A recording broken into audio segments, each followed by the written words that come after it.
As Lily stepped into Yi Yunkai abode, she chanced upon Pian Ran extracting 2 yellow glass syringes from her pocket. With her keen eyesight, Lily immediately discerned the inscription morphine upon them. Upon observing Yi Yunkai, unsuspecting and turned away from Pian Ran, a jolt of alarm surged through her. Without a moment's hesitation, she retrieved a diminutive firearm from her coat and directed it at Pian Ran.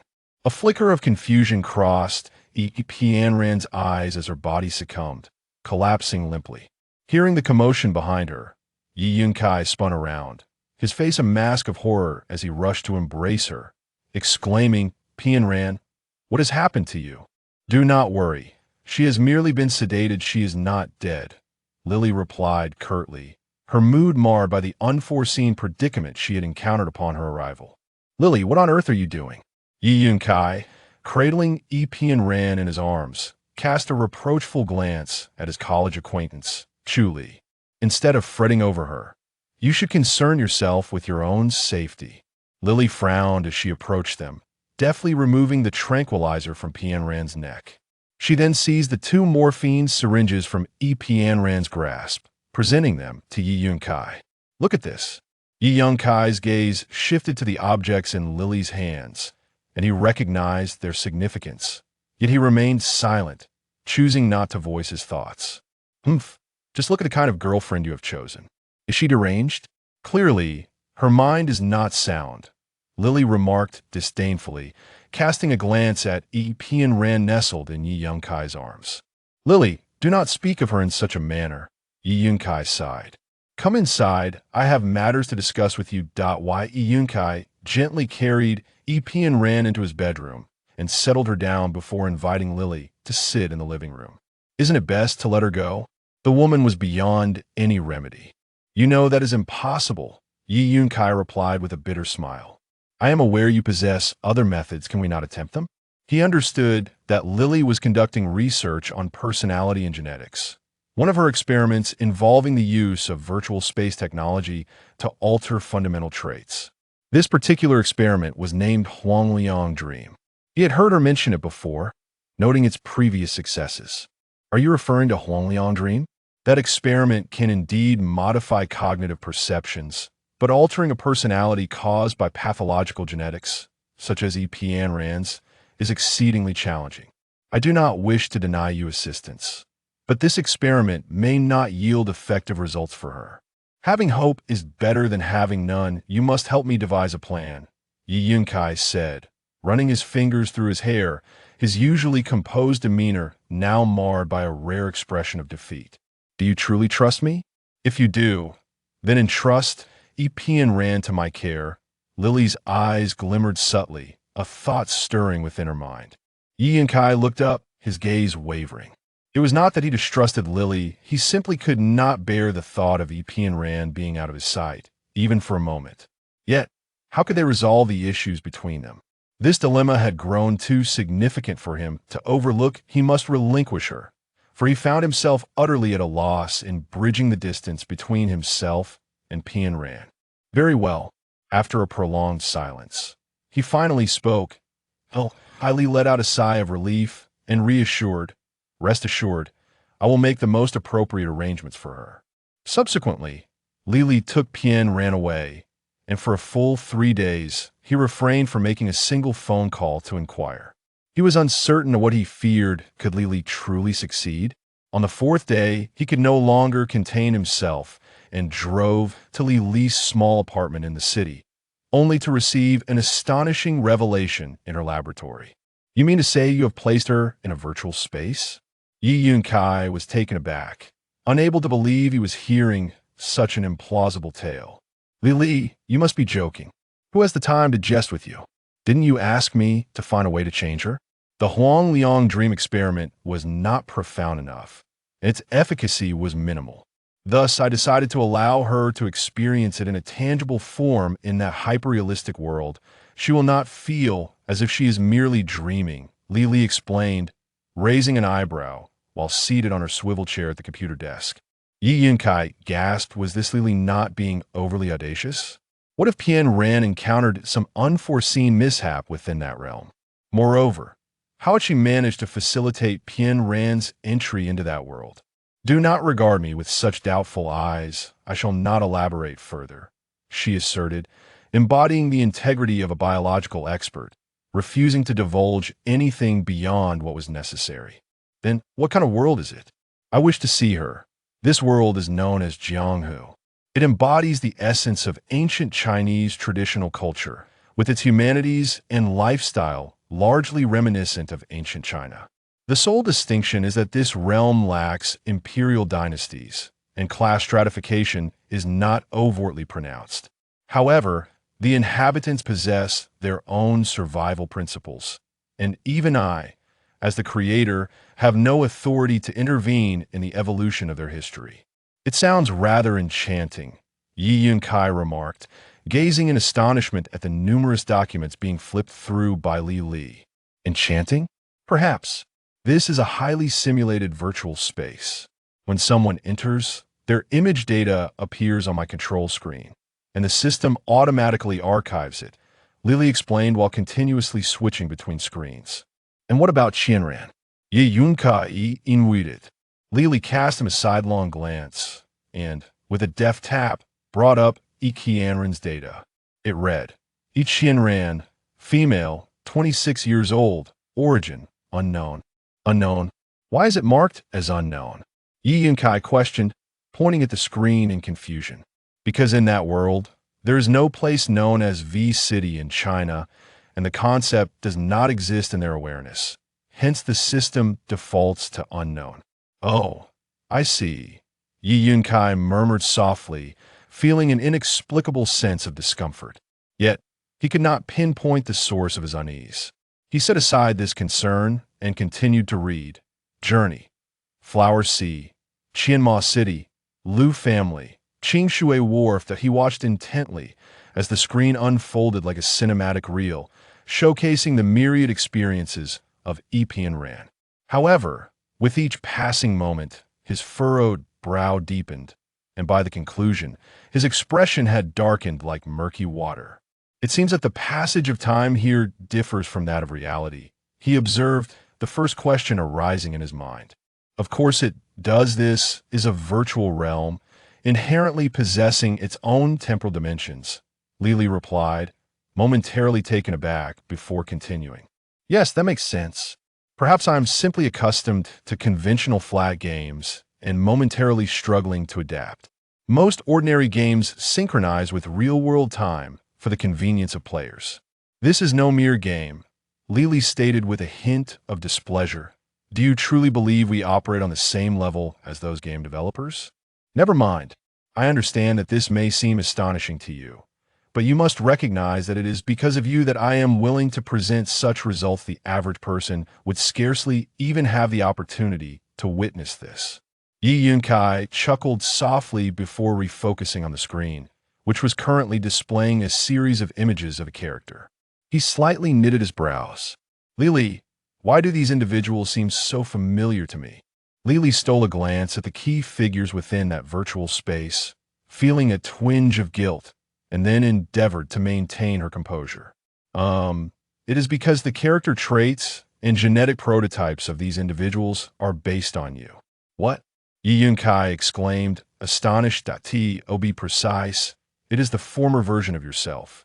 Because you possessed a multifaceted personality, I have harnessed your character genes and employed specialized techniques to amalgamate them, resulting in the creation of these 8 pivotal figures. Is this akin to Nuwa, crafting humanity? Yi Yunkai could not resist making a jest. Hey. Yi Yunkai shook his head indeed. Lily's mind was truly distinct from others. It is often said that half of a genius is eccentricity, and today he has certainly witnessed that. Lily, I wish to enter. After a brief moment of somber silence, Yi Yunkai suddenly declared. What did you say? Lily's expression darkened instantly. Chapter 2. Unrequited Love and Madness in a 3-story apartment building on the outskirts of City V. A short-haired beauty clad in a blue tracksuit gazed incredulously at the tall man before her. The man possessed a strikingly handsome visage, yet his eyes betrayed a profound and restrained depth. Are you joking? You're not even ill. Why would you want to go in there? Lily exclaimed, her disbelief palpable as she stared at Yi Yunkai. I must go to protect her, he replied earnestly. Allow me to enlighten you. In that realm, you are merely an ordinary person, incapable of ensuring your own safety. How could you possibly safeguard her? Lily retorted sharply. Even if you cannot protect her, merely observing from a distance suffices. At least we would share the same world. Staring at a computer screen, I feel as though I have already lost her. A creeping dread enveloped him, threatening to consume him in an instant. Have you lost your mind? Is that place something one can simply enter at will? She questioned, her concern evident. I simply cannot rest easy knowing she is there. Yi Yunkai sighed deeply, reflecting on the brief time she had spent inside and the number of individuals she had offended. The gravity of the situation struck him profoundly. Lily rolled her eyes dismissively.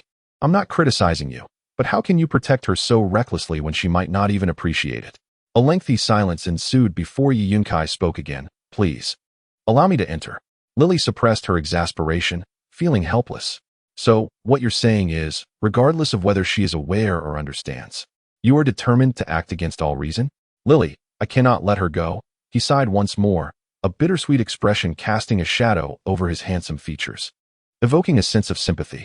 Yi Yunkai, can you not be a little more rational and clear-headed? Why does this man, with an intellect of 200, insist on getting lost in the minutiae when it comes to matters concerning this woman?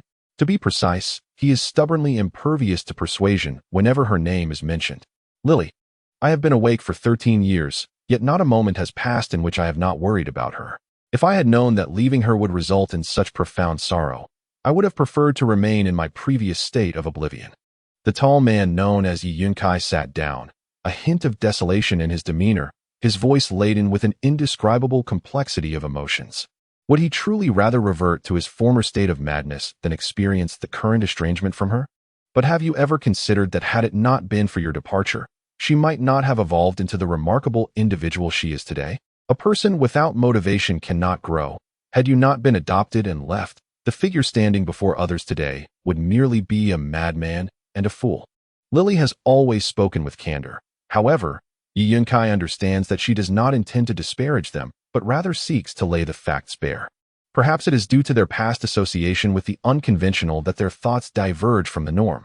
People often label them as abnormal, and indeed, the minds of those with autism may be underdeveloped, yet their perseverance and patience often surpass that of ordinary individuals. Perhaps it is their singular focus that enables them to excel in certain areas. With a triad of concentration, devotion, and fidelity, such individuals are destined never to betray, to be distracted, or to stray. Once love is embraced, it endures until old age, until death, until the very end of time. It is perplexing to many why such a talented young man would willingly forsake everything to pursue a girl with autism.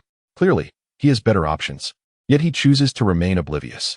In their world, there exists only love or the absence of it. Surrender and change are foreign concepts. This unwavering devotion is a rarity among ordinary individuals. Consequently, this steadfastness becomes even more precious. Even though he has successfully distanced himself from that community, he has not relinquished his former dedication. The opinions of the world are of no consequence to him.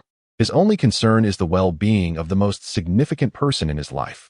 As for everything else, he has a lifetime to squander, and he is more than willing to spend that lifetime doing so. Whether perceived as madness or folly, neither of them would mind. Just as in childhood, when his temperament fluctuated like the wind and frightened away all the other children, she remained quietly by his side. This unwavering commitment is something ordinary people cannot fathom, yet she embodies it effortlessly. From that moment on, he silently vowed to remain by her side, come what may, never to abandon her. Is that so?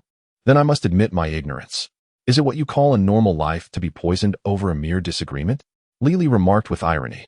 Do not forget, just 3 days ago, had I not fortuitously passed by your apartment, you might not be standing here today. Lily, the reality is not as you perceive it.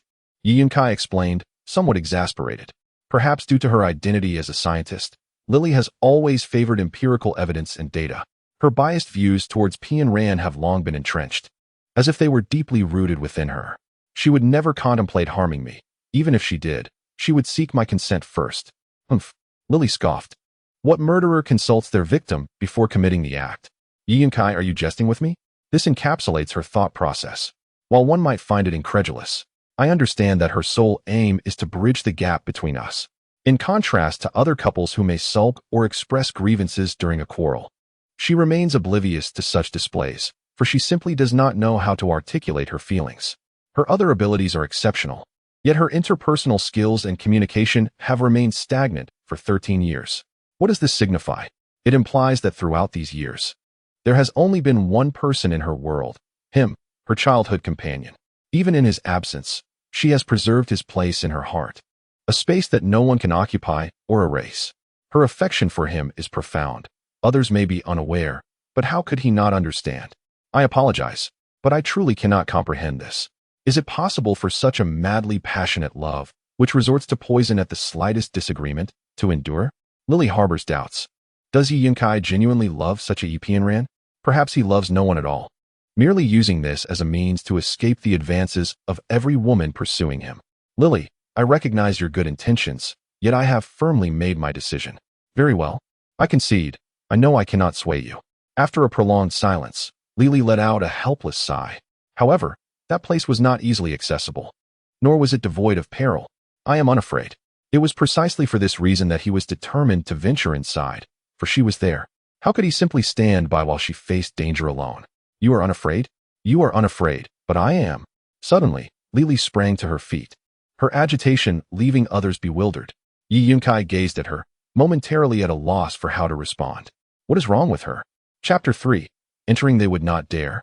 Yi Yunkai replied, shaking his head with a restrained smile. Wouldn't they? Are you certain? Someone who would boldly hurl a slipper at a prosecutor in court? Are you certain that if anything were to happen to you, they would not inundate my laboratory with a fleet of slippers? Lily scoffed. Yi Yunkai's eccentric foster parents were quite notorious in their field, particularly their bizarre antics and brazen disregard for convention, which could be quite exasperating. Well, they are merely impulsive at times, Yi Yunkai said, slightly sweating, and there are reasons for that. Is that so? Lily regarded him with a look that suggested she was not easily deceived. From what she knew, such blunders occurred with alarming frequency, at least once every few days. The name Yi Haolong graced the newspapers, invariably accompanied by a victim in tow. For instance, someone was assaulted, another was berated, yet another was pranked. And these victims were invariably prominent figures of power and influence. Yet, in the end, these matters would dissipate without resolution, leaving behind a series of enigmatic puzzles. As of today, she finally comprehended that the tranquility surrounding her was solely due to the man before her tidying up the aftermath. Otherwise, how could there be such peace in the world? That peculiar couple was indeed a rarity, and it was fortunate that Yi Yunkai was present to maintain harmony between them. She pondered what kind of fortune they had amassed over their lifetimes. Naturally, they were not devoid of reason. Yi Yunkai stated earnestly, I believe you are perhaps the only person who would express it this way. Lily rolled her eyes in disbelief, for in her understanding, the concept of reason was utterly absent from the lexicon of her parents. Do you require me to sign a disclaimer? Yi Yunkai sighed softly. A disclaimer? Such a document would hold no authority over your lawless foster parents. She surmised that if it came to that, they would likely use it to wipe their noses rather than adhere to it. What would it take for you to agree? Yi Yunkai, at a loss, spread his hands. I can assist you, but only if you promise to follow my directives when the critical moment arises. All right, I agree. Yi Yunkai did not hesitate. Speak your mind. After a brief pause of 3 seconds, Yi Yunkai began to articulate. Lily turned to freeze the characters on the screen and gently said, because these characters are modeled after you, you may experience some unique sensations once you enter their realm. It would be best for you not to wander aimlessly. I will delineate a safe zone for you. As she spoke, Lily pointed to a city encircled by dense foliage on the screen, continuing. Given the profound connections these 8 individuals share with you, I cannot predict what may transpire if you draw too near to them. Am I truly going to enter inside? Yi Yunkai's fingers suddenly tapped the screen. Struggling to suppress his astonishment, he inquired, by the way, what exactly was the matter you wanted me to agree to? The atmosphere seemed to momentarily stagnate, and after a prolonged silence, as if a restriction had been lifted, a faint smile unexpectedly appeared on Yi Yunkai's otherwise expressionless face as he remarked, it won't happen. Lily refrained from offering any comforting words and instead presented a series of statistics. It is estimated that individuals with autism constitute approximately 0.1% of the global population. While idiot savants number around 50, Yipian Rand's personality leans towards introversion, exhibiting exceedingly low interpersonal skills. With a social intelligence quotient of roughly 85 and an emotional intelligence equivalent to that of a 10-year-old child. However, due to her extraordinary talents in other areas, her overall intelligence quotient remains more than double that of the average person. Her situation is quite unique and markedly different from other autistic individuals, as she is fully capable of self-sufficiency, resembling a typical individual, yet her behaviors diverge from the norm. Such a person could be classified as a genetic anomaly, with a probability of occurrence globally at 1 in a billion. In essence, there exists no other human being akin to her in this world. Lily, you cannot possibly be suggesting that Pian Ran hails from another planet or is an unadulterated robot, can you? Yi Yunkai continued to smile, revealing no particular emotion. I have conducted tests. Her bodily cells are indistinguishable from those of ordinary people, confirming that she is neither a robot nor bears any traces of extraterrestrial origin. As she spoke, she noticed Yi Yunkai's barely contained smile, understanding that he found her earnest testing amusing. It was hard for him to believe in a living, breathing person while placing his faith in cold, unfeeling instruments. Yet, she could not entirely blame him. It was indeed Pian Ran's extraordinary nature that compelled her to resort to technology for validation. Lily, you truly need not go to such lengths. These matters are trivial to me. Yi Yunkai's smile faded, his expression turning grave, for even if she were a robot, his love for her remained unwavering. I feared you would say that. Lily's sudden surge of anger made it difficult for her to restrain her emotions. Thus, should such a situation arise, you must withdraw from that virtual world automatically. This is my request of you. And then what? Leave her to fend for herself? Yi Yunkai's lips tightened. How is this different from abandoning her? If that is the case, it would merely be her own choice. Lily's words seemed harsh, yet upon reflection, they appeared to leave no alternative. As she could not interfere with matters within the space, she was unable to arbitrarily control others' exits. I'm sorry, I cannot do that. To ask him to abandon her was utterly out of the question. Very well. I anticipated this response. An awkward silence ensued. Is there truly no middle ground? Ultimately, it was Yi Yunkai who relented, stating that entry was non-negotiable. Aside from that one stipulation, all other matters were open for discussion. Lily's resolve remained firm. All right, I shall acquiesce. It seemed a difficult decision, yet Yi Yunkai ultimately yielded. Upon hearing his agreement, Lily finally exhaled a sigh of relief. Do not blame me. I am left with no choice. Sacrificing one individual is far preferable to the loss of all, especially considering the dread she feels at the thought of Ye's parents discovering that their beloved son has inexplicably vanished. A friend? Humph. A friend who continually brings her trouble. What a rarity indeed. For the sake of safety, I shall monitor your movements closely. Lily cast a glance at Yi Yunkai, her expression conveying a silent warning against any furtive actions. She possessed ample means to keep an eye on him. Monitoring closely? Yi Yunkai replied, a hint of embarrassment in his voice. What? Are you afraid I might invade your privacy? Ahem. Yi Yunkai coughed lightly, a sheen of perspiration gracing his brow. That is not what I meant. I merely intended to convey that your every move will be under your control, which will put my mind at ease. I have stated, I am only observing, unable to intervene. Should anything happen to her, do not harbor any illusions of a heroic rescue. This world differs vastly from the realm of games. There is no concept of resurrection. A life is singular and irreplaceable. Should you happen to meet an untimely end, I cannot grant you another chance to enter. You must exercise caution and seize the opportunity wisely. I understand. I will be careful. Yi Yunkai nodded. When shall we commence? Tomorrow. I need to prepare some items. Lily replied. Very well. I shall return tomorrow, Yi Yunkai said as he rose to leave.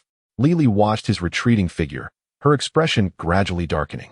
3 days prior, had she acted a moment sooner, perhaps that woman would have vanished at her hands.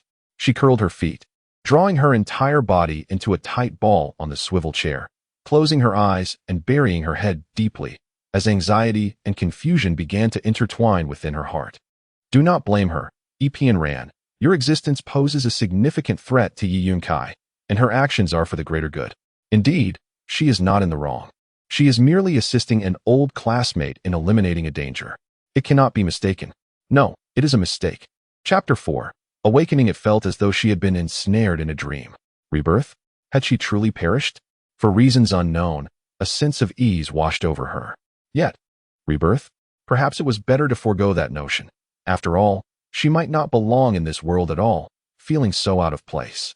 Even if someone guided her ahead, she would still stumble through aimlessly.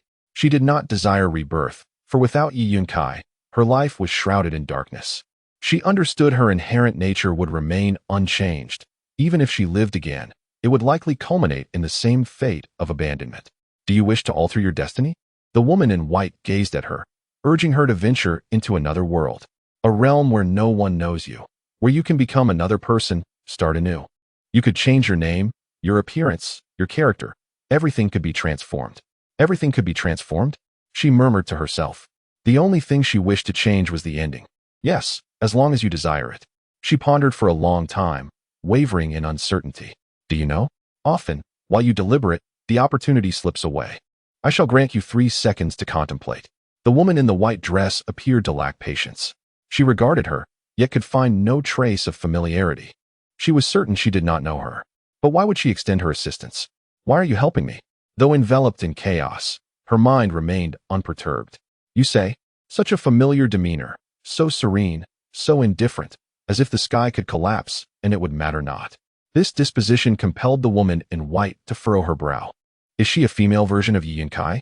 Suppressing her discomfort, she waved her hand, conjuring a massive mirror in the sky that reflected their figures with clarity.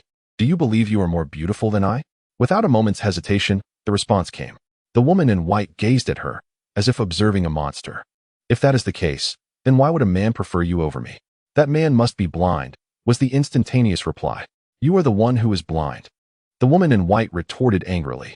This is a question you ought to pose to that man. Attraction is a subjective consciousness, yet also an objective reality, not something easily swayed by trivial reasons. She cast a calm glance at the woman in white, her expression devoid of displeasure or agitation. The woman in white suddenly regained her composure. What was she so worked up about? So childish, so trivial. Hadn't she claimed to have moved on? Yet, why did she find herself comparing once more upon seeing her? Enough of this inquiry. Now, please confirm your choice.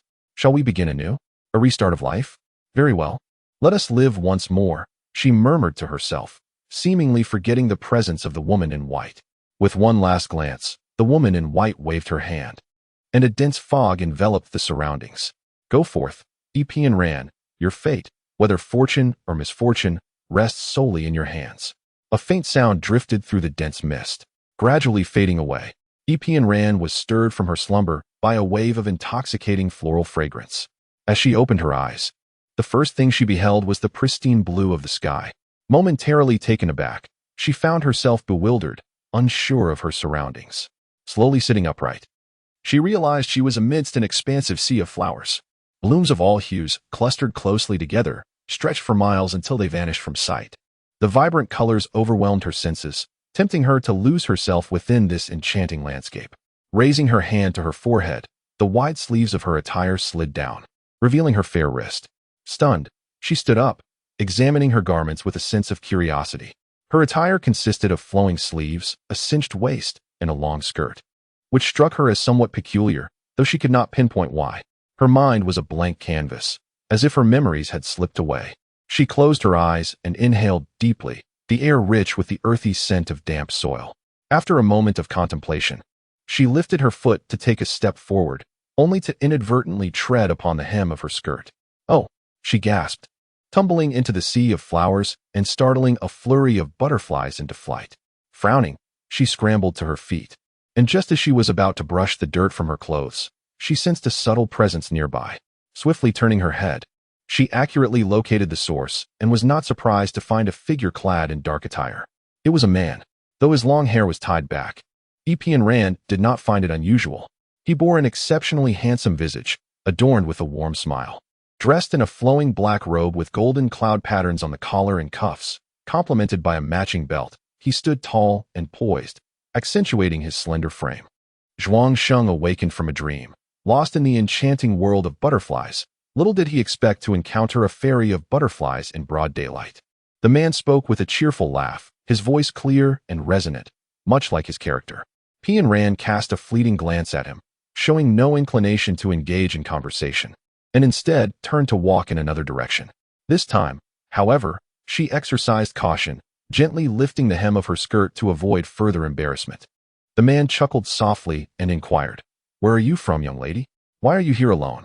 "I do not know," Pian Ran replied, furrowing her brow, realizing she still possessed no memories. "Are you not a bad person?" he asked, a hint of curiosity in his tone. Does a villain's face bear the words bad person? Pian Ran thought, suppressing a slight twitch of her lips. What does it matter if you are a villain or not? I must take my leave. Wait. The man was momentarily taken aback. As Pian Ran resumed her steps, he hastily exclaimed, "What is it that you want?" Pian Ran, growing increasingly impatient, halted once more. This man was indeed peculiar. They were strangers, yet he insisted on stopping her repeatedly.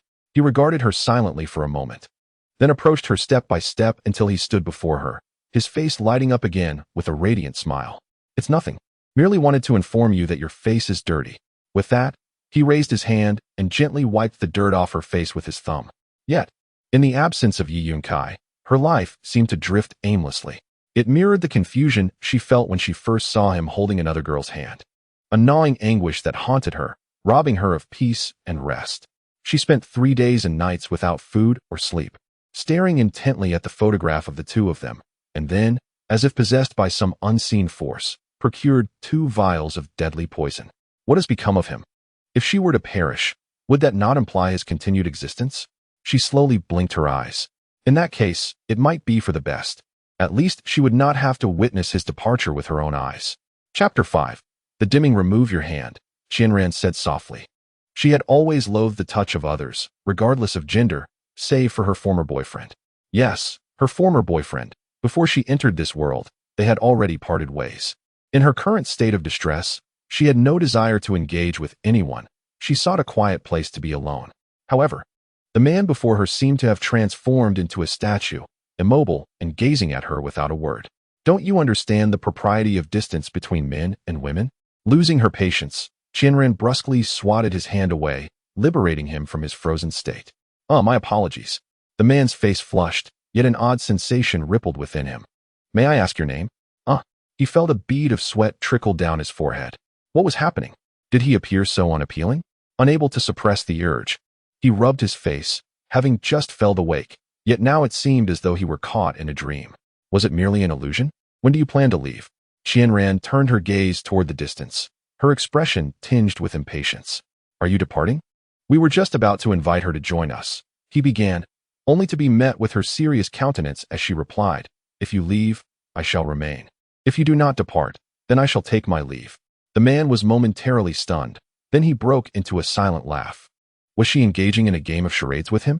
With a playful spirit, he solemnly declared, "If you go, I shall go.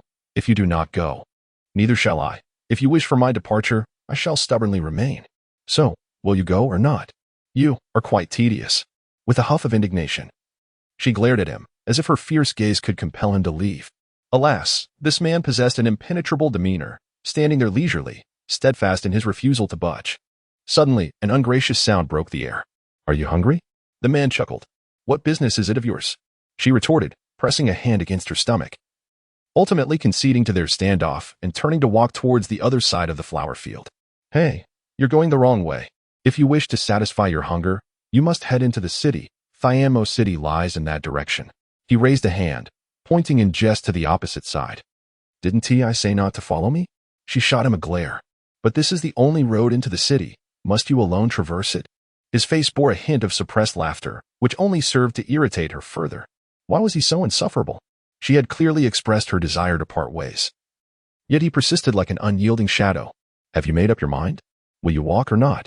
This time, he took the initiative. "You go ahead," she suddenly responded. Fixing her gaze upon him, Lien Tian was momentarily taken aback. Was this a concession? Elated, he flashed a warm smile and introduced himself. "I am Lien Tian. Pleased to make your acquaintance." She regarded him silently before delivering a nonchalant remark. "Are you finished? If you are, then please be on your way. You ambushed me." He stared at her in disbelief, only managing to utter those words before a wave of numbness swept over his shoulders and neck, his consciousness beginning to blur. What swift hands! After all these years, he was experiencing such a setback for the very first time. Reluctantly extending his hand, he summoned the last vestiges of his strength to grasp at her, only to be met with darkness as he finally succumbed to unconsciousness. A soft gasp escaped from Pian Rand, for the man she had rendered senseless with a strike had, in his final moments, attempted a futile counterattack. His tall figure, thrown off balance, toppled toward her, and in a sudden turn of events, she found herself tragically serving as a cushion. How unfortunate! She had misjudged his alertness. The technique she employed, a swift chop, was one she had learned from a reclusive elder, effective every time until this moment of failure. With both hands pressed against his chest, she exerted force to push him aside and sat up, casting a sidelong glance at Lien Tian, who lay amidst the blossoms. A flicker of confusion in her eyes. Just moments ago, she had sensed a hint of familiarity in the air. Was it merely an illusion? Biting her lip? She gradually leaned closer to the unconscious Lien Tian, who resembled a slumbering child. With each inch she drew near, her heart began to race with fervor. Yet, just as her nose nearly brushed against his face, she found no distinct scent lingering. She lifted her head slightly, gazing at the rather handsome visage beneath her, and let out a sigh of disappointment. How bizarre. Perhaps she had yet to awaken from her reverie. Rising to her feet, she took a deep breath to restore her serene composure and hastily walked out of the sea of flowers, heading in the direction of Qianma City. Beyond the floral expanse lay a north-south thoroughfare, and after walking for over half an hour, she finally caught sight of the towering city gates emerging in the distance. With a soft sigh, she settled onto a stone by the roadside, raising her sleeve to wipe the perspiration from her brow, her heart still racing uncontrollably. The thought of the man who introduced himself as Lien Tian made her frown involuntarily. It must be a mere illusion. How could he possess that aura which quickened her heartbeat? That essence was unique to him alone. Bowing her head, she kicked at the yellow earth beneath her feet. Why could she never forget him? They had already parted ways. Yet she remained enamored by his presence. In her lifetime, she had never harbored special feelings for anyone else, except for him. She had consistently reminded herself not to become overly reliant on anyone, as she had always believed that no one would remain in her life forever. Until she turned 10, she had thought Yun Kai would accompany her until death, yet in the end, he too departed from her life. Although they had crossed paths once more, she was no longer the young girl who had leaned on him so dependently. She had cultivated her own thoughts and crafted her own life. Though her existence might be sparse, she had persevered, had she not? Yet, why did parting from him once more leave her feeling so profoundly distressed? As a child, she had managed to navigate through such trials with strength. Why did it now seem insurmountable? She vividly recalled the day she had caught sight of him holding another girl's hand, his smile radiating warmth. It felt as though something sharp had pierced her heart. She gazed at him, lost in a reverie that transported her back to the moment 13 years ago when he had stepped into Yi Haolong's car and gradually disappeared from view. Without waiting for him to speak, she resolutely turned and walked away. 13 years ago, she bid farewell once, and this time, she wished to hear no words of parting. Was this not a separation in itself? She locked herself away in her home, shutting off all means of communication, clutching their photograph as she sat on the floor. Lost in thought for 3 days and nights. She could no longer dwell on him. They were no longer in the same realm. This time, was it truly a farewell? Chapter 6. An unexpected encounter. How vexing. She sat by the roadside, her knees drawn up, her mind a tumult of chaotic thoughts. Just as she was about to rise, the sound of urgent hoofbeats approached rapidly. She lifted her gaze to see a trio of riders drawing near. All astride robust chestnut steeds, clearly magnificent horses of exceptional lineage. The leader of the group was tall, with an appearance that was strikingly remarkable, dressed in simple white attire.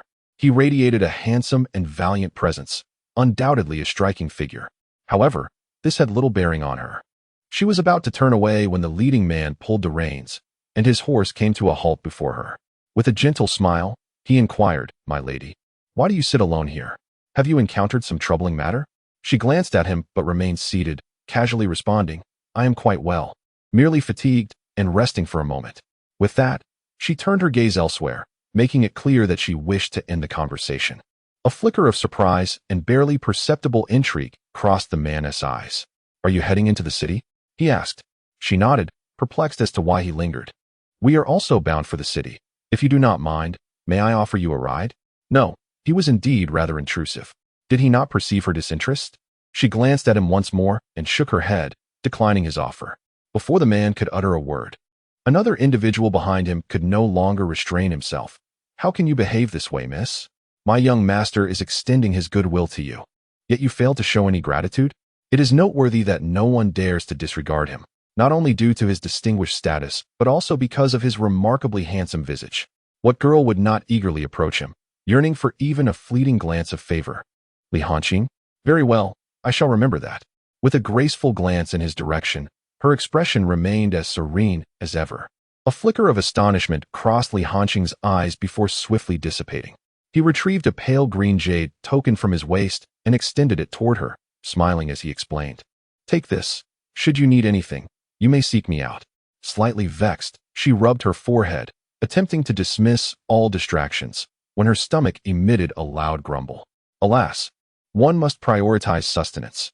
It seems I must pay homage to the temple of the 5 organs. Glancing around, she noted that while there were numerous inns and taverns, she possessed no funds. It appeared she would need to find a pawnshop first. With a nod, she hesitated before asking, "Do you know where the pawnshop is?" She observed the establishment named Auspicious Pawnshop and confidently stepped inside. Chapter 7. The Jade Shopkeeper. Could you please assess the value of this jade for me? She casually tossed the jade token onto the counter. The shopkeeper, a middle-aged man in his 40s with a well-groomed mustache and a pleasant demeanor, smiled as he picked up the jade. However, his expression abruptly shifted the next moment. Is the young lady intending to pawn this? Why was her request met with such surprise? Was it so peculiar to seek to pawn a piece of jade? The onlookers were all astonished. What was the origin of this jade token? What? Is it unacceptable to pawn this jade? Qianran could not help but inquire further. To her surprise, her question elicited a hearty laugh from the man, who chuckled and shook his head, leaving Qianran utterly perplexed. Are you going to accept it or not? What is so amusing? She nearly snapped in frustration, but the grumbling of her stomach subdued her anger, preventing her from turning away in haste. The middle-aged man cleared his throat but responded with another question. Why does the young lady wish to pawn this jade? This jade token? It seems rather unrelated to you, does it not? Does your shop truly concern itself with the reasons behind one's desire to pawn? Qianran was somewhat annoyed. The man was being quite tedious. If you wish to pawn it, then do so. If not, I shall simply leave. Why all these questions? The middle-aged man chuckled again. Young lady, I presume you have dealt with numerous pawnshops regarding this jade token, yet it appears no one is willing to accept it. If someone were willing, why would you be here? His convoluted manner piqued her curiosity. Allow me to be candid, my dear. This jade token, even if you traverse the 9 cities and 36 towns, no one would dare to accept it.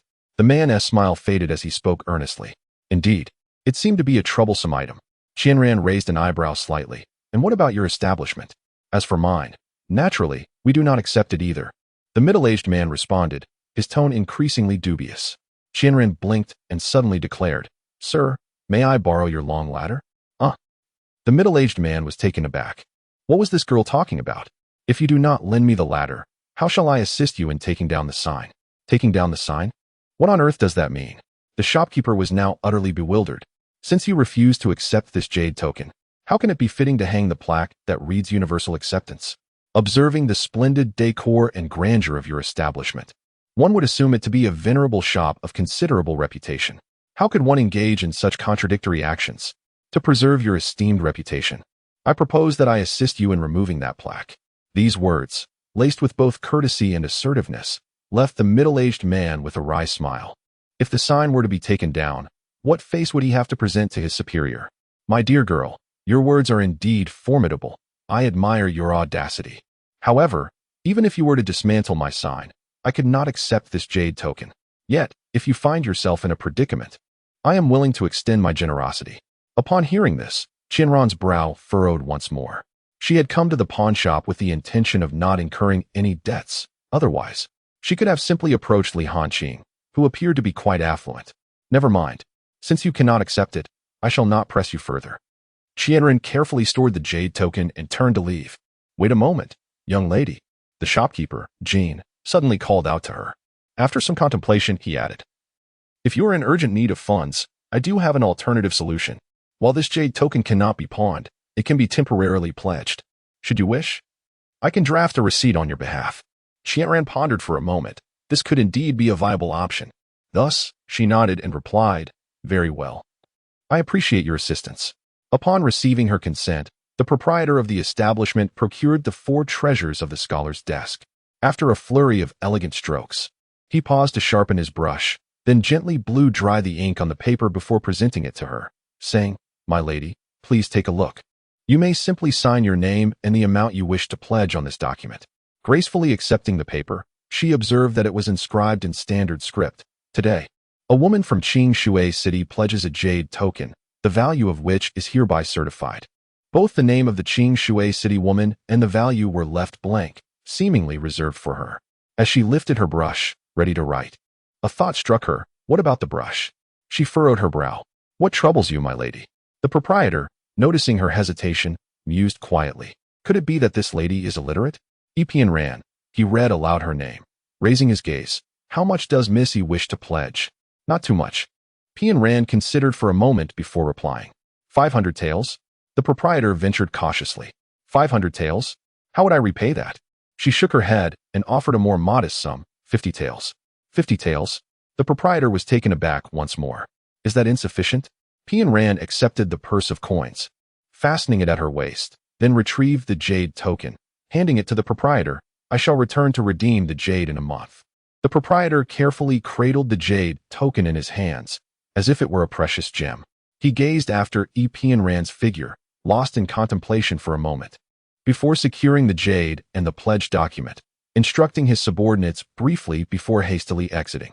"Waiter, bring me the fastest dish you have in the establishment. Remember, I don't require the best, just the quickest." Pian Ran, utterly famished, felt her stomach growl in protest, her hunger overshadowing all else. The reason she chose this tranquil eatery was precisely due to its scarcity of patrons, ensuring she wouldn't have to wait. If the issue of basic sustenance is not addressed, she may become the first to perish from hunger in a foreign land. The young waiter, taken aback, seemed to have never encountered such an unusual patron. "Is there a problem?" she asked, her brow slightly furrowed. Before long, a steaming bowl of beef noodles was placed before her. She said little, quickly devouring the dish with remarkable speed. "Another bowl, please." The waiter, momentarily stunned, stood frozen for a few seconds before hastily relaying the order to the kitchen. Soon, another bowl of hot noodles was served, and she continued to eat voraciously, oblivious to the curious glances directed her way. Had this girl not eaten for several days? What a frightful sight she presented. The waiter silently speculated. Typically, young women could hardly finish a single bowl of beef noodles, yet she was on her way to finishing two. Given her slender frame, he could hardly fathom how she managed to consume so much. "All right, miss, your 2 bowls." He stood patiently until she finished eating, then approached with a smile, ready to quote the bill, only to be left dumbfounded by her next words, her request rendering him momentarily speechless. "Another bowl, please." Chapter 8. Seeking employment, a muffled chuckle erupted from behind, unable to be contained. She furrowed her brow in irritation, but chose to ignore the source of the laughter. Turning to the waiter, she inquired, "What? Are you out of noodles? Or are you afraid I won't be able to pay?" She retrieved a silver ingot from her money pouch, not slamming it down forcefully, but merely shaking it gently in her palm. She then glanced at him, only to have her hopes dashed by his reply. "I'm sorry, but that is not permissible." Upon catching sight of the girl in red, who was poised to rise, her expression instantly soured upon hearing the remark. "Is my sister angry?" She pondered. "I meant no harm. My laughter was merely a spontaneous reaction to my curiosity. I swear, I harbored no ill intentions." Why did her words sound so familiar? Why did one person after another utter such sentiments towards her? First, there was Lien Tian's inexplicable entanglement. Then Li Hanqing's unsolicited gifts, and now this girl in red. When had she cultivated such a wide circle of acquaintances? She was currently burdened with debts to settle. How could she afford the luxury of befriending these affluent youths? First, I am not angry. Your smile is yours to share as you please. Second, I am quite busy and have no time to entertain you, so do not waste your moments on me. Third, I do not know you, nor do I intend to. So there is no need for you to inform me of your intentions towards me. With that, she averted her gaze from the girl, lifted the third bowl of noodles that had just arrived at her table, and devoured it with remarkable speed before addressing the waiter. "All right, bring me the bill." Miss, your 3 bowls of beef noodles are 30 each, totaling 91, the waiter replied smoothly. "Here, this is 50 taels." She handed over a silver ingot to the waiter and patiently awaited her change. However, someone oblivious to the situation approached her. She glanced at the girl in red, her brows furrowing ever so slightly.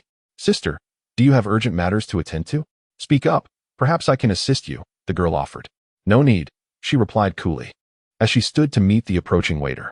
Miss, here is your change, 49 taels and 9 won, along with 10 copper coins.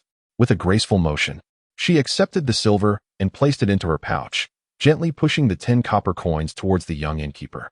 Good sir, I have a few inquiries to make. The innkeeper, beaming with delight, readily responded, My lady, please feel free to ask. Are there any households in this city seeking workers? Seeking workers?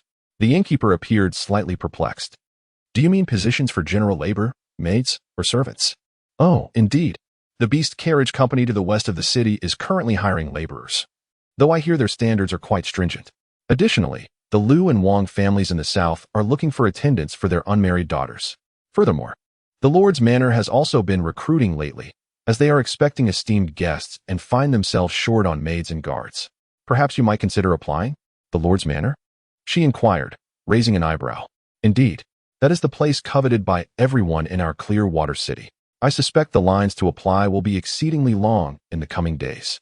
The innkeeper wore an expression of pride, as if he were sharing in the honor. So many people, she murmured softly. If there are that many, then she certainly would not go. She detested crowded places. Thank you, good sir. No need for thanks. My lady, are you planning to go to the Lord's Manor? Sister, are you heading to the Lord's Manor? A voice followed her as she took a few steps. With a sigh, she turned to face the girl in the red dress blocking her path. What do you think? It was a question that was both obvious and unnecessary. Even a fool could discern that her direction was not toward the Lord's Manor. Sister, why don't you go to the Lord's Manor? The girl pouted, seemingly aggrieved. I simply have no desire to go. It was strange. Why should it matter to her where she chose to go? Sister, the Lord's residence is quite entertaining. You should take a look. The Lord is remarkably handsome and possesses a fine character. Is this girl promoting apples? Suit yourself. Do not follow me any longer. I have no intention of visiting the Lord's residence. With that, Pian Ran quickened her pace, disregarding the girl behind her who was stamping her feet in frustration. Alas, what is troubling her? Is she being beset by petty annoyances? Why does everyone insist on clinging to her like this? She is quite occupied, having earned enough to pay the ransom of 50 taels and still needing to return the jade token to Li Hanqing. She wishes to avoid further complications. All she desires is a tranquil place to live, free from worries. The tavern keeper mentioned that the Liu family in the southern part of the city is seeking young maids to serve those unfettered young ladies, which seems relatively manageable for her. As for the more intricate matters, it is best to steer clear. Her pace is not slow. After about half an hour of walking, she finally arrived at the grand residence of the Liu family, situated at the southern edge of Qingshui City. A considerable number of people gathered at the entrance. Primarily poor young girls with attire that reflected their humble status, evidently there for job applications. A table was set before the entrance, where an elderly man with a white beard, resembling a steward, sat writing diligently. Several young men, likely servants, stood in a line on either side, maintaining order while scrutinizing the surrounding young ladies. Pian Ran silently positioned herself at the back of the line, refraining from conversation, content to listen. Oh dear, I wonder if I will be selected? The Liu family is among the most esteemed households in Qingshui City. To serve as a maid in their household would indeed be a privilege.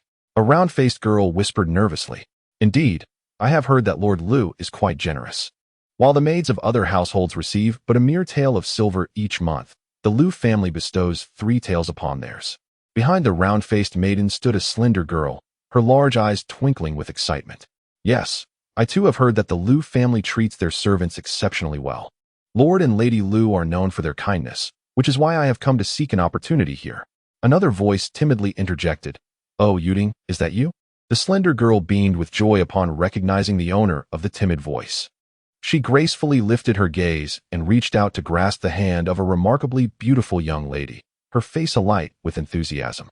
Yuding, how could Uncle Wu bear to let you out? My father has been unwell these past 2 years. It took considerable persuasion for him to allow me to step out and contribute to the family finances, Wu Yuding replied, her gentle voice melodious enough to captivate even the attention of the slender girl. I have heard that Lord Liu has 6 daughters, each more beautiful than the last. Especially the third daughter, who is not only stunning but also exceptionally talented. She frequently visits the city lord's residence. How fortunate it would be to serve her and thus gain access to the city lord's court. Indeed. But I have also heard that the third daughter is exceedingly clever and discerning. It is unlikely that an ordinary person like us could ever catch her eye. The round-faced maiden added. Such daughters of affluent families are naturally of the highest esteem, and it is no surprise that they frequent the city lord's estate. However, for common girls like us, such fortune seems distant. Wu Yuding sighed softly, a wistful note in her voice. Yes, let us not indulge in fanciful dreams. Behold, the Lord's mansion is recruiting, yet only the offspring of second-rate families are chosen. Although my family is somewhat respectable, I can only dare to serve the Liu family. To work at the Lord's mansion would be beyond my qualifications. The slender-faced girl expressed her regret. Is the Lord's mansion truly so desirable? As the three lamented their fates, a faint voice broke the air, bringing an unexpected chill amidst the warmth of this blooming April. They all glanced up to see a demure young woman clad in simple attire, standing at the back of the line, her serene demeanor starkly contrasting with their own. This was only natural, for the Lord's mansion was a place coveted by all. The slender-faced girl curiously observed Pian Ran, who appeared unfamiliar, perhaps not a local. Pian Ran nodded slightly and said no more. It seemed the words of the girl in red held some truth, yet her interest in the Lord's mansion remained rather tepid. Chapter 9. Successfully entering the mansion. I am Liu Quan, the steward of the Liu family. This time, the master has entrusted me with the selection of maids for the young ladies, he announced with authority. The criteria for selection are as follows. First, one must be literate. Second, one must possess a graceful appearance. And third, one must come from an unblemished family background. Now, please step forward and turn. The steward introduced himself and briefly outlined the requirements. Upon hearing this, the round-faced girl was struck dumb. She realized she could not read, and thus, with a wave of Liu Quan's hand, she was promptly eliminated. Next came the slender-faced girl, who approached with a light step, bowing gracefully as she spoke. Greetings, Steward Liu. I am Su Mingxue, residing in the eastern part of the city. She then produced her household registration certificate from her sleeve to present to Liu Quan. Liu Quan took the document, glanced at her, and nodded slightly, indicating her to proceed. Su Mingxue was instantly filled with joy as she was guided into the mansion. Witnessing her friend's selection, Wu Yuding felt a mixture of delight and unease. Cautiously, she stepped forward to present her household registration, mimicking Su Mingxue's earlier gesture of courtesy, and timidly greeted, "Good day, Steward Liu." Liu Quan assessed her from head to toe, his eyes revealing a hint of astonishment. He mused inwardly that this young lady was quite charming, her beauty rivaling that of his own young mistress. Alas, her humble origins placed her at a disadvantage. Very well. You may stay, he commanded, waving his hand for the next candidate to approach. With grace, the next contender stepped forward and gently announced her name. Pian Ran. Liu Quan furrowed his brow, pondering the unfamiliarity of the surname in Qing Shui City. Are you literate? He inquired. Pian Ran nodded in affirmation. Where is your household registration? None. She replied. None. Liu Quan's expression turned to one of disbelief. Are you not from Qing Shui City? Is it impossible for someone not from Qing Shui City to apply? Pian Ran countered, her tone laced with challenge. It seems you did not specify such a condition, Steward Liu. Liu Quan found himself momentarily at a loss for words, but quickly regained his composure, clarifying that it was not quite so. It was merely that without her household registration, her background might be questionable. Oh, so, Steward Liu implies that anyone not from Qing Shui City must have a dubious background? Pian Ran deliberately misinterpreted his words. Liu Quan could not help but scrutinize this seemingly delicate maiden, marveling internally at her audacity. How could such a seemingly gentle girl possess such a sharp tongue? Even he, a seasoned steward, had fallen into her verbal trap. Missy, you jest. That was not my intention. Is it not? It is widely known that Lord Liu is benevolent and approachable, and even the servants in his household embody this familial virtue. Though I often harbor doubts about such sentiments, upon witnessing him today, I find that the accounts circulating outside ring true. Steward Liu possesses a keen eye for discerning character. Can the words of this humble girl be mistaken? Indeed, what she says is entirely accurate. How could one argue otherwise? To do so would be to contradict oneself. Given that Steward Liu concurs with my observations, might I be permitted to remain? With grace, I inquired further. Although rendered momentarily speechless, Liu Quan understood the precariousness of hastily sheltering a stranger of uncertain origins. Could one truly claim it was inappropriate? To assert such a thing would not only disparage his own master, but also implicate the city lord's residence, a blasphemous statement he dared not utter. Very well. I shall make an exception this time. You may stay. With a resigned shake of his head, Lu Quan acknowledged that he had indeed encountered a formidable challenge today. Thus, with relative ease, I entered the Lu residence, where I encountered Wu Yuding, Su Mingcue, and a dozen other girls, all of whom were then escorted to a secluded courtyard. The courtyard was remarkably tidy, featuring 7 or 8 rooms arranged in a row. A woman in her 30s approached with a smile, flanked by 2 maids dressed in emerald attire. "Come here, young ladies," she called. "I am Sister Zhang, the stewardess of this servant quarter, responsible for overseeing the affairs of newcomers like yourselves. Should you require assistance, do not hesitate to seek me out." "Greetings, Sister Zhang," the girls replied in unison, bowing respectfully. Sister Zhang smiled and waved her hand, indicating that there was no need for excessive formality. "Today marks your first day in the residence, and you shall not be immediately assigned any duties. After dinner, you may rest well for the night. Tomorrow, the young ladies will personally select you. Furthermore, there are 5 rooms available, with 2 individuals assigned to each. I will call out names shortly to form groups. Do you understand? Su Mingcue, Lin Xiner, Room 1. Sister Zhang accepted the list of newcomers from the maid and read aloud. The slender-faced Su Mingcue stepped forward, glancing helplessly at Wu Yuding, who appeared regretful, still hoping to be grouped together. Zhang Wenjun, Zhang Minner, Room 2. The 2 girls, resembling each other in both height and appearance, walked out hand in hand, while Wu Yuding looked on enviously, twisting her hands. Wu Yuding, Epian Ran, Room 3. Upon hearing her name, Wu Yuding could not suppress a shiver.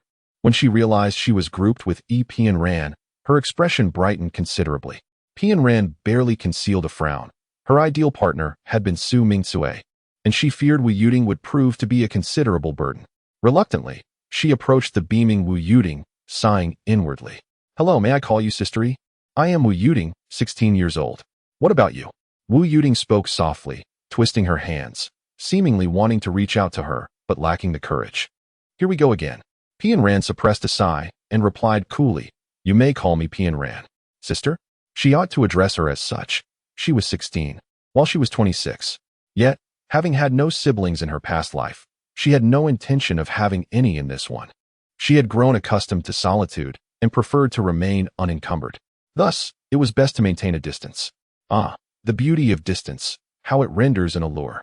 Had she not chosen to enter into a romantic relationship, perhaps she would not find herself in her current predicament. "Oh, dear Sister Pian Ran," Wu Yuding sweetly called out. This time, Pian Ran even abstained from sighing. It seemed she was ensnared like a stubborn piece of toffee. Wu Yuding, with curiosity, surveyed the surroundings, eventually seizing a pristine white teacup from the table, exclaiming, "Sister Pian Ran, the decor here is exquisite. Even in Sister Su's home, one would not find such splendid porcelain teacups." Pian Ran merely cast a glance in her direction, remaining silent as she settled herself onto the bed, lost in thought. Wu Yuding continued her monologue, touching this and that. "Sister, this copper mirror is so clear, and this rouge has such a delightful fragrance. The bed is so soft, and the patterns on the quilt are truly beautiful. I shall step out for a moment," Pian Ran suddenly announced, rising to her feet. Wu Yuding was momentarily taken aback, her eyes glistening with unshed tears. "Sister Pian Ran, have I disturbed you?" Chapter 10, A Midnight Exploration. Stop, right there. Are you one of the maids from that room? What are you doing here? A sharp reprimand pierced the air. Pian Ran turned to see a tall maiden clad in a brocade yellow dress standing a short distance behind her, a tray of shattered teapots in her hands. A newly arrived servant?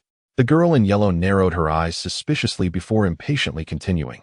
"If you have not been assigned, you ought to remain in your quarters. Why are you wandering about aimlessly?"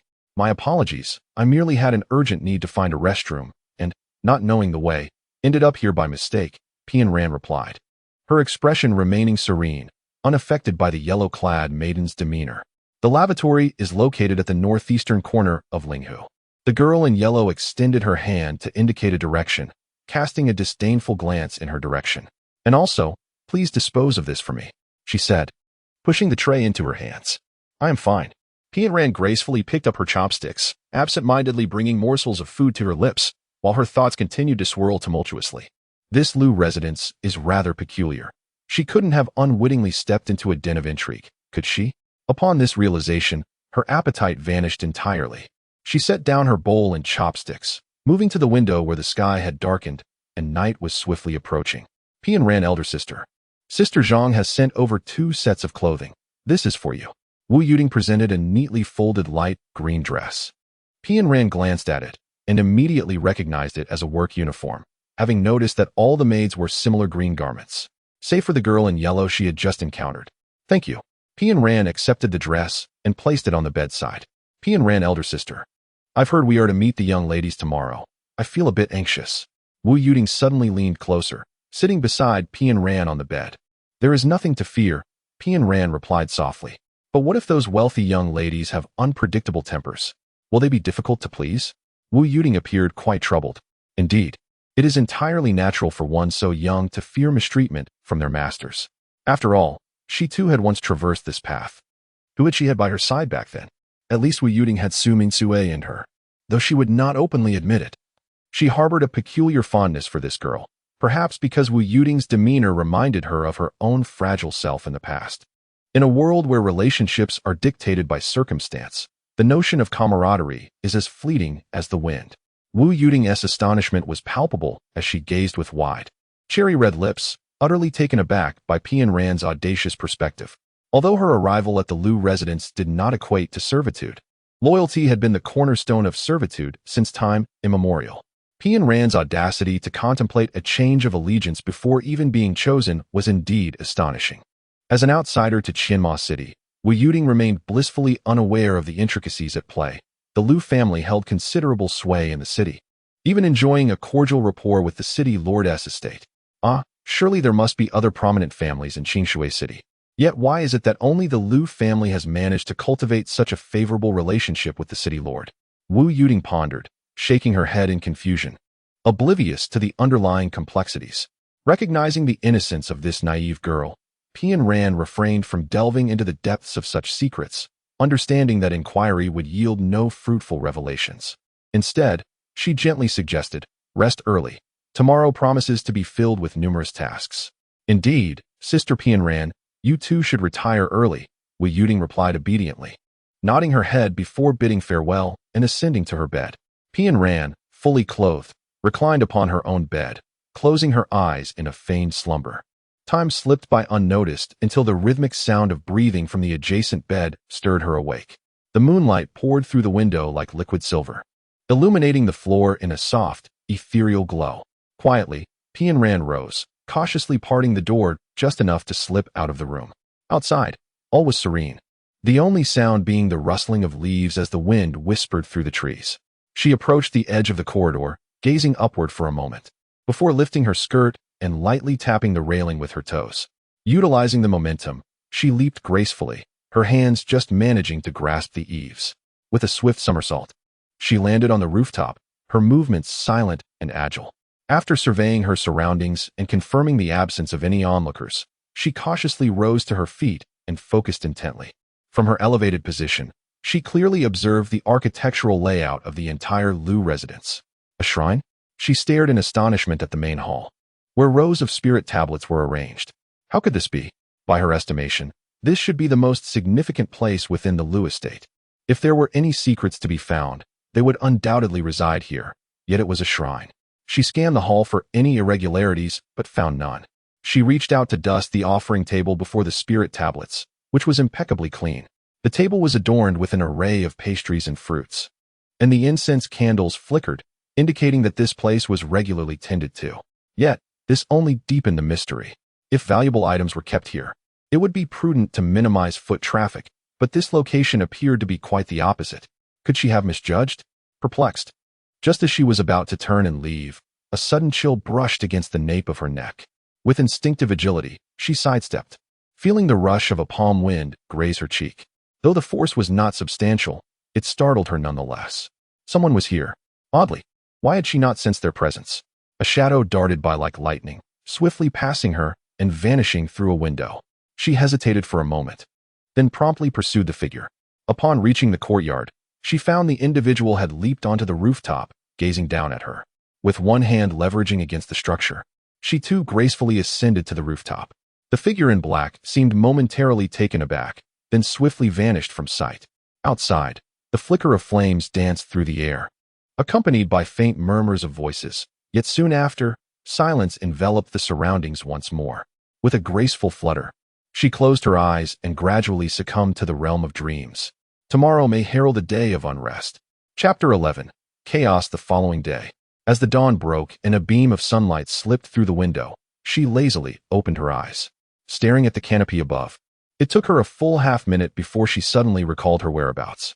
The bed curtains were drawn aside, revealing the enchanting smile of Wu Yuting. Sister Pian Ran, it's time to rise. Otherwise, we shall be late. Pian Ran gazed at her, an unusual thought blossoming in her mind. How splendid it would be if she possessed a beauty akin to Yuting's. To behold such a lovely sight first thing in the morning was truly a delightful experience. Yet, her unfortunate boyfriend, perhaps, had long harbored similar hopes in his past life. A pang of regret washed over her. Why hadn't she allowed the woman in the white dress to transform her appearance? Alas, it was too late for such considerations. What would the trajectory of her life be in this existence? She held no certainty. Sister Pian Ran, what's wrong? Wu Yuting inquired, puzzled by Pian Ran's unresponsive stare. Pian Ran replied nonchalantly, stepping out from behind the screen to wash her face and tidy her hair. Suddenly, a chuckle escaped Wu Yuting as she pointed at her, exclaiming, Sister Pian Ran, you've put on your clothes incorrectly. With a graceful bow of her head, she glanced down, finding nothing amiss, save for the fact that it did not appear as enchanting as it did on Wu Yuting.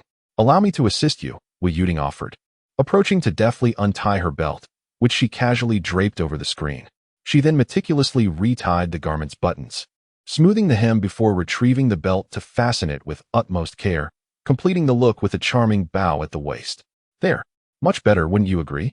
Wu Yuting gently guided her to the mirror, where their reflections revealed two elegant figures, one vibrant as a blooming flower, the other subtle as an orchid.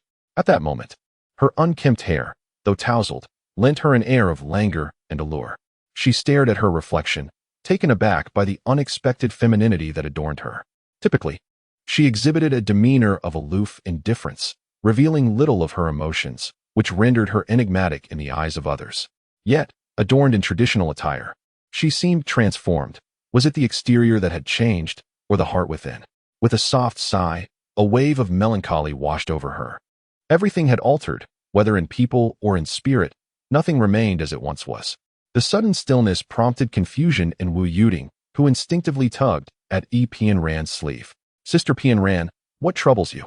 Nothing, Pian Ran replied, offering a rare, gentle smile. I shall go wash my face. Yuting, came the cheerful voice of Su Mingtsue, as she approached and embraced Wu Yuting's arm, while Pian Ran discreetly released her hold on Yuting. How are you? Are you feeling all right? Did you have trouble sleeping last night due to fear? Fortunately, I slept quite soundly. It is rather peculiar that Wu Yuting, who typically harbors a strong aversion to unfamiliar surroundings, managed to slumber until dawn. Could this be attributed to Pian Ran's presence? Ah, she could still find rest. How delightful. It seems. Su Mingtsue's tone shifted as her bright eyes glanced toward the quietly standing Pian Ran. This is all thanks to you, my dear roommate. Su Mingtsue bounded over and playfully patted Pian Ran on the shoulder. Thank you. You have taken such good care of my dear sister. From now on, we shall be friends. I did nothing. Pian Ran subtly evaded Su Mingtsue's hand and replied nonchalantly. Sister Su, Wu Yuting tugged at Su Mingtsue's sleeve and whispered. Pian Ran does not favor lively gatherings. Please refrain from being so impulsive. I understand. Su Mingtsue flashed a grin at Wu Yuting, then glanced around, perplexed. Why hasn't Zhang Sa arrived yet? Were we not supposed to meet the young ladies today? With her head bowed and her gaze lowered, Pian Ran chose to ignore the somewhat raucous atmosphere around them. Due to Zhang Sa's prolonged absence, the initial whispers had escalated into a cacophony of discussions. What on earth has transpired? Why is Zhang Sa still not here? Who knows? It was agreed we would meet the young ladies today. Indeed, I have been anxious to the point of distress, and yet, we have yet to see anyone. Surely, they haven't forgotten us? Should we venture outside to take a look? Is that wise? We have just entered the estate. Wandering around aimlessly would surely earn us a reprimand. Then what shall we do? Are we to simply wait idly? It seems we have no choice. Otherwise, if we wander off and something occurs, what shall we do then?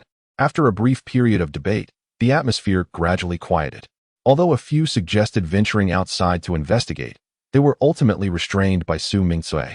Observing her with a discerning eye, it became evident that this young woman possessed considerable capability and a commendable rapport with others. While some grew impatient, she adeptly managed to quell their restlessness, indicating the significant influence her words held. However, after enduring another hour of waiting, the crowd began to stir once more. How long must we endure this? Surely, they haven't truly forgotten us?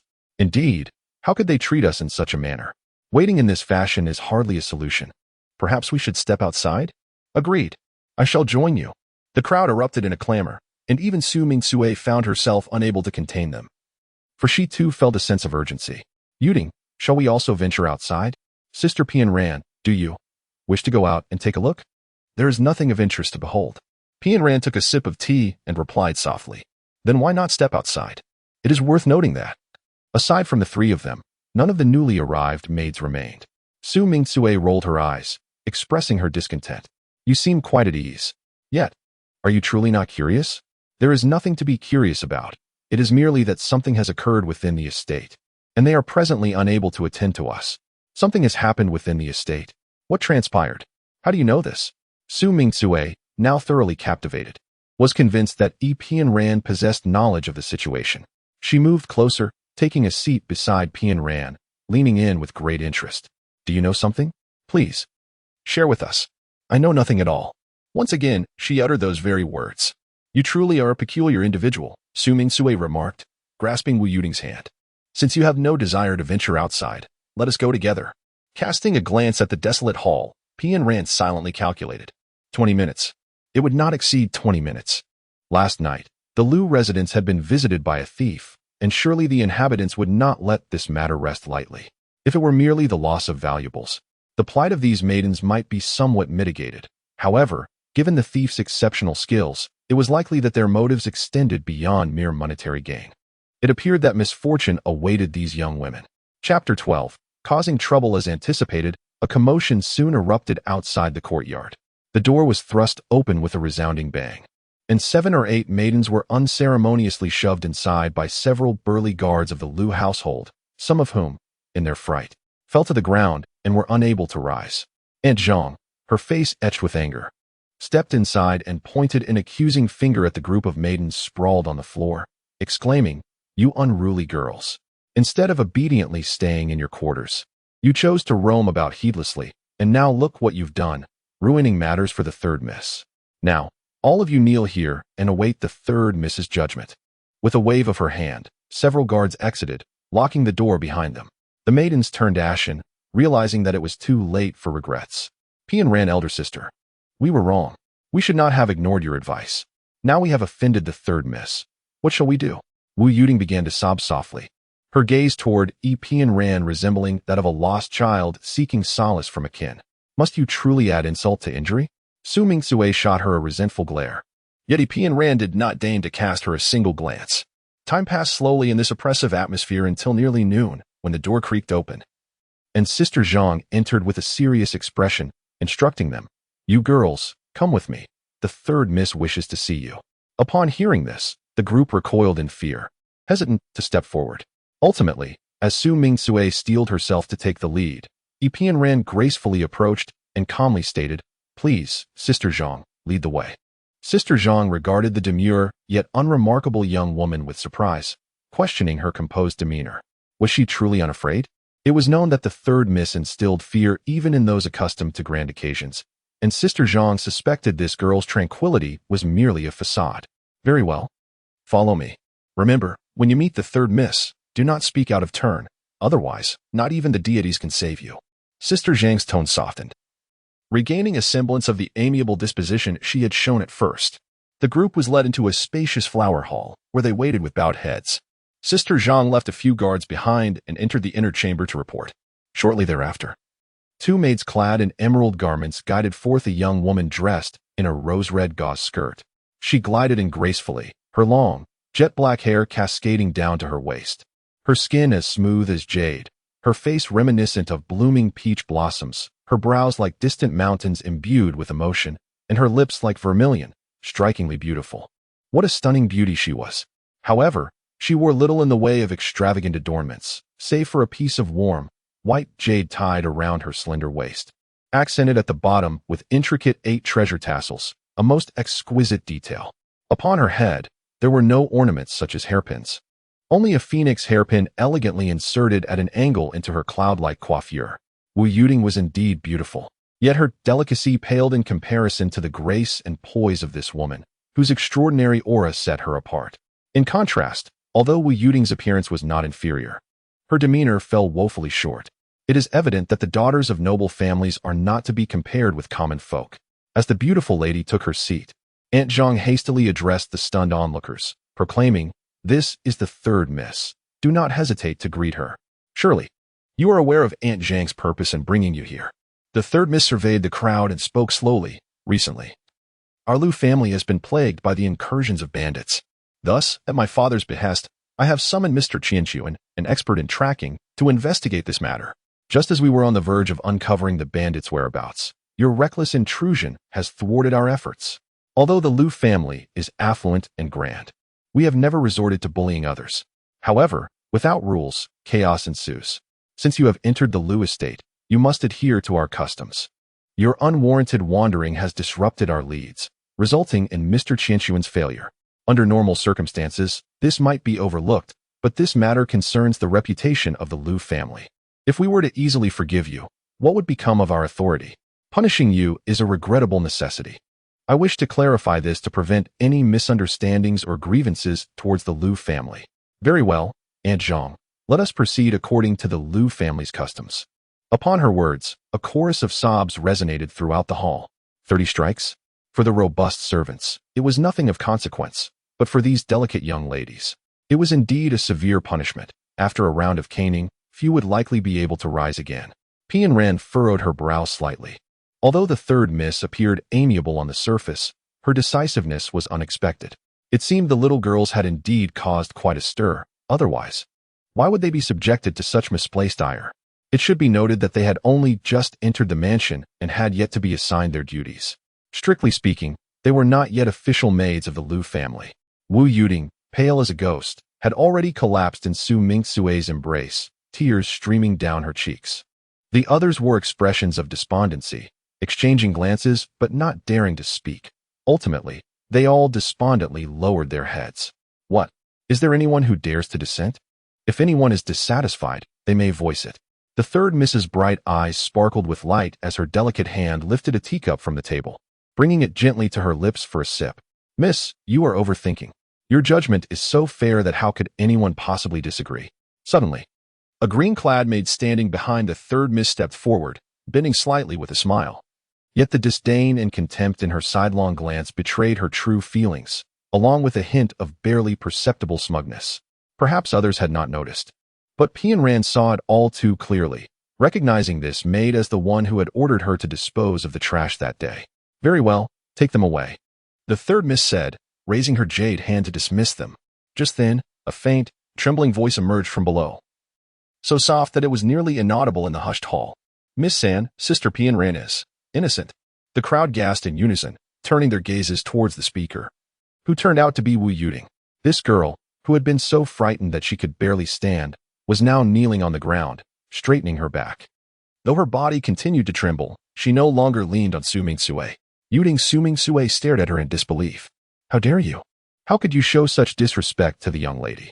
The maid in yellow, with wide, furious eyes, glared at Wu Yuting, as if she would pounce upon her and tear her apart the moment she uttered another word. Faced with this intimidating scene, Wu Yuting dared not raise her head any longer. She merely huddled on the ground, trembling uncontrollably. Even she herself could not comprehend where she found the courage to speak just moments ago. "Who did you just say is innocent?" Chapter 13, An Unexpected Turn. "Oh, what is your name?" The third miss glanced at Su Mingxue and inquired. "I am the servant Su Mingxue." "Su Mingxue? I thought I heard a different name just now." The third miss stepped in front of the kneeling Wu Yuting and asked again, "What is your name? Raise your head." Little did she know that after being momentarily deflated, Wu Yuting lacked the courage to raise her head and say a single word. She merely hung her head, shivering. "Oh dear, you girl. The third miss is speaking to you."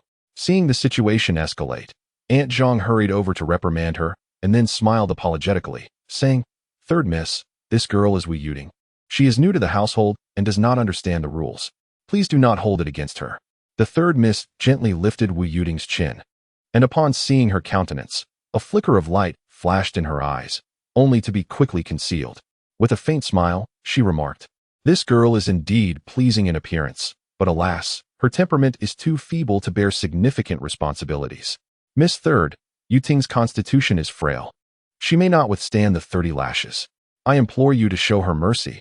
Su Mingcue, sensing a hint of sympathy in her tone for Wu Yuting, hastily seized the moment to plead. Gritting her teeth in determination, Su Mingcue knelt beside Wu Yuting, declaring, "Miss Third, I am willing to endure the 30 lashes in place of my sister Yu Ting." Wu Yuting turned abruptly to Su Mingcue, shaking her head fervently, unable to utter a word, as tears streamed down her cheeks, soaking her garments. 60 lashes. Do you truly believe you can endure such punishment? The third miss raised an eyebrow, casting a meaningful glance at Su Mingcue. Mingcue, with her tough exterior, could likely withstand it. Observing Su Mingcue's resolute demeanor, the third miss unexpectedly burst into laughter, her radiant smile revealing pearly teeth and bright eyes, captivatingly enchanting. "What boldness! I commend you for it," she said, before quickly regaining her composure. "However, under these circumstances, I cannot grant your wish. Enough. There is no need for further discussion. My mind is made up. You may leave now." The third miss gestured for Su Mingcue to cease her entreaties, casting a glance at Aunt Zhang, who immediately understood and summoned several guards to escort the individuals away. Su Mingcue felt a surge of anxiety. While she might be unaware of others' fates, she knew that if Wu Yuting were to endure those 30 lashes, it could very well cost her life.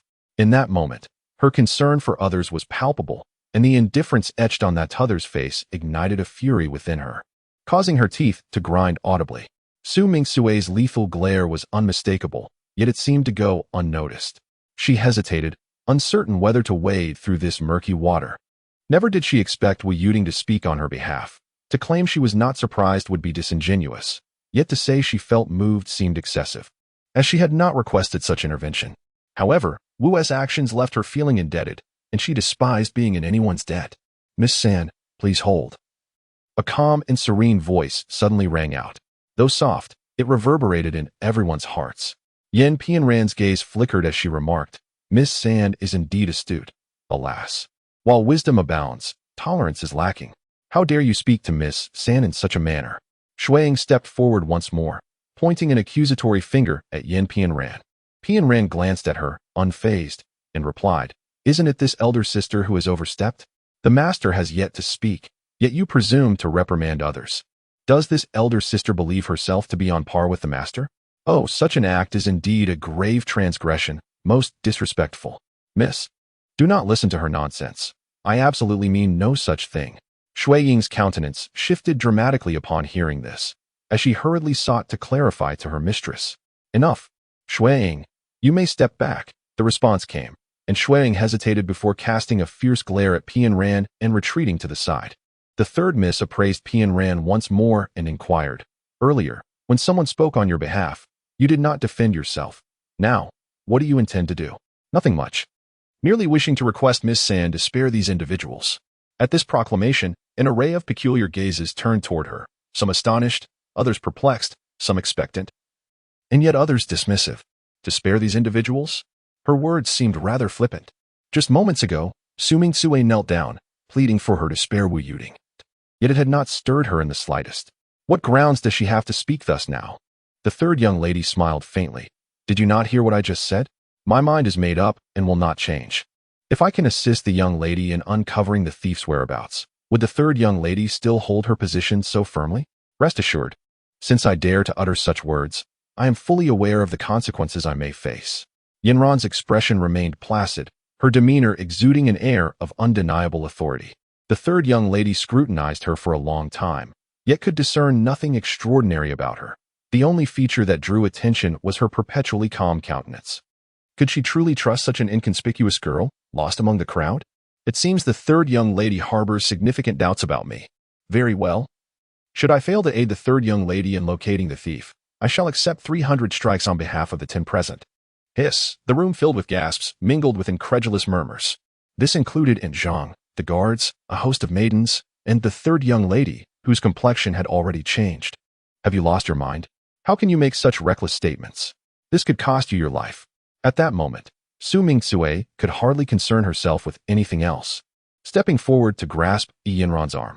Though she had her reservations, she could not stand idly by and watch her walk into danger. She could maintain her indifference, but she could not turn a blind eye. Yanran glanced at the anxious Su Mingcui, seemingly puzzled. Hadn't she just been seething with resentment against her? Why the sudden concern now? What is your name? At this moment, the third miss began to truly regard the composed woman before her, Yanran. Chapter 14. Emergency Yanran? Do you possess the skill of tracking? She questioned, her skepticism palpable. If you do not understand, why speak so boldly? At this, the third miss felt increasingly mocked, wondering if this girl was merely posturing for attention. Not comprehending the art of tracking does not equate to an inability to locate someone's trail. If the third miss remained unconvinced, she might as well summon ink and paper to document her claims. She was aware that mere words would only render her a figure of empty rhetoric. You wish to have it in writing? The third miss was now quite perplexed. She had initially thought she was being jested with, yet this girl seemed earnest. Should she place her faith in her or not? Third miss, please make your decision swiftly. I have no desire to squander time on trifles, Yanran remarked, lifting her gaze with a sudden calmness. The third miss scrutinized this girl intently, realizing for the first time that she had misjudged her. Very well. Let it be as you wish. I shall have it in writing, though I hope you do not come to regret this. The third miss, demonstrating a degree of resolve, made her decision.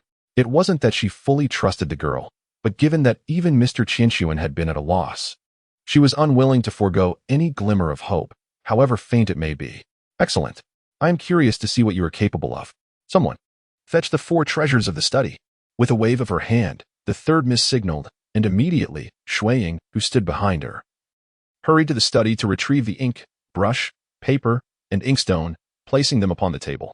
With graceful steps she approached, grasping the brush and dipping it into the ink, yet she hesitated to put pen to paper.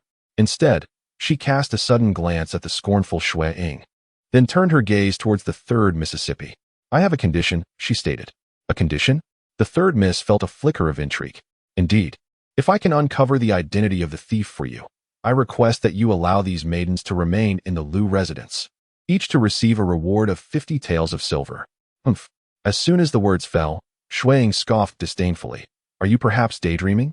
You lowly servants are already in disgrace. How dare you ask the miss for a reward? You insolent, Shuiying. Is it not enough that you've brought shame upon yourself? The third miss reprimanded, her expression darkening. Miss Shuiying, brimming with indignation, attempted to defend herself, but the third miss would not permit her to linger and embarrass herself further. Leave at once. Reluctantly, Shuiying exited, her face a picture of despair. She had been sorely disappointed by this girl. Initially, she had perceived her as clever and charming, deserving of a place by her side, yet in this critical moment, she exhibited such a lack of understanding of the situation. Clearly, there was no need to keep her close any longer. As the third miss of the Lu family, Lu Yuan deemed such a foolish person unworthy of her company. Lu Yuan turned her attention back to Yanran, the corners of her mouth lifting in a smile that was almost mocking. Do you understand that negotiating with me comes at a cost? Feel free to speak plainly. Third miss, Yanran replied, observing the slightest furrow of Lu Yuan's brow. I can agree to your condition, but upon completion of the task, I shall require you to become my personal maid. As soon as Lu Yuan spoke, she immediately attracted a wave of envious glances from the crowd, directed towards the seemingly unamused Yanran. 10 days, this was her limit. You truly are extraordinary, Lu Yuan observed with astonishment. For others, this would be a tremendous honor, yet it was evident that Yanran did not share this sentiment. Suddenly feeling a sense of relief, perhaps she had indeed not misjudged this person. Since the third miss had no objections, so be it. Yanran dipped her brush in ink, swiftly completing the document before handing it to Lu Yuan. Lu Yuan received the paper and cast a cursory glance over the characters, only to be taken aback once more. The girl's handwriting was atrocious, utterly incongruous with her persona. Was she perhaps a novice in calligraphy? Has the third miss made her decision? If so, let us depart, Yanran urged. Yes, third Mississippi. Are you Yanran? Lu Yuan inquired as they walked along the corridor of the Lu residence. Yes, Yanran nodded, crouching beside a cluster of flowers, meticulously searching until she finally uncovered what she sought beneath a thicket of dense foliage. Where are you from? Lu Yuan was certain that Yanran was not a native of Qianma City. Her appearance and accent were strikingly different from those of the locals. A foreigner. Lu Yuan thought, rolling her eyes internally. Wasn't he that obvious? Observing her demeanor, it was clear that she was reluctant to divulge the truth. Just as Lu Yuan was about to press further, she noticed Pian Ran flipping a leaf back and forth, prompting her to inquire curiously, what is wrong with this leaf? Is it not just an ordinary leaf? With a graceful gesture, she handed a leaf to her hand and seemingly nonchalantly inquired, which direction is your esteemed kitchen? Lu Yuan was taken aback for a moment, pointing towards the southeast, puzzled as she replied, why? Are you hungry? If you are, I can have someone. Let us go and take a look. Pian Ran interrupted her, leading the way towards the kitchen.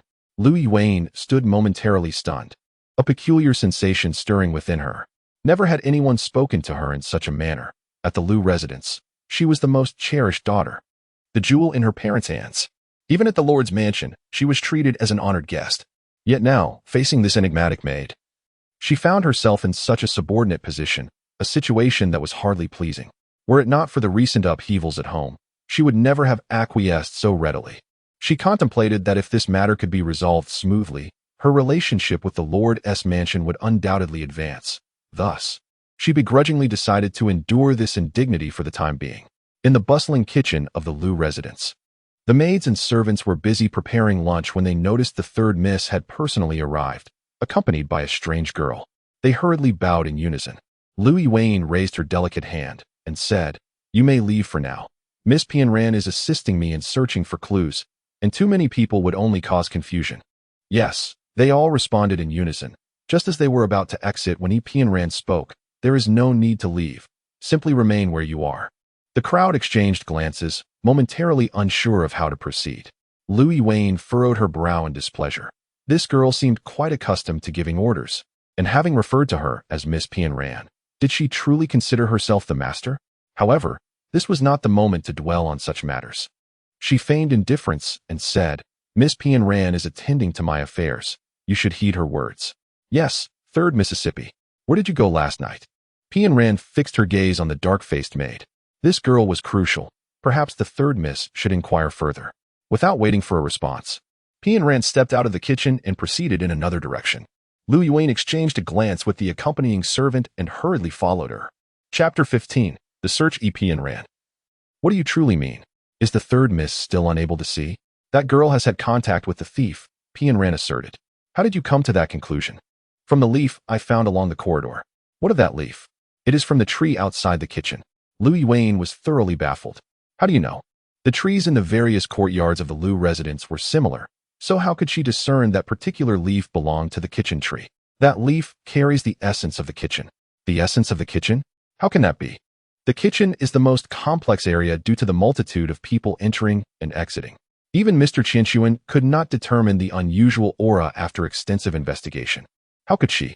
That dark maid once met someone beneath that tree. Thus she became imbued with that essence. But how can you ascertain that the person she met was the thief? Because there lingers an unfamiliar scent on that leaf. One that does not belong to anyone within the Lu residence.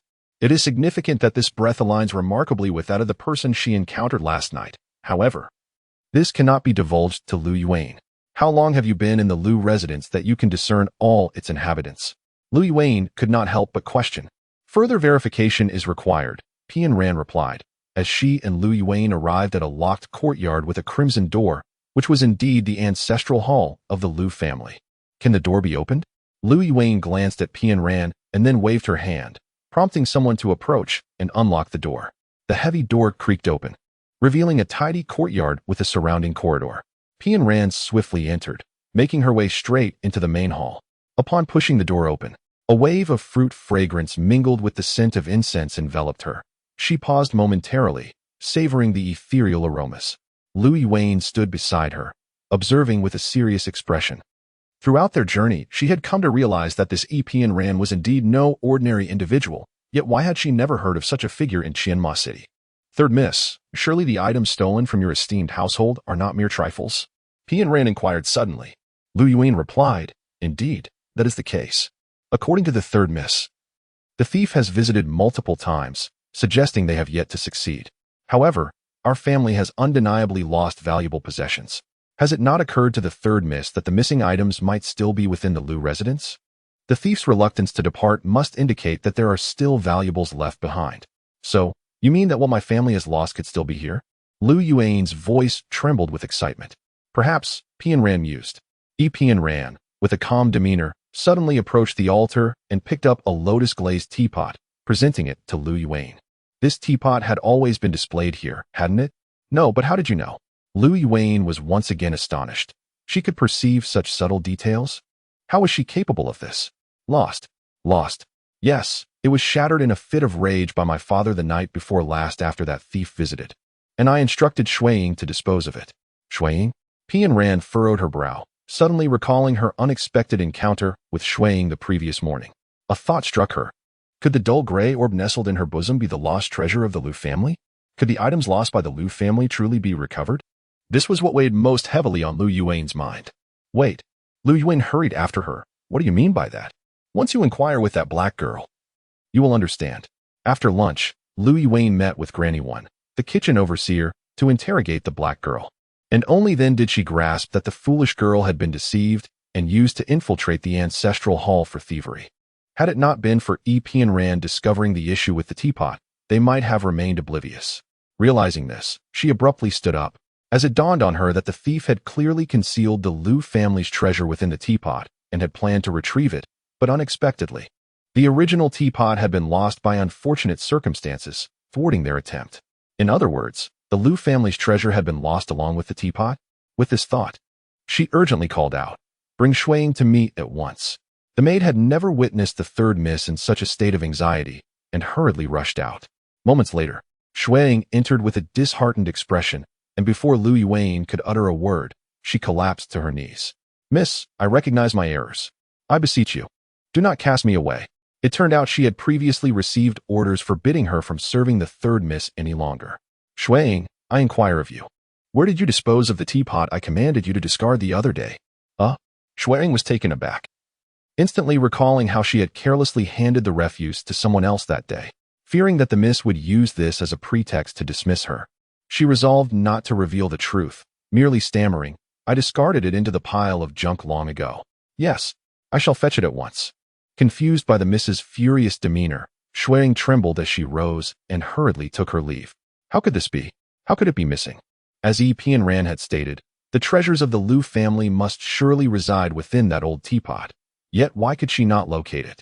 Had someone else beaten her to it? She pondered and then raised her hand to command, "Go, bring Pian Ran to me." Mississippi. Shuiying cast a pitiful glance at her mistress, yet found no trace of compassion in her eyes. "Do you recognize your transgressions, Shuiying?"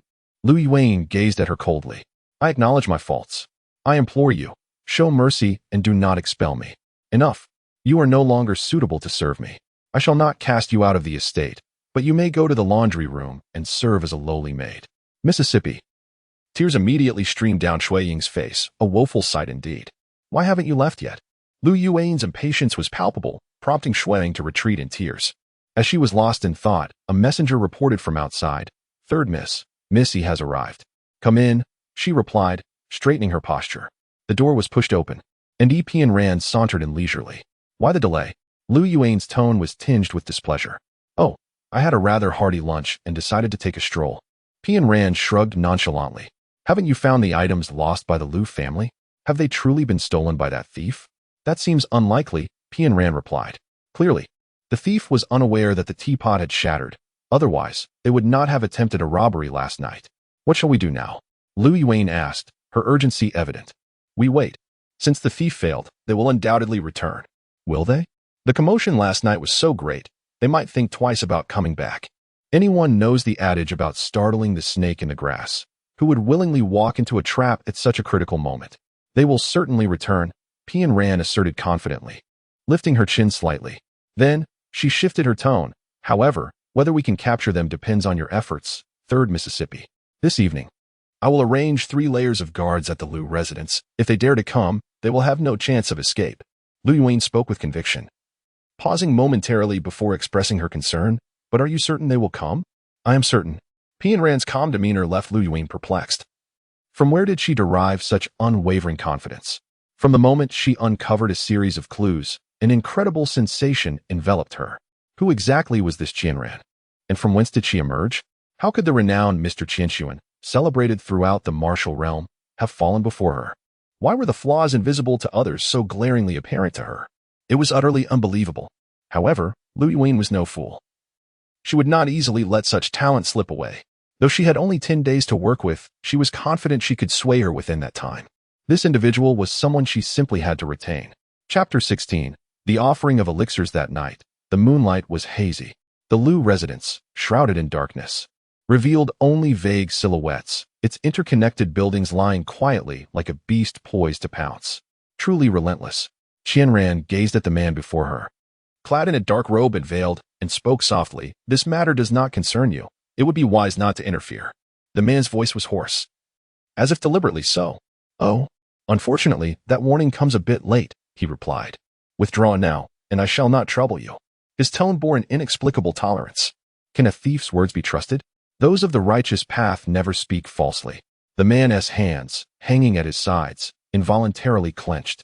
The righteous path? Is that your origin? You seem utterly unfazed. Surprised by Qianran's unchanging expression, he felt a twinge of astonishment. What is there to be surprised about? A thief hailing from the righteous path? Are you suggesting that even thieves have their code? Qianran remarked casually, casting a sidelong glance at him.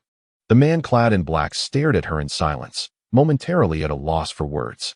She had effortlessly articulated the essence of his secretive path, rendering his attempts to explain utterly stifled.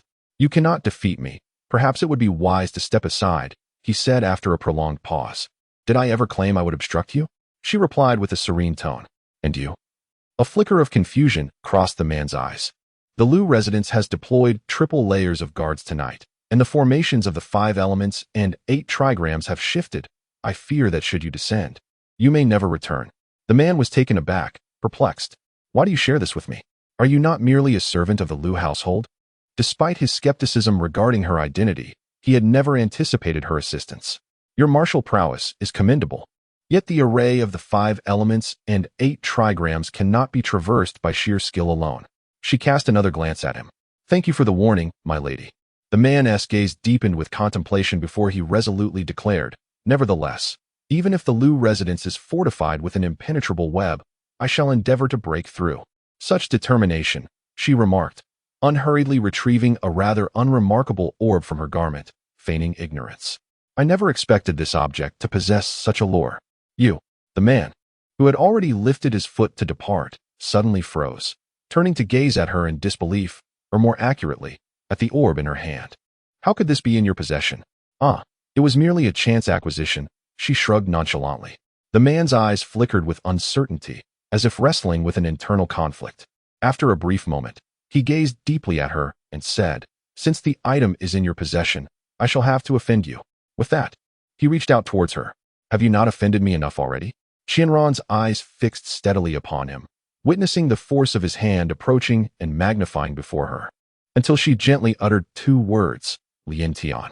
Just an inch from Qianran's cheek, Lian Tian's hand abruptly halted, and a barely perceptible smile graced her lips. You, the astonishment in the man's eyes intensified, far surpassing his earlier shock. What? Are you frightened? How did you know? His voice lost its feigned hoarseness, regaining its clarity. Now, will you still attempt to seize it? Qianran raised the orb before him. This energy and golden core, I must possess. After a brief pause, Lian Tian sighed, removing the black veil that obscured his face, revealing a countenance that could rival the brilliance of the moon. Yet, despite the aggressive undertones in his words, he made no move to advance. Is that so? Since you are so determined to obtain it, Qian toyed with the orb in her hand before abruptly changing her tone. Then I shall gift it to you. With that, she tossed the orb to him. A heart that had nearly sunk to the depths was suddenly lifted. Lian Tian, caught off guard, caught the orb in his palm, staring in disbelief at the gray sphere, unable to fathom how it had come to him so effortlessly. You wish to give this to me? The disparity was too great for him to accept. I have already given it to you. Qianran replied with an unperturbed demeanor. Do you know what this item is? Uncertain, yet not entirely oblivious, she at least recognizes that this object is the long-lost treasure of the Lu family. Perhaps she was previously unsure, but judging by Lian Tian's expression moments ago, the truth seems almost undeniable. Do you not fear remorse by offering me something of which you possess no knowledge? Lian Tian inquired, unable to restrain herself. I never engage in actions that lead to regret. However, lost? A bead of cold sweat formed on Lien Tian's forehead. What does she take this for? Rubbish? Since you insist, I shall defer to your wishes. Swiftly, she tucked the elixir into her bosom, anxious that a moment's displeasure might result in its loss. That is more like it. Gracefully nodding, she instructed, sit down. I shall teach you how to break her 5 elements Bagua formation. Lien Tian was once again taken aback. Having already obtained the item, was there still a necessity to breach that heavenly net? This, I believe, will no longer be needed. Who claims it is unnecessary? You must still confront the Lu estate. You have already bestowed upon me what I sought. Why would I venture to the Lu estate? To perform a charade. A charade? How could he possibly follow her line of reasoning? A performance for the third miss. Otherwise, how would I acquire those 50 taels of silver? 50 taels of silver? What on earth is she referring to? This was our agreement. I assist her in uncovering the stolen clues, and she compensates me. What? Is she a fool? Consenting to such an inequitable arrangement? One must understand that the Lu family spirit and golden pills are priceless treasures. 50 taels as compensation is laughable. You are at a significant loss. Demanding 5,000 taels would not be excessive. Lien Tian could not help but remind her. What purpose does all this useless clutter serve? Are we to wait for it to sprout and bear fruit? Pian Ran pursed her lips in response, finding the discourse utterly baffling. Are you so certain that I will cooperate with you? Lien Tian squatted down beside her, unable to resist, asking again. If you do not comply, there is no way you will obtain what you desire. Pian Ran spoke with unwavering conviction, yet Lien Tian remained skeptical. However, within the span of a mere incense stick, she came to realize that she was not merely boasting. The intricate formation of the Lu family was indeed somewhat convoluted, yet under Pian Ran's elucidation, Lien Tian grasped the general concept. Moreover, since he was not truly risking his life, the burden felt significantly lighter. He gazed at Pian Ran and suddenly smiled, saying, the Lu family could never have imagined that you would conspire with a thief like me to dismantle their grand formation. Do not rejoice too soon. This array is exceedingly intricate, and my explanations may not be comprehensive.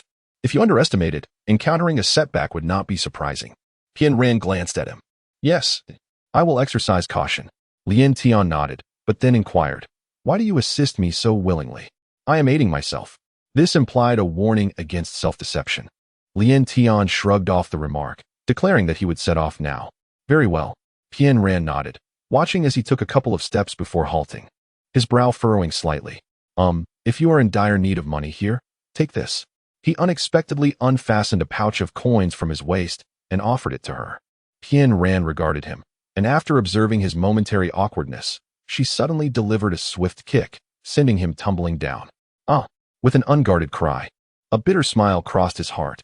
How could this woman be so? Next, it would be up to Lien Tian. If this fellow were not excessively foolish, he should be able to extricate himself. And if he succeeded, she would be able to leave the Lu residence in peace. Chapter 17. The young lady of the city lord's mansion. The following morning, while Pian Ran was still lost in dreams, she was abruptly awakened by a vigorous shake. As she opened her sleepy eyes, she was met with the sight of Su Mingcui's wide, gaping mouth mere inches away. Pian Ran, are you still asleep? Do you not know that a significant event has occurred?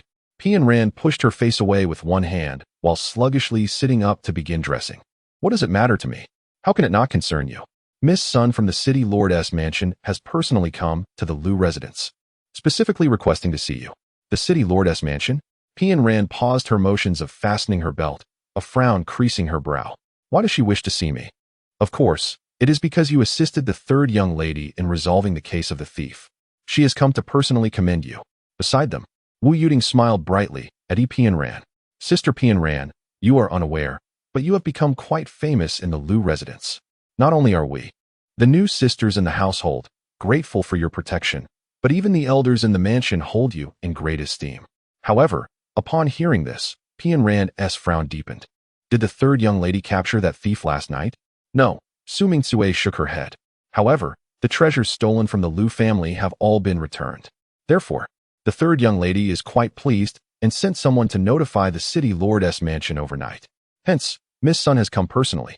Why would the matter of the Lu family be reported to the city lord's mansion? As Pian Ran gracefully approached the bronze basin to freshen up, she inquired with a hint of confusion, "Oh dear, you are not aware of this?"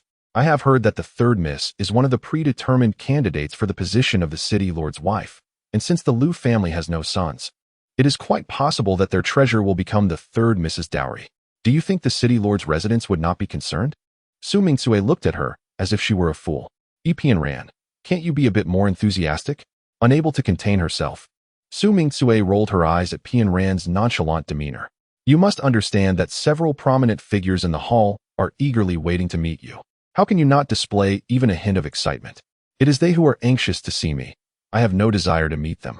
Is that so? The direct summons from the young lady of the city lord's residence is a tremendous honor. How can you treat it with such disregard? Su Mingcue was truly exasperated, and she exchanged a knowing glance with Wu Yuding. Together, they flanked Pian Ran, assisting her in her grooming and adornment. Half an hour later, a beautiful maiden emerged, truly embodying the adage that one must be appropriately attired.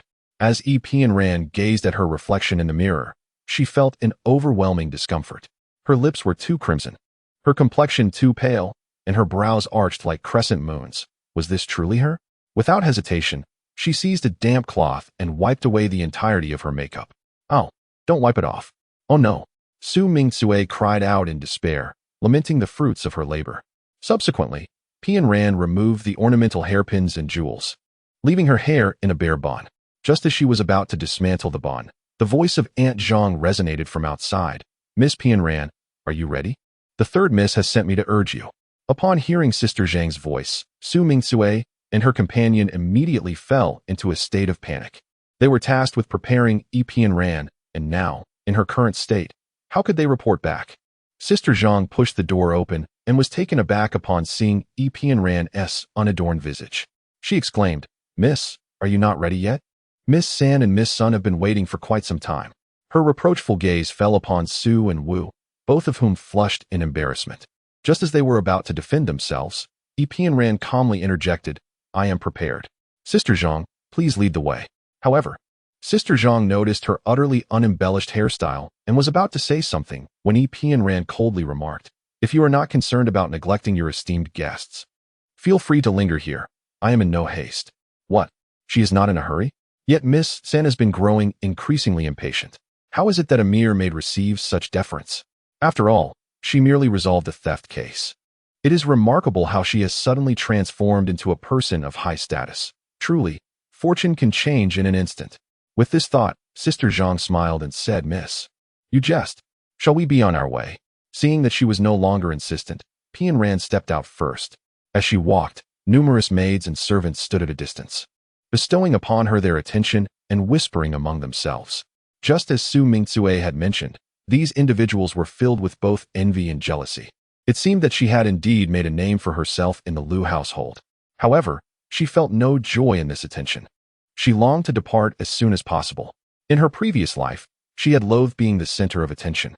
Thus, upon discovering her ex-boyfriend's identity, her fondness for him evaporated in an instant.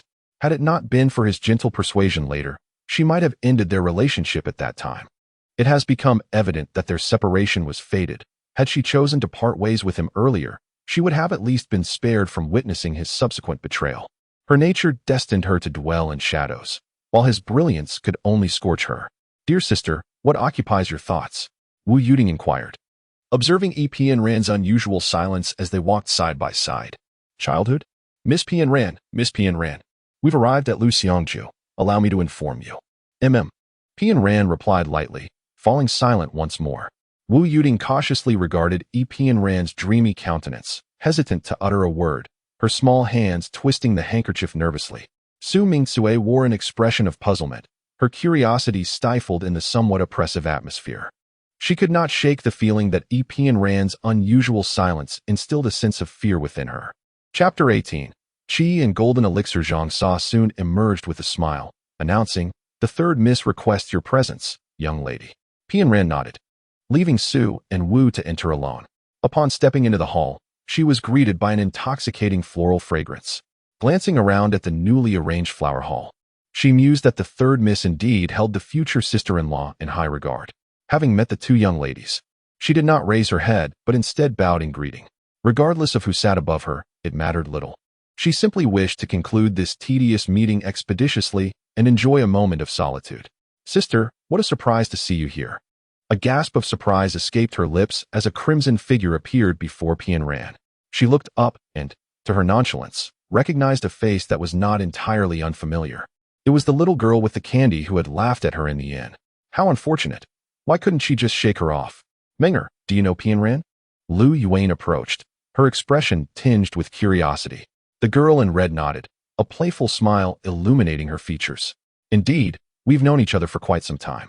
However, this sister is rather obstinate. No matter how much I plead, she refuses to accompany me to the city lord's residence.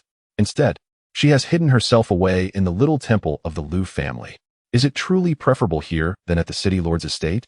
Pian Ran observed them with a detached demeanor, keenly noting the fleeting shadow that crossed Lu Yuan's face upon hearing the words little temple. Menger, you jest again. Pian Ran's refusal to go to the city lord's residence is likely due to the fright you gave her, isn't it? Lu Yuan said, her eyes twinkling with mirth. I have heard from Wuhan that your persistence is something no one can withstand.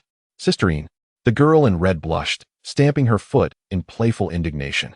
Have you been corrupted by my elder brother? Even you are teasing me now? How could I dare to mock you? I fear that if you were to lose even a single hair, Wuhan would hold me accountable. Lu Yuan chuckled softly, clearly at ease with the girl in red. Humph. My elder brother would never scold you. He dotes on you far too much. Even I, it seems, cannot compare to your standing in his heart. The girl in red pouted. What nonsense is this from a child? Lu Yuan replied, a faint blush creeping onto her cheeks. Was that another lesson from my elder brother? With an exaggerated sigh, the girl in red lamented, alas. I am already 16. I am no longer a child. If the two young ladies wish to engage in idle chatter, then I shall not intrude. Beside them, Pian Ran found the exchange between the two rather tedious and turned her gaze towards the wooden beams of the ceiling. Oh, Pian Ran, you cannot leave. The girl in red suddenly grasped Pian Ran's sleeve. Do you have any idea how long I have sent people to find you? Had I known you were here with Sister Ian, I would have asked her to bring you to the Lord's residence to see me long ago. Indeed, I have been so caught up in conversation that I have yet to properly introduce you. Lu Yuan said as she took the hand of the girl in red and smiled at Pian Ran. This is Miss Sun, the younger sister of Sun Wuhan, the Lord of Qianma City, Sun Mingming. Miss Sun, may I inquire what business you have in summoning Pian Ran? Pian Ran's expression remained impassive. For her, hastening the end of this meeting was the primary objective. I am here to express my gratitude. Thanks to you, the Lu family's qi and golden pill have been preserved. Lu Yuan's countenance shifted slightly. How could this girl so casually speak of the Lu family's treasured possession? Yet, given the current situation, she refrained from voicing her concerns. The qi and golden pill? Pian Ran appeared somewhat disinterested and remarked nonchalantly. It is unfortunate that I have expended such effort, yet remain unaware of what I am truly striving for. Indeed, dear sister, you may not be aware, but the qi and golden pill is one of the 8 great treasures of the martial world. Its effects are quite extraordinary, capable of helping those who have reached a bottleneck in their martial arts breakthrough, making it the desire of many. Is that so? That truly is remarkable, but alas, I remain fated to never witness it. Menger, the qi and Jin Dan are the treasures of the Lu family. They should not be casually displayed, Lu Yuan remarked. Casting a glance at Sun Mingming and then at Pian Ran, her expression revealing her hesitation. I understand the third Mrs. sentiments. Such precious items, once lost and now regained, are not easily shown to others. However, she should not assume that Pian Ran covets these treasures. Had she harbored such intentions, she would not have assisted in seeking the clues. Indeed, Sister Ian, how could Sister Pian Ran possibly desire the qi and Jin Dan? Besides, those items hold little significance for ordinary people, Sun Mingming interjected, eager to support her friend. Very well, I shall show you. Lu Yuan sighed in resignation. You too, follow me to the inner chamber. She led them into the inner sanctum, which comprised 3 adjoining rooms, a quaint tea pavilion, a study, and Lu Yuan's bedroom. She instructed the two to wait in the tea pavilion while she entered her room. Moments later, she emerged holding a gilded wooden box. This is the qi and Jin Dan, Lu Yuan announced, placing the box on the table and lifting the lid, revealing a golden-hued pill. Wow, is this truly the qi and Jin Dan? Sun Mingming exclaimed, unable to contain her curiosity as she leaned in for a closer look. Pian Ran also approached slightly but, after a fleeting glance at the pill, redirected her gaze, seemingly disinterested. Since the treasure has returned to its rightful owner, third miss. It is best that you keep it safely stored, Pian Ran suggested nonchalantly. Indeed, Sister Yin, you must take good care of it. It may prove invaluable in the future. Sun Mingming added with a knowing wink at Liu Yuan. Liu Yuan's face suddenly flushed, and with a sense of urgency, she hastily tucked away the box. What nonsense are you spouting? You all go outside and wait for me. I will come once I have secured the golden elixir. All right, off you go. Sun Mingming waved her petite hand, turning to pull Pian Ran out. Pian Ran, feeling her hand grasped, couldn't help but frown. She had always detested physical contact with others, even with those of the same gender. Unceremoniously, she broke free, only to hear Sun Mingming begin to lament again. I too wish to leave the Lu residence, but alas, I am not in control of my own fate. For her, neither the Lu family nor the Lord's manor were places she desired to remain. I cannot leave just yet. Why not? Sun Mingming retorted. Working as a maid in the Lu household does not require one to sell oneself. Who would dare stop you if you wish to depart? No one would stop me, but as I said, I still cannot leave. Then when will you be able to leave? And to where might you go? Is being a maid here truly better than being a distinguished guest at the Lord's manor? Sun Mingming's countenance fell, yet her curiosity remained insatiable. I have my own destination. Pian Ran gazed out the window, her eyes momentarily lost in thought. But I will depart from here eventually. Chapter 19. Leaving the Lu residence, you intend to leave? But do not forget, you promised to stay by my side for 10 days. Liu Yuan's voice rang out at the perfect moment as she emerged from the inner chamber, her gaze fixed intently on Pian Ran. Pian Ran glanced at her, then turned her attention back to Sun Mingming. You see, Miss Sun, even if I wish to go somewhere, it is not entirely within my power to decide. Sun Mingming glanced at Pian Ran, then at Liu Yuan, and with a hint of reproach, addressed the latter. Sister Yin, why do you insist on keeping Sister Pian Ran at the Lu residence? Liu Yuan's expression shifted in surprise, but she soon replied gently, Ming, it is not I who have detained her, rather. She has made a written agreement to assist me in investigating the matter of the thief and has promised to remain by my side for 10 days. As she spoke, she retrieved the document from her sleeve and handed it to Sun Mingming. Sun Mingming took it and perused it briefly before suddenly laughing. Sister Yin, are you jesting? The Qi and golden elixir are immensely valuable. How could you possibly settle with merely 50 taels and still expect her to serve you for another 10 days? Is that not somewhat ungracious? A flush crept onto Liu Yuan's face as she realized the inadequacy of Pian Ran's terms, yet it was she who had proposed them. Should she truly offer the other party a better deal? Ming'er, the situation is not as you perceive. Enough. Sister Yin, how about this? You grant Sister Pian Ran her freedom and consider it a favor for me. This time, Liu Yuan found herself genuinely troubled. She was reluctant to part with Pian Ran, but Sun Mingming's request left her unable to refuse outright, placing her in a difficult position. Sister Yin, my elder brother often teaches me not to bully the weak or exploit the poor. If you make things difficult for a mere maid, he would surely be displeased if he found out. Do you wish for that? Sun Mingming blinked, observing the subtle change in Liu Yuan's countenance, and knew she had struck a sensitive chord. Moer, I harbor no intention of causing her distress. Yet, Sister Pian Ran does not wish to remain in the Lu residence. Sun Mingming defended herself while turning to Pian Ran, asking, Isn't that so, Sister Pian Ran? Indeed, I have other matters to attend to, Pian Ran stated coolly. See, Sister Yin, you could graciously relent. After all, your household is replete with maidservants and would scarcely miss Sister Pian Ran. Sun Mingming began to employ her charming antics once more. Liu Yuan remained silent, contemplating for a considerable time, and ultimately, with a resolute sigh, she declared, Very well, since Ming'er has spoken, I shall acquiesce this time. She found Pian Ran quite intriguing, yet offending the city lord's residence would prove far less advantageous. Pian Ran blinked, but refrained from comment. This is quite satisfactory. Although she held little regard for Sun Mingming, the opportunity to depart from the Lu residence without contravening her principles was indeed a stroke of fortune for which she ought to express her gratitude. Sister Pian Ran, when do you intend to leave the Lu residence? Sun Mingming inquired with a hint of excitement, a tone that struck Liu Yuan as particularly jarring. Now, Pian Ran replied calmly. Splendid. We may depart together. Sun Mingming waved at Liu Yuan, saying, Sister Yin, I shall take my leave now. I shall visit you again when time permits. Ming'er, why are you leaving so soon? Won't you stay a while longer? Liu Yuan urged.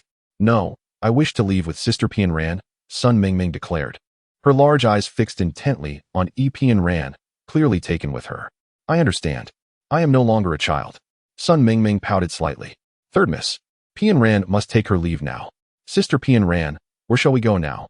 A young lady should not wander aimlessly outside. Upon uttering such a statement, she found herself pondering its peculiarity. Had anyone ever expressed such a sentiment before? Impulsiveness was an irritable disposition she could not alter. Yet Pian Ran had no intention of revealing this. It would be effortless for her to sever ties, just as easily as she could shake off the figures covertly trailing her from the Lu residence. Where are you headed, little miss? Two men, with sinister intentions, obstructed her path. Their lean frames were familiar to Pian Ran. They were indeed among those who had been fixated on Sun Mingming moments prior. But what could they possibly want from her? She was hardly the opulent heiress that Sun Mingming was. Step aside. I have no money, Pian Ran replied coolly. The two men were taken aback, clearly unprepared for such a composed response. Exchanging glances, one of them sneered, Hey, little beauty, don't you feel lonely all by yourself? Why not accompany us? Rest assured, we mean you no harm. As they spoke, they inched closer, their hands reaching out as if to seize Pian Ran. She took a step back, disdainfully regarding their outstretched hands. Do not approach me again, otherwise. One of the men chuckled derisively. What will you do? Little girl, I suggest you behave yourself. Make another move, and you'll regret it. Chapter 20. The comedic thieves, please, spare me, miss. The scoundrel, now terrified, dared not move. Who sent you? Pian Ran inquired. The scoundrel was momentarily taken aback, then forced a smile, saying, I am merely a street tough, who, upon seeing that young lady's wealth, was momentarily tempted to earn a few coins. Is that so?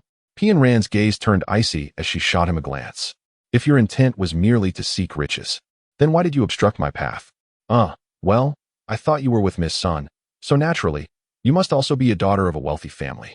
And I thought, the scoundrel stammered, his voice dwindling as he caught sight of Pian Ran's increasingly frigid eyes, ultimately trailing off in fear. A street tough? You say? I find it hard to believe that a mere ruffian would dare to target the daughter of the city lord's mansion. What? Do you possess the audacity of a bear or the foolishness of a pig? The scoundrel's complexion shifted, and he replied with a forced grin. I truly had no knowledge that she was the daughter of the city lord's mansion. Had I known, I would not have dared to entertain such thoughts, even if I borrowed courage from the heavens. Is that so? Pian Ran retorted coolly, her expression suddenly sharpening. Such a feeble lie might deceive a fool. Do you take me for a mere child? You claim ignorance of her identity, yet you address her as Miss Sun so casually. Do you think others are deaf? In this Qianma city, how many prominent families bear the surname Sun? Are you so oblivious that you continue to survive in such a state?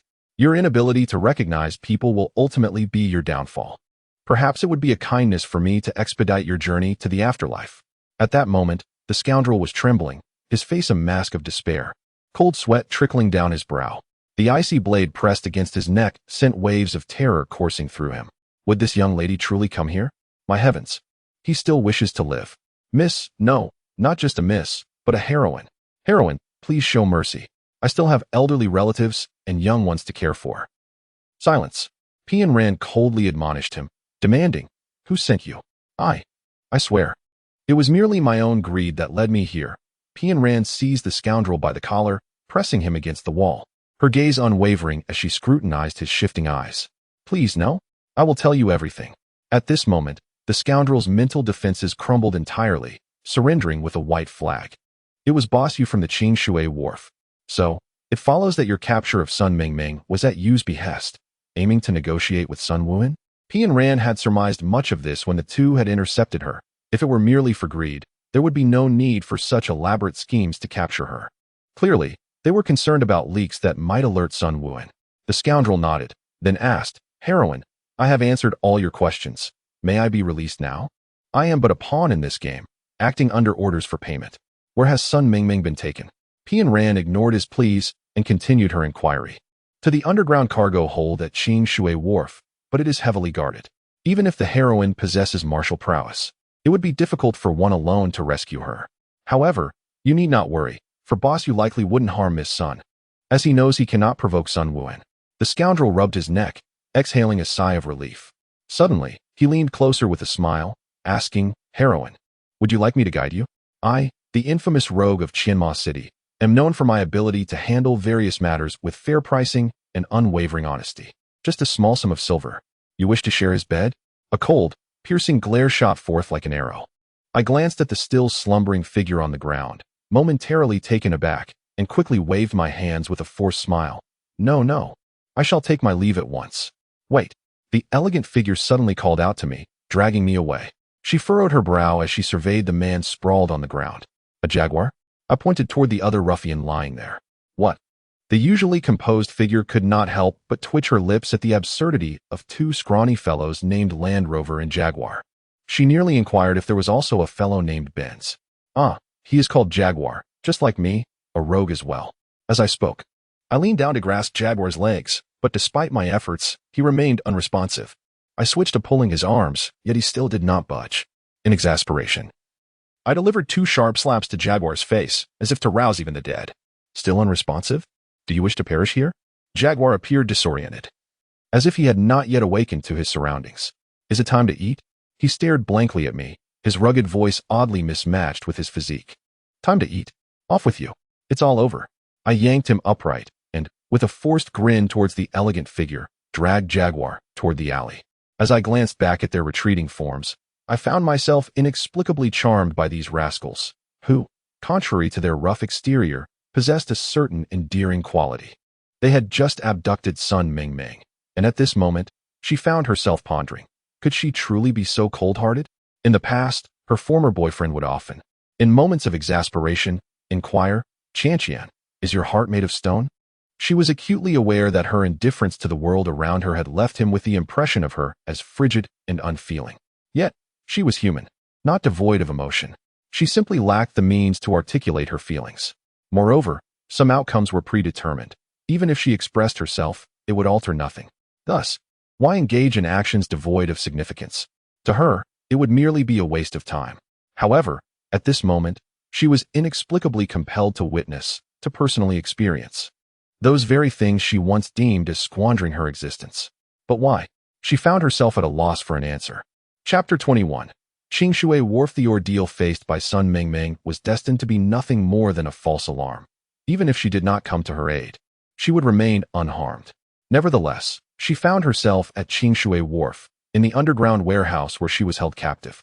Of course, she had changed out of her feminine attire, tied her hair back, and donned a simple, unassuming outfit. After a relatively smooth infiltration into the warehouse, she soon discovered a tightly shut wooden door. Just as she contemplated how to pry it open, she heard voices approaching. Pausing, she quickly concealed herself behind a stack of cargo and listened as someone entered. Oh, very well, I shall go and meet this Miss Sun, a somewhat low and resonant voice stated, presumably belonging to Yushun.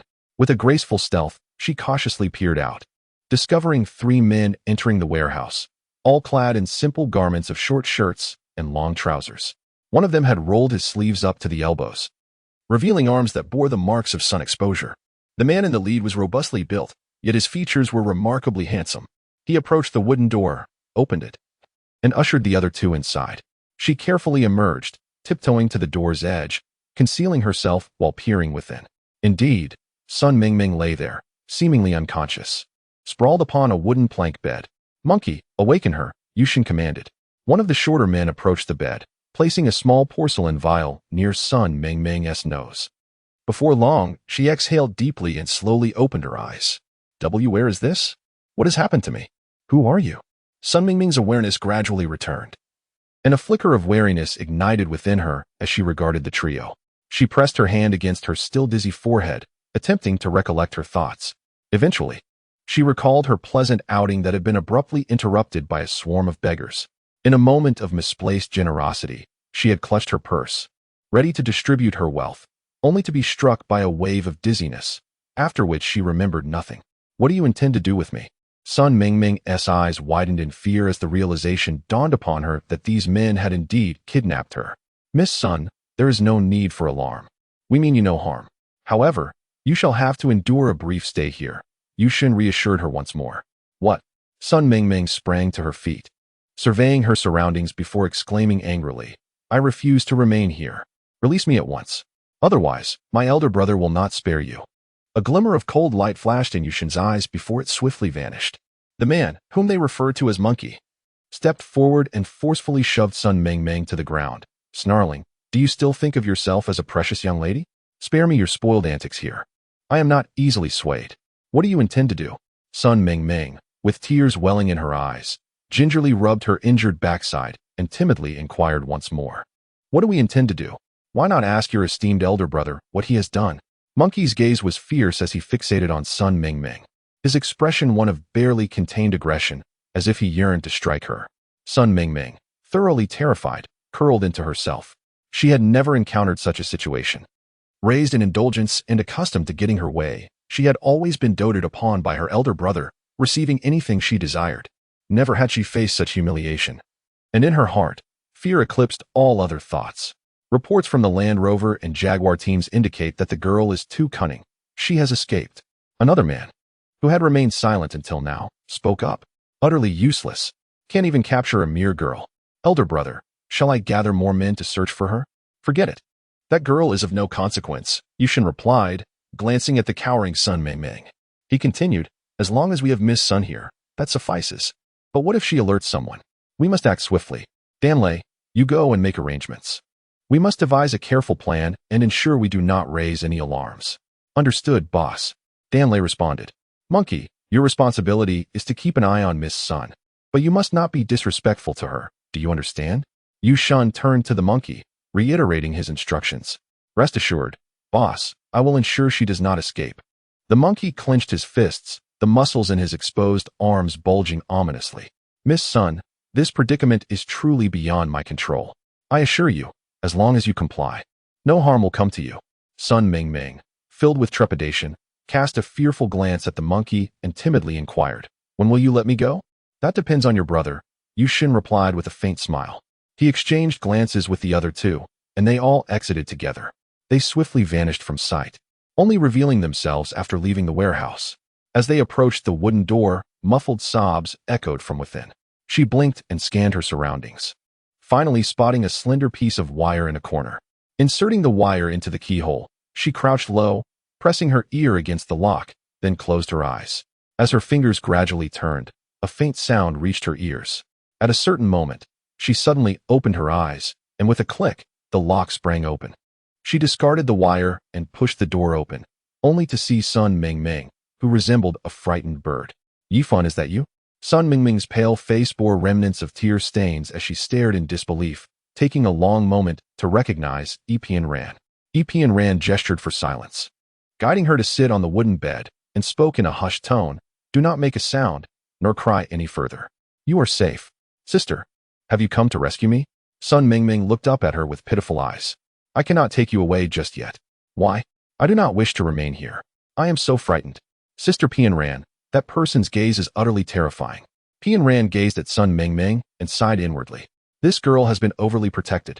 Encountering such trivial matters has left her flustered, clearly indicating her naivety and inexperience.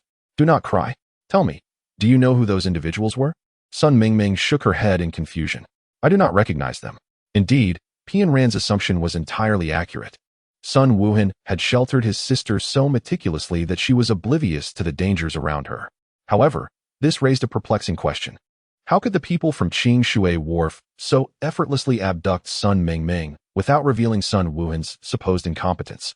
Pian Ran had never underestimated the lord of the city, despite never having met him.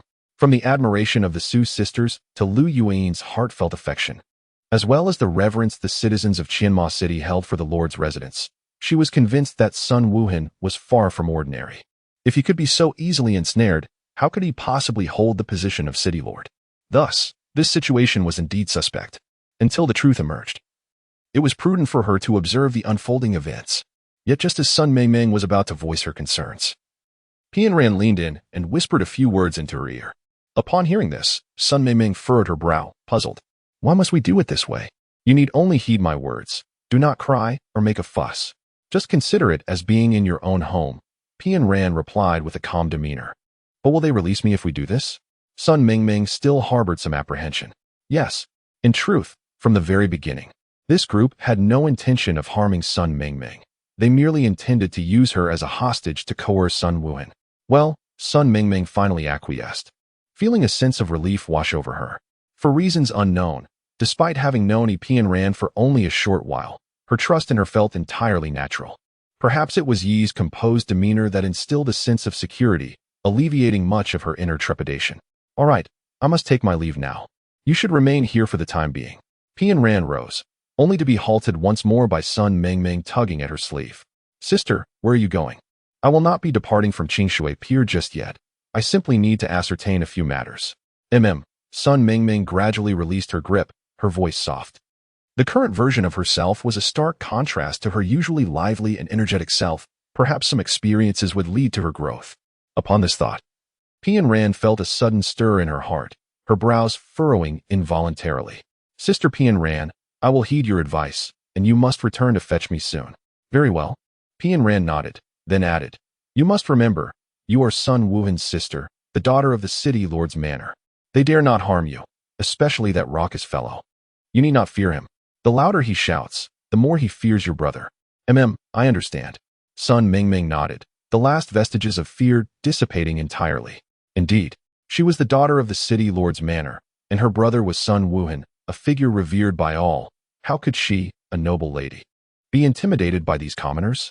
Pian Ran cast one last glance at Sun Mingming, a flicker of light shimmering in her eyes.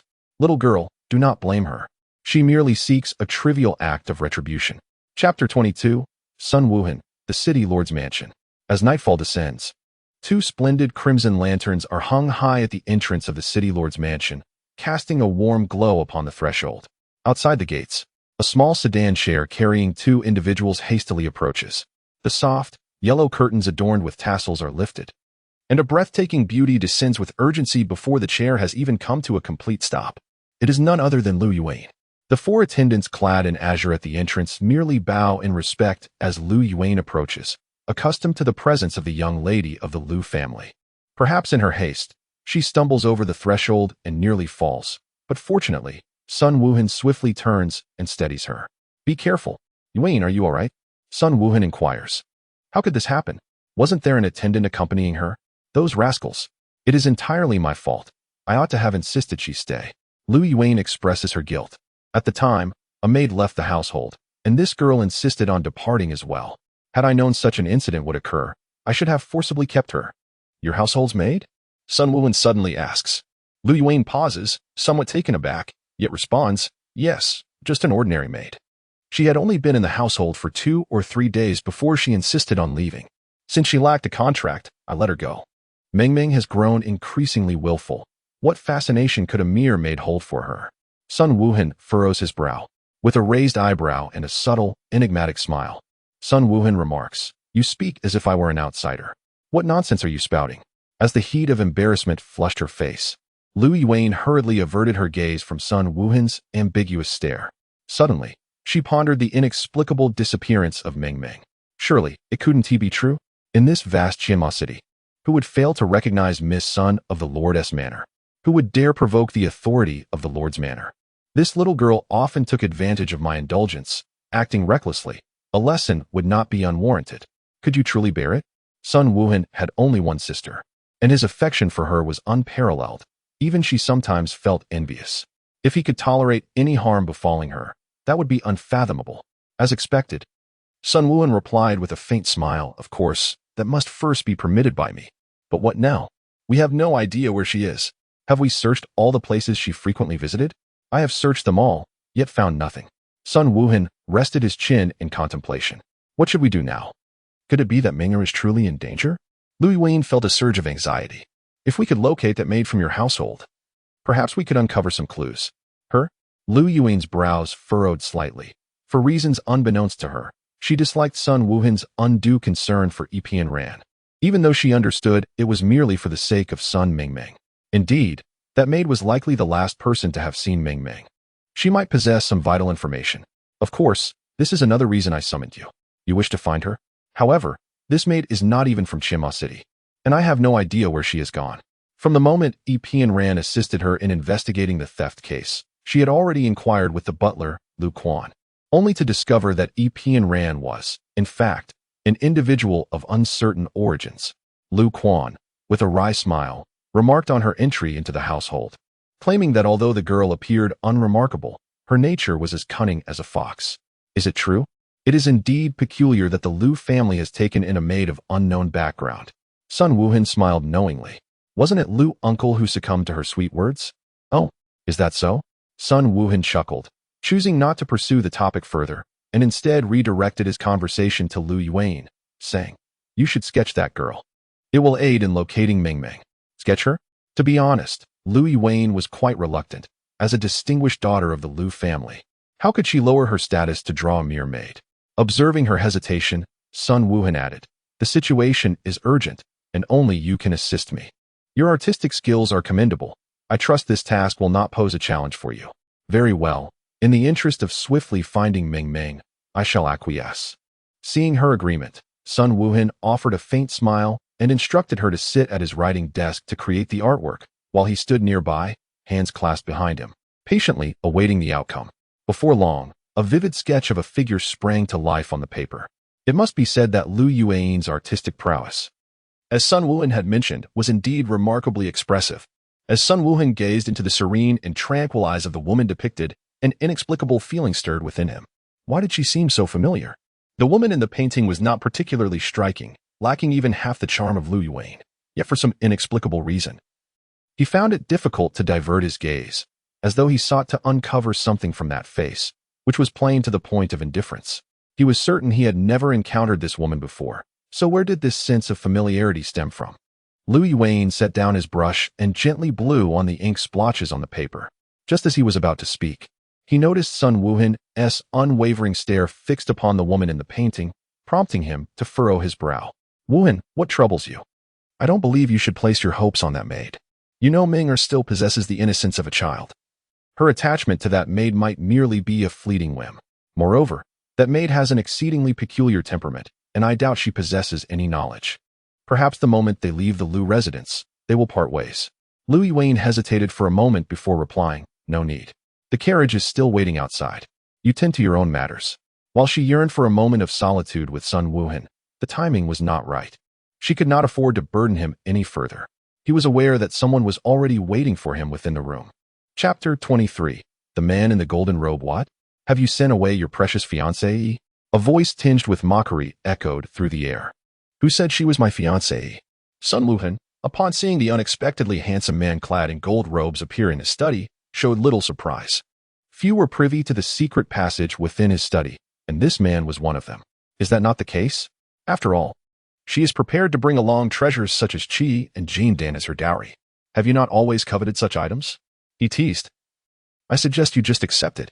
Having both exquisite beauty and the coveted treasure, why not indulge in such fortune? Humph. I will seize what I desire myself. What value is there in what is delivered to my door? Sun Wuhan scoffed disdainfully. Sun Wuhan, do you truly harbor no feelings for that enchanting Liu? The man in the golden robe seemed to take great pleasure in teasing, yet Sun Wuhan was not one to be easily swayed. If your purpose here is merely to exchange such trivial banter, then I must bid you farewell. Guards. Sun Wuhan's voice, though not raised, commanded immediate attention as two cloaked sentinels entered, their gazes fixed menacingly upon the man in gold. Hey. It was merely a jest. You need not take it so seriously. Leave. Do not disturb my heartfelt conversation with your master, the golden-robed man remarked, addressing the guards. Unfortunately, the guards appeared impervious to his words, their stances unwavering as they remained poised for action, as if awaiting Sun Wuhan's command to spring into action. Are you not going to dismiss your men? Shall I truly resort to hurling gold ingots at you? Jin Wushuang glanced at Sun Wuhan, but received no acknowledgement. Instead, Sun Wuhan picked up the portrait from the table and commanded, "Post this image widely," offering a generous reward for information regarding the individual depicted. Any who can provide insight into her whereabouts shall receive their due at the city lord's estate. An image? Whose likeness is it? Jin Wushuang inquired. Leaning closer to glimpse the portrait, he felt an odd familiarity with the figure depicted and pondered a moment before asking. One of the maids from the Liu residence. Sun Wuhan replied coolly. What? Have you taken a liking to her? Jin Wushuang teased lightly. Why else would I have her likeness drawn? Sun Wuhan shot him a glare, choosing not to respond further and instead handed the portrait to his subordinate, instructing, proceed immediately. Understood, replied the two guards, taking the portrait before exiting. The man in the golden robe chuckled awkwardly. Sun Wuhan, I come bearing news for you. And this is how you treat me? Jin Wushu, you would do well to hope that the news you bring piques my interest. Otherwise, I shan't hesitate to have you thrown out, Sun Wuhan retorted coldly. The handsome man in the golden robe rolled his eyes. I am aware of your obedient Qingyi shadow guards. No need to flaunt them before me. But honestly, when will you sell me to? Spare me your clanging gold talk. Speak plainly. I am quite occupied. Sun Wuhan offered no courtesy. Occupied? Is it not merely a quest for your sister? Jin Wushu remarked, wearing a knowing expression. You wouldn't be here just to inform me of that, would you? Sun Wuhan, seated at his desk, turned his head to regard him. What? Is that news not compelling enough to sway you? Jin Wushu shrugged. After so many years of acquaintance, do you truly believe that Sun Wuhan is incapable of protecting his own sister? Sun Wuhan scoffed. He gazed at Jin Wushu with raised brows. What concern is it of yours? It is not my concern. I am merely curious about your sentiments towards the illustrious Liu. Jin Wushu replied. That is even less your concern. Your news holds no allure for me. If there is nothing else, you may leave. Sun Wuhan issued a clear dismissal. However, Jin Wushu's tenacity was exceptional. He waved his hand, saying, What's the rush? My message is not yet complete. I assure you that the next piece of information will pique your interest. However, as is customary, Jin Wushu cheerfully gestured with his hand, mimicking the act of counting money. What a miser! Sun Wuhan silently cursed, keeping his expression impassive. How am I to ascertain the worth of your information? It's quite simple. I shall remind you that this news pertains to the girl you are searching for. Jin Wushu raised an eyebrow, suddenly recalling why that portrait seemed so familiar. Her? Do you know where she is? Sun Wuhan's attention was finally captured. Of course. Yet you must divulge to me the reason for your pursuit. Jin Wushu fixed Sun Wuhan with a mischievous grin. Have you taken a fancy to her? Nonsense. Sun Wuhan replied with a bored expression before elaborating. My sister was with her before she went missing. Ah, I see. I thought it strange that you would overlook such a stunning beauty in favor of a mere maid. Have you finished your rambling? Where is she? Regrettably, I do not know her exact whereabouts. Observing the sudden frown on Sun Wuhan's face, Jin Wushu continued with a placating demeanor. Although I am unaware of her precise location, my associates have previously spotted her near the Qingshui wharf, after which she vanished without a trace. It's quite novel to see you lose track of someone as well. Sun Wuhan scoffed. Spare me your mockery. I find it perplexing. That girl managed to elude my people, which indicates she is certainly no ordinary individual. Jin Wushu pursed her lips, her face betraying an unmistakable sense of defeat and resentment. Could it be that she is associated with Yushan? Sun Wuhan pondered, reflecting on his entanglements with the Qingshui wharf. If this unidentified maid were indeed in league with Yushan, then Ming Ming might be in considerable peril. I cannot ascertain whether she is connected to Yushan, but she once brought this item to my pawnshop. Jin Wushu extracted a slip of paper from her sleeve. It bore no text, only the impression of a jade seal, upon which the characters for chivalry were distinctly visible. What is this? Sun Wuhan squinted, clearly recognizing the origin of the object, yet choosing not to disclose it, his mind steeped in further intrigue. Could she be linked to the Swordarm Villa? Well, I cannot say for certain. Sun Wuhan shot him a glance of disdain. How could one claim to possess information while knowing nothing? He casually retrieved a silver note from the drawer beneath his writing desk and tossed it to him. Jin Wushu caught it, her expression immediately souring. Are you kidding me? You're offering me a 50% discount? I'm worth a fortune of 10,000 taels. Your information is only worth this amount. Sun Wuhan decisively concluded. To know nothing yet still demand a reward of 10,000 taels? 5,000 is already a generous concession. Fine, 5,000 it is, after all. I already have a lead on the remaining 5,000 taels. Jin Wushu snorted lightly. Really? Who is so unfortunate? Sun Wuhan cast him a sidelong glance. Li Hanqing. Jin Wushu chuckled mischievously. Him? Do you possess the audacity? He is the head of the chivalrous alliance. Do you not fear being sliced into pieces by the elder guest members under his command in your quest for coin? You need not worry about that. I have my own clever plans. Is that so? If it truly is the case, then it would indeed be a cause for celebration. However, I fear that at the critical moment, someone may return disappointed. Sun Wuhan's tone was rather cool. Observing Jin Wushu's confident demeanor, he felt a twinge of confusion. What had this fellow ingested to feel so elated? He had clashed with Li Hanqing on numerous occasions, yet each time had ended in failure. What was different today? Could it be that the impeccably capable leader of the had some secret that Jin Wushu had seized upon? Stop cursing me. This time, I shall surely succeed. Just wait and see, Jean Wuxia retorted, raising an eyebrow. This time, the stakes were particularly intriguing. He believed that Li Hanqing would be more than willing to part with 5,000 taels in exchange. Just wait, the real spectacle was yet to unfold. What hidden secrets had this fellow uncovered? Smiling like a cunning fox, could it truly be that Li Hanqing was about to meet his downfall? Sun Wuhan muttered to himself. Chapter 24. The invitation at the bustling horse market of Wanshou. Li Hanqing inexplicably sneezed several times. His attendant, Xingwen, hurriedly approached with a cloak, saying, "Young master, please wrap yourself in this cloak. Though summer has arrived, the chill of spring has yet to dissipate. With your early mornings and late evenings, you must take care not to catch a cold." Li Hanqing smiled as he accepted the cloak. "Am I truly that fragile?" "Xingwen, do not make a fuss over nothing. Young master, it is our duty to care for you. Should anything happen to you, we would bear the grave responsibility," interjected Xingwu, another attendant. "Indeed, young master." Xingwen and Xingwu replied respectfully, before leading the horses away. Li Hanqing gazed at the figures of the two departing individuals, shaking his head.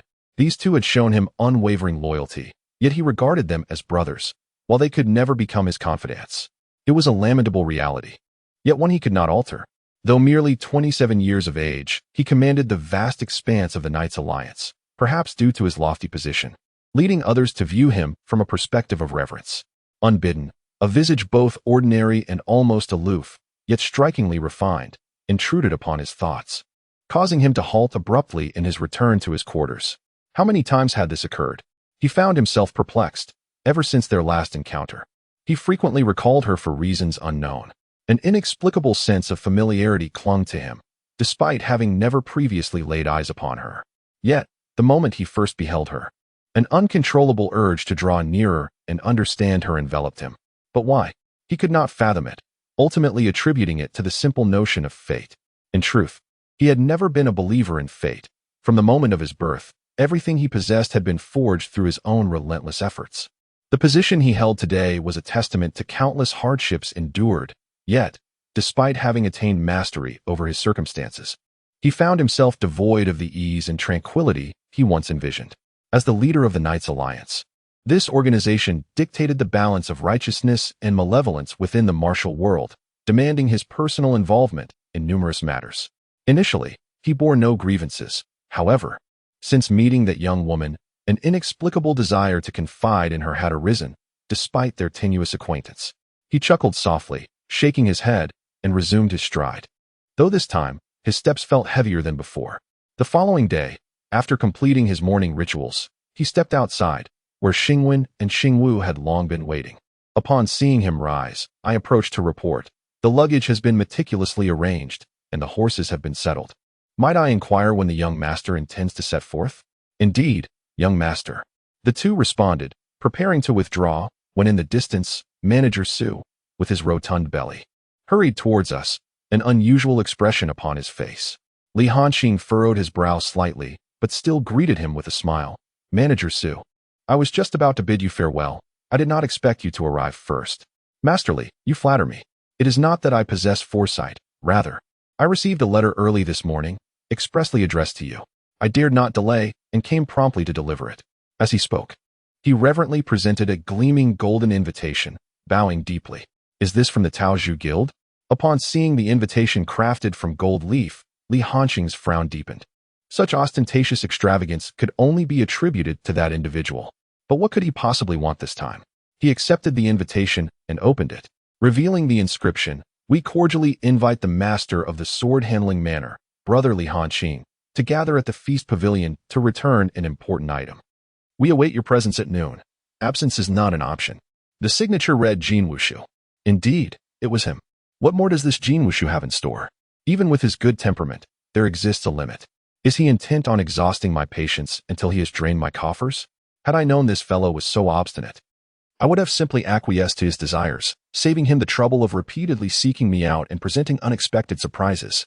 I truly cannot comprehend why this wealthiest individual in the martial world harbors such peculiar inclinations. It is nothing short of ludicrous. "Su, where is the messenger?" Li Hanqing inquired, shaking his head in resignation.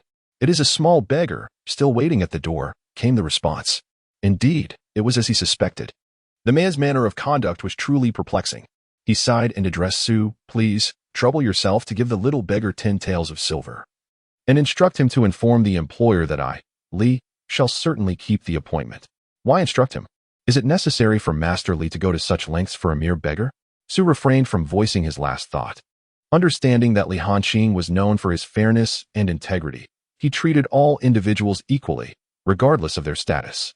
However, Su felt it was an insignificant matter, hardly warranting such meticulousness. Li Hanqing merely smiled, choosing silence. Since my young master has spoken, you must comply. Are you afraid my young master will make you pay that sum? Xingwen retorted irritably. I assure you, I harbor no such intention. Su wiped the sweat from his brow, feeling somewhat embarrassed. Li Hanqing cast a reproachful glance at Xingwen, then smiled at Su. Xingwen speaks candidly. Do not take offense. Not at all, not at all. Su hastily waved his hand. What is his status? The personal attendant of Master Li, whose rank undoubtedly surpasses that of our humble merchants. Su, since I must keep the appointment, I shall trouble you for yet another day, Li Hanqing said with a gentle smile that carried a hint of apology. Then I shall be in your service, Su replied, bowing slightly. The master is too courteous. I shall attend to it immediately. Once the shopkeeper of Daisu had departed, Gu Xingwen spoke. Young master, are you truly intent on keeping your appointment? Indeed, Li Hanqing nodded affirmatively. Yet that Jin Wushu clearly harbors ill intentions. This has occurred multiple times now. He is quite the persistent specter. Gu Xingwen expressed his indignation. It appears that this time he is serious. Given the gravity of his invitation, Li Hanqing remarked, I perceive him as merely posturing. He seeks to exploit your vulnerabilities. It cannot be that simple. Gu Xingwen's disdain for Jin Wushu was palpable, particularly due to the latter's incessant antagonism towards his master. Rest assured, young master, he conceded. Initially, Xingwen intended to accompany him, but upon reflection, he realized that Xingwu's clumsy demeanor would likely hinder rather than help in navigating such delicate matters, and thus he abandoned the idea. At the time of settling the bill, the proprietor of Jitsui Tower greeted them with utmost cordiality, well acquainted with this esteemed patron. This was due to Jin Wushu having previously elucidated the 8 major factions of the martial world to them at the establishment's inception.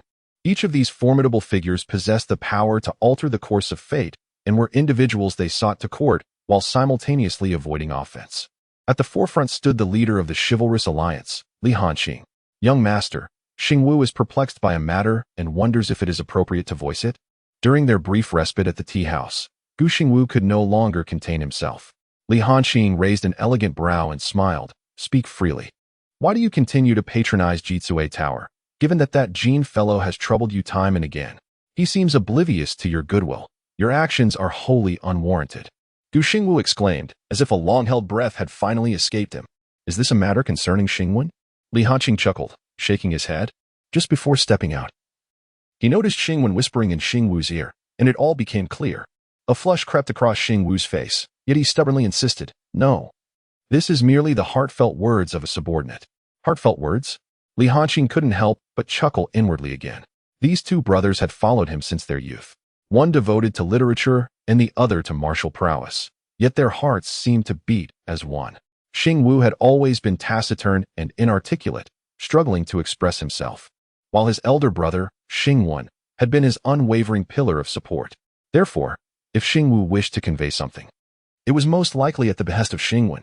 Xingwu, aside from Xingwen's thoughts, do you think my actions are inappropriate? Li Hanqing inquired tentatively. In this way, young master is at a disadvantage, Xingwu responded after a long pause, appearing quite perplexed. The glimmers of light in Li Hanqing's eyes gradually faded, ultimately transforming into a silent sigh. He gazed out of the tea house, observing the bustling street filled with a steady flow of passers-by, vibrant and lively. Yet, why did he always feel so profoundly solitary? Chapter 25. The feast at Hongmen. Finding a true confidant in life is no easy feat in truth. Li Hanqing understood that for someone like himself, seeking a kindred spirit is a daunting endeavor. Nevertheless, over the years, he had harbored a modest hope deep within his heart. Although he had yet to discover a friend with whom he could genuinely connect, he was reluctant to relinquish this aspiration. Among the individuals he had encountered, a few were indeed worthy of deeper bonds, such as the one he was to meet today, Jin Wushu. Jin Wushu, the wealthiest individual in the realm of Jianghu, and the lord of Taozhou City. Though his enterprises were few, he consistently earned profits that made others envious. Yet this individual is rather peculiar. Despite possessing an abundance of wealth, he lacks any semblance of propriety. He neglects his own treasury at the Taozhu Guild, instead traversing the world in search of other secrets and oversights, profiting from the sale of such information, unwilling to trade for less than a myriad of taels. He has become a notorious rogue and a master of information in the realm. It is quite baffling how he manages to gather so much knowledge. There seems to be scarcely any news in the world that escapes his awareness. 3 years ago, their paths first crossed over a trivial matter, so trivial that he forgot about it by the afternoon after having dealt with it in the morning. Yet, this seemingly insignificant incident has led Jin Wuxia to relentlessly pursue him over the past 3 years, as if he cannot find peace until he has exposed this minor flaw. Li Hanqing shakes his head with a bitter smile, still unclear about how he has offended this man. Or perhaps, he was merely targeted from the start, with his past actions bearing no relevance whatsoever. This confusion has left him bemused by Jin Wuxia's inexplicable vendetta against him, though they harbor no significant grievances. Thus, he remains unperturbed. On the contrary, these intermittent troubles have provided a welcome diversion in his otherwise monotonous life. However, it is evident that others do not comprehend his perspective. Some elders within their alliance have long suggested confronting the Taozhu Guild, but he has firmly suppressed such notions, asserting that this is a personal matter that does not require the intervention of the chivalrous alliance. As for the incessant chatter of those around him, he chooses to remain silent, save for Gu Xingwen, who often lingers nearby to chatter, while others find it difficult to encroach upon his peace. Jin Wuxia's latest missive is peculiar and grave. One wonders what extraordinary secrets he has unearthed this time. For the past 6 months, he had resided in Sword City, and this was his first venture outside, having spent only a few days in this quaint town. What could possibly transpire? Raising his gaze towards the opulently adorned Taotai pavilion before him, Li Hanqing could not help but smirk inwardly, gathering his thoughts as he stepped inside. Upon entering the hall, he was immediately greeted by a middle-aged man clad in ochre robes, who clasped his hands and smiled, "Welcome, Master Li. Forgive us for not extending a more fitting reception." "The pavilion master is too gracious," Li Hanqing replied with a faint smile, recognizing the man as Jin Guang, the esteemed head of Taotai Pavilion and a formidable lieutenant under Jin Wuxiao. This establishment was renowned for its culinary delights, and Jin Guang was indeed a remarkable figure. "Please, Master Li, ascend to the elegant chamber on the 3rd floor. Our host has been awaiting your arrival for quite some time." Jin Guang gestured courteously, nodding in acknowledgement. Li Hanqing refrained from further discourse and followed Jin Guang, accompanied by Gu Xingwu, as they ascended to a private room on the 3rd floor. Jin Guang opened the door with a smile, saying, "Master Li, please enter. I shall take my leave." "Thank you for your efforts," Li Hanqing replied with a polite nod, stepping into the chamber alongside Gu Xingwu. As they entered, they were greeted by an enchanting fragrance of fruit. Already laid out before them was an exquisitely arranged table filled with delicacies. However, what captured the eye most was a large platter of golden-hued longevity fruits. Complementing the figure of Jin Wuxiao, who sat at the head of the table, draped in a golden robe. Li Hanqing chuckled softly to himself.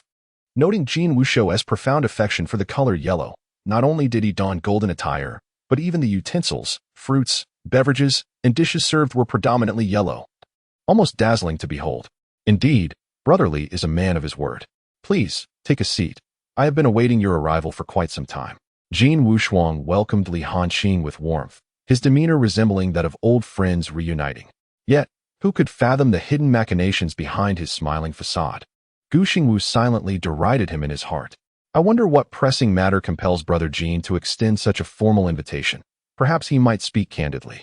Li Hanqing, however, eschewed any pretense of pleasantries and went straight to the crux of the matter. "Ah, Brother Li, there is no need for haste. It is rare for you to visit my feast pavilion. Come, come, savor my newly brewed golden wine." "Attendant, swiftly fill Master Li's cup." Jin Wuxiang's gaze flickered suspiciously before he spoke with a grin. The attendant promptly brought forth a wine jug and filled the golden cup before Li Hanqing. As he gazed at the wine, which shimmered like threads of gold, Li Hanqing was suddenly enveloped by a sense of being surrounded by riches. Amusingly, he pondered whether this wine was concocted from melted gold. He lifted the cup and took a gentle sip. The flavor was delightful, smooth on the palate, markedly different from the harshness of some fiery spirits. Yet, such a wine might fail to satisfy the rugged men who traverse the rivers and lakes. After all, Men tend to relish those bold, spicy flavors that bring true gratification. Brotherly, how do you find this wine? Jean Wuxia inquired, noticing his tasting. Well, that depends on where Brother Jean intends to sell it. If it were in Yufeng City or Yuntian City, I fear it would be cast aside. Li Hanqing replied with a chuckle as he set down the cup. Jean Wuxia grimaced. Do not mention them, a bunch of brutes. If they were to drink such a finely crafted brew, it would surely be wasted. To speak frankly, I had this wine specially brewed for a gift to Fengya City. Fengya City? Li Hanqing's gaze flickered slightly upon hearing the name, and he soon smiled, saying, could it be that Ji Wuxuang still refuses to allow you to establish a branch of the Taotai Pavilion in Fengya City, which is why you wish to present this wine as a gift? Indeed, it is not solely for him, Ji Wuxuang, as the esteemed beauty is quite discerning. To earn her silver, one must exert considerable effort. Jean Wuxia swirled the wine in his cup, reveling in the fragrant aroma that wafted from it. It turns out the matter is still related to money. Li Hanqing chuckled and shook his head. This person has a close connection between every action and wealth. So he should not naively assume that this invitation is merely for a meal and a nostalgic chat, or to showcase his ability to attract silver with his new wine. Jean Wuxia is not that kind of person. Rather, it seems like a gentle reminder that as long as he desires it, there is no silver he cannot acquire, and Li Hanqing is no exception.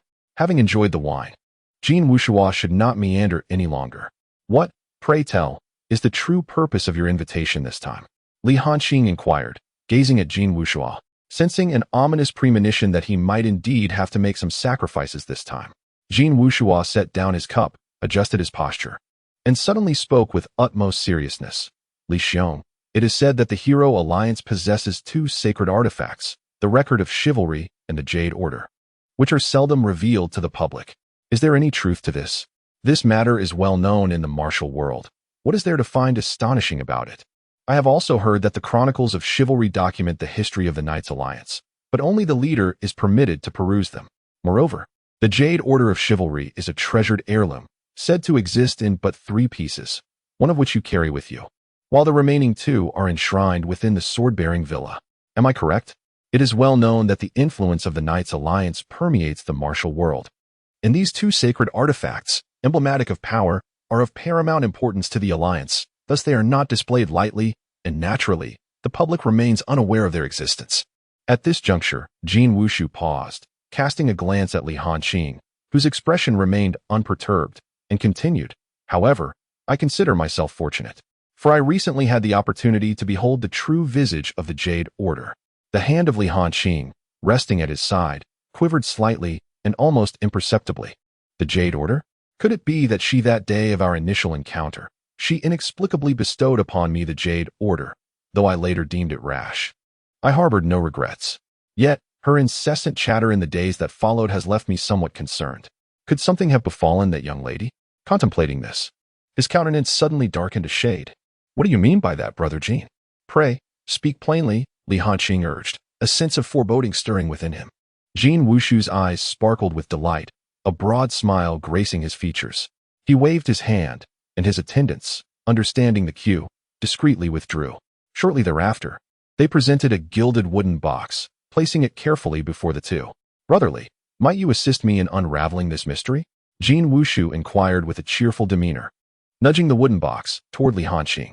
Li Hanqing regarded him briefly, then, without uttering a word, reached out to open the box, revealing within it the emblem of the Knights Alliance, the Jade Order, accompanied by a scroll of parchment beneath it. He withdrew the document, unfolding it for examination, only to find himself caught in a peculiar blend of amusement and dismay. It was a mortgage deed. Yet this invaluable jade token had been pawned for a mere 50 taels. Clearly inscribed upon it was the name of the individual, Epian Ran. Could this be the name of that young lady? It indeed resonated with her aloof demeanor. Pian Ran, brotherly, have I misinterpreted this? Is this jade token a counterfeit? Otherwise, how could it be regarded with such disdain? 50 taels? This is nothing short of absurd. Jean Wuxia was genuinely in awe of the individual who had pawned the jade token. One must possess a remarkable level of ignorance to commit such an act. At this moment, Li Hanqing found himself utterly speechless, though he did not let it show. Years of training had bestowed upon him a composure akin to that of an unyielding mountain, enabling him to maintain his poise even in such a situation. In contrast, Gu Xingwu, standing behind him, lacked such restraint, his labored breathing and flushed complexion betraying the fury boiling within him. Jin Wushuang's face blossomed with delight. It was the first time in many years that Li Hanqing had acknowledged defeat. How exhilarating. Brotherly, you truly are a man of your word. I am aware that prior to this, you visited Jitsue Tower. I, Jin Wushuang, am also a person of understanding. Thus, let us settle at 5,000 taels. As a gesture of goodwill in return for your favor. Li Hanqing nodded, promptly retrieving 5 silver notes from his sleeve and placing them on the table. Yet, Jin Wushuang paid little heed to the notes. Instead, he fixed his gaze on Li Hanqing's expression, tinged with a hint of exasperation, and inquired with keen interest. What is the nature of your relationship with the young lady who possesses the jade token? This is a personal matter, and I must beg your pardon for not disclosing it. Li Hanqing forced a perfunctory smile and said, If Brother Jin has no other business, I shall take my leave. Why the haste, brotherly? Since you are here, why not indulge in a hearty drink together? At that moment, Jin Wushu was in high spirits. Yet he failed to consider that the other party had just been swindled out of a considerable sum of money. Aren't you taking anything with you? Jin Wushu's confusion deepened. But Li Hanqing merely smiled and stood to take his leave, leaving him to ponder alone, even forgetting the lavish feast and fine wines that had been prepared for the celebration. Chapter 26. Yuyi. The Qingshui Wharf is the sole waterway port in the small town of Qingshui, typically bustling with a cacophony of voices and activity. However, ever since Sun Wuhan established his business on the road, their trade has plummeted. Many patrons have shifted their allegiance to Sun Wuhan, leaving only a handful of long-standing customers who remain, out of loyalty born from years of friendship. Yushin understood that if this continued, the Qingshui Wharf would soon be unsustainable. His primary concern lay with the dozens of loyal brothers who had followed him throughout his life.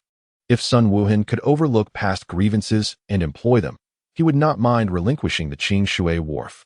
The trouble was that Sun Wuhan was reputed to be arrogant and refused to hire outsiders.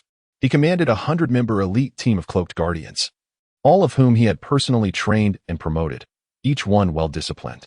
This formidable force stood as a bulwark around the Sun family, allowing Sun Wuhan to ascend rapidly in just a few years to become the most powerful figure in Qianma City, legitimately claiming the position of city lord. Without delving into other matters, Yushun harbors a profound admiration for Sun Wuhan, though their differing stances render them unlikely to become friends. Standing on the dock's wooden piles, he gazes at the few merchant vessels moored at the shore and lets out a soft sigh. Boss, the letter has been dispatched. I trust Sun Wuhan will respond in due course, he remarks. Very well, make the necessary arrangements. A confrontation with Sun Wuhan is inevitable, he replies, though a sense of uncertainty clouds his countenance. He then adds, by the way, how is Miss Sun faring? It's been a day and a night. I wonder if this delicate young lady is still in a state of distress? Not at all. A fright from the monkey has rendered her quite obedient. She didn't utter a word, even when we took the gold hairpin from her head. The robust and amiable Shan Lei chuckles. That's good to hear. The monkey has a hasty temperament. Please keep a close watch to prevent any mishaps, Yushin cautions. Understood, boss, Shan Lei acknowledges, but then hesitantly inquires. Do you think Sun Wuhan will agree to our terms? Scratching his head, he wonders if he has misspoken. Just as he is about to clarify, a soft and melodious voice calls from behind. Brother, delay, come and have some flaky pastries. Ah, Year, you have arrived. Turning around, Shan Lei beheld a charming young girl with raven black hair elegantly tied to one side with a blue ribbon, who was carrying a bamboo basket. He approached her without hesitation and unceremoniously selected the largest pastry from her basket, taking a hearty bite. With his mouth full, he mumbled, The pastries made by your aunt are simply delightful, surpassing even those from the renowned Feast Pavilion. Enough flattery. Yi chided him with a playful tone before turning to Yushun and offering him a golden pastry. Brother, do have one as well. Brother, I understand that you are troubled by matters concerning the dock, yet many issues cannot be resolved merely through worry. One can be melancholic for a day or joyful for a day. When the boat reaches the bridge, it will naturally straighten out. Some things only require our best efforts. My dear sister, you do not comprehend, Yushin sighed, gently ruffling her hair. Now, go and share the pastries with everyone. Yes, brother, do not fret. There will always be a solution. Yi nodded obediently, then slung the bamboo basket over her shoulder and made her way down the wooden piles toward the cargo area of the dock. Everyone, take a break. Year has brought pastries for you all. Uncle Zhao, the overseer of the dock, clapped his hands, calling to the industrious laborers. Upon hearing this, they wiped the sweat from their brows, set down their tasks, and gathered around Year. Year placed her bamboo basket down, smiling as she distributed the pastries to each individual. When she reached a frail-looking laborer, she paused with a soft gasp and inquired with a smile, "This young lad looks unfamiliar. Has he just arrived?" "Indeed, this lad fainted from hunger when he reached us last night, so I took pity on him and offered him a position as a laborer." Uncle Zhao said kindly, "What is your name?" Year curiously gazed at the delicate-looking yet unusually cold-eyed young man before her. "His name is Xiaoran," Uncle Zhao continued. "He is rather reticent." "Xiaoran, where is your home? What of your parents?" Year persisted, her curiosity still fixed on Xiaoran. Epian Ran sighed inwardly. She had not intended to engage with this sudden apparition of a beautiful girl, yet it appeared that the girl had taken a liking to her. Indeed, this Xiaoran was none other than Epian Ran herself, disguised as a boy. She had infiltrated the dock with the intent of rescuing Sun Mingming. But after a day and night, she found herself wavering in her resolve. The laborers at this Clearwater dock all hailed from impoverished backgrounds, many of whom were orphans without parents. It was Yushun who had taken them in, allowing them to survive until now. Furthermore, the class distinctions at this dock were not so pronounced. Everyone worked together as if they were one family. All held deep respect for Yushun and the Yu family, for without Yushun, they would not be where they were today. Pian Ran had contemplated various images of kidnappers, ruthless, erratic, and malevolent, but what she witnessed was Yushun's helplessness and desperate struggle. This was not the demeanor one would expect from a typical kidnapper, leading her to begin believing that Yushun's abduction of Sun Mingming was indeed driven by unavoidable circumstances. Initially, after rescuing Sun Mingming, she could have turned and left. Yet, for reasons unknown, during that opportune moment the previous night, she chose not to take Sun Mingming away but to remain behind, for she sought to ascertain certain truths. Then she confirmed her realization. She understood why. At first glance, she found Yushun peculiar. His intentions mirrored those of the two fleeing individuals, merely seeking self-preservation.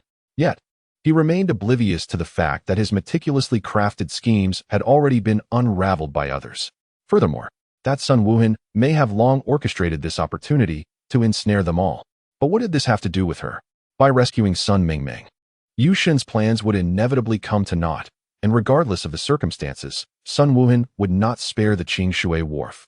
Everything here would soon be upended in the future. Perhaps her decision to save Sun Mingming was a grave error. The outcome was already evident. Whether or not the kidnapping had occurred, Qingshui wharf would eventually be eradicated. "Sharan? Sharan?" Noticing Epian Ran lost in thought, Uncle Zhao could not help but nudge her. "Miss Year is speaking to you. Why are you in a daze?" "What did you say?" "Nothing," Year exclaimed, her almond-shaped eyes widening in surprise. "Indeed, no home, no parents. I am an orphan," Pian Ran replied softly. "Ah, how truly unfortunate you are," Year said sympathetically, gazing at her. She then retrieved 2 more pastries from her basket and handed them to her with a smile. "But fret not. You shall not go hungry at Qingshui wharf. Here, have 2 more pastries." Pian Ran cast a glance at Year, silently accepting the pastries, yet refraining from uttering words of gratitude. However, Year remained undeterred, enthusiastically introducing. "The people at Qingshui dock are quite amicable. For instance, Uncle Zhao is warm and approachable, Brother Dale is honest and straightforward, and although Brother Monkey may have a temper, he is fiercely loyal. As for my brother, despite his taciturn demeanor and stern expression, he possesses the softest heart. You can settle down at Qingshui dock with peace of mind. I believe you will come to love it here." "Oh, is that so?" "Yet, I have heard that after Sun Wuhan monopolized the waterway business, Qingshui dock seems to have suffered quite a blow," Epian Ran casually remarked. Year's bright eyes dimmed momentarily. Yet she quickly responded with a radiant smile. "No worries. We are not at odds with anyone. Surely, he wouldn't go to such extremes, would he? Moreover, my brother will find a way to prevent such things from happening." It was evident that this young girl was as naive as Sun Mingming, who had been overly protected by Sun Wuhan. They had never considered the severity of the situation. This was not merely a conflict between 2 men, nor was it a competition in the business realm. Rather, it was a relentless elimination process throughout the course of history, devoid of right or wrong. The outcome for the defeated was singular, to become a part of the past. The price of becoming a memory was the displacement of countless innocents. These sheltered flowers could not comprehend such matters. If she did not intervene, reality would soon unfold. Indeed, it would be preferable if such events did not transpire. Pian Rand echoed this sentiment, but Yi would not grasp that the forces shaping all of this were not Yi Shun or Sun Wuhan, but rather herself, a person who was originally unrelated to the matter at hand. Chapter 27. A calamity from export. A missive and a finely crafted hairpin were delivered into the hands of Lord Sun Wuhan, the esteemed ruler of Qianma City. Clutching the hairpin, Sun Wuhan's expression fluctuated with uncertainty. Beside him, Lu Yuan slammed the letter onto the table, exclaiming in anger, "It was he who kidnapped Meng Meng." "Indeed. I too did not anticipate it would be him," Sun Wuhan replied, setting the hairpin aside with a calm demeanor. "What madness has overtaken you, Shun? How dare he covet Meng Meng?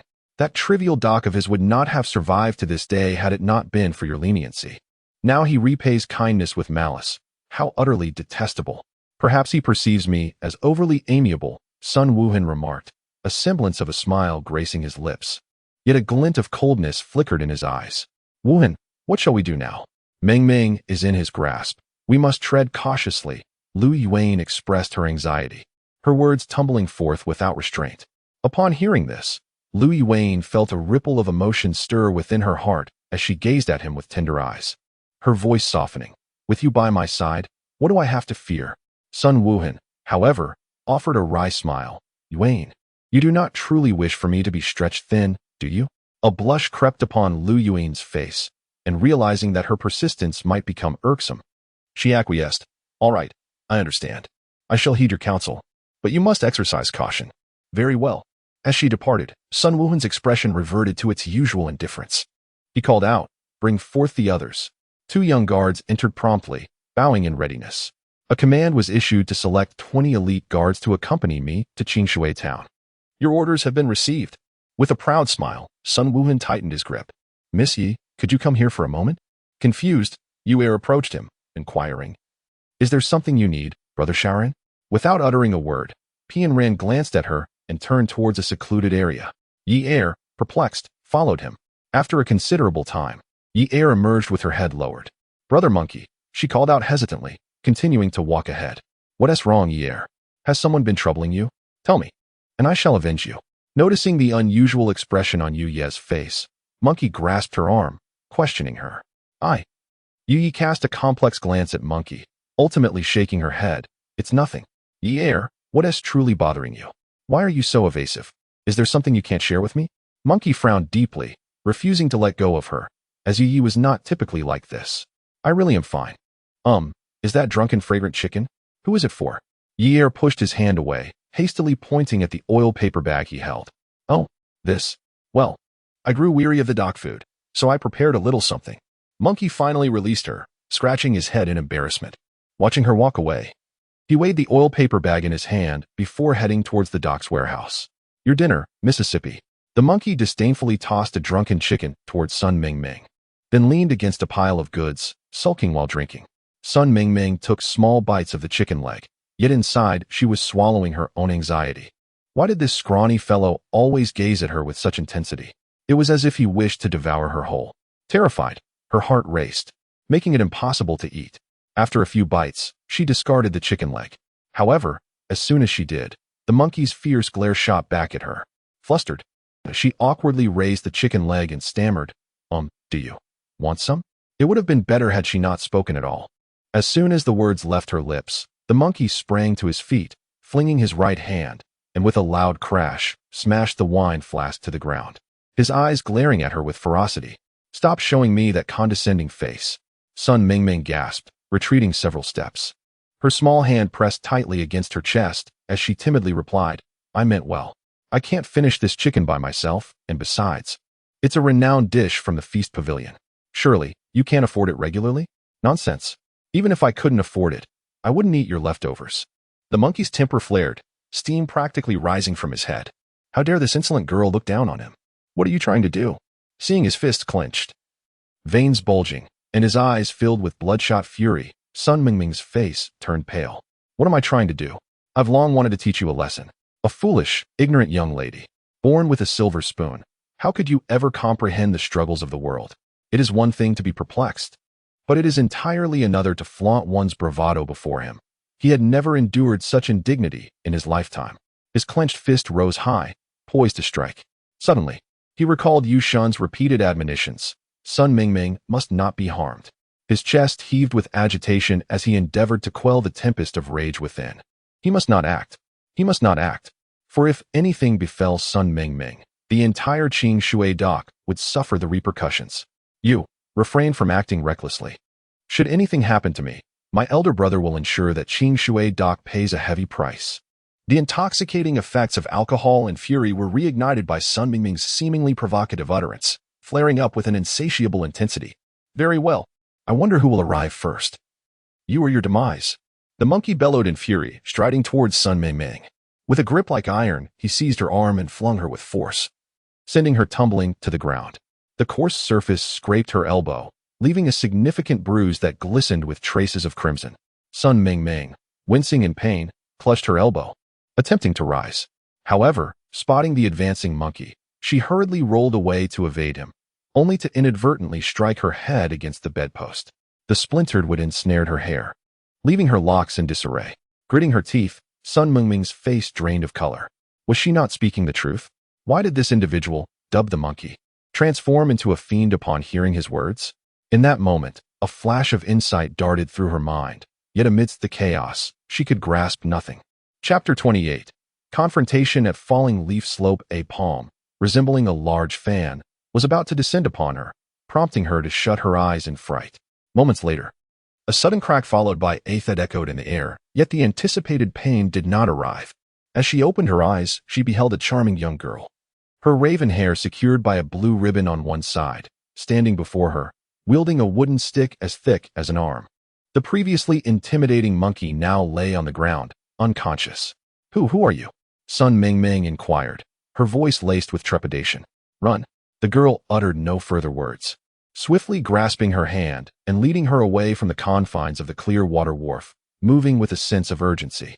The night had enveloped the world in darkness, the ethereal moonlight casting a hazy glow around them, yet the girl appeared to be intimately familiar with the area, showing no signs of halting. Wait a moment. Sun Mingming gasped, struggling to keep pace. I can't run anymore. The girl halted, concern etched on her face as she glanced back. That stick. It would likely only incapacitate the monkey for a brief spell. Once he regained consciousness, he would undoubtedly pursue them. If he caught up, it would spell disaster. We must persevere a bit longer, or else it will become troublesome. Her voice, delicate and soothing, could not mask the underlying anxiety. I truly cannot run any longer. Who are you? Did Sister Pianran send you? Where are you taking me? Sun Mingming bent forward, panting heavily. Are you injured? She exclaimed softly. Yes. I just scraped myself when I fell. Sun Mingming bit her lip, striving to suppress the pain. I am sorry, she whispered, her gaze falling upon the bloodstains marring her elbow, filling Yu Yi with a profound sense of guilt. The Yu family has managed the Qing Shui wharf for 3 generations, and the elder brother holds the wharf and its people in higher regard than his own life. However, he has truly reached an impasse this time. Otherwise, he would not resort to such desperate measures. Nevertheless, using the innocent Sun Mingming as a hostage is profoundly unethical. She was taught from a young age to adhere to her conscience, making it imperative for her to release Sun Mingming, even though this action might lead the Qin Shui wharf to an irretrievable demise. Why are you apologizing? It's not your fault, Sun Mingming remarked, gazing at her with curiosity. Yu Yi said nothing more, merely helping her settle onto a nearby bluestone and gently wrapping her elbow with a white silk handkerchief. What kind of person are you? Sun Mingming asked, tilting her head as she observed Yu Yi, her spirited curiosity returning as she escaped from danger. Yet, Yu Yi simply shook her head, urging her to rise and hasten towards the Falling Leaves Slope. At Falling Leaves Slope, a tense standoff unfolded. One faction was clad uniformly in short-sleeved garments, while the other was led by a handsome young man dressed in a sky-blue satin robe. Behind him stood a dozen or so guards in green attire, forming an impenetrable shield around him. I regret to inform you that, under the conditions set forth by the head of the Yu family, Sun Ming cannot comply. Sun Wuan, adorned in blue, appeared even more striking under the moonlight. However, the cold curve of his lips sent a chill through the hearts of those present. Sun City Lord. Since you established the Lushang Xing, The waterways of the martial world have been firmly under your control. Why not show mercy and spare the Qing Shui wharf? The tone of Yu Shun was laden with a sense of suppressed helplessness, even tinged with a hint of a plea that compromised his dignity, a sentiment he had not experienced in many years. His assertion was erroneous. The establishment of the Qing Shui wharf had only occurred a few years prior, and in comparison to its century-long history, his own credentials were indeed quite trivial. For him to request Yu Shun to exercise leniency was nothing short of absurd. Sun Wuhan wore a smile that was neither here nor there, provoking a deep-seated irritation among the crowd from Qing Shui wharf.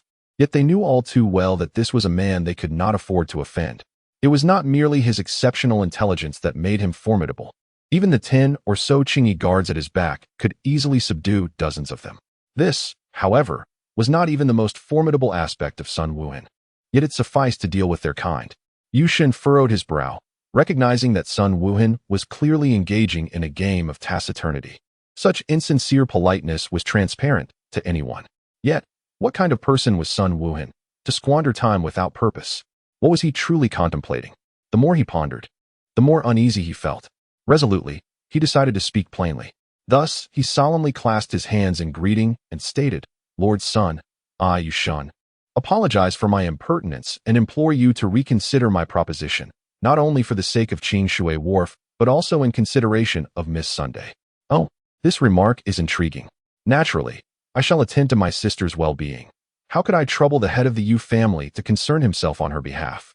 Sun Wuhan replied with a faint smile, seemingly unfazed by the implications regarding Ming Ming. Yu Shun's unease deepened as he observed Sun Wuhan's calm demeanor.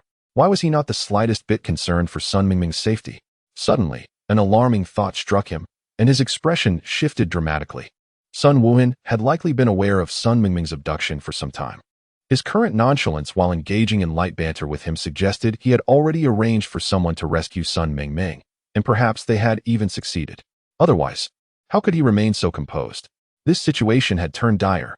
Despite meticulous planning, he had fallen into Sun Wuhan's trap. Perhaps even this meeting had been orchestrated by him from the outset. Yu Shun dared not dwell further on this thought. He could only hope that the monkey would safeguard Sun Mingming, for otherwise. What? Do you still believe I am oblivious to your taking Mingming? Sun Wuhan remarked with a hint of mockery, raising an eyebrow.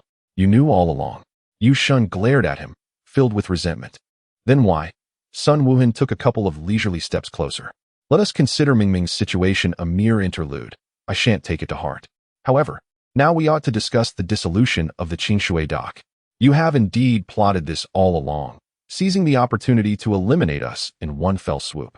Yu Shun's expression darkened considerably, and it took a moment for the members of Qing Shui dock to comprehend the gravity of the situation. They had initially believed themselves to be in control, only to realize they had already walked into a trap. At that moment, the collective understanding among them crystallized. Sun Wuhan was indeed a formidable adversary. Destroy? Sun Wuhan chuckled softly. Your interpretation holds some merit. As they say, one must dismantle the old to establish the new. The conclusion of Qing Shui dock will herald the dawn of another port. I seek nothing more than for you to allow these people at the dock to remain, that they may survive. Yu Shun implored once more, his voice tinged with desperation. At the Clearwater Wharf, the crowd clenched their fists, their very fates resting precariously in the hands of the seemingly innocuous young nobleman.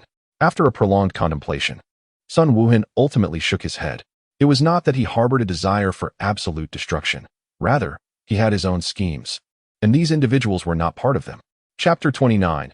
Unexpected developments. Just as the atmosphere became charged with tension, a guard clad in green suddenly emerged from the periphery, approaching Sun Wuhan to whisper a few words. What did you say? Sun Wuhan's expression shifted, his tone unnervingly calm. Upon reaching the warehouse at Clearwater Wharf, we found no trace of the young lady, only this. The guard produced an item from his sleeve and presented it to Sun Wuhan, a single strand of hair. So, the master of the house truly intends to gamble everything. Such a mere girl warrants such drastic measures? Beneath Sun Wuhan's composed exterior surged turbulent emotions. Yu Shun managed a bitter smile. At this point, even jumping into the Yellow River would not cleanse him of suspicion. Sun Wuhan, there seems to be a misunderstanding. I never intended to harm Miss Sunday. Misunderstanding? Then tell me, where's Ming Ming now? Yu Shun found himself momentarily at a loss for words. How could he possibly know where Sun Mingming had gone? Very well. Sun Wuhan's icy smile revealed his first miscalculation in life, falling prey to Yu Shun. In the spirit of reciprocity, since you, the master of the house, have shown such earnestness, I shall not be outdone. With that, he gestured, and a bound figure was forcibly brought forth by the green-clad guard. Monkey, Shan Lei, standing behind Yu Shun, exclaimed upon recognizing the individual. Yu Shun clenched his fists in silence. The monkey, thrown to the ground in a disgraceful tumble, spat out the mud from his mouth and cursed vehemently, Sun Wuhan, if you have the guts, kill me. What kind of hero resorts to treachery? Do you even think you are worthy? Sun Wuhan's eyes narrowed. And immediately a guard in blue stepped forward, planting a foot firmly on the monkey's face. Hold your hand, Sun Wuhan. Though the monkey was impulsive, he would not defy my commands. Allow me to question him first, if you please. Yu Shun quickly interjected. Sun Wuhan cast a glance at him, but remained unmoved. The guard pressed down harder with his foot. Sun Wuhan. Yu Shun, growing frantic, rushed forward, but before he could act, 5 or 6 hidden guards surrounded him. Clenching his fists tightly, he struggled to suppress his anxiety and urged, Sun Wuhan, only the monkey knows what has transpired. If you kill him, who will know the whereabouts of Miss Sun? At last, Sun Wuhan commanded them to cease. Yu Shun hurriedly stepped forward to assist the fallen monkey, whose face was swollen and mouth smeared with blood, yet he disregarded his pain and urgently inquired, Monkey, what on earth happened? Wasn't I supposed to keep an eye on Miss Sun? Where is she? I was knocked unconscious, and when I awoke, Miss Sun was gone. I intended to search for her, but I was captured by those who suddenly burst in. The monkey recounted incoherently. Did you see who took Miss Sun? The monkey shook his head, bewildered. Weren't they the ones who rescued that girl? Yu Shun, with a somber expression, shook his head in despair. Then who could it be? The monkey was left in a state of confusion. Humph. It appears to be a case of the mantis stalking the cicada, while the yellow finch lies in wait. Yu Shun, if anything were to happen to my sister, let all the people at the Qingshui wharf accompany her to the grave. Sun Wuhan's cold, cutting voice pierced Yu Shun's heart like a sharp blade, causing him to tremble.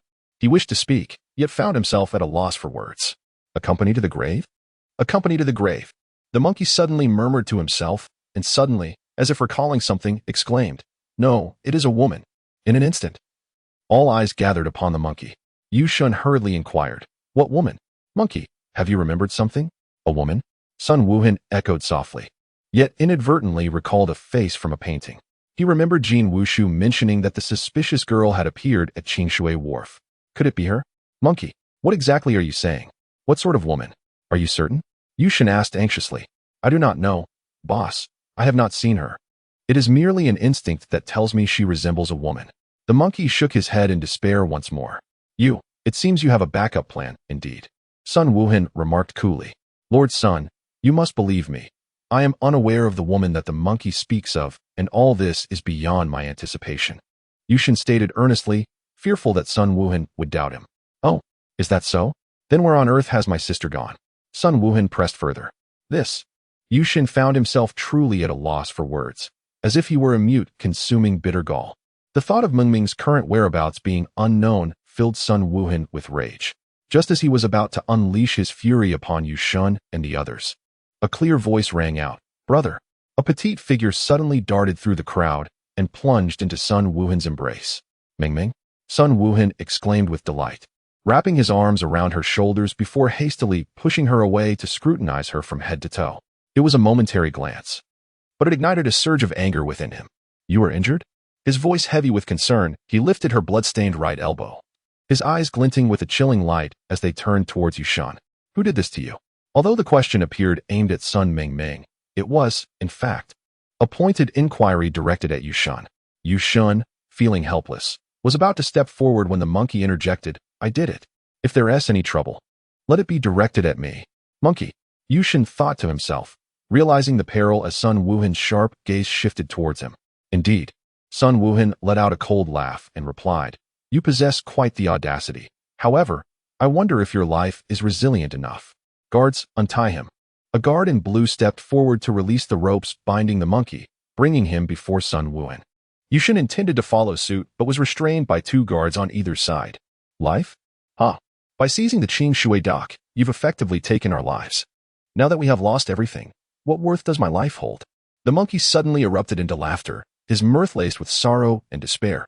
Sun Mingming observed the man, whose face had contorted, yet wore a terrifying smile, and an unusual feeling surged within her. Indeed, the life of one who harmed my sister is of no use. Yet, considering your remaining courage, I shall grant you a chance. Sun Wuhan signaled to his subordinates, and immediately, 2 swords were presented before him. He drew a sword and tossed one to the monkey, while firmly grasping the other in his hand. He chuckled lightly, saying, "If you can defeat me, I shall spare your life." The monkey seized the sword, gritting his teeth as he charged forward. Yet, he was acutely aware of his own inadequacy against Sun Wuhan. He had long heard of Sun Wuhan's prowess, a master of both martial arts and literature, ranked among the top 10 experts in the realm. How could a mere porter like him hope to stand against such a formidable opponent?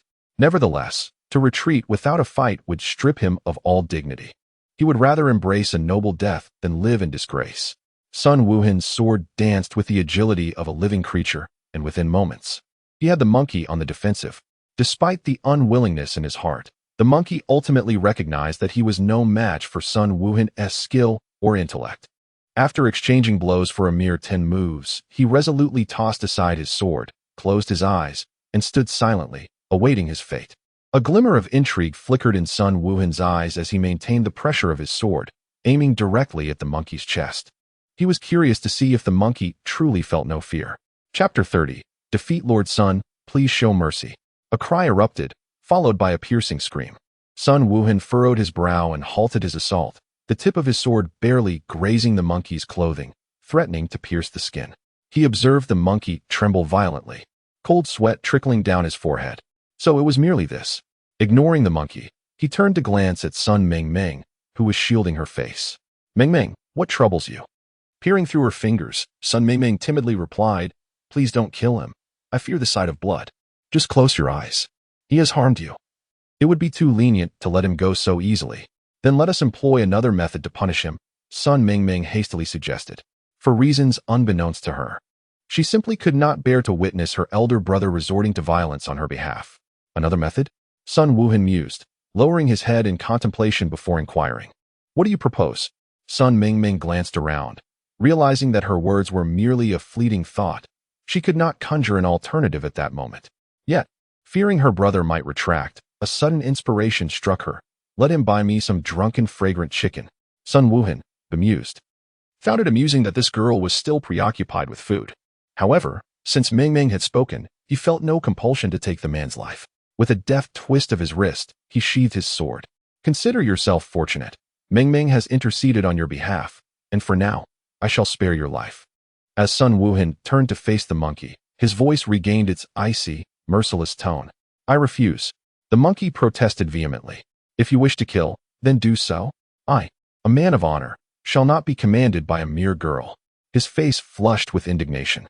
"Monkey, a moment's folly can disrupt grand plans," Yushin admonished, exasperated by the monkey's bravado at such a critical juncture. The monkey had intended to deliver a grandiloquent speech, but after narrowly escaping death, fear had begun to seep into his heart, erasing his earlier courage. Especially when confronted by Sun Wuhan's cold, sardonic gaze, he felt like nothing more than a jester. "This matter concerning Mingming ends here. I shall not pursue it further. In 3 days, I will arrive to take over Qing Shui dock. At that time, you must decide whether to depart of your own accord or compel me to act. Consider this carefully, Yushin." Sun Wuhan stood with arms crossed, surveying Yushin and the others from his lofty position. Silence enveloped the scene, and Yushin remained reticent. Sun Wuhan ceased his relentless pursuit and instead approached Sun Mingming, tenderly smoothing her disheveled hair, a fond smile gracing his face. "Little girl, have you endured much hardship?" "Well, not too much, just a bit frightened," Sun Mingming replied, sticking out her tongue. "Someone saved me." "Oh, who was it that rescued you?" Sun Wuhan's gaze sharpened, intrigued by the identity of this individual. Sun Mingming shook her head. "I don't know. No matter how I asked, she refused to tell me, only bringing me here and then leaving." "He left?" Sun Wuhan's brow furrowed. "Yes, big brother. You must help me find her. I haven't had the chance to thank her properly yet." "Look, this wound was bandaged by her," Sun Mingming said, lifting her arm to show him the white silk handkerchief on her elbow. "Very well," Sun Wuhan replied.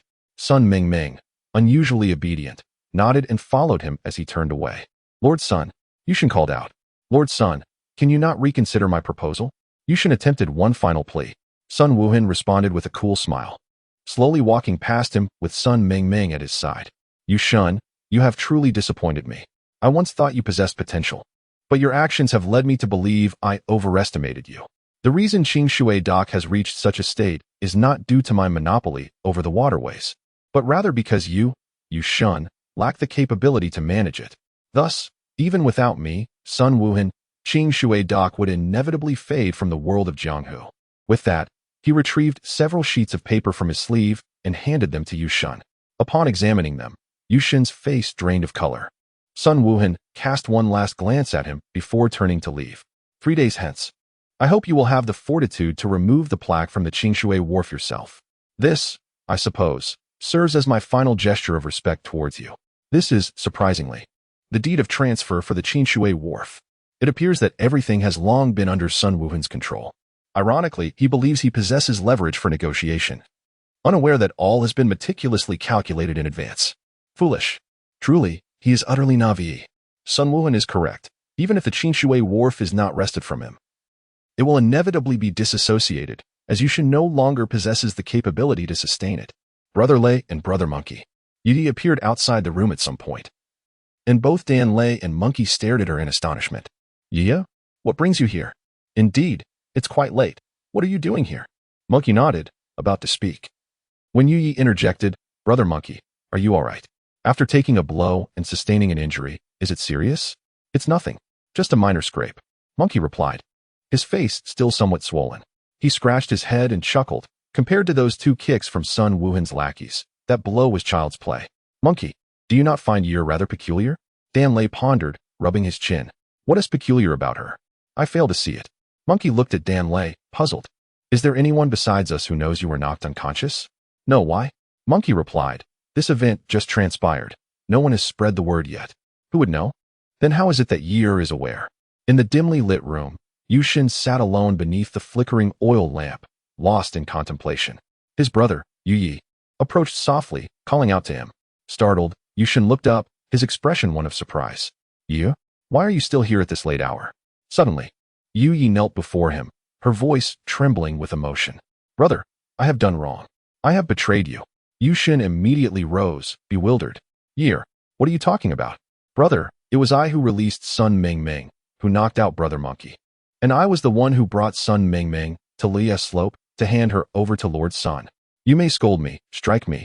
I have betrayed Qingshui Wharf. What did you say? Yushin stared at Yi, unable to comprehend her words. How could his usually gentle and delicate sister summon the courage to commit such acts?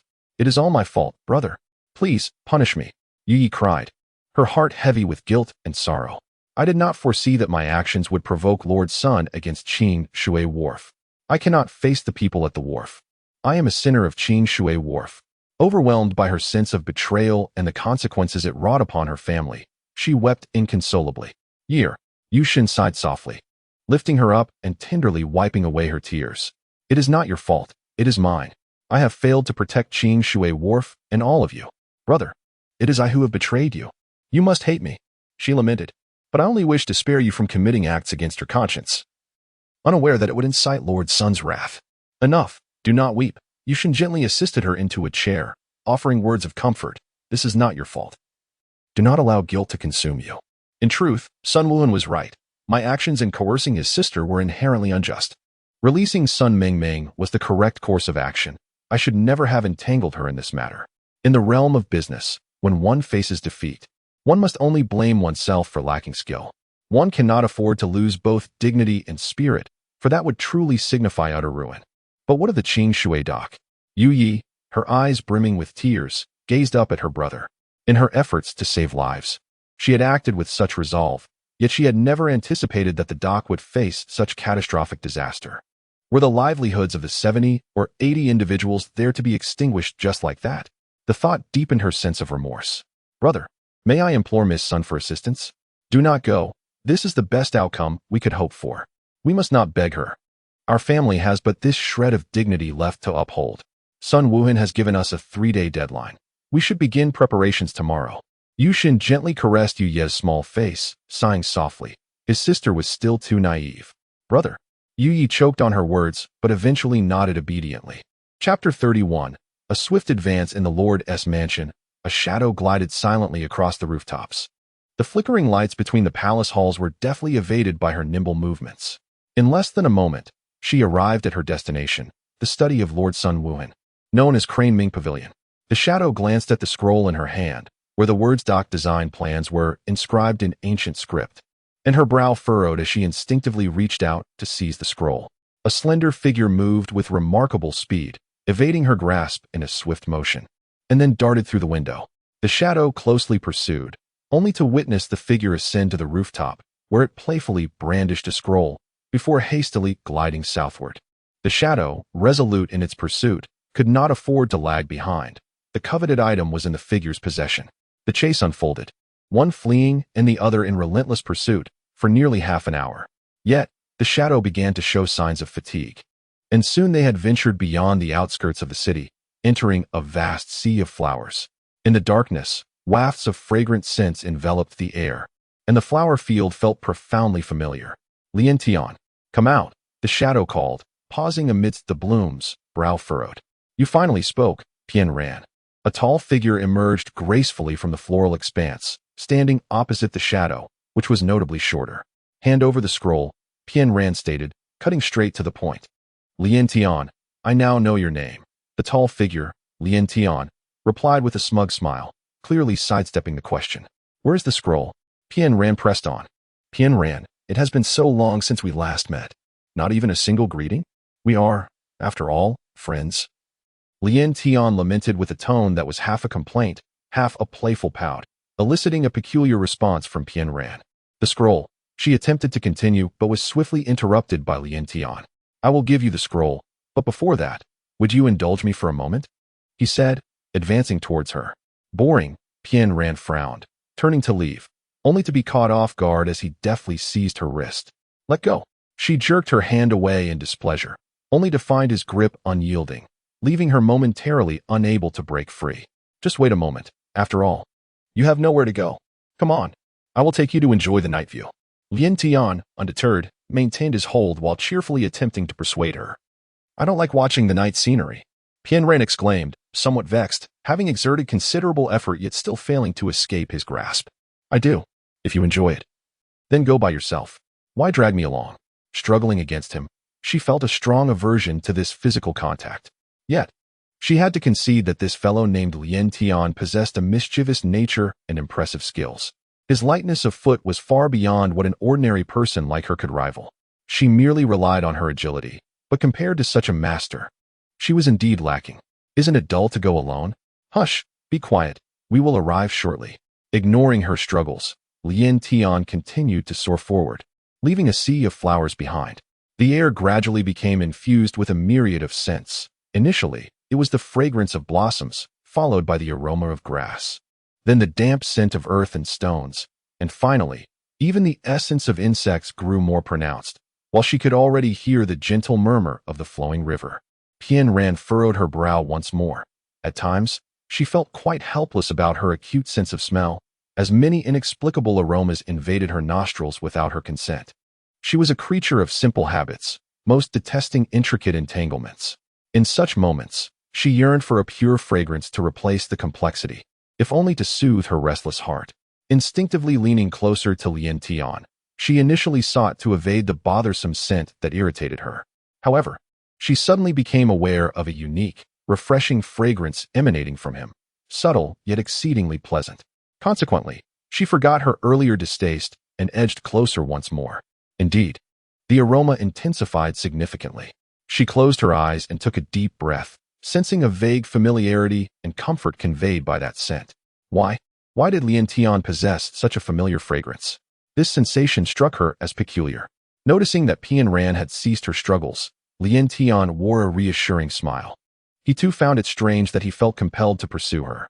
From the moment he first encountered her amidst the sea of flowers, an inexplicable desire to know her had taken root within him. Later, upon encountering her again at the Lu residence, he was both astonished and delighted. Even now, he found himself chasing after her, perplexed by his reluctance to part ways, as if he were enamored with this intricate entanglement. After discerning her thoughts, he arrived at the city lord's mansion ahead of her, securing the items she sought. His intention was not to oppose her. but rather to encourage her to seek him out. Forgive his whimsical approach. He wished for Pian Ran not to harbor any resentment towards him due to his persistent entanglement. Having recognized her aversion to strangers and her reluctance to engage in conversation. Thus, he deemed this the only means to draw closer to her. All right, you may open your eyes now. Lien Tian's clear voice resonated, and the moment Pian Ran heard it, she felt the arm encircling her waist loosen. With a slight frown of displeasure, she had just inhaled a few breaths of fresh air, and as he withdrew, that comforting aura dissipated. Without the need to open her eyes, she could vaguely surmise her surroundings. The sound of flowing water indicated that she was by the riverbank.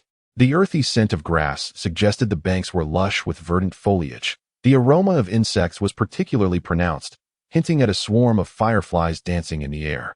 The sky was clear and bright, a silver moon casting its glow, while the myriad stars mirrored themselves upon the tranquil surface of the river, sparkling like silver dust, creating a delightful contrast with the fireflies. It was indeed a beautiful scene, though she would have felt more at ease had it not been for the chaotic medley of scents that assailed her senses. What do you think? Isn't it beautiful here? Lien Tian gazed at Pian Ran with eager anticipation. Pian Ran rubbed her nose and muttered, "It is beautiful, but the aromas are just too jumbled." Aromas? Lien Tian sniffed curiously. What aromas? What do you mean, what aromas?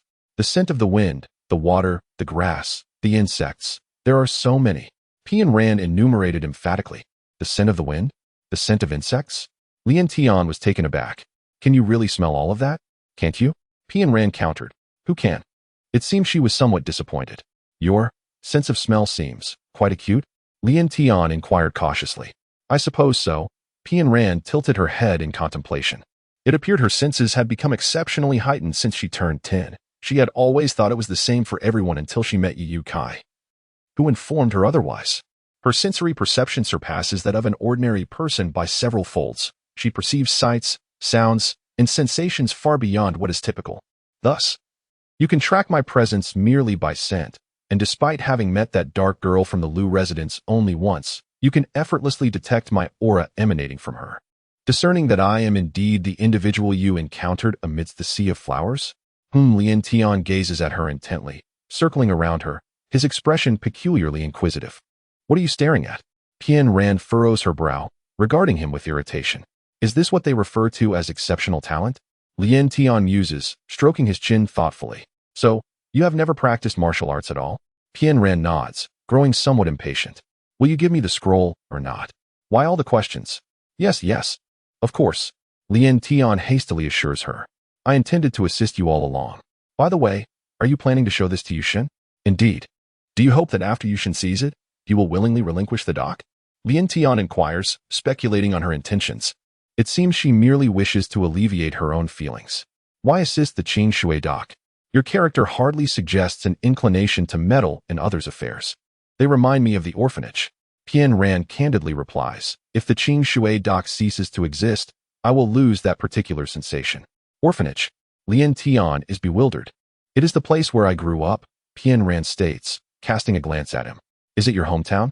No wonder, he thinks to himself. Realizing her cold demeanor was perplexing in its sudden concern for others. Let me assist you. Lien Tian suddenly smiled and said, I do not require your assistance. Pian Ran directly declined. However, Lien Tian, somewhat cheeky, retrieved a scroll from his pocket and handed it to her, saying, Look, my capabilities extend beyond this. He added, Even if you choose not to go, I can still acquire it myself. Pian Ran murmured as she unceremoniously accepted the scroll. Do not underestimate Sun Wuan. Had we delayed, even for a moment, we would have been caught by his subordinates, the Qingyin guards. With your skills, you would struggle against those iron-blooded sentinels. Are they truly that formidable? She inquired, tilting her head. It dawned on her that he had intentionally lured her away. In truth, she had sensed the numerous guards as soon as she entered the manor. Although they concealed their presence well, Pian Ran had effortlessly evaded their patrols.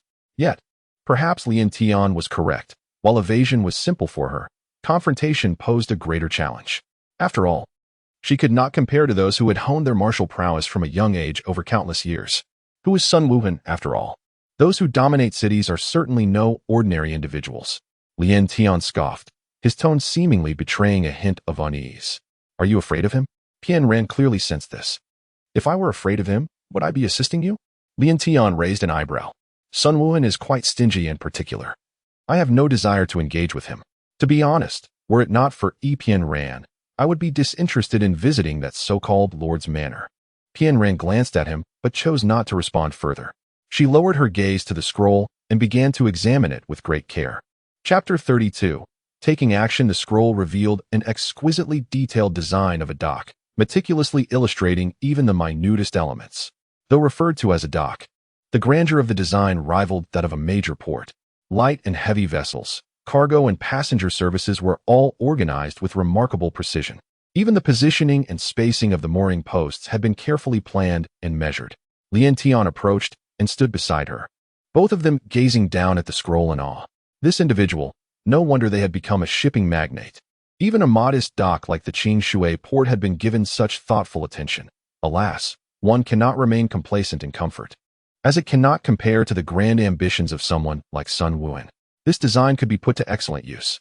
Lian Tian cradled his left elbow with his right hand, resting his chin pensively, pondering the best course of action. With a graceful tilt of her head, she glanced at him before rolling up the scroll and casually remarked, "It's quite simple, really. Just write 3 words." 3 words? Lian Tian was perplexed. Could it be that easy? What 3 words? "You family port." Thus, in a moment of carefree whimsy from a young girl, the port that would influence Qianma City for decades to come was named. Sun Wuhan could never have imagined that the dock he had painstakingly designed would change ownership so effortlessly, albeit merely in name. For someone as proud as he, this was undoubtedly an irksome turn of events. Undoubtedly, Sun Wuhan had not anticipated any of this. The eventual compromise left him utterly frustrated, to the point where he would later direct his ire solely towards Pian Ran, refusing to relent. However, that is a tale for another time. For now, let us discuss the Clearwater Wharf. As dawn gradually broke, he stood alone on the wooden piles, having spent the night in restless contemplation. The biting wind tousled his hair as he gazed upon the surging waters of the Clearwater River, striving to restore his former composure before the morning light. Yet, the weight of recent blows had drained him of vitality, aging him by decades in mere hours, as though he had been thrust into the twilight of his years overnight. Alas, with his sigh echoing into the stillness, a second, exaggerated sigh, seemingly mocking, followed suit. Yu Shun furrowed his brow, searching for the source. In such dire straits, could there truly be someone eager to add insult to injury? I say, are you going to jump or not? If not, shall I give you a little push?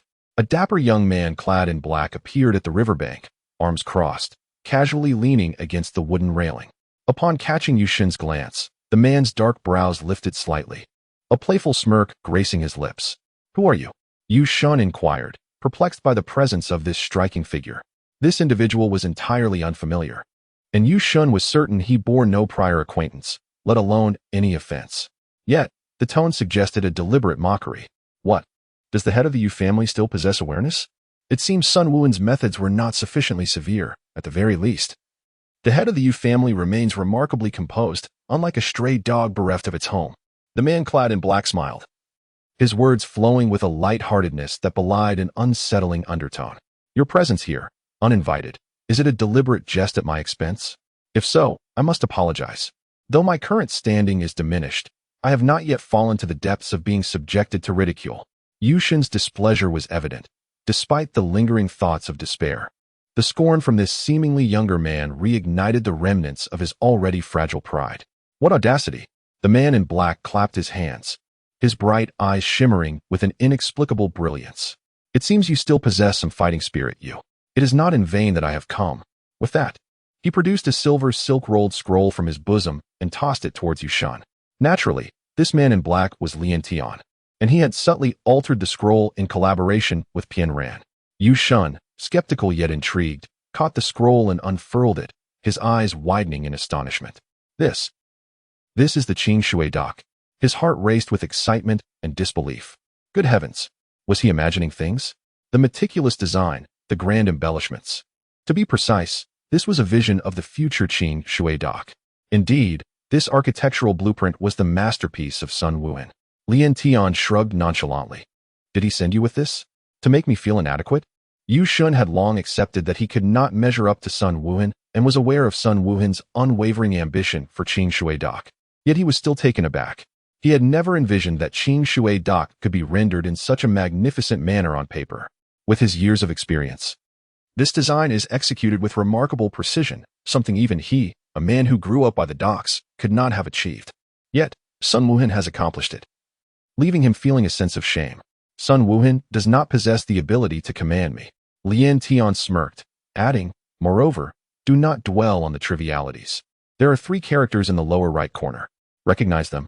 Yu Shun cast a dubious glance at Lien Tian, wondering if Sun Wuhan had sent someone to intimidate him. What could it possibly be? He lowered his gaze, following Lien Tian's instructions to locate the 3 characters. When his eyes finally settled upon those inconspicuous little words, he froze, unable to move a muscle. You family. Port? If his initial reaction was one of shock, now it felt as though he had been struck by a thunderbolt. Why? How could this be? Was he dreaming? In that moment, he truly wished to leap into the clear water river to awaken from this illusion. Surely, it could not be real. Rest assured, all of this is indeed true. Although Sun Wuhan has taken control of the clear water dock, you will not be left homeless. Believe that in the near future, many more will gather here. Why are you telling me all this? And who exactly are you? Yushin suddenly raised his head, looking intently at Lien Tian, clad in black. Me? My identity is of little consequence. As for why I am helping you, I suppose it is simply because I have too much free time, Lien Tian replied, reverting to his usual playful demeanor. He deftly rolled up the scroll and tucked it into his sleeve. Do not thank me. Rather, express your gratitude to your sister. With a mysterious smile, he leaped away and vanished in an instant. Yi'er? Yushin pondered, bewildered. What has Yi'er done? In truth, Yu Yi did not do much. Her mere presence evoked a sense of home in Pian Ran, which ultimately spared the Qing Shui wharf from calamity, a feat for which Yu Yi truly deserves credit. Chapter 33. An unexplainable affinity. Lien Tian halted not far away, silently gazing at her figure. For reasons unknown, her demeanor stirred a profound sense of compassion within him. She appeared solitary and forlorn, as if abandoned, enveloped in melancholic desolation. A sudden urge to embrace her and offer gentle solace surged within him, yet the thought of her distant demeanor kept him from yielding to this impulse. He approached her slowly, but she seemed oblivious to his presence, continuing to stare blankly at the river, lost in her thoughts. What occupies your mind, Pian Ran? He crouched down before her, meeting her gaze. The clouds part, she murmured, her eyes reflecting a semblance of focus, though it was fleeting. What? He asked, furrowing his brow in response. At that moment, it was as though Pian Ran had awakened from a reverie. The confusion in her eyes dissipated, replaced by a subtle sense of loss and indifference. Nothing. Have you seen Yushin? Yes. Rest assured, there should be no issues at Qing Shui Wharf. Then only Sun Wuhan remains. Pian Ran whispered. There's no rush. Are you hungry? Shall we head into the city for a bite? Lien Tian inquired cautiously, sensing that her listless demeanor had drained him of all cheer. All right, Pian Ran replied with a nod, yet her mind seemed elsewhere. What troubles you? He asked, taken aback. Would you take me along for a while? Suddenly, she extended her hand towards him, her delicate face slightly raised as she gazed at him. Could he have misheard? Hadn't she always detested the touch of others? Because of this, he constantly reminded himself to tread carefully around her. Yet now, did she truly comprehend her own words? Are you feverish? I am not feverish. She glanced at him and spoke again. Are you very hungry? Lacking the strength to take me along? Yun Kai, she murmured, closing her eyes as if lost in a dream. Upon hearing that name once more, Lien Tian's brow furrowed ever so slightly. Pian Ran's sudden and peculiar behavior left him perplexed. Why had she cast aside the barriers between genders and nestled against him so obediently? Who was the individual she had repeated twice? A multitude of suspicious questions lingered unanswered, yet he willingly allowed her to lead him. It was akin to the inexplicable affection he had felt for her from the very beginning, following her without reason. Indeed, he was certain he held deep feelings for her. From the moment he first laid eyes on her, a strange sensation had lingered within his heart. Her awkward and aloof disposition resembled someone trapped within a small cage. He yearned to liberate her, to free her from all constraints. Yet, she had sealed herself so tightly that he found no means to reach her. This sudden intimacy felt like a fissure had opened within her heart, perhaps granting him a glimpse into her true self. What is the matter? Aren't you very hungry? Why do you seem to lack an appetite? The two individuals entered the city, opting not for a grand establishment like the Feast Pavilion, but rather seeking a modest eatery where they ordered a simple meal. As they sat across from each other, Pian observed Lien Tian, who was listlessly pushing his food around, prompting her to inquire curiously, "Is something amiss?" "Nothing at all," Lien Tian replied, his voice muffled and markedly different from its usual clarity. He focused on his bowl and chopsticks, consuming his meal in silence, which compelled Pian to steal a few more glances at him. "Let us part ways after we finish eating," Pian suggested abruptly. Lien Tian swallowed his last bite and mumbled, "Aren't you coming with me to meet Sun Wuan?" "I shall seek out Sun Mingming. She will be a valuable ally," Pian clarified. "Oh, by the way, you were the one who knocked out the monkey that night, weren't you?" Lien Tian casually inquired as he set down his utensils. "How did you know it was me?" Pian responded, also placing her utensils aside, though her bowl remained half full. "And you dare to question me? Look at how little you've eaten." He scrutinized the remnants in her bowl. "I simply can't manage any more. Let us go." Pian stood up and approached the counter to settle the bill, when suddenly, a clink echoed as a silver ingot was tossed toward her. Immediately, she felt a firm grip on her wrist, and Lien Tian had pulled her out of the eatery. "What are you doing?" Pian exclaimed, gazing up at him with a puzzled expression. However, Lien Tian misunderstood her reaction and quickly released her, raising his hands in a gesture of innocence. I truly did not intend for that to happen. That's not what I meant." Pian shook her head stubbornly while maintaining her gaze on him. "I was referring to the meal's cost." That? You can't possibly think I would allow you to pay, could you? However, I no longer lack money. This has little to do with financial status." Lien Tian looked at her with a hint of amusement. "It is a matter of a man's pride." "Pride, you say? If I were to pay, would you feel a loss of face?" Pian Ran pressed on. "Well, perhaps just a little. However, I generally avoid such situations," Lien Tian replied with a cheerful demeanor. "Is this matter truly significant to you?" Pian Ran's voice was still laced with profound curiosity. "How should I put it? Such matters are better handled by men. As for their importance, it depends on whether the individual is with someone they cherish. And if they are, then it becomes quite crucial.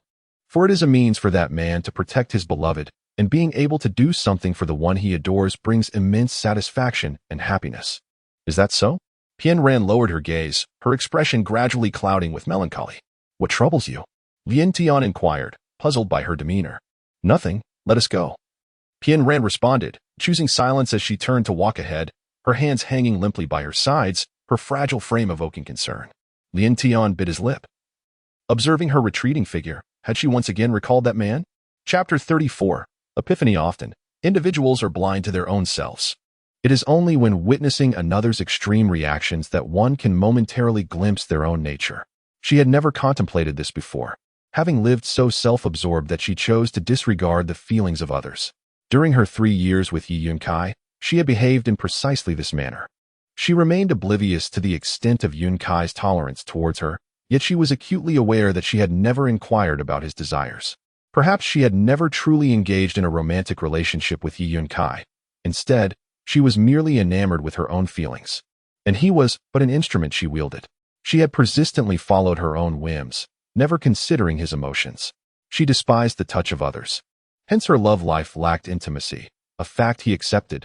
She abhorred chaotic environments, resulting in their meetings being confined to her home or his, a notion he also embraced.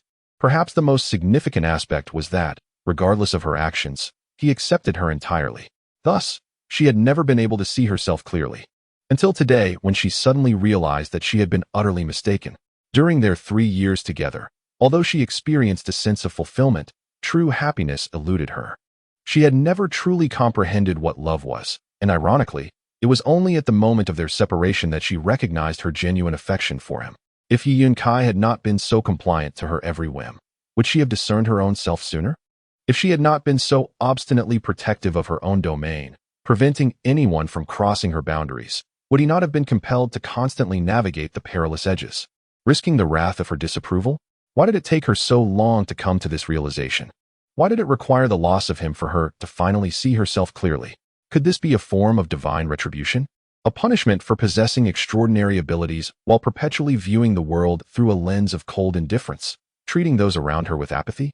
She walked along the bustling streets, surrounded by a throng of people, yet each individual seemed to exist in a realm far removed from her own. Why did even the clouds above feel the need to distance themselves from her? Was this a form of punishment? A retribution for being the emotionless creature she had become, for being able to wield harm against even those she cherished most? Had she been perpetually mistaken, ensnared in a web of errors, misjudgments, and a multitude of past transgressions? Iran. A voice called from behind, but she paid no heed to Lien Tian, who had been trailing her. From a leisurely pace, he escalated to a frantic sprint, until he vanished from sight in a blur. Iran. Lien Tian halted, astonished. Was this truly the extent of Iran's prowess? Her speed was akin to teleportation. Clenching his fists tightly, he summoned all his strength and propelled himself forward with fervor, gradually closing the distance between them. Iran. Stop. He finally lunged ahead, positioning himself squarely in her path. Iran, unable to halt her momentum, collided with him, causing him to stagger backward several steps before regaining his balance. Breathless, he seized her shoulders and exclaimed, "Is this enough? How much longer do you intend to run?" Iran kept her gaze lowered, silent. Lien Tian forcefully lifted her chin, only to be taken aback by the sight of tears welling in her usually composed and indifferent eyes. As he gazed into those crystalline depths, the dam of her emotions broke, and the tears flowed uncontrollably. In this life and the next, it was her first time shedding tears in front of others. Her inaugural moment of fervently expressing her emotions openly, and all of this was due to Yu Kai. Though he had departed, his heart had insidiously claimed her entire being. Pian Ran felt a sense of bewilderment. Throughout their acquaintance, she had never once smiled or wept in his presence. She always appeared detached, as if indifferent to the world around her. "What troubles you?" Lien Tian inquired softly. "It is my fault." A solitary tear glided down the corner of her eye. The regret she struggled to conceal vividly etched upon her increasingly gaunt visage.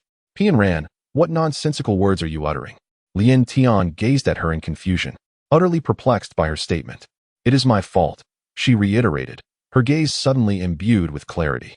"I have confined myself for far too long," which ultimately led to his inevitable departure. Who is he? Lien Tian sensed a subtle shift in the atmosphere. It matters not who he is. He is no longer present. Pian Ran's eyes dimmed once more, gradually reverting to that initial indifference. After a lengthy silence, she slowly raised her head again. How do we enter?" In truth, Lien Tian wished to ask how she intended to enter alone, leaving him to confront the Qingyin guards. "I will use the back entrance to seek out Sun Mingming. As for you, once you encounter Sun Wuhan, detain him. It would be best if you could hold him off until Yushin arrives." "Yushin? Will he come?" Lien Tian queried, astonished. "He should. I have an inkling that he is yet to disclose something significant to Sun Wuhan," Pian Ran mused, tilting her head in contemplation. "Is that so? I had no such impression. After a brief encounter with Yushin, I found him rather unremarkable." As Sun Wuhan aptly observed, Yushin has been living a life of ease for so long that he has lost his fighting spirit, which perhaps explains why he conceded victory at the Qingshui Wharf to Sun Wuhan. Yet, I am left wondering why Pian Ran would express such sentiments. It is unclear. Merely an instinct, you should heed it. Pian Ran furrowed her brow, offering no further explanation, for at times even she herself could not comprehend the origins of her inexplicable feelings. "Very well, I shall take my leave. Do take care of yourself," Lien Tian advised with concern, having noticed her recent tendency to be lost in thought. He feared she might inadvertently put herself in jeopardy. Lien Tian paused again, then broke into a dazzling smile that could outshine 1,000 flowers. "Fear not. The quaint Qianma city cannot hold me back." With that, she gracefully leaped over the wall and entered the courtyard. Pian Ran stood still for a moment, then suddenly tilted her head back, addressing the empty air before her. "If it were you, would you say the same? I no longer wish to err, yet you must assure me that I am on the right path." Staring blankly at the air for a while, she eventually began to walk towards the back door of the Sun residence. Clouds parting, this time, I shall not stray from the right path. Chapter 35. In all its glory, Sun Mingming sat in the garden pavilion, resting her chin on her hand, lost in her thoughts. Before her lay an array of pastries that failed to pique her interest. Her mind wandered instead to the delectable drunken chicken from the Tao-Tai pavilion. Naturally, the thought of the drunken chicken led her to recall a fearsome visage. The mere recollection of that face sent a shiver down her spine. How strange it was to be reminded of that brash fellow. Casually picking up a plum blossom-shaped pastry. Just as I was about to indulge, a soft voice suddenly interrupted. "You seem quite at ease, unaware that the one who saved you is on the brink of homelessness." "Sister Pian Ran?" Sun Mingming exclaimed in surprise, her eyes wide as she rushed towards Epian Ran, who had emerged unexpectedly from behind the flowers. Where have you been? You promised to come for me. How can you go back on your word? Do you have any idea that I was almost beaten by that monkey? That guy is truly insufferable. I barely said a few words, and he was shouting for violence, nearly giving me a heart attack. Is that so?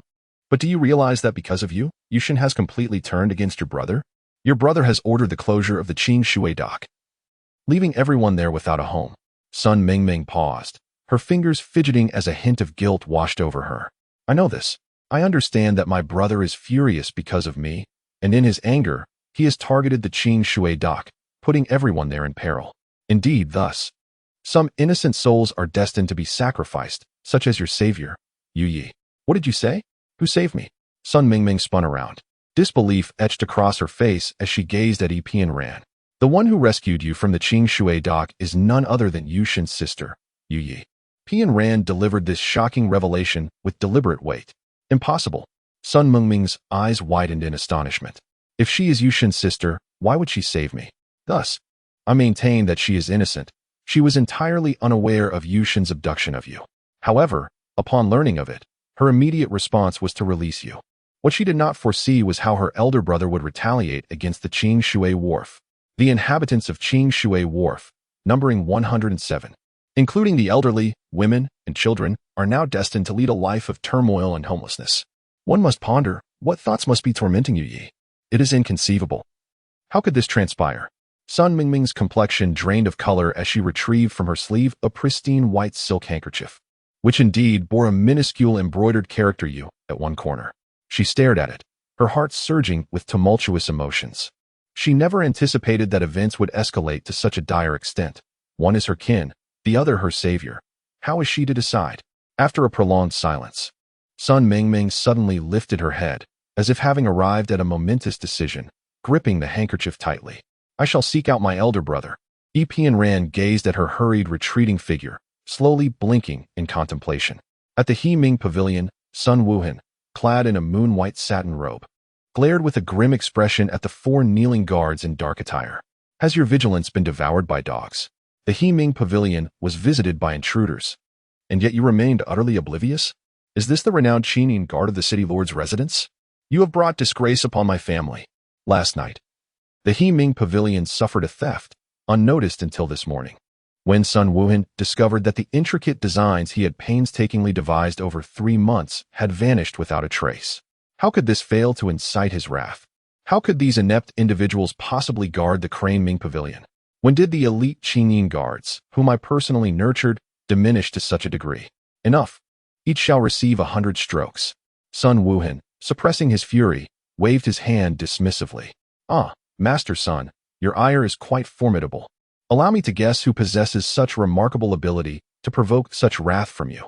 A clear, melodic laugh suddenly resonated from the rooftop. Who goes there? Sun Wuhan was the first to sense the presence, swiftly seizing a teacup from the table and, with a flick, sent it hurtling through the air. Lien Tian, perched upon the beams, performed an agile somersault, deftly intercepting the teacup aimed at his face. He spiraled downwards, landing gracefully in a chair. Crossing his legs, he tilted his head back and consumed the remaining drop of tea with satisfaction, exclaiming, "Excellent tea. It is you?" A glimmer of surprise flickered in Sun Wuhan's eyes. How honored I am that Master Sun personally serves tea to me. Lien Tian responded with a cheeky grin. Sun Wuhan's brow furrowed slightly. He typically maintained a distance from those of the Taoist sect. What brings the young master from the Taoist city to my Chiema city? Now, Sun Wuhan's expression darkened further as he caught the scroll handed to him without unrolling it. His gaze turned icy as he remarked, "So, you have deemed my residence a trial ground? I dare not presume. It was merely an unexpected turn of events. I trust Master Sun will not take offense."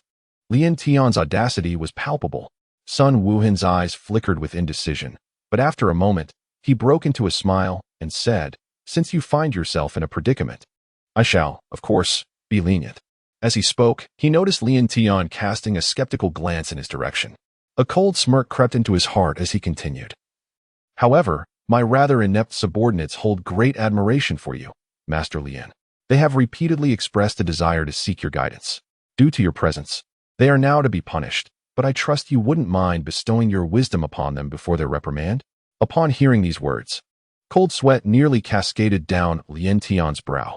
Was Sun Wuhan truly so ruthless? To incite his subordinates to gang up on him in such a public setting was indeed underhanded. Regardless of his prowess, even the mightiest fists falter against a collective force, particularly when pitted against Sun Wuhan's elite Qingyin guards, who were no ordinary attendants. Though they might not rank among the top 10 in the martial realm, they certainly belonged within the top 50. Overcoming them would require a unified effort, a daunting prospect, especially with Sun Wuhan watching keenly from the sidelines. As he observed the 4 Qingyin guards, having received their orders, encircling him with an air of inevitability, a sense of foreboding filled his heart. Was a confrontation truly unavoidable? Where are your allies, my dear? As Master Lien has said, it would be a privilege for them to receive your guidance. Surely, you wouldn't deny me this courtesy? Sun Wuhan's words were light and airy, yet they weighed heavily upon Lien Tian's ears. Left momentarily speechless, it appeared that Sun Wuhan was intent on compelling him to act. Clenching his fist in resignation, he was just about to step forward when hurried footsteps echoed from outside, followed by a clear, melodic call. Elder brother. Chapter 36. Hidden Lost. Lien Tian breathed a sigh of relief, his tense body relaxing. Fortunately, the timing of their arrival was impeccable. Sun Wuhan furrowed his brow, staring at the hurriedly entered Sun Mingming, and inquired, "Why aren't you resting in your room, running around like this? Brother, please spare the Qing Shui wharf." Sun Mingming stepped forward, grasping Sun Wuhan's hand with a hint of pleading in her voice. Sun Wuhan glanced at her, a flicker of surprise crossing his eyes. Why was she suddenly interceding for the people of Qing Shui wharf? Sun Mingming bit her lip, her expression somewhat complex. Because I just learned that the girl who saved me is Yu Shen's sister. What? Sun Wuhan's demeanor shifted, a faint glimmer of intrigue appearing in his gaze. Brother, did you not promise to help me find my savior and express my gratitude to her? But now that you have sealed off Qing Shui wharf, they will soon be homeless. Could you not, for my sake, grant them a reprieve and refrain from driving them away? I want to relent. I simply cannot allow you to harm Yu Yi and the others. She saved my life, and your actions would be repaying kindness with malice.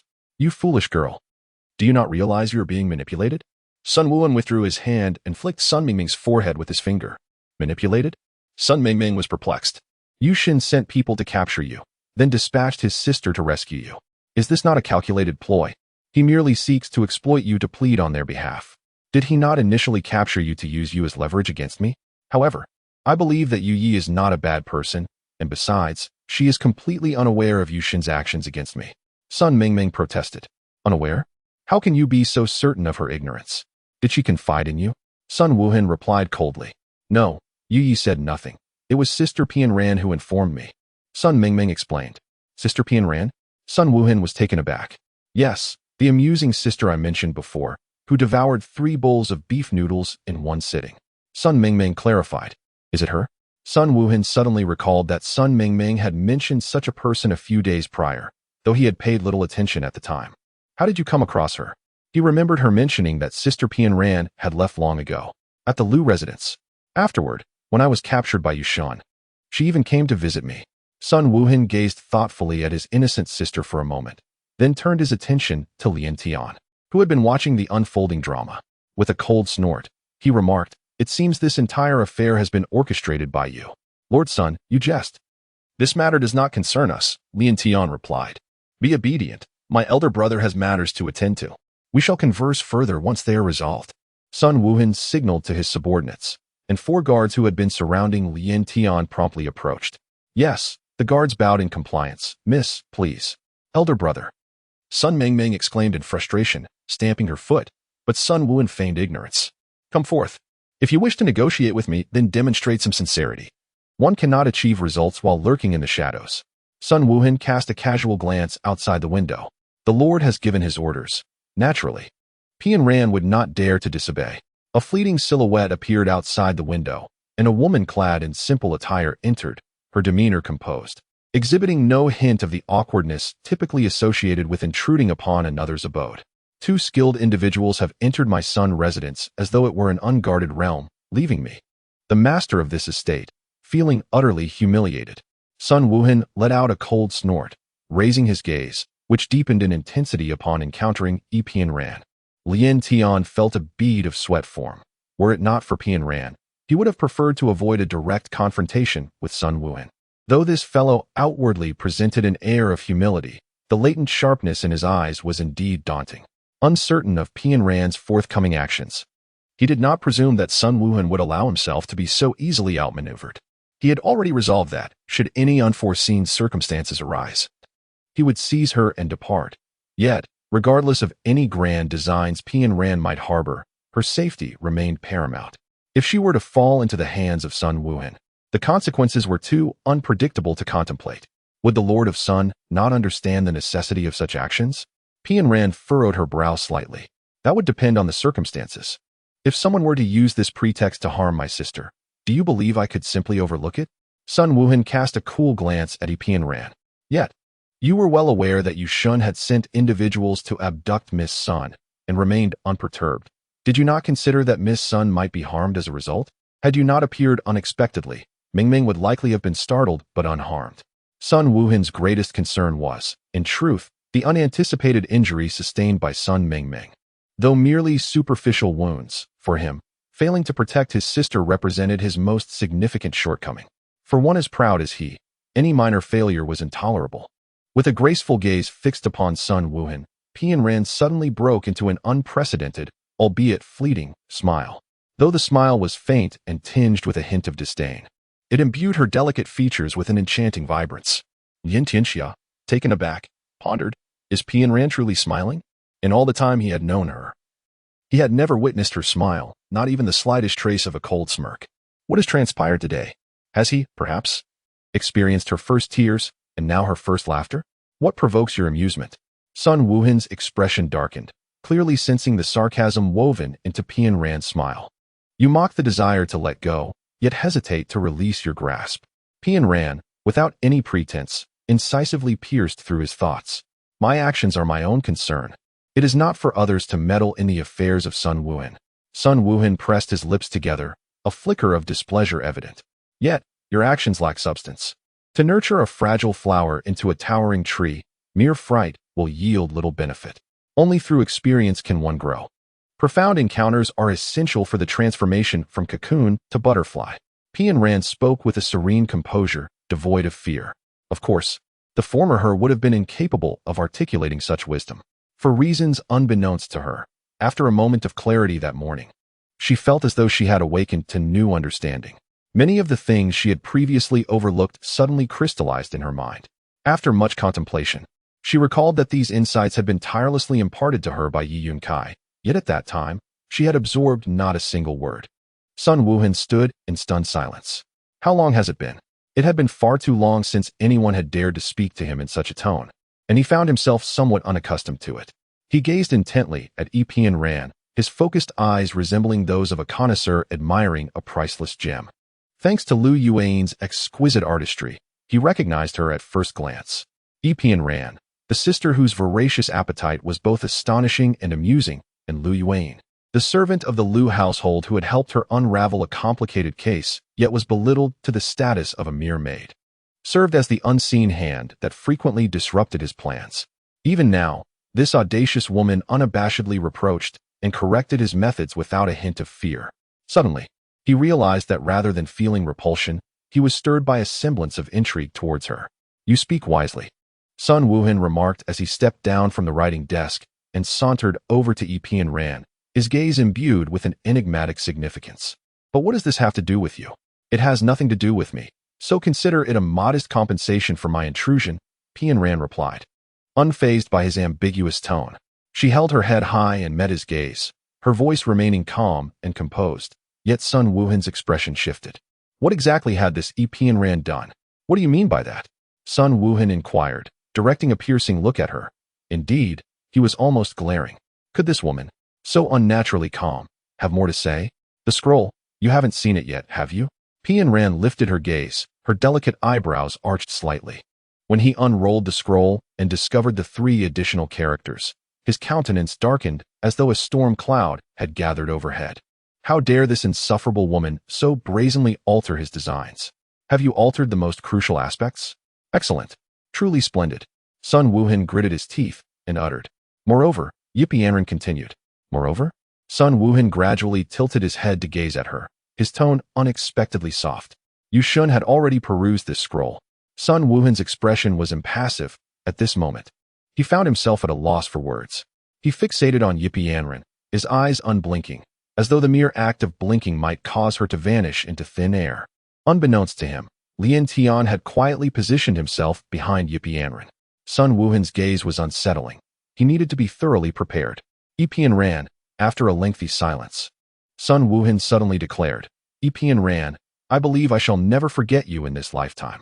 Lien Tian furrowed his brow slightly. Why did this sound so awkward? It resembled the confessions of lovers. Yet Yippee Yanran comprehended that within Sun Wuhan's heart, there likely burned a fierce flame, ignited by this underhanded maneuver. A profound humiliation and affront for the proud Sun Wuhan. I find this quite agreeable. Yippee Yanran disregarded Sun Wuhan's somewhat grim visage and continued.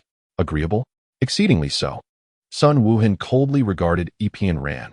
For the first time in his life, he had stumbled, and it was at the hands of this seemingly harmless woman.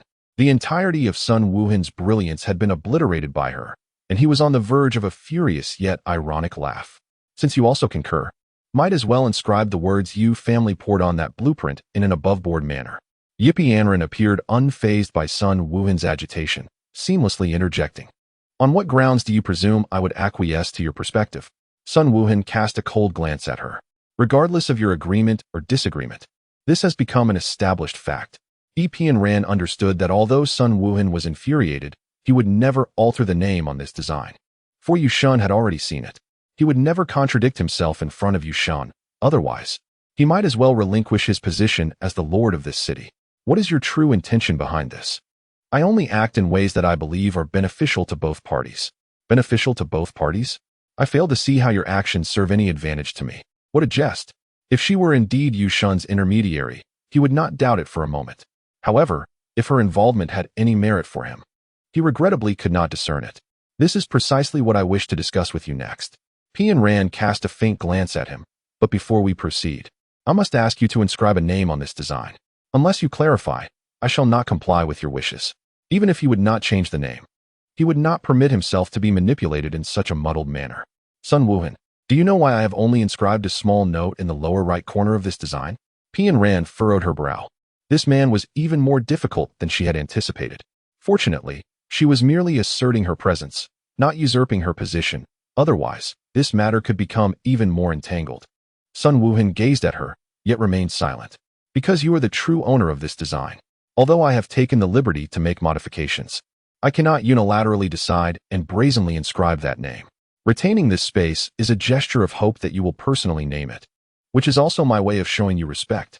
Do you think that by saying this, you can obscure the fact that you have overstepped your bounds? Sun Wuhan gazed at her for an extended moment before letting out a soft huff. What exactly do you wish to achieve? The truth is already apparent. Why persist in such stubbornness? It is merely a few words. Would it truly be so burdensome to inscribe them? Qianran's brows began to furrow in frustration. What now? I must contemplate this thoroughly. Sun Wuhan feigned deep thought, tapping his fingers upon the table, and then raised his gaze, a glimmer of cunning amusement flickering in his eyes. Let us do this. If you personally grind the ink for me, I shall comply with your wishes. Grind ink. Qianran blinked in surprise. Pray tell, Sun Wuhan, do you intend to treat me as a mere servant? Is such pettiness truly necessary? Lien Tian stepped forward, positioning himself protectively in front of Qianran. This is not servitude. Rather, it is a collaboration, Sun Wuhan replied with a raised brow and a light chuckle. Very well, I shall grind it for you. Qianran halted Lien Tian's impending rebuttal and approached the writing desk, staring blankly at the inkstone. What is this? Are you having second thoughts? Sun Wuhan observed her stillness with a smirk. Ignoring his slightly taunting words, Qianran, still in a daze, hesitantly queried, how does one actually grind this?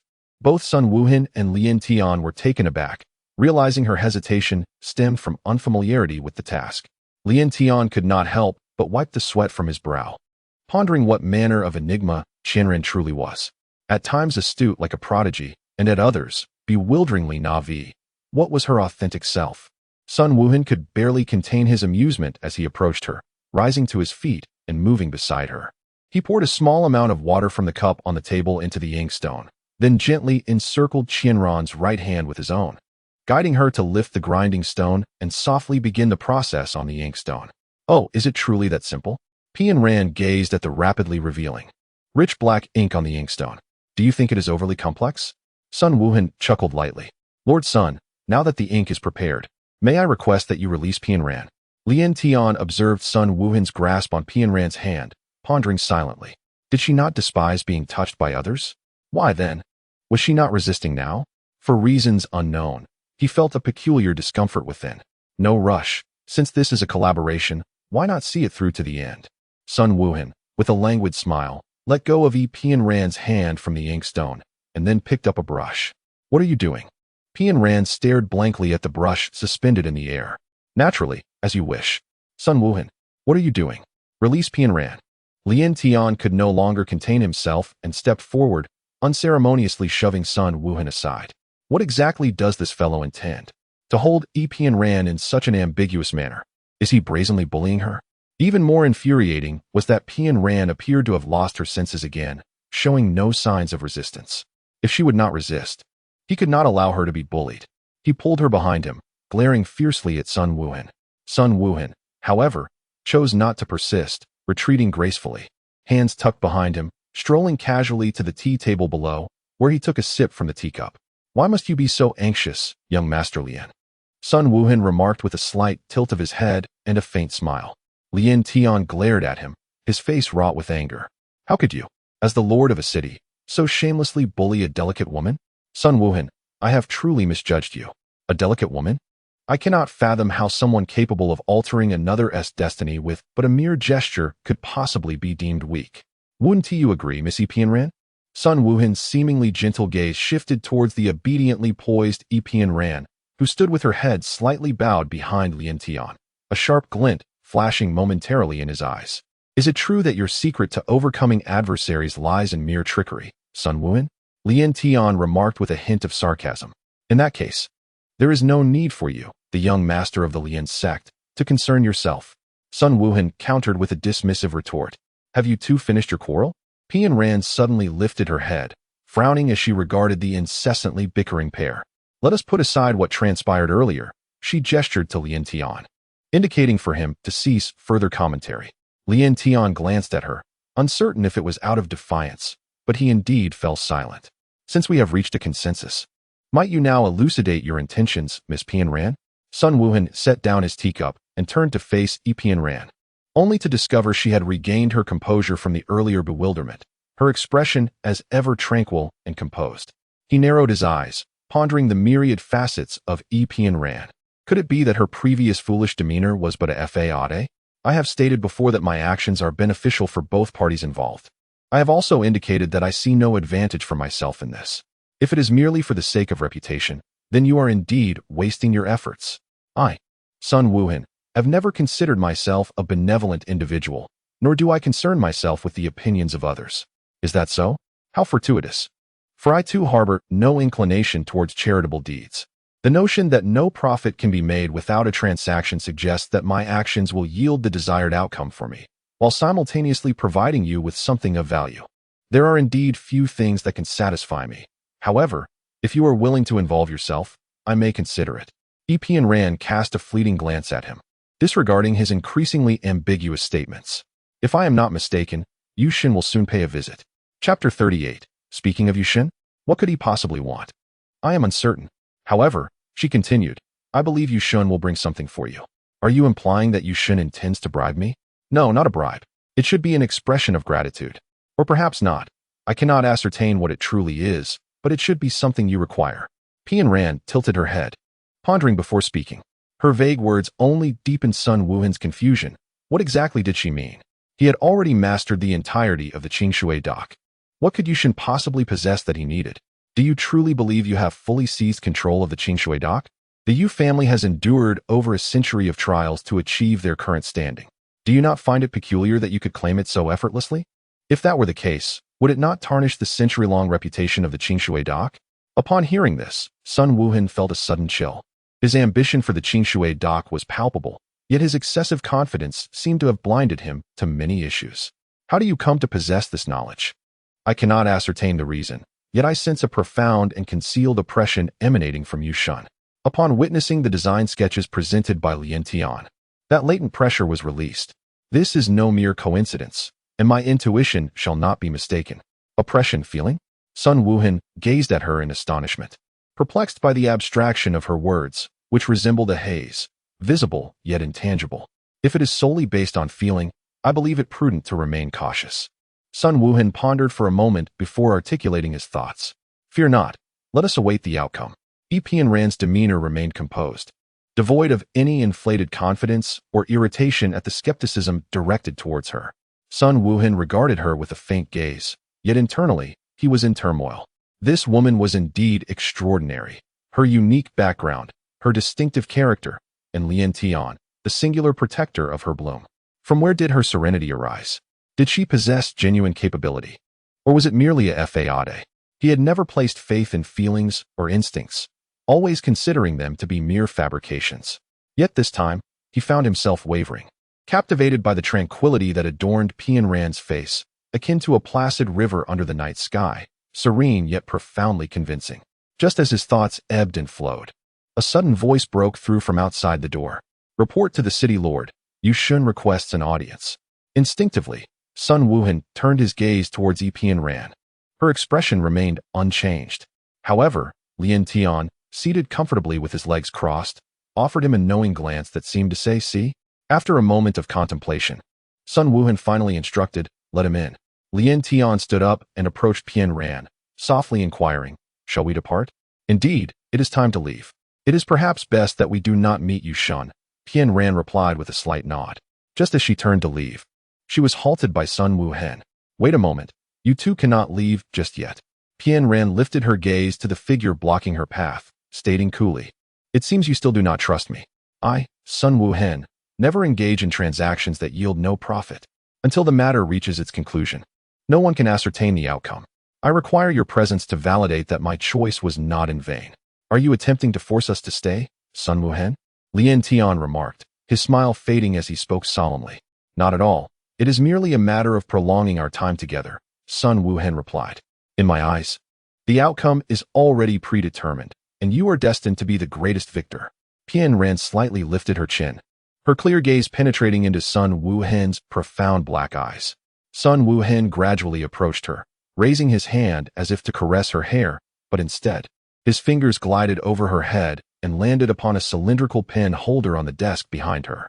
With a gentle twist, a soft creaking sound resonated, and a hidden door within the study swung open. In that case, I kindly ask you both to wait a moment. Pian Ran glanced at him, said nothing, and stepped directly into the concealed entrance, while Lien Tian, after a slight pursing of his lips, reluctantly followed suit. He irritably closed the scroll, as if that action could shield him from the unpleasant sensations. City Lord, Yu Shun has arrived, a voice announced from outside the door. Sun Wuhan raised an eyebrow and replied, come in. As the door swung open, Yu Shun entered, clad in a deep blue long robe, cradling a black wooden box in his arms. Today, he appeared somewhat different than usual. Sun Wuhan furrowed his brow every time he encountered Yu Shun. The latter was typically dressed in simple attire akin to that of the dockworkers. However, today, his appearance seemed notably more solemn. Yu Shun held the box tightly against his chest and slightly bowed as a gesture of respect. Sun Wuhan glanced at him and inquired, what brings you here? Is there something amiss regarding the Qing Shui dock? Yu Shun shook his head emphatically, his eyes betraying a hint of suppressed excitement. Lord Sun, that is not my intention. I have come to present something to you. Sun Wuhan felt a stir of curiosity, but feigned indifference. Do not presume that offering a gift will sway my decision. I have my own plans, Lord Sun. Yu Shun interjected suddenly, prompting Sun Wuhan to raise an eyebrow in surprise. He regarded Yu Shun and asked, what do you wish to convey? There are no conditions, Yu Shun stated earnestly.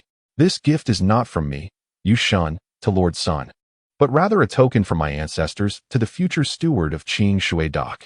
Without waiting for Sun Wuhan's reaction, he placed the wooden box upon the desk and carefully opened it. At that moment, an ancient aroma, laced with a faint hint of sandalwood, wafted gently into the air. Sun Wuhan rose to his feet, finally discerning the contents of the wooden chest. Inside lay a collection of yellowed manuscripts, their pages aged yet entirely intact. Neatly arranged in 4 rows, there were easily over 100 tomes. What could this be? Sun Wuhan was astonished as he picked one up to peruse, only to hear Yu Shen explain. These are the journals of the ancestors of the Yu family. Sun Wuhan briefly flipped through one before setting it down and picking up another, his astonishment deepening with each glance. These were not mere journals. They were a veritable treasure trove.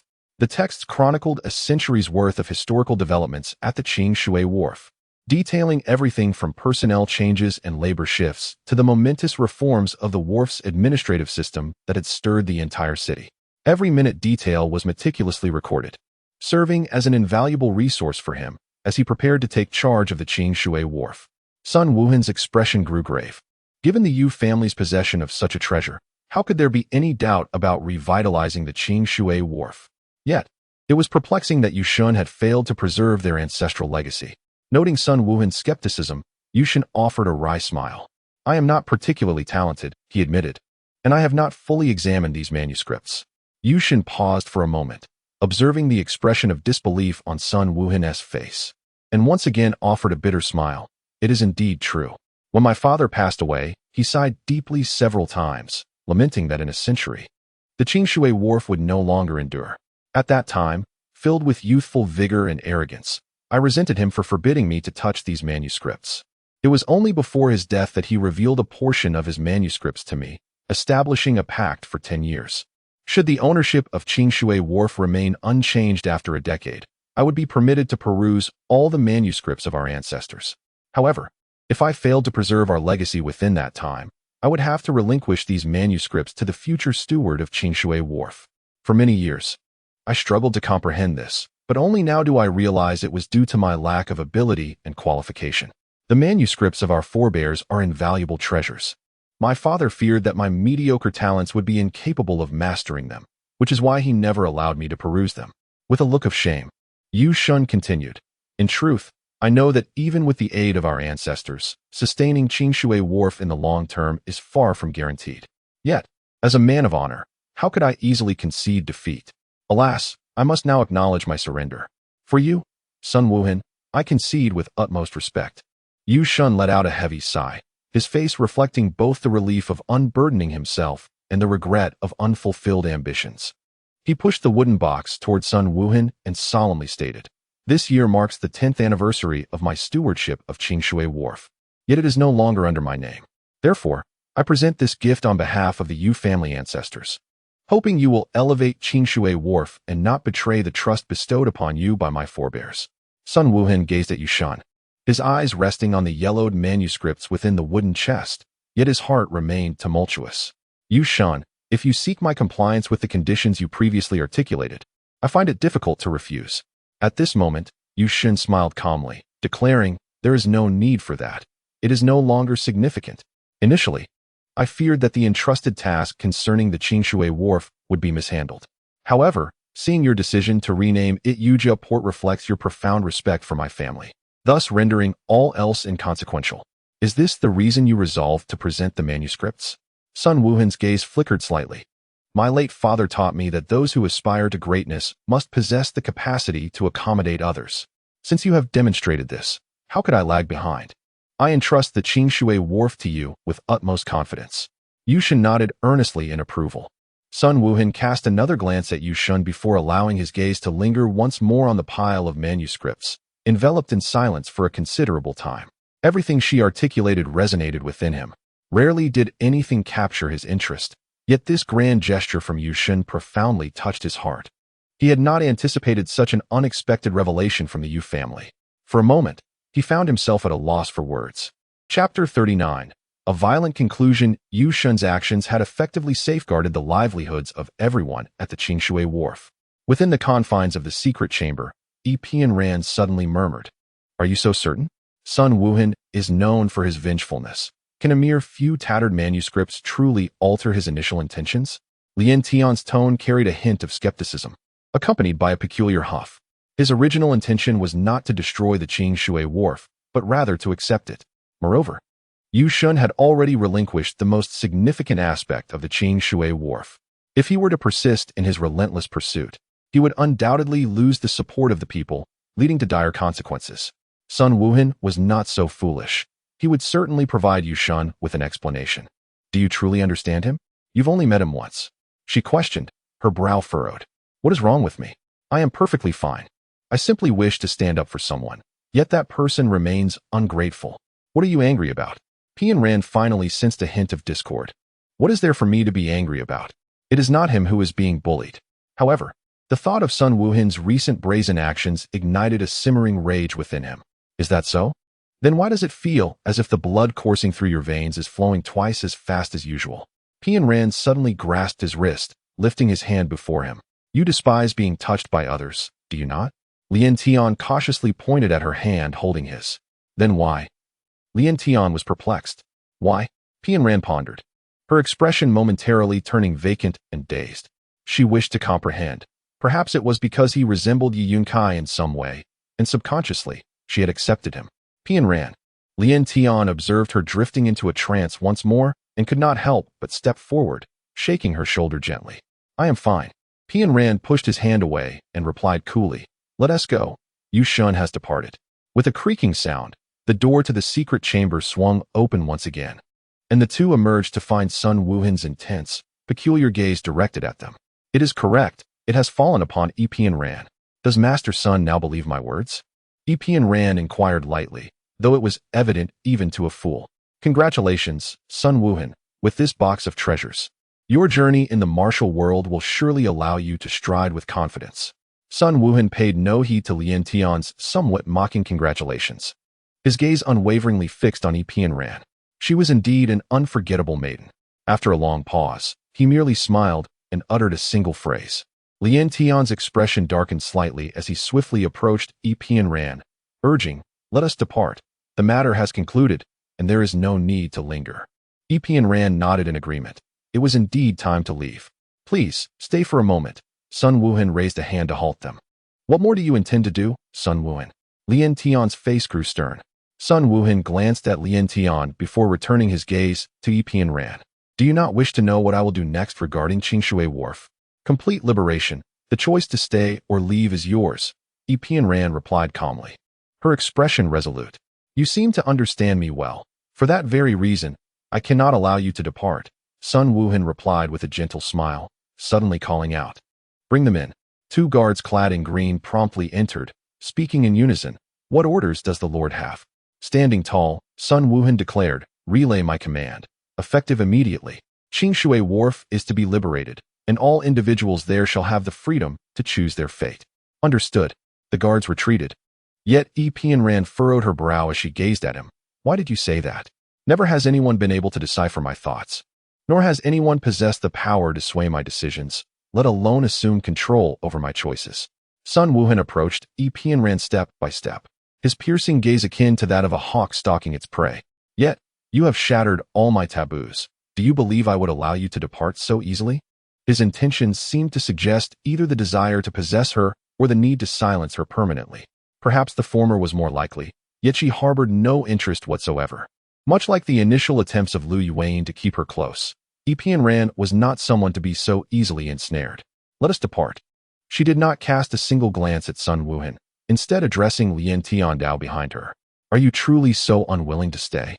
Sun Wuhan's expression darkened as he observed her and Lien Tiandao walking towards the exit. Ultimately, he could no longer contain himself. Though he was unaware that his tone was laced with both irritation and an inexplicable tinge of envy. There is no longer any reason for me to remain here. Pian Ran placed her hand upon the door. Aside from my lord's wife, no one can make decisions on my behalf. Just as she was about to pull the door open, Pian Ran suddenly sensed a subtle shift in the atmosphere. In an instant, and without anyone noticing how he managed it, Sun Wuhan stood before her, one hand pressing firmly against the door. Would this reason compel you to stay? Pian Ran raised her gaze to meet his. Was he jesting? This was their first encounter. They barely knew one another, and yet he dared to propose such a ludicrous notion. Are you joking? Pian Ran looked at him, her eyes slowly blinking. Do you think I would jest about a matter as significant as my lifelong commitment? Sun Wuhan slightly raised an eyebrow, pondering for a moment before asserting. Regardless of whether this is a jest, my answer remains unequivocally, no. Why? Is it possible that even Sun Wuhan could face rejection? Yet, he remained resolute, blocking the entire doorway with his body, a mischievous grin adorning his face. I must apologize, but I, Sun Wuhan, do not entertain rejection. Yinran's brows furrowed in frustration. Here we go again. Why is it that these individuals are all so obstinate? Yinran, are you not jesting? Excellent. I appreciate your awareness of the circumstances, Sun Wuhan replied, nodding in satisfaction. However, just as he let down his guard, Yinran's hand suddenly shot up, delivering a swift and precise strike to his neck. Caught off guard, he staggered under the impact. He glared at her, his anger barely igniting before darkness enveloped him, and he collapsed towards her. Yinran intended to sidestep, but fearing the commotion might alert the Qingyin guards outside, she hesitated and reached out to support the unconscious Sun Wuhan. Allow me, Lin Tian, now realizing the situation, stepped forward to assist, gently placing Sun Wuhan onto a chair by the desk. Stifling a laugh, he touched his nose and cleared his throat, remarking, "Your technique is indeed infallible." This scene felt oddly familiar. Had he not also been taken down in such an unguarded manner? Yinran's face could deceive even the most astute. Yet witnessing Sun Wuhan, much like himself, suffer a setback brought him a sense of schadenfreude. After all, who could blame him for coveting Yinran? Two individuals meticulously settled Sun Wuhan and quietly departed from the Lord's residence without alarming anyone. Once outside the Sun Mansion, Yinran could not help but exhale deeply, feeling a sense of relief wash over her. It was finally over. Now she could indulge in some well-deserved rest. Lin Tian stretched languidly, prompting her to say, "You should take your leave now." Yinran cast a fleeting glance at him, her expression indifferent. Instantly, Lin Tian responded with a look of feigned sorrow. "Yinran, are you dismissing me? You have matters to attend to, do you not?" Yinran's tone remained placid, yet Lin Tian halted in his tracks, gazing at her in astonishment. "How did you know? Can you truly sense it?" Lin Tian chuckled bitterly. Under Yinran's almost supernatural perceptiveness, it seemed no secret could remain concealed. "You took the qi and the golden elixir from the Liu family. Surely, you do not intend to merely observe? What do you plan to do with them?" A gentle breeze stirred, causing the strands of hair beside Yinran's face to dance in the wind. Amidst the bustling street, her appearance was not particularly striking. Yet her tranquil aura rendered her impossible to overlook. Lin Tian stepped closer, speaking softly, "I cannot disclose the details now. Once I have completed my tasks, I will seek you out, and you may inquire about anything you wish." Yinran nodded, then hesitated to ask, "As for the one from the Liu residence?" "Oh." Lin Tian smiled. "That is the qi and silver elixir, albeit altered in appearance." The counterfeit qi and golden elixir had taken his master 3 months to refine, and Yinran's keen sensitivity to sense made it impossible to deceive her. "I truly must take my leave now." Lin Tian gazed at her, his eyes betraying an indescribable reluctance. For reasons unbeknownst to him, he found himself drawn to her, relishing the very essence of their companionship, despite her perpetual cold demeanor. Yet, he could not bear to part from her. "Well, I shall take my leave. Do take care of yourself." She gazed upward at the azure sky, gently blinking her eyes. How troublesome, isn't it? Since separation is inevitable, why bother with the union?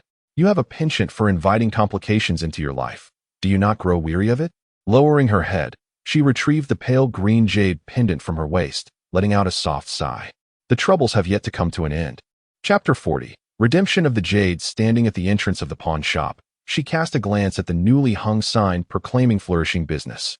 With a subtle blink, she stepped inside. Her memory was sharp.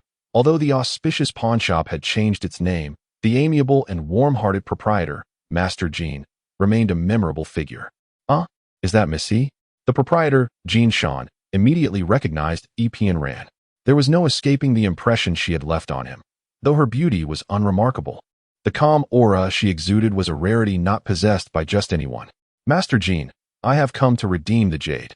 Without unnecessary pleasantries, Yinran placed the pouch containing 50 taels of silver upon the counter. No rush, Missy. Please, come this way and have a seat." Master Jean stepped out from behind the counter, warmly gesturing for her to join him at the tea table set aside for esteemed guests. With a graceful glance at Jean Shan, she approached the tea table and seated herself, reiterating, "Master Jean, the payment has been rendered. Where are the deed and the jade token?" "Missy, here are the deed and the jade token from that day. Please take a look," Jean Shan replied, opening the wooden box to reveal the jade token and the deed within. She picked up the jade token, tucking it into her waist, and quickly skimmed through the deed. It was indeed the same contract from that day, yet it bore two distinct auras, one strong and one faint. A frown creased her brow. Master Jean, has this deed passed through other hands? Jean Shan, who had been all smiles, was momentarily taken aback by her inquiry. Why do you harbor such doubts, Missy? Although our establishment may not be the most prominent in Shinma City, we conduct ourselves with integrity. How could we possibly betray a client's confidentiality? Is that so? She retorted, casting a sidelong glance at Jean Shan before coolly adding, it is well if that is the case. With that, she folded the deed and prepared to depart.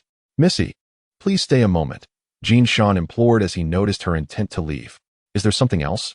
She paused, turning her attention back to him. My master has expressed a desire to invite you for a discussion at the Taotai Pavilion, Jean Shan said, bowing politely with a smile. I do not know him, nor do I have anything to discuss with him. Missy, Jean Shan murmured, his smile frozen in place. Disaster, came a curse. Disaster. The exclamation echoed as she continued her walk, unperturbed by the commotion. It was none of her concern. With narrowed eyes, she pondered, is it he? Isn't this the personal attendant Gu Xingwen, who accompanied Li Hanqing during their chance encounter outside the city? Did you call me? Pian Ran cast a fleeting glance at him. Who summoned you? I am scolding you. Gu Xingwen disdainfully rolled his eyes. I heard that, he retorted. Upon hearing this, Pian Ran casually turned to leave. Hey, stop right there. Gu Xingwen, infuriated, nearly leaped up. If he weren't holding something in his hands, he would have relished the opportunity to seize this woman. After all the scolding he had directed at her, she offered nothing but this trivial reaction. Enraged, Gu Xingwen dropped the items he was carrying and hastened to block her path. Are you an imbecile? Do you think you can treat me, Gu Xingwen, like this? As the deputy steward of the Sword Mountain Manor and the personal attendant to the leader of the Hero Alliance, Li Hanqing, my duties may not be as overwhelming as that of a city lord, yet I am hardly idle. Who would find amusement in berating you? Is this woman mentally impaired? Pian Ran shot him a nonchalant glance, deftly sidestepping him, and continued on her way. This man must be the one with issues. Chapter 41, 5,000 Tails You. Gu Xingwen gaped, his finger trembling as he pointed at Pian Ran's retreating figure, utterly at a loss for words. Pian Ran, is this how you deceive others with your silver-tongued rhetoric? Gu Xingwen suppressed his rising fury, snorting disdainfully through his nostrils. A mere country girl, not even particularly attractive. Yet she insists on projecting an air of superiority and mystery. What a nauseating spectacle. Pian Ran raised her head and scrutinized him for several seconds before slowly replying. I seem to recall not having mentioned my name to you. Humph. Were it not for your own unsightly and unappealing handwriting that left your name so prominently displayed. Who would care whether you were called Zhang San or Li Si? Unsightly handwriting, indeed. It seems she has only inscribed her name once, does it not? That mortgage document has undoubtedly been perused by others. The faint aura lingering upon that paper must belong to Li Hanqing. She had sensed a certain familiarity about it before. Yet, whose strong presence does the other scent belong to? It is entirely unfamiliar to her, and she is certain she does not recognize it. However, the individual who managed to acquire that mortgage document is undoubtedly the clandestine proprietor of the pawnshop. But what could be his motive for presenting the mortgage to Li Hanqing? What purpose does he serve? How could you possibly know about my visit to the pawnshop? That Jean Shan stated that without the consent of the individual involved, they would never disclose a client's secrets. How dare you say such a thing? Were it not for your decision to pawn the esteemed Xinyu token, how could my young master have been so unjustly swindled out of 5,000 taels? Am I wrong to label you a source of misfortune? An ignorant, unsophisticated girl. To think you would pawn the invaluable Xinyu token for a mere 50 taels of silver. You have brought disgrace upon my young master. In discussing this matter, Gu Xingwen could hardly contain his frustration. He had never encountered such a foolish woman. With the Xinyu token in her possession, she could traverse half the world of Jianghu with ease. Yet instead, she treated the emblem of the Alliance of Heroes as mere refuse to be pawned. If the elders of the Alliance were to discover that the sacred emblem they venerate had been reduced to a pawned item by her, it would be no surprise if she faced a most severe reckoning. However, all of this is manageable. What angers him most is the demeanor of the young master. When Jean Wuxia came to extort the young master with that mortgage deed, the young master shockingly redeemed that worthless object for 5,000 taels. It is all this foolish woman's fault. From the moment the young master inexplicably bestowed the heroic jade token upon her, he sensed something amiss. And what was the result? This woman truly landed them in a grave predicament. If word got out, wouldn't they be the laughingstock of the martial arts world? Thus, when he serendipitously encountered this troublemaker woman on the street, who tarnished the reputation of their sword-drawn manner, he could no longer contain his fury and berated her along the way. 5,000 tales. Amidst his incessant rambling, only those few words resonated with him. What 5,000 tales? Of course, it was a ransom. What else could it be? Yet I have already paid the ransom. But I only mortgaged 50 tales. Nonsense. Do you think the heroic jade token is mere trash? Gu Xingwen was too exasperated to explain further. Do you have any idea how grave an insult it is to my young master to treat the heroic jade token as currency? If my young master does not settle this matter financially, how will he ever maintain his standing in the world of martial arts? Or did you think otherwise? To spend 5,000 taels on such a nonsensical item, are you jesting? Jest? It is clearly stated in black and white, and I still have the receipt. Seeing her expression of disbelief, Gu Xingwen retrieved the receipt for 5,000 taels from his bosom and shook it. Pian Ran frowned, took the receipt, and indeed saw that it clearly stated 5,000 taels, complete with private seals. One was signed by Li Hanxin, and the other by Jin Wuxia. Who else can be blamed for this if not you? You claim you are not the source of trouble, yet my young master has always been cautious. If it were not for your interference, how could he possibly have been ensnared by others? That gold-drenched individual has long sought to revel in my young master's misfortune, and now his desire has been fulfilled. Gu Xingwen continued to prattle on, casting a fleeting glance at him before tucking away the receipt and turning to leave. Hey, troublemaker, what do you mean by this? Shouldn't you at least apologize to my young master? Return the receipt to me. Did you not hear my words? Clutching a multitude of bags, Gu Xingwen chased after Pian Ran's retreating figure, incessantly shouting. How noisy! Can you silence yourself? Pian Ran abruptly halted, casting an exasperated glare at Gu Xingwen. You dare to tell me to be quiet? Why did she presume to issue commands to him? Not even his young master had ever spoken to him in such a manner. So young yet so verbose. How tiresome. Gu Xingwen, once again discarding the items he carried, stepped forward to seize Pian Ran. However, with his limited skills, how could he possibly capture her? If it were Gu Xingwu, he might have stood a chance. With a swift motion, Pian Ran deftly subdued him, revealing that while he was quick with words, he was merely a decorative pillow with no martial prowess whatsoever. Let go of me, you foolish woman. Gu Xingwen was taken aback. He had not anticipated her exceptional abilities. Had he known, he would have summoned Xingwu for assistance. But at this moment, it was too late for regrets. What a cacophony!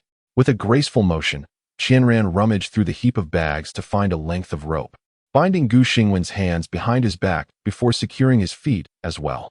Finally, she seized a bun and stuffed it into his mouth, then clapped her hands and leaned against the wall of the alley to rest. Gu Xingwen, at that moment, felt utterly despondent, tears unshed. He had never anticipated that this woman would treat him in such a manner. Cursed woman. One day, he would settle the score with her. Just wait and see. Qianren stepped out of the alley and slowly exhaled. From her sleeve, she retrieved the receipt along with the crumpled mortgage document, letting out a soft sigh. When would this trouble come to an end? It truly was quite vexing. Chapter 42. The trouble caused by violence. Xingwen. How could you disclose this matter to her? As a frail woman, how could she possibly confront Jin Wushu alone and expect favorable outcomes? My lord, she is hardly a frail woman. She bound me and seized the receipt. Her skills are on par with those of a seasoned warrior, and she will not come to harm. Gu Xingwen remained indignant. My lord, enough. There is no need for further discussion. This is merely a small admonition. Should it happen again, there will be no leniency. Li Hanjing waved his sleeve and departed, genuinely angered this time. Gu Xingwen was left dumbfounded. His lord had scolded him for that woman? Indeed, she was a veritable source of misfortune. Cursed woman, I have now made an enemy of you. He clenched his fists, grinding his teeth in frustration. Unable to comprehend the situation, she could only attribute it to her own character flaws, unable to find any other explanation. Qianren chewed the bun with an indifference akin to chewing wax, yet she was deeply ensnared in her own thoughts, unable to extricate herself. Is the steamed bun here so unpalatable that it prompts a frown from you? A voice, laced with a hint of mockery, unexpectedly broke the silence, followed by a dashing young man clad in a sky-blue satin robe taking a seat opposite to Pian Ran without any courtesy. Pian Ran did not lift her gaze, but had already caught a whiff of a familiar scent. Why, Pian Ran, in Qianma City, you cannot escape. Sun Wuhan smiled faintly, yet his eyes flickered with embers of intensity. No one is running. It is you who enjoys the chase. Pian Ran set aside the half-eaten bun and signaled for the waiter to settle the bill. Her demeanor was unmistakably clear. Sun Wuhan, you are an exceedingly tiresome individual. Lingering on matters that should have concluded, is this not an overt display of annoyance? With a casual wave of his hand, the waiter retreated to a distance, and the surrounding diners, sensing the tension, discreetly departed one by one after Sun Wuhan's entrance. Pian Ran furrowed her brows. What do you intend to do? Do you truly believe that I, Sun Wuhan, am someone who will not retaliate when attacked? Why? Pian Ran remained silent, realizing that Sun Wuhan seemed determined to persist. Had she known he would be so nitpicky, relying on Lien Tian to accompany her would have been the wiser choice. A single strike had brought forth such complications. Now, with Lien Tian absent, she could hardly withstand the onslaught of his subordinate, the Qingyin guards. Has the city lord forgotten who thoroughly subdued the Qing Shui dock? Why? Pian Ran attempted to negotiate, surmising that this man, given his distinguished status, would not entirely disregard his reputation. By the way, you still owe me a favor, do you not? The way you are troubling me now is hardly befitting of a city lord. I cannot accompany you at this moment. With a heightened tone, Pian Ran realized that communication with this individual was likely futile. If that were the case, she would have to resort to more direct measures. Oh, why? Sun Wuhan probed, his gaze subtly flitting across her face. However, Pian Ran was unwilling to elaborate further. Rising to her feet, her expression remained impassive. Will you take action yourself? Or shall your guards? Since diplomacy had proven fruitless, it was time to resort to force. While the odds were not in her favor, it was certainly preferable to being at the mercy of another. You alone will undoubtedly not escape. If Lien Tian were still present, there might have been a glimmer of hope, but as it stands, she should be well aware of her own capabilities, though her previous strike was indeed formidable. But how would she know without testing it? Pian Ran cast him a glance before turning to leave the eatery. An attendant in a green robe, concealed in the shadows, hesitated before asking, My lord, shall we stop her? Sun Wuhan gazed at Pian Ran's retreating figure, a mysterious light flickering in his eyes, and replied slowly, Follow her. The green-clad attendant bowed in acknowledgement before retreating, gesturing for his companions to trail after Pian Ran. Meanwhile, Sun Wuhan remained seated in the eatery, leisurely sipping his tea. Pian Ran, I am quite curious to see just where you intend to go. Chapter 43. Breaking through the door upon exiting the eatery. Pian Ran inquired slightly before making her way to the feast pavilion. This establishment stood majestically on the city's busiest street in the northern district, not far from the small eatery, and the journey took her merely a little over 10 minutes. As she stood before the resplendent entrance of the feast pavilion, Pian Ran wrinkled her brow at the opulent structure. With a subtle tilt of her head, she faintly perceived a lurking figure not far behind her. She was aware that Sun Wuhan's men had been trailing her. Though they did not impede her progress, neither did they withdraw. She sighed softly and stepped into the restaurant known as Taotai Pavilion. Taotai Pavilion? You say she has ventured to Taotai Pavilion? Upon hearing the report from his subordinate, Sun Wuhan was taken aback. He had never anticipated that Pian Ran would be entangled with Jin Wushu. However, previously, from Jin Wushu's words, it was evident that he was not well acquainted with Pian Ran. Yet, at a moment when he calculated that she had nowhere else to turn, she had chosen to enter the territory of Jin Wushu. If it were anyone else, it would not matter, but Jin Wushu was notoriously difficult to contend with. This girl certainly knew how to seek assistance. City Lord, Taotai Pavilion is unlike other places. My subordinates do not dare to intrude recklessly, reported Tan Zong, the leader of the Qingyin guards, bowing respectfully. Sun Wuhan pondered, tapping his fingers on the table. Although he was reluctant to confront Jin Wushu, given his troublesome nature, if Pian Ran was involved, he would not mind engaging in a bit of maneuvering. You need not involve yourselves in the ensuing matters. I shall handle it personally. Sun Wuhan's eyes gleamed with interest. The situation had increasingly piqued his curiosity regarding Pian Ran. I seek Jin Wushu. In the main hall of Taotai Pavilion, a servant, bearing an air of skepticism and disdain, regarded Pian Ran with an expression of disbelief. From which rural village do you hail? How dare you so disrespectfully address Master Jin by his name? I presume you are weary of life? Begone quickly. Who do you think you are, coming here to cause chaos? Behind him, someone barked a reprimand, but Pian Ran remained unfazed, continuing her ascent to the second floor. Several individuals exchanged glances behind her, and with a shared resolve, they rushed forward in an attempt to seize her. However, with grace and agility, she evaded their grasp effortlessly, darting left and right, tilting her head back and retreating, her movements fluid and unbroken, her hands striking with precision. In the blink of an eye, the assailants were all laid low. This commotion drew the attention of the patrons in the tavern, their murmurs halting for a few seconds before erupting into a cacophony of excitement. Where did this girl come from? Her skills are remarkable, but disturbing the operations of the feast pavilion may lead to dire consequences. They whispered, "Ah, how delightful it is to witness such a spectacle. It seems the feast pavilion has not been spared from the audacity of challengers. This girl must possess a formidable background." Observers noted her unfamiliarity, pondering whether she hailed from the city of winding paths. Surely not. When has such a figure emerged from our city? As the crowd buzzed with speculation, she ascended to the second floor, pausing only briefly before continuing to the third, for her senses detected no trace of Jin Wuxia on the second level. The sound of hurried footsteps echoed up the staircase, and a group of burly guards closed in on her from both sides. She furrowed her brow and halted her advance. "A young lady causing harm within our establishment without cause. Do you not think that is rather brazen?" The rugged man, though appearing fierce, refrained from attacking outright. She regarded him coolly and replied, "I merely seek Jin Wuxia." The rugged man, with his thick eyebrows furrowed in contemplation, seemed to harbor some reservations regarding the situation. Yet he refrained from expressing his discontent overtly. Instead, he inclined his body slightly and introduced himself. "I am Jin Lei from the Taotai Pavilion. I apologize, but my master is hosting esteemed guests today. If you have any matters to discuss, you may await in the guest room, and I shall relay your presence." "Esteemed guests?" Payan furrowed her brow. "Have your guests already arrived?" Not yet."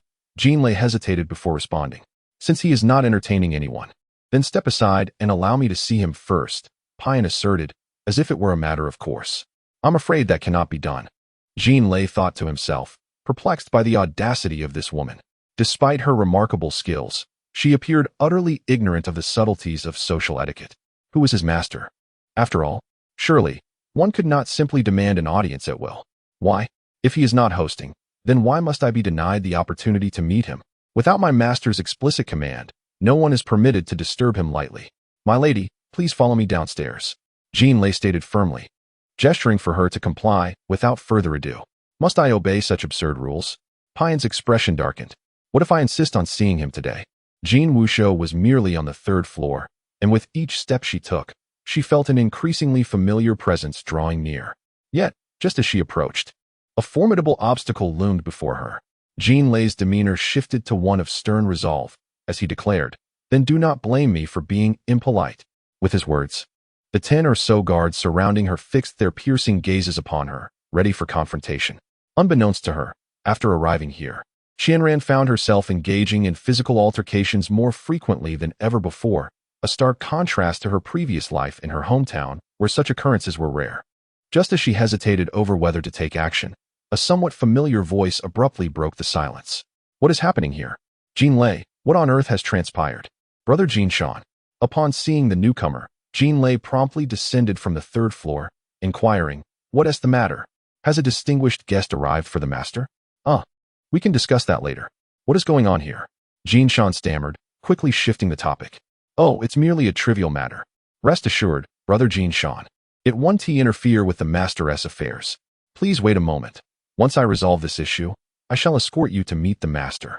"Oh," Jin Shan responded, though he appeared somewhat distracted. "Manager Jin, your master's hospitality is indeed peculiar. On one hand, he fervently invites guests, while on the other, he keeps them at bay. Do you not communicate prior to undertaking your tasks?" Jin Shan stared at Qianran in astonishment, only to then notice Jin Lei approaching with an increasingly stern countenance, which led to a flicker of realization. "Has Jin Lei caused you distress, young lady? Please forgive him. He is often rather reckless. And if he has offended you in any way, I humbly ask for your understanding. It is not so much distress as it is a matter of time." Qianran began to respond, but was abruptly interrupted by Jin Lei's sharp rebuke as he approached. "You, young lady, lack a sense of propriety. Brother Jin Shan is not someone you should trouble. Do exit at once. Must I resort to force to make you comply?" Seeing her engage in conversation with Jean Shan only intensified Jean Lei's frown. Where did such a girl come from? Does she truly believe that a mere exchange of words with brother Jean Shan would grant her entry? Jean Lei, do not be rude. Jean Lei was utterly taken aback by Jean Shan's unexpected defense of Epian Ran, left momentarily speechless and bewildered by the unfolding events. Brother Jean Shan, what do you mean? This girl barged in without reason and even struck one of our people. I merely suggested she be removed, which I thought was quite courteous. Jean Lei was perplexed. Who exactly was this girl? Merely a few words with brother Jean Shan, and he immediately turned against him? Jean Shan sighed inwardly, realizing that Jean Lei was rather oblivious. Jean Lei, do you know who this young lady is? Jean Shan was truly tempted to roll his eyes. This fellow was unbelievably naive. It was no wonder he remained unmarried despite his age. Ahem, ahem, Jean Shan cleared his throat and introduced Jean Lei. This young lady, is the esteemed guest that our master is hosting this evening. Chapter 44. The peculiar yellow obsession. What? Her? Jean Lei's eyes widened in astonishment. So, am I now able to meet Jean Wuxia? Epian Ran inquired with an air of indifference. Of course, Jean Lei stammered, a forced smile stretching across his stiff face, which appeared quite comical. Observing the awkward atmosphere, Jean Shan quickly donned a beaming smile and stepped forward to lead the way. Young lady, please follow me. My master has been awaiting you in the elegant chamber on the 3rd floor. However, the young lady did not respond to the invitation at that time. What has changed now? Jean Shan pondered, realizing that it was no wonder Jean Lei had become confused. At that moment, she had deemed it unnecessary to meet him. However, now she found herself in need of his assistance. With a fleeting glance at Jean Shan, she remarked, "You have arrived at just the right time. I have something to inquire of you." "Oh, what is it that the young lady wishes to discuss?" Jean Shan responded, "I recall you mentioning that no one else was privy to the matter of my pawning that jade token, and that the pawn ticket has been securely held by the pawn shop without passing into anyone else's possession, correct? Is that so?" Pian Ran halted her steps, fixing her gaze upon Jean Shan once more, though this time her look seemed tinged with a hint of scornful skepticism. Easy, Missy, has something occurred?" Jean Shan felt a surge of unease in his heart. What could be troubling the shopkeeper? Pian Ran merely offered a light remark before gracefully stepping past him. "Missy." Jean Shan extended his hand, at a loss for words, and in his moment of urgency, beads of cold sweat began to form on his forehead. What was her true intention? Had she uncovered something? That seemed implausible. Without waiting for his guidance, Pian Ran adeptly located the elegant chamber where Jean Wushu resided. Upon pushing the door open, she was nearly blinded by the overwhelming golden light that filled the room. What on earth? As she surveyed the space filled with glistening golden items, she finally spotted the one who shone as brightly as the treasures surrounding him. Oh, it would be more accurate to say he was resplendently golden. Pian Ran closed her eyes momentarily, feeling somewhat overwhelmed. Was this truly Jean Wushu? Indeed, he lived up to his name, as if he were intent on ensuring that everyone knew of his vast wealth. Draped in a resplendent golden robe, adorned with countless threads of gold, he truly resembled a walking symbol of opulence. This individual bore an uncanny resemblance to Yun Kai, particularly with his straight nose and full, luscious lips, as though half of Yi Yun Kai's visage had been transferred to him. Was this mere coincidence? Epian Ran Miss? Jean Wuxia, bewildered by the scrutiny, felt little astonishment towards the unexpected visitor who had barged in, especially as Jean Shan, who had swiftly followed him, approached and whispered a few words in his ear. Upon hearing Jean Shan's report, Jean Wuxia's gaze flickered slightly. He waved his hand, prompting Jean Shan to respectfully stand by his side. Clearing his throat, he gestured, "Missy, please take a seat." Epian Ran glanced at the items on the table, then pulled her chair slightly away from the dining table before sitting down. "It is indeed an honor to have you at Bai Ge, Missy." Jean Wuxia's smile softened as he exchanged a knowing glance with Jean Shan, who promptly approached to retrieve a paper receipt and present it to him. Although he was startled upon discerning the nature of the document, his expression remained unchanged. He turned to Epian Ran, offering a gentle smile as he inquired, "From where did you acquire this receipt, Missy? I fear you may have been deceived." Pian Ran regarded him, seemingly aware that he would not confess, her expression remaining largely unchanged as she replied coolly, "Indeed, I have been deceived. But the one attempting to pull the wool over my eyes is none other than you, Jean Wuxia. Missy, you jest.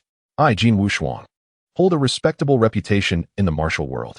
Though my enterprises may be few, each one is managed with integrity. To speak of disregarding industry norms is indeed a nonsensical assertion. Jin Wushu's lips curled into a slight smile, his eyes shimmering with a brilliance that could make one genuinely believe in his innocence. Yet, within the graceful perception, this individual is remarkably duplicitous.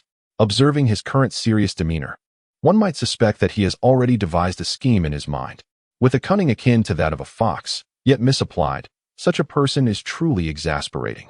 You naturally possess a method to verify the authenticity of this receipt. As long as you can demonstrate that this paper is a forgery, I shall not hold anyone accountable. Pian Ran slowly blinked her eyes and softly spoke. Oh, if I succeed, will Missy truly cease her pursuit? A glimmer of surprise flickered in Jin Wushu's eyes. That would depend on your success. Very well. It is settled then. Jin Wushu replied with a smile. However, I have another condition. A condition? Pian Ran instinctively furrowed her brow. What condition? It's nothing significant. I merely hope, regardless of the outcome, to cultivate a friendship with you. This time, Jin Wushu exhibited an undeniable sincerity. Once you have accomplished your task, we can discuss this matter further. Pian Ran regarded him with a calm glance and urged, May we begin? Jin Wushu nodded with a smile, gesturing for Jin Shan to come closer, and whispered a few instructions. Jin Shan nodded and promptly exited. Shortly after, 2 attendants entered, carrying a small square table, which they placed before Jin Wushu. On this table lay a stack of pristine white paper, accompanied by a gilded wooden box. Jin Wushu opened the wooden box and retrieved a private seal carved in the shape of a coiling dragon, along with an exquisitely crafted ink pad. Missy, this is my personal seal. Do take a good look at it, he said, raising an eyebrow and casting a sidelong glance at Pian Ran. He then picked up the jade seal, lifted the lid of the ink pad, and pressed the seal firmly into the ink, subsequently stamping it onto a sheet of pristine white paper. Missy, you may come over and examine this imprint thoroughly. Rest assured, this private seal is the sole mark of Jin Wushu. Should you harbor any doubts, feel free to verify it at my commercial establishment. If it proves otherwise, I, Jin Wushu, am willing to bear all consequences you may pursue. A smirk of pride curled at the corners of his lips. He had engaged in such dealings for quite some time, and if it were so easily to be used against him, he might as well change his name to Shameless. Such matters were best left unspoken. If exposed, his lifetime of brilliance would be utterly tarnished. So, Missy, have you discerned everything clearly? He inquired with a faint smile. Suddenly, Pian Ran, who had remained silent until now, lifted her gaze to Jin Wushu, an understanding flickering in her eyes for a brief moment. So it was like this. A slight tension gripped Jin Wushu's heart. What did that look in her eyes signify? Could she have discovered something? Impossible. Absolutely impossible. I have observed carefully, Pian Ran stated, her gaze unwavering upon Jin Wushu, her tone remaining calm. The imprint on this receipt indeed originates from your hand. Jin Wushu regarded Pian Ran with a composed smile. Missy, are you jesting? The 2 seals are evidently distinct. This is something that any discerning eye can recognize. Are you jesting? You should be well aware of the truth. Do I need to provide proof? Yin Ran knows that Jin Wushu is exceedingly cunning. It is likely that he will not admit anything unless confronted directly. Jin Wushu gazed at her, yet his mind was in turmoil. Was this woman truly capable of seeing through his facade, or was she merely putting on a show? After all these years, she was the first to maintain her convictions in the face of his deceit. What was her foundation? Why was she so confident in her judgment from the very beginning? Missy, can you truly provide evidence? Yin Ran raised an eyebrow and inquired, could you bring 2 basins of water? The crowd fell silent at her words, while Jin Wushu involuntarily frowned. Despite his reservations, he gestured for 2 basins of clear water to be brought forth. He then looked at Yin Ran and asked, how do you intend to prove it? Yin Ran glanced at him, remaining silent, as she held up the sheet of paper bearing the seal in one hand and the receipt in the other, approaching the basins of water. As she lifted her hands above the water, Jin Wushu could no longer maintain his amusement. He finally understood her intent. Wait. Just as Yin Ran was about to release her hands, Jin Wushu suddenly spoke. Missy, may I have a word with you in private? Yin Ran tilted her head slightly to look at him. What is it? Didn't you want to verify? I believe that will not be necessary. Not necessary? Missy, being so astute, should comprehend my meaning. I fail to comprehend your meaning. Does Miss E truly not understand? Jin Wushu furrowed his brow. pondering how such an astute young woman could possibly lack an awareness of societal nuances. What I believe Mr. Jean implies is that he seeks a tranquil space for a heartfelt conversation with you. A voice interjected suddenly. The door swung open to reveal a handsome young gentleman clad in a sky-blue satin robe, striding in with an air of nonchalance. You? What brings you here? Jean Wuxiu regarded the uninvited Sun Wuhan with a hint of surprise. I have come in search of my debtor, Sun Wuhan replied, his lips curling into a semblance of a jest. Debtor? Jean Wuxiu followed Sun Wuhan's gaze, landing upon Epian Ran's mildly troubled expression. As I mentioned before, I cannot leave with you at this moment, Pian Ran reiterated firmly. No matter, I am in no haste. We can settle our accounts at a leisurely pace. Sun Wuhan shrugged with indifference, leisurely taking a seat and pouring himself a drink. The others exchanged glances, realizing that this individual seemed intent on disrupting the proceedings. Jin Shan surveyed the awkward atmosphere and quickly approached Sun Wuhan with a cordial smile, saying, The esteemed Lord Sun has graced us with his presence. It truly elevates our humble abode. However, given the current disarray, might I suggest that the Lord accompany me to a quieter room to rest? Once my master concludes his matters here, we can indulge in a more convivial repast. I am not here for him, so there is no need for your concerns, Mr. Jin. Sun Wuhan replied, raising an eyebrow with a casual demeanor. That will not do. If he concedes today, how will he ever maintain his reputation as a renowned figure in this realm? Upon realizing this, he signaled to Jin Shan with his eyes. Jin Shan immediately understood and waved his hand, leading his subordinates to exit the elegant chamber. At that moment, only Sun Wuhan, Jin Wuxiu, and Pian Ran remained within the room. With her brows furrowed, Pian Ran wondered what Jin Wuxiu intended. Was it truly as Sun Wuhan had said, that he wished to converse with her privately?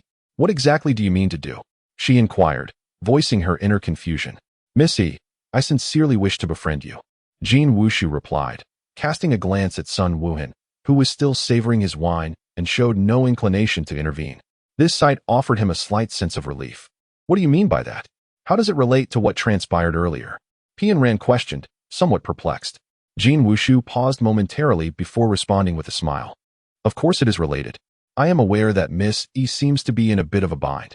If we were to become friends, I would naturally assist you in alleviating your burdens. With just a word from me, you shall no longer have any worries.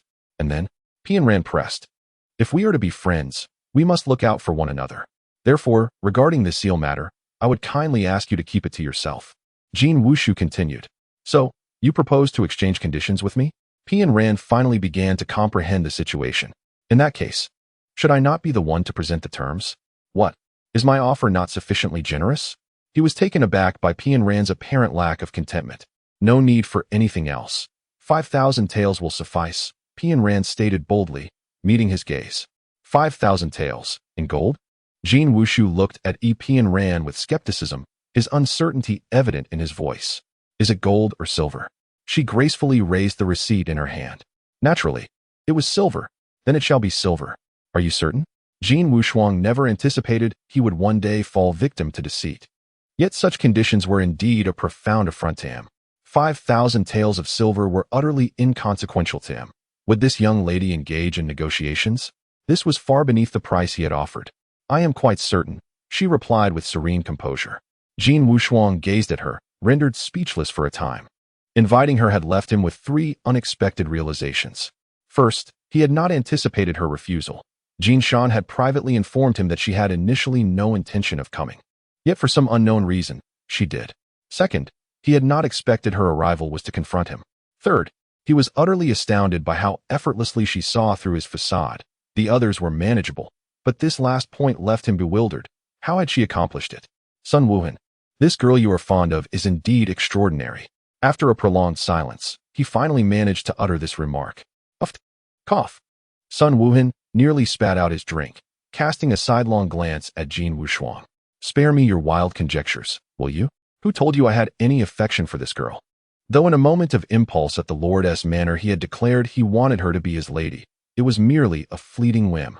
Upon reflection, it was rather abrupt. When had he become so rash? Were it not for her, would you be so eager to come to my feasting pavilion and take charge? Just how idle is this lord of yours? Jin Wuxiu found it utterly implausible that Sun Wuhan would approach him for idle chatter. This individual was known for his relentless pursuit of purpose in every endeavor, and it was inconceivable that he would squander time on trivial matters.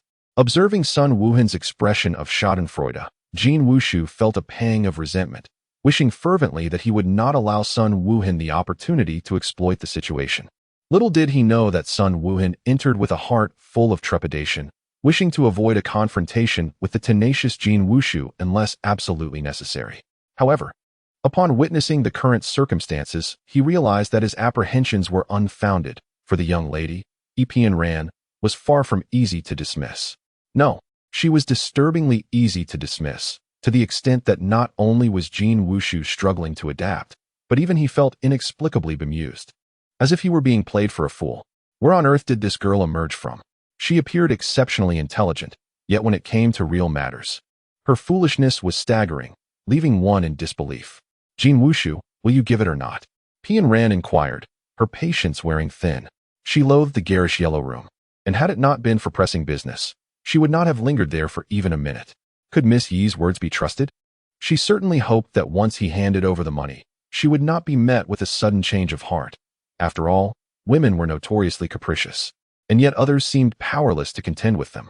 I never go back on my word, Pian Ran declared with conviction. Very well, it is settled. Jin Wushu readily extracted a banknote from his sleeve and presented it to her. Pian Ran accepted the banknote, but then turned towards Sun Wuhan, asking, might the lord of the city assist me in verifying the authenticity of this banknote? Sun Wuhan cast a glance at the flustered Jin Wushu, whose face had turned a shade reminiscent of pig liver, and with great effort, he suppressed his amusement, assuring her, rest assured, he is immensely wealthy, and this trifling amount of silver is merely a drop in the ocean for him. It is hardly sufficient to warrant such despicable deceit. Sun Wuhan. Jin Wushua glared at Sun Wuhan with clenched teeth. Why are you staring at me? It is not I who doubts you. Sun Wuhan could no longer contain his laughter. Who would have thought this fellow would find himself in such a predicament? As the wealthiest individual in the martial world and a master of accumulating riches, not only had he been swindled by others, but he was also shamefully questioned about his character. This was undoubtedly the finest spectacle of the year. Very well. Pian Ran paid no heed to their furtive glances, simply securing the silver notes before calmly taking the receipt and tearing it into shreds before Jin Wushua's eyes. All right, I shall take my leave now. After completing all her tasks, she spoke in a tranquil tone to bid farewell. Wait, Jin Wushua suddenly called out. What is it? Do you have something to say? How did you know? Jin Wushua could no longer resist the urge to inquire. You left a glaring flaw with your clumsy methods, yet you remain oblivious to it? After stating this, Pian Ran glanced again at the room filled with a garish hue, her brows involuntarily knitting together. As she stepped towards the door, she abruptly added, I kindly request that next time you host a gathering, you refrain from decorating the room to resemble a restroom. A restroom? What on earth is that? Jin Wushua was taken aback. Chapter 46. The irritated Jin Wushua ha ha ha. Sun Wuhan could no longer suppress his laughter, clutching his belly in mirth. Epian Ran, I have now made an enemy of you. Jin Wushua's face turned ashen. Had he not endured enough humiliation today? It is all because of that woman named Epian Ran. Damn woman. Pian Ran naturally heard Jin Wushua's teeth-gritting curse and Sun Wuhan's unrestrained laughter. However, her expression remained unchanged. Let them laugh and curse. She held no objections. At last, everything was resolved, and she felt a profound sense of relief. Missy, a call brought Pian Ran, who was immersed in relaxation, back to tension. She looked in surprise at the hurried figure approaching from the first-floor hall and inquired, Li Hanqing, what brings you here? Are you all right? Has Jin Wushu troubled you? Li Hanqing's face was filled with concern as he hastily asked. Missy, Xingwen is merely spouting nonsense. Do not believe his words. Your reckless visit to find Jin Wushu could lead to unforeseen troubles. How could I possibly rest easy? He is not spouting nonsense, and you need not conceal anything further. I am already aware of your dealings with Jin Wushu. Coming here is merely to bring matters to a close. As she spoke, she withdrew a silver note from her sleeve and handed it to Li Hanqing, her demeanor calm as she said, although this situation arose because of me, I do not wish to be embroiled in it. This 5,000 taels are for you. This? What is this? Li Hanqing stared in astonishment at the silver note, the turmoil within him beyond words to express. Oh, is that not the Master Li? Sun Wuhan, upon descending the stairs, spotted Li Hanqing standing in the hall, the worry on his face unmistakable. He frowned slightly, wondering why this fellow had also come. Could it be for this girl? Rumors abound in the martial world, and do you, brotherly, truly believe them? Sun Wuhan's eyes gleamed with intrigue. It seems the realm has enjoyed an unusually long period of tranquility. Otherwise, why would brotherly have the leisure to concern himself with my modest affairs? Spare me your jesting. Where there is no wind, there can be no waves. The Liu family of Qianma City is purportedly bestowing qi and golden pills as a wedding dowry, a matter that has stirred considerable chatter in the martial community. Given your long-standing amicable ties with the Liu family, it is likely that you shall be the fortunate groom. Although your marriage is indeed a joyous occasion, how could I refrain from inquiring about the emergence of such qi and golden pills? Li Hanqing smiled, shaking his head. Sun Wuhan excelled at sidestepping the weighty matters, retreating under the guise of advancing. In truth, he was the most formidable among them, though few could discern this. What? Do you wish to discuss matters with me today? Sun Wuhan's demeanor was calm, embodying the poise of one prepared for any eventuality. Not at all. I have merely come to visit a friend, Li Hanqing replied, directing his gaze towards the somewhat impatient figure of Qianran nearby. Sun Wuhan followed suit, a look of feigned surprise on his face as he remarked, "What a coincidence. Are you also acquainted with Miss E? Miss Qianran is indeed a distinguished guest of the city lord's residence. How could one not recognize her?" Sun Wuhan let out a soft huff, casting a knowing glance at Yi Qianran, aware that their entanglement was far from resolved. Li Hanqing, somewhat astonished, pondered how small the world truly is, as all three of them seemed to share some connection with this Miss E. Behold the discontented visage of Jin Wuxia, evidently vexed by the mischief of Yi Qianran. Otherwise, how could that countenance, which is usually adorned with a triumphant smile, now resemble a bitter melon? Contemplating this, he found himself unable to suppress a smirk. Laugh. What is there to find amusing? Jin Wuxia shot a glare at Li Hanqing, his vexation morphing into indignation. At this moment, he could not help but suspect that the girl had conspired with Li Hanqing to orchestrate his downfall. They led him to believe he had triumphed in this confrontation, only for him to suffer the most humiliating defeat. Not only had he lost money, but also his reputation, leaving him to ponder how he could ever navigate social circles thereafter. His once illustrious life. He truly wondered where Li Hanqing had unearthed such an eccentric girl. What good would it do to dwell on this now? With a cold huff, Jin Wuxia declared, "This matter is no longer your concern. Step aside." He turned to Yi Qianran, who had remained silent behind Li Hanqing, and spoke with a tone laced with hostility. Yi Qianran, clarify for me the meaning of your earlier statement. What meaning? Could there be an alternative interpretation? Qianran frowned at him, questioning whether this man had a hearing impairment.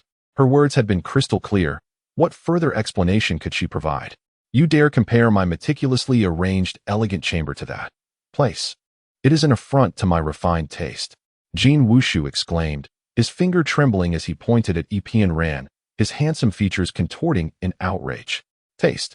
I would venture to say that such a thing should be termed as peculiarities. Yi Qianran pressed her lips together, acknowledging that certain eccentricities might not concern others. Yet exhibiting them in a distasteful manner is undeniably your fault. Therefore, I kindly request that you refrain from showcasing your taste in my presence in the future. Yi Qianran, you have driven me to the brink of madness. Jin Wuxia's chest heaved with fervor, his fists clenched and released in a tempestuous rhythm. His face oscillating between shades of blue and white, a sight truly spectacular. Sun Wuhan and Li Hanqing stared in astonishment. Could this truly be Jin Wuxia? He, who was always the one to toy with others, now found himself in such a predicament. Ahem. Li Hanqing suppressed a laugh with a cough, proposing, "How about this? Allow me to host, and we can arrange another table here at the feast pavilion, where we may sit calmly and discuss matters at hand. Shall we?" Sun Wuhan shrugged, expressing no objections. As long as they could retain Yi Qianran, he was indifferent. Conversely, Jin Wuxia and Yi Qianran furrowed their brows in silence. Jin Wuxia thought to himself, though he was furious, he was indeed at fault. The girl had been merciless with her words, tarnishing his pride. Yet she had not truly harmed his interests. If a reconciliation could be achieved, it would not be amiss, for he was not so petty. However, upon seeing her indifferent demeanor, discomfort filled his heart, and he yearned to engage her in a quarrel to vent his frustrations. On the other hand, Qianran, with her brows knitted, pondered the notion of conversing. She held little interest. Yet, Having consumed little at the restaurant earlier, she now felt a pang of hunger. Sitting down to eat something was a reasonable idea. After all, she had always been one to indulge in food rather than engage in conversation at public gatherings, previously playing the role of a mere diner among friends of Yi Yunkai. However, contemplating Jin Wushua's peculiar tastes, her appetite waned entirely. What grand restaurant was this, when there was not a single dish that caught her eye? What was there to eat? How does Missy feel? Li Hanqing inquired with a smile. Seeking Yi Pianran's opinion. It is acceptable to sit down, but I do hope there are no yellow items on the table. Yi Pianran replied. Jin Wushuang nearly leapt up, but Li Hanqing quickly intervened, saying, Brother Jin, please remain calm. I believe Miss Yi merely wishes to experience the renowned delicacies of the Taotai Pavilion. As the host, should you not extend the courtesy of hospitality? My taste is likely to offend her sensibilities. Jin Wushuang retorted. Your preferences are rather questionable, Pianran remarked with a subtle blink. Impudent girl, must you be so excessive? This is his territory. Is she not being overly brazen? Pianran glanced at Jin Wushuang, seemingly ignoring him as she turned to Li Hanqing, stating, I think it would be best if I leave. This person is too boisterous. As Jin Wushuang appeared ready to erupt, Sun Wuhan stepped forward and pulled him upstairs, saying, Brother Jin, why bicker with a young lady? Come, come. Introduce me to your new wines. I hear they are quite delightful. Chapter 47. Never intoxicated Li Hanqing chuckled and shook his head, then turned to Yi Pianran, saying, Though Jin Wushuang may seem irritable, he is not as reckless as he appears. Missy, do not take his words to heart. I am aware. You are aware? Li Hanqing replied, slightly astonished. Jin Wushuang's temperament is not easily discernible to those who do not know him well. How could this young lady possess such insight? Although this individual had been vociferously clamoring moments ago, the flow of his blood remained remarkably undisturbed, indicating that his agitation was merely superficial. The speed of blood flow? Li Hanqing echoed in astonishment. Can you truly sense it? Surely, she jested. Gazing at her, he was suddenly struck by a sense of incredulity. Who exactly was this girl? Could it be that she hailed from that enigmatic place? From their very first encounter, he had been inexplicably drawn to her. Had she not possessed extraordinary skills? Would others have flocked to her so eagerly? Sun Wuhan, Jin Wushu, and himself collectively represented a significant portion of the martial world. What impact would this girl's presence have on their realm? He scrutinized Yi Pianran once more, yet from her frail and pitiable expression, he discerned nothing. Was it merely his illusion? Could such a serene disposition harbor the potential to incite trouble? May I take my leave? Pianran certainly did not overlook the peculiar gaze that Li Hanqing suddenly directed her way, but she remained indifferent to his thoughts. Apart from Yunkai, she had never made a point to delve into the minds of those around her. Indeed, while she possessed the ability, she refrained from abusing it. Indeed, she was often too disinterested to employ it. After rearranging the table with an array of delicacies, it proved true to Yi Pianran's assertion that there was not a single yellow dish in sight. As they took their seats, Pianran deliberately avoided sitting next to Jin Wushu, opting for a seat at the head of the table. Sun Wuhan and Li Hanqing exchanged knowing smiles, taking their places on either side of the main seat, while Jin Wushu, incensed, began to grind his teeth. Observing the sumptuous spread before them, a flicker of satisfaction finally crossed Jin Wushu's face. He cast a sidelong glance at Yi Pianran and inquired, What does Missy think of the exquisite delicacies presented at this table? It was apparent to him that this young lady was not accustomed to frequenting grand occasions. The spread he had arranged encompassed the very essence of the renowned Taotai Pavilion. Not only were the dishes a feast for the eyes, olfactory senses, and palate, but the presentation and the choice of vessels were also meticulously curated. He doubted she would be able to offer any noteworthy commentary. Well, it seems sufficient for a hearty meal, Pianran remarked, her expression unchanged as she surveyed the refined dishes before her. Upon hearing this, Jin Wushu's face turned an alarming shade of green. Sun Wuhan swiftly restrained Jin Wushu, while Li Hanqing, quick-witted, interjected to smooth over the situation. I believe what Missy means is that each dish is a paragon of culinary excellence. Even the mere aroma is enough to satiate one's appetite, correct, Missy? Even if that is the case, merely savoring the aroma will not fill my stomach. May we begin dining? I am quite famished, Pianran replied, disregarding Li Hanqing's well-meaning attempt at diplomacy. Li Hanqing inwardly lamented, pondering whether this young lady was perhaps too straightforward. Is there not a toast before we partake in the meal? Jean Wuxiao, now exasperated, was at a loss for words.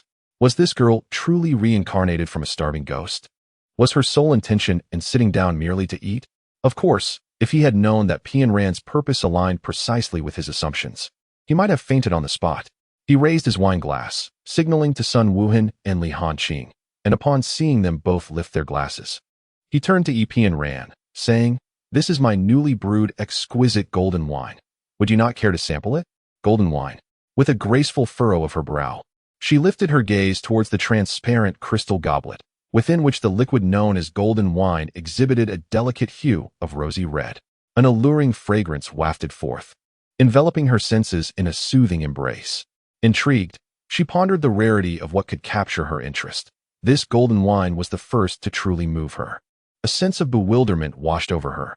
Could it be that something in this world resonated with her? Ah, dear Jean, Miss E is but a lady, and naturally, she may not possess the fortitude for spirits. Perhaps it is best not to press her, Li Hanqing interjected with a gentle cough. How could that be? Every guest is a valued one. Since we are to extend our hospitality, it is only fitting to treat all equally, Jean Wuxiang replied, arching an eyebrow towards Pian Ran. He had intended to provoke her, yet he found her still fixated on the goblet, his sense of accomplishment swiftly evaporating. Was she even listening to him? He noticed her expression darkening slightly. Fear not, this wine is not potent. A single cup will do no harm. Pian Ran, would you care for a drink? Sun Wuhan suddenly chimed in, raising his cup with a smile directed at Pian Ran. What? Do you dare to partake in a cup? Jean Wuxiang eagerly echoed, his words laced with challenge. Very well. Pian Ran glanced at Jean Wuxiang and, without hesitation, lifted the goblet to her lips, downing its contents in one swift motion. Miss Pian Ran. Li Hanqing attempted to intervene, but it was already too late. Not only he, but even Sun Wuhan and Jean Wuxiang were taken aback. Did she truly think she was sipping tea? While the wine may not have been fierce, it was still wine. Such a manner of drinking could surely lead to her being overwhelmed by its effects. Under the peculiar and incredulous gazes of the three, Pian Ran gracefully drained the cup of wine, yet seemed somewhat unsatisfied as she glanced at the empty glass. She then raised her eyes towards Jean Wuxiang and inquired, "Is there more?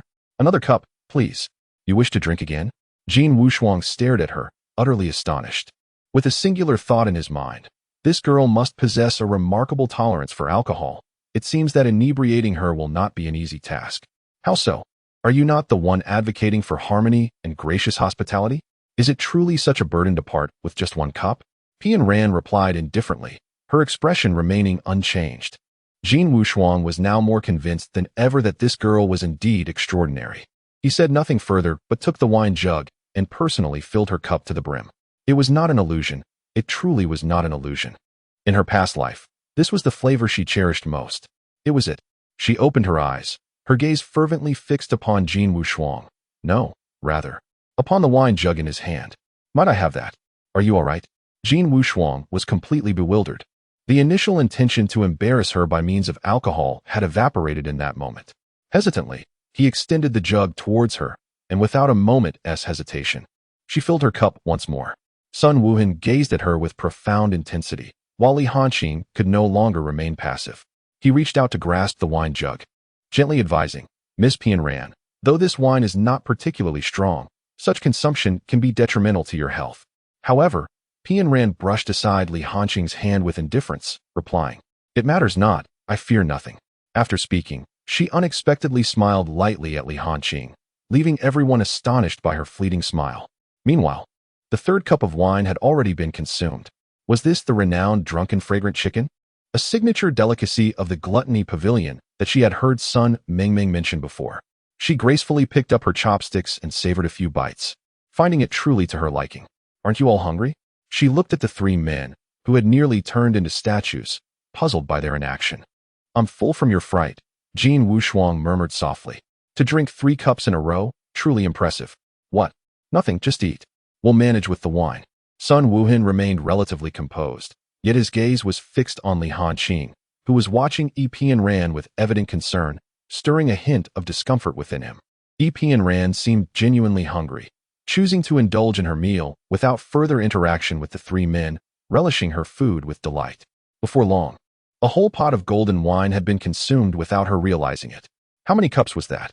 Jin Wushuang nudged Sun Wuhan, unable to find a word strong enough to describe his astonishment. 6 cups, I believe. No, it was 7. Including that last not-so-full cup, a total of 7. Li Hanqing's face had grown exceedingly grave. This wine. It won't be lethal, will it? Sun Wuhan whispered. Epian Ran's eyes remained clear, showing no signs of intoxication. Yet the peculiarity of the situation began to alarm him. Humph. When has anything from the gluttony pavilion ever gone awry? But after consuming so much, that girl will likely sleep for days. Brother Jean, it appears we must prepare a guest room for Miss Pian Ran to rest comfortably. Li Hanqing sighed softly. It was astonishing how oblivious the young lady was to her surroundings. Had anyone else been present, her situation could have been quite precarious. I am quite full. Pian Ran finally set down her chopsticks after a considerable time. Miss Pian Ran, how do you feel? Li Hanqing inquired with genuine concern.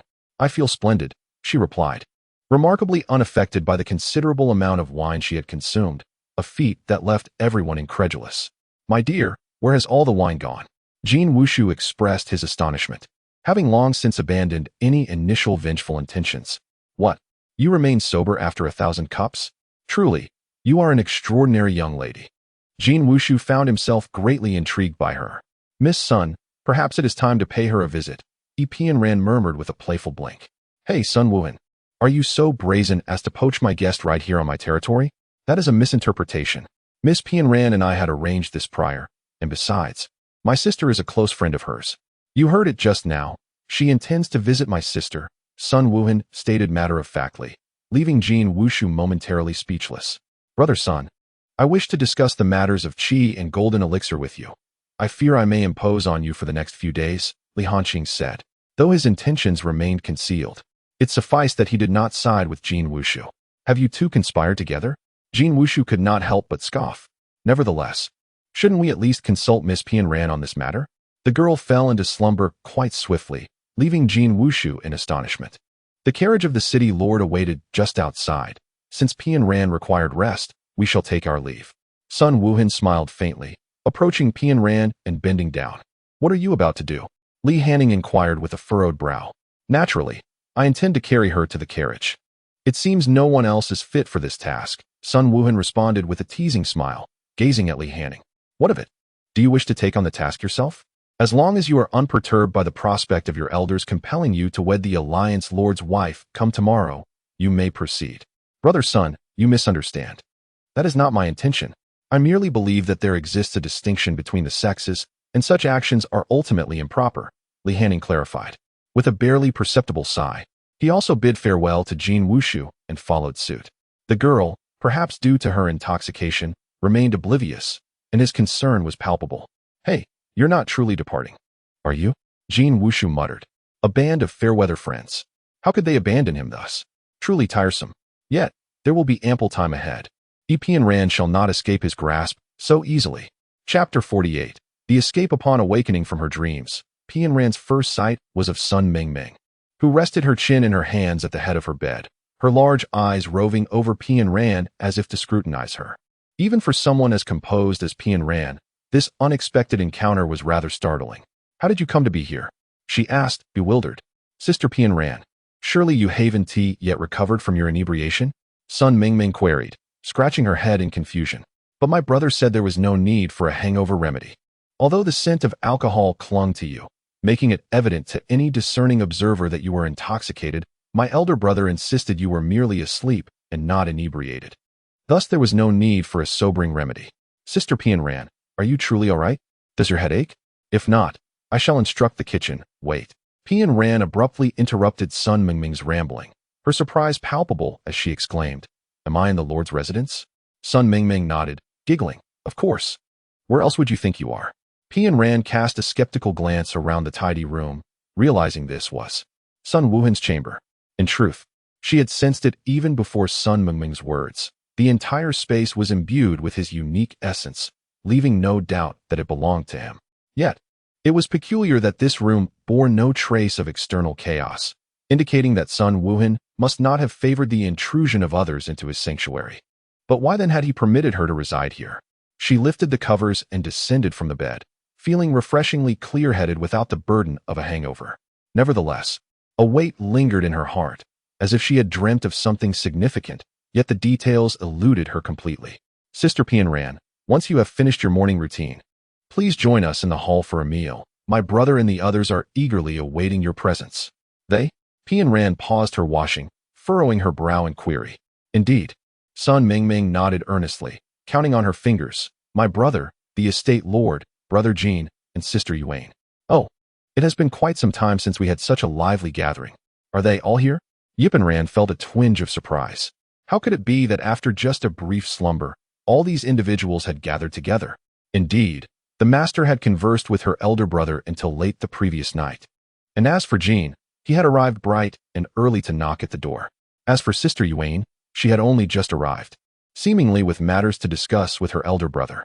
Thus, everyone who ought to be present, whether invited or uninvited, had congregated, yet she wished to avoid them all.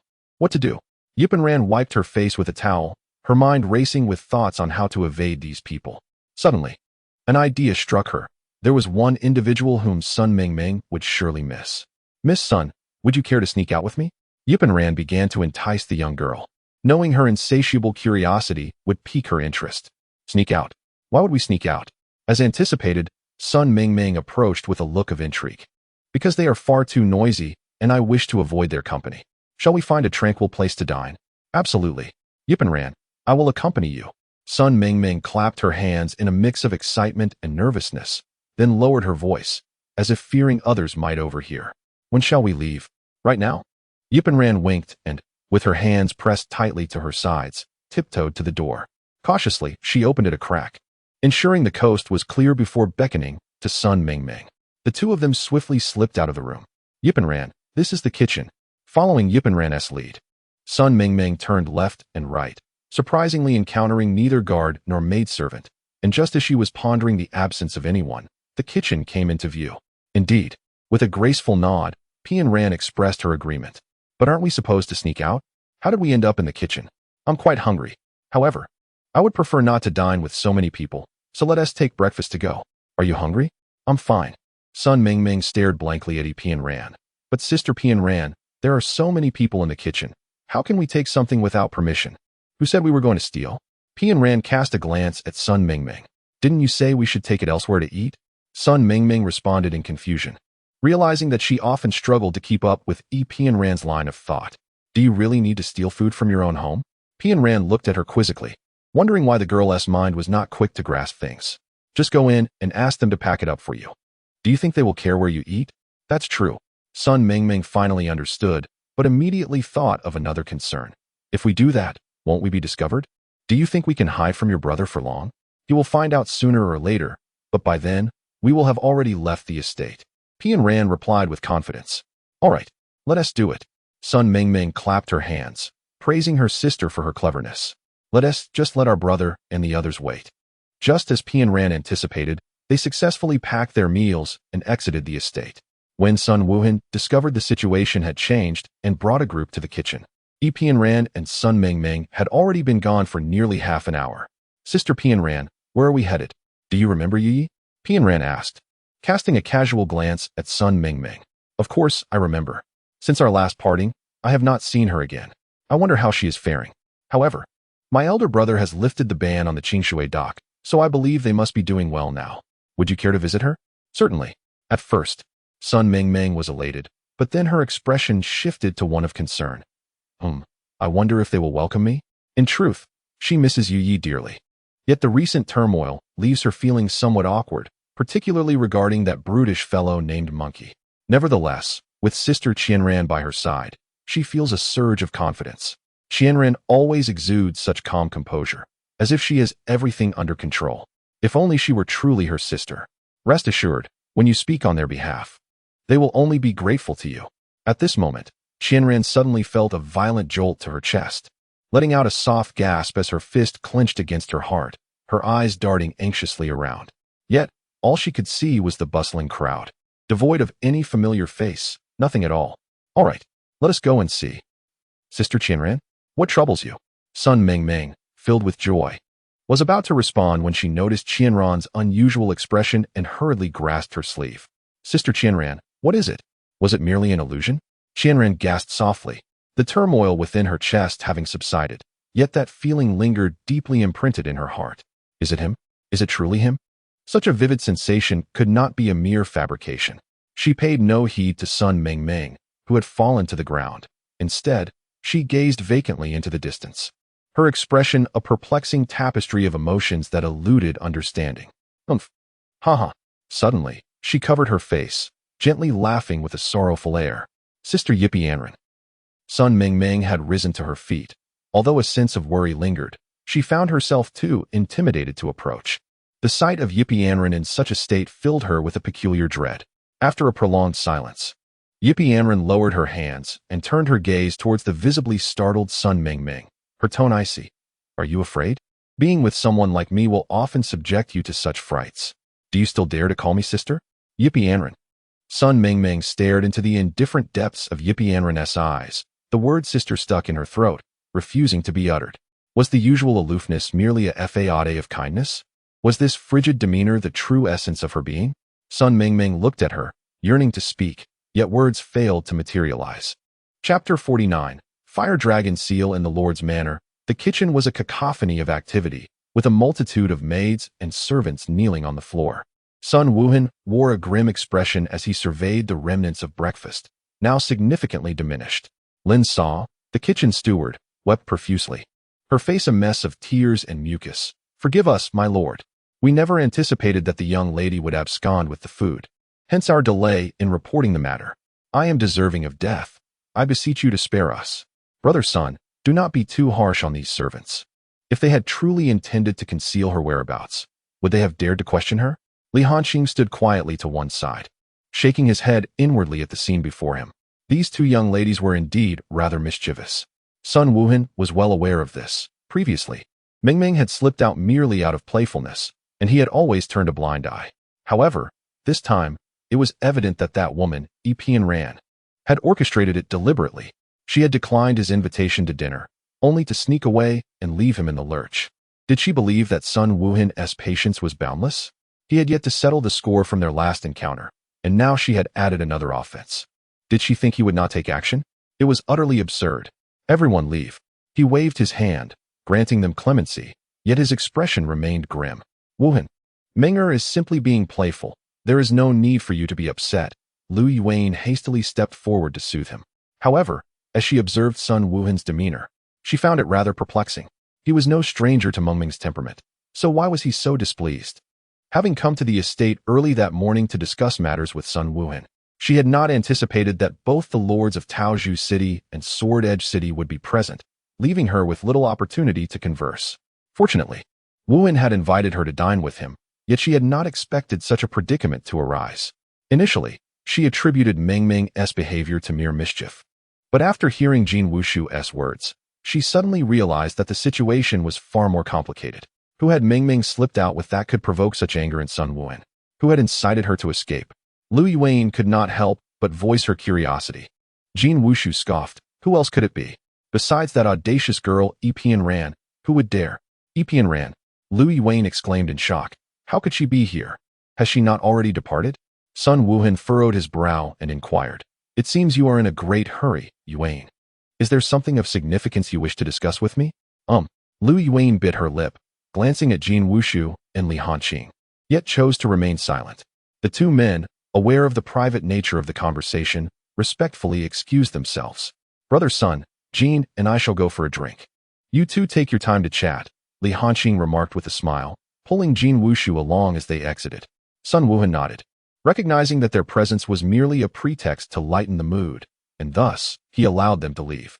As Lu Yuan watched Jin Wushu and Li Hanqing's retreating figures, a cold smile crept upon her lips. This Yippee Anren is indeed not a simple character. In just a few days, she has managed to entangle herself with such prominent figures. However, should she interfere with my plans, I shall show no mercy. He led her to Hemming Pavilion, and once seated, he inquired, what on earth has transpired? Why does your countenance appear so grave? Last night, my father received this. Lu Yuan produced a crimson piece of paper from her sleeve, upon which was drawn a fearsome fire dragon, devoid of any words. The fire dragon token? Sun Wuhan's expression shifted at the sight of the paper.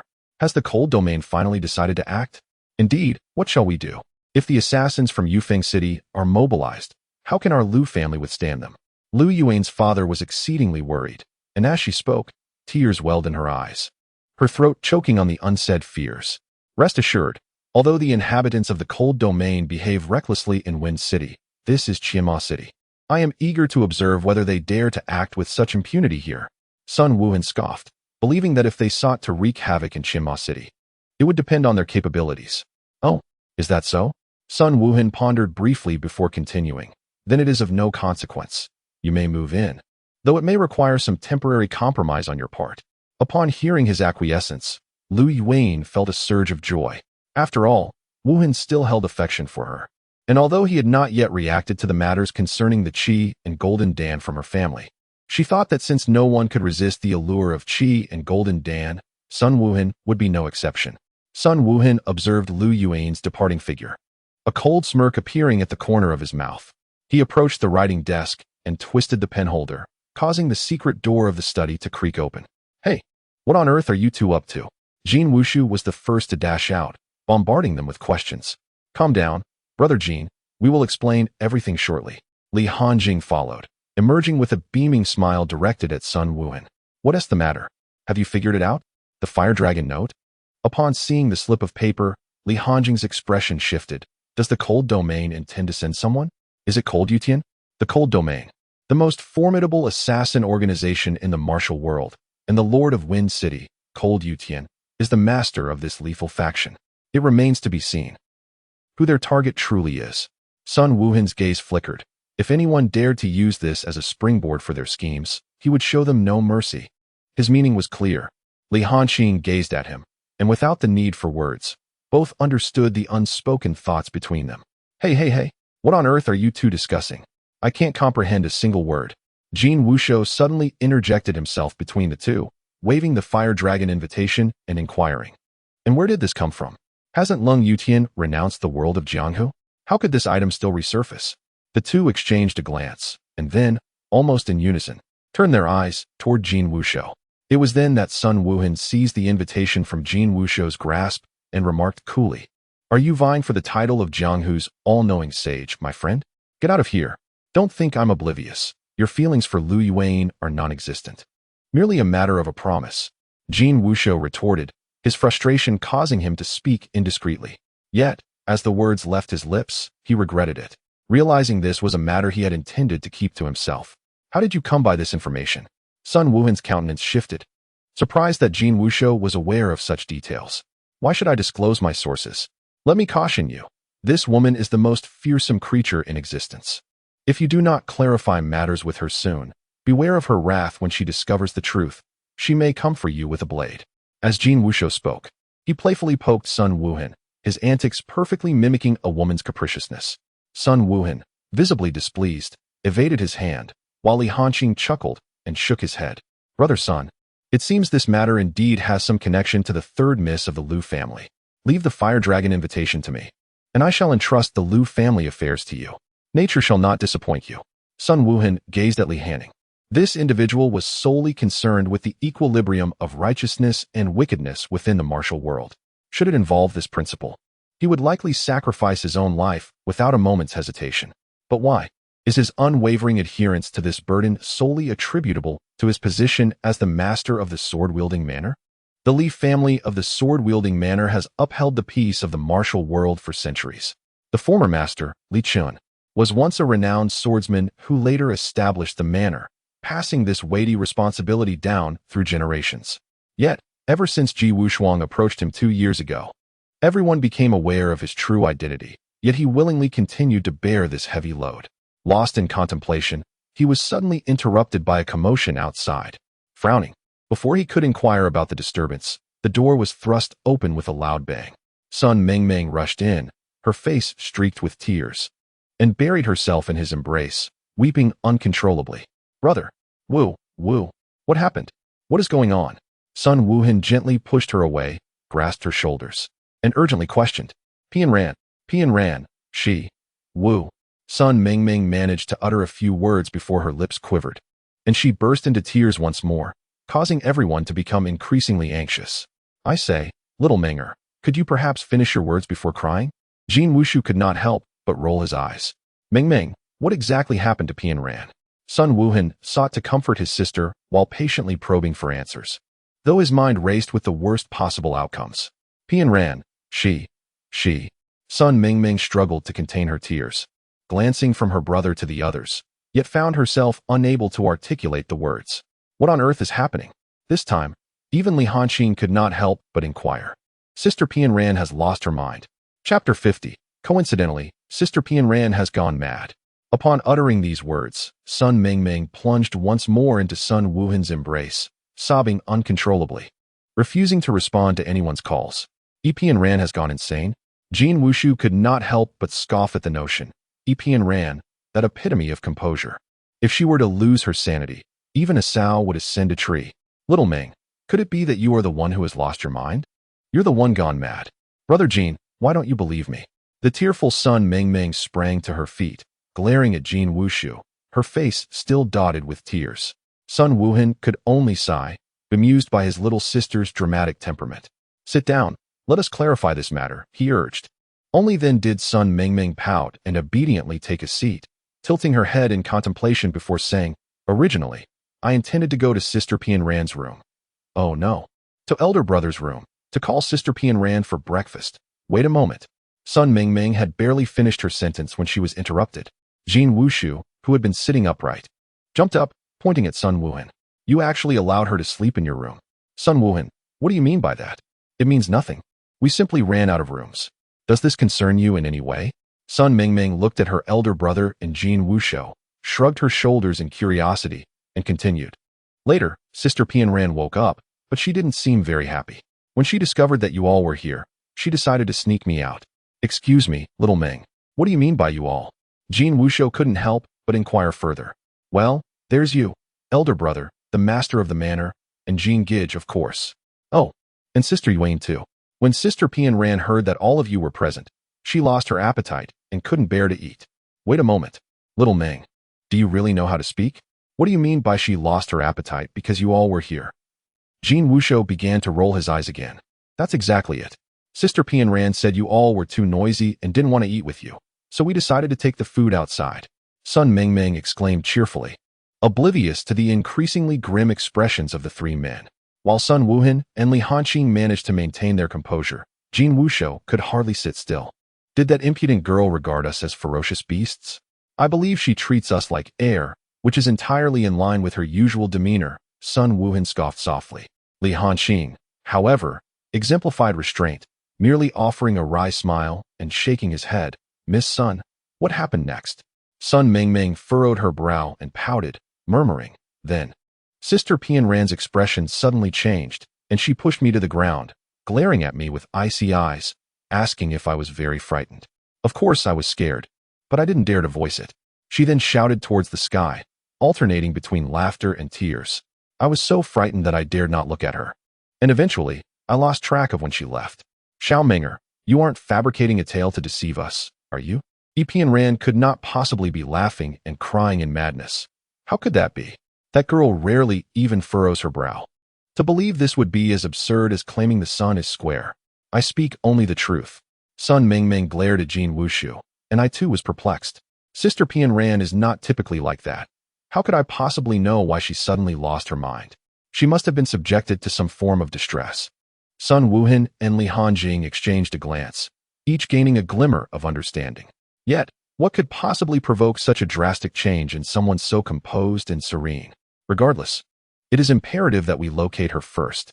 Li Hanxin expressed his concerns. Indeed, I shall instruct my subordinates to search for her at once. Sun Wuhan nodded in agreement. Suddenly recalling something, he approached the desk and retrieved a piece of drawing paper from beneath a stack of books. However, before he could speak, Jin Wushu chattered excitedly. If you are looking for that troublesome girl, perfect timing. I happen to have her portrait right here. As she spoke, she produced a small scroll from her sleeve, and to their astonishment, it was indeed a delicate outline of Pian Ran. Sun Wuhan's expression grew even more peculiar as Sun Mingming stepped forward to examine the drawing in her brother's hand. Unable to restrain herself from pointing at the various portraits they held and exclaiming, "What? Do you all possess a portrait of Sister Pian Ran? It was precisely because of your indiscretion the last time at the Lu residence, where you casually followed someone away. that I commissioned a portrait of Epian Rand to seek you out. Time and again, you seem unable to learn from your mistakes. Sun Wuhan feigned anger as he flicked Sun Mingming's forehead, prompting her to pout adorably, her little mouth turned up in a sulky expression. Why do you always leave me alone at home? Do you have any idea how tedious it is to be by myself? You shall not be bored any longer. Sun Wuhan shook his head in resignation, observing Sun Mingming's puffed-up cheeks. Why not? Because your Sister Yuan, will be moving into our city lord's residence tomorrow. Sun Wuhan replied. What? Sun Wuhan, are you truly considering marrying that young lady of the aristocracy? Before anyone else could speak, Jin Wushu interjected. You have seen it. The Fire Dragon invitation has already been delivered to my doorstep. If I were to remain indifferent, would that not be lacking in compassion and loyalty? Sun Wuhan smiled faintly, his voice devoid of much emotion. Do not feign innocence. If you truly have feelings for that young lady from the Liu family, why do you still possess a portrait of Epian Rand? How transparent.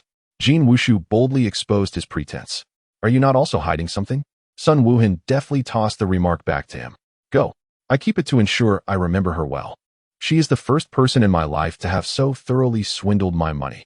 Jin Wushu, upon recalling this, could hardly contain his frustration.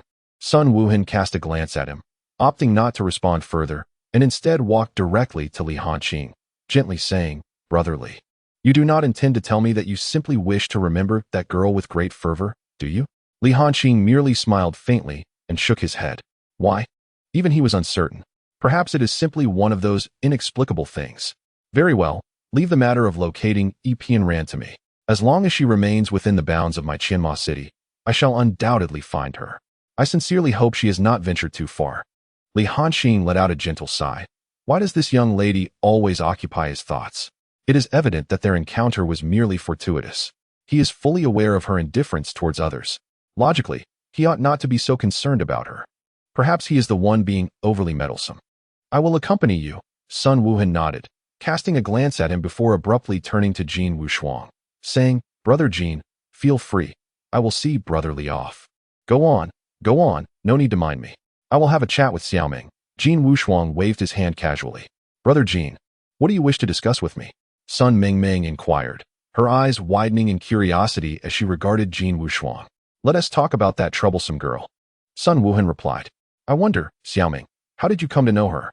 Sun Wuhan furrowed his brow slightly, observing Jin Wushuang who was engrossed in his own conversation, before extending his hand in an inviting gesture, leading Li Hanqing out of his study. Do you have something to discuss, brother Sun? As they exited Hemming Pavilion, Li Hanqing inquired, curious as to the reason for Sun Wuhan's deliberate escort. What do you mean by that, brother Sun? Li Hanqing fixed his gaze upon him. Epian Rand. Sun Wuhan stated plainly. Do you have feelings for her? And so? Li Hanqing asked nonchalantly. Could she possibly be from Floating Cloud City? Li Hanqing's eyes flickered. It appeared he was not the only one with such thoughts. What evidence do you have? Her eccentric personality and extreme actions, coupled with what seems to be some peculiar abilities, leave me pondering her origins beyond the Floating Cloud City, Sun Wuhan mused. I have entertained similar thoughts. Yet she does not strike me as someone with ulterior motives, Li Hanqing replied, shaking his head. Although Epian Rand possesses numerous quirks and tends to be a misfit, she consistently reveals her true self, which starkly contrasts with the duplicitous nature of those from the affiliated town of Yao Qianchuan. Indeed, that is true. At times, her naive demeanor even elicits laughter. Even if she hails from Floating Cloud City, there is nothing to be wary of. Yet, what could possibly be troubling her? Li Hanqing expressed his concerns once more. Once we locate her, everything will become clear. Sun Wuhan gazed into the distance, his thoughts tumultuous. Where indeed? Does Epian Rand originate from? Chapter 51. A blade in the afternoon. The weather abruptly turned dire. The once clear sky darkened as if engulfed by night. The ominous clouds loomed, threatening to consume all on the ground, inching ever closer. How could she be so elusive? Sun Wuhan murmured, his fists clenched tightly against the desk. Where could she possibly be? After an entire morning of chaotic searching, not a trace of her had been found. Could it be that she had already left Qianma City? At this thought, his brows furrowed, and he commanded Tanzong, immediately expand the search radius. Contact the leaders of the affiliated 4 towns, instructing them to search within their territories.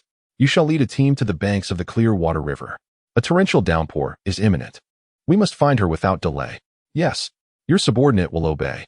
Tan Zong bowed his head, observing the master's restless demeanor with deep perplexity.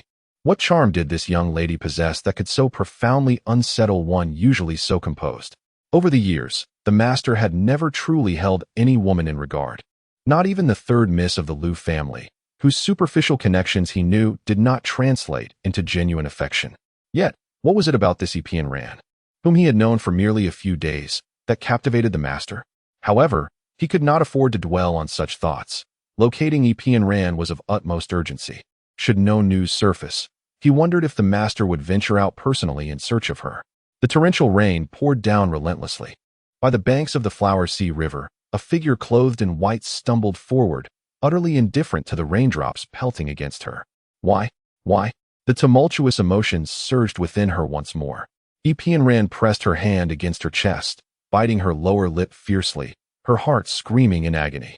When indifference fades and emotions rise uncontrollably, one teeters on the brink of mental collapse. At 16, a psychologist had warned her thus.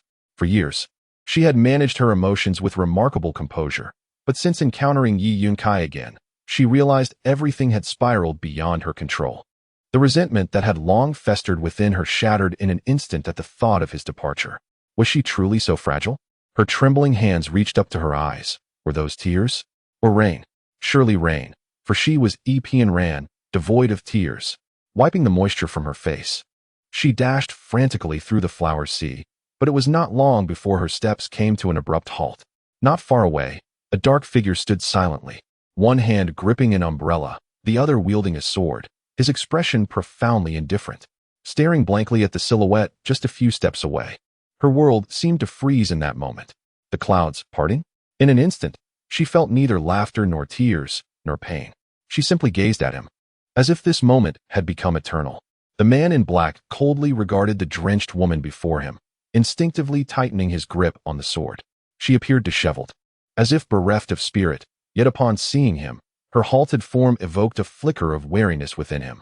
He furrowed his brow, and before he could utter a word, she suddenly broke into an ecstatic smile. Then, before he could comprehend, she dashed towards him and embraced him fiercely.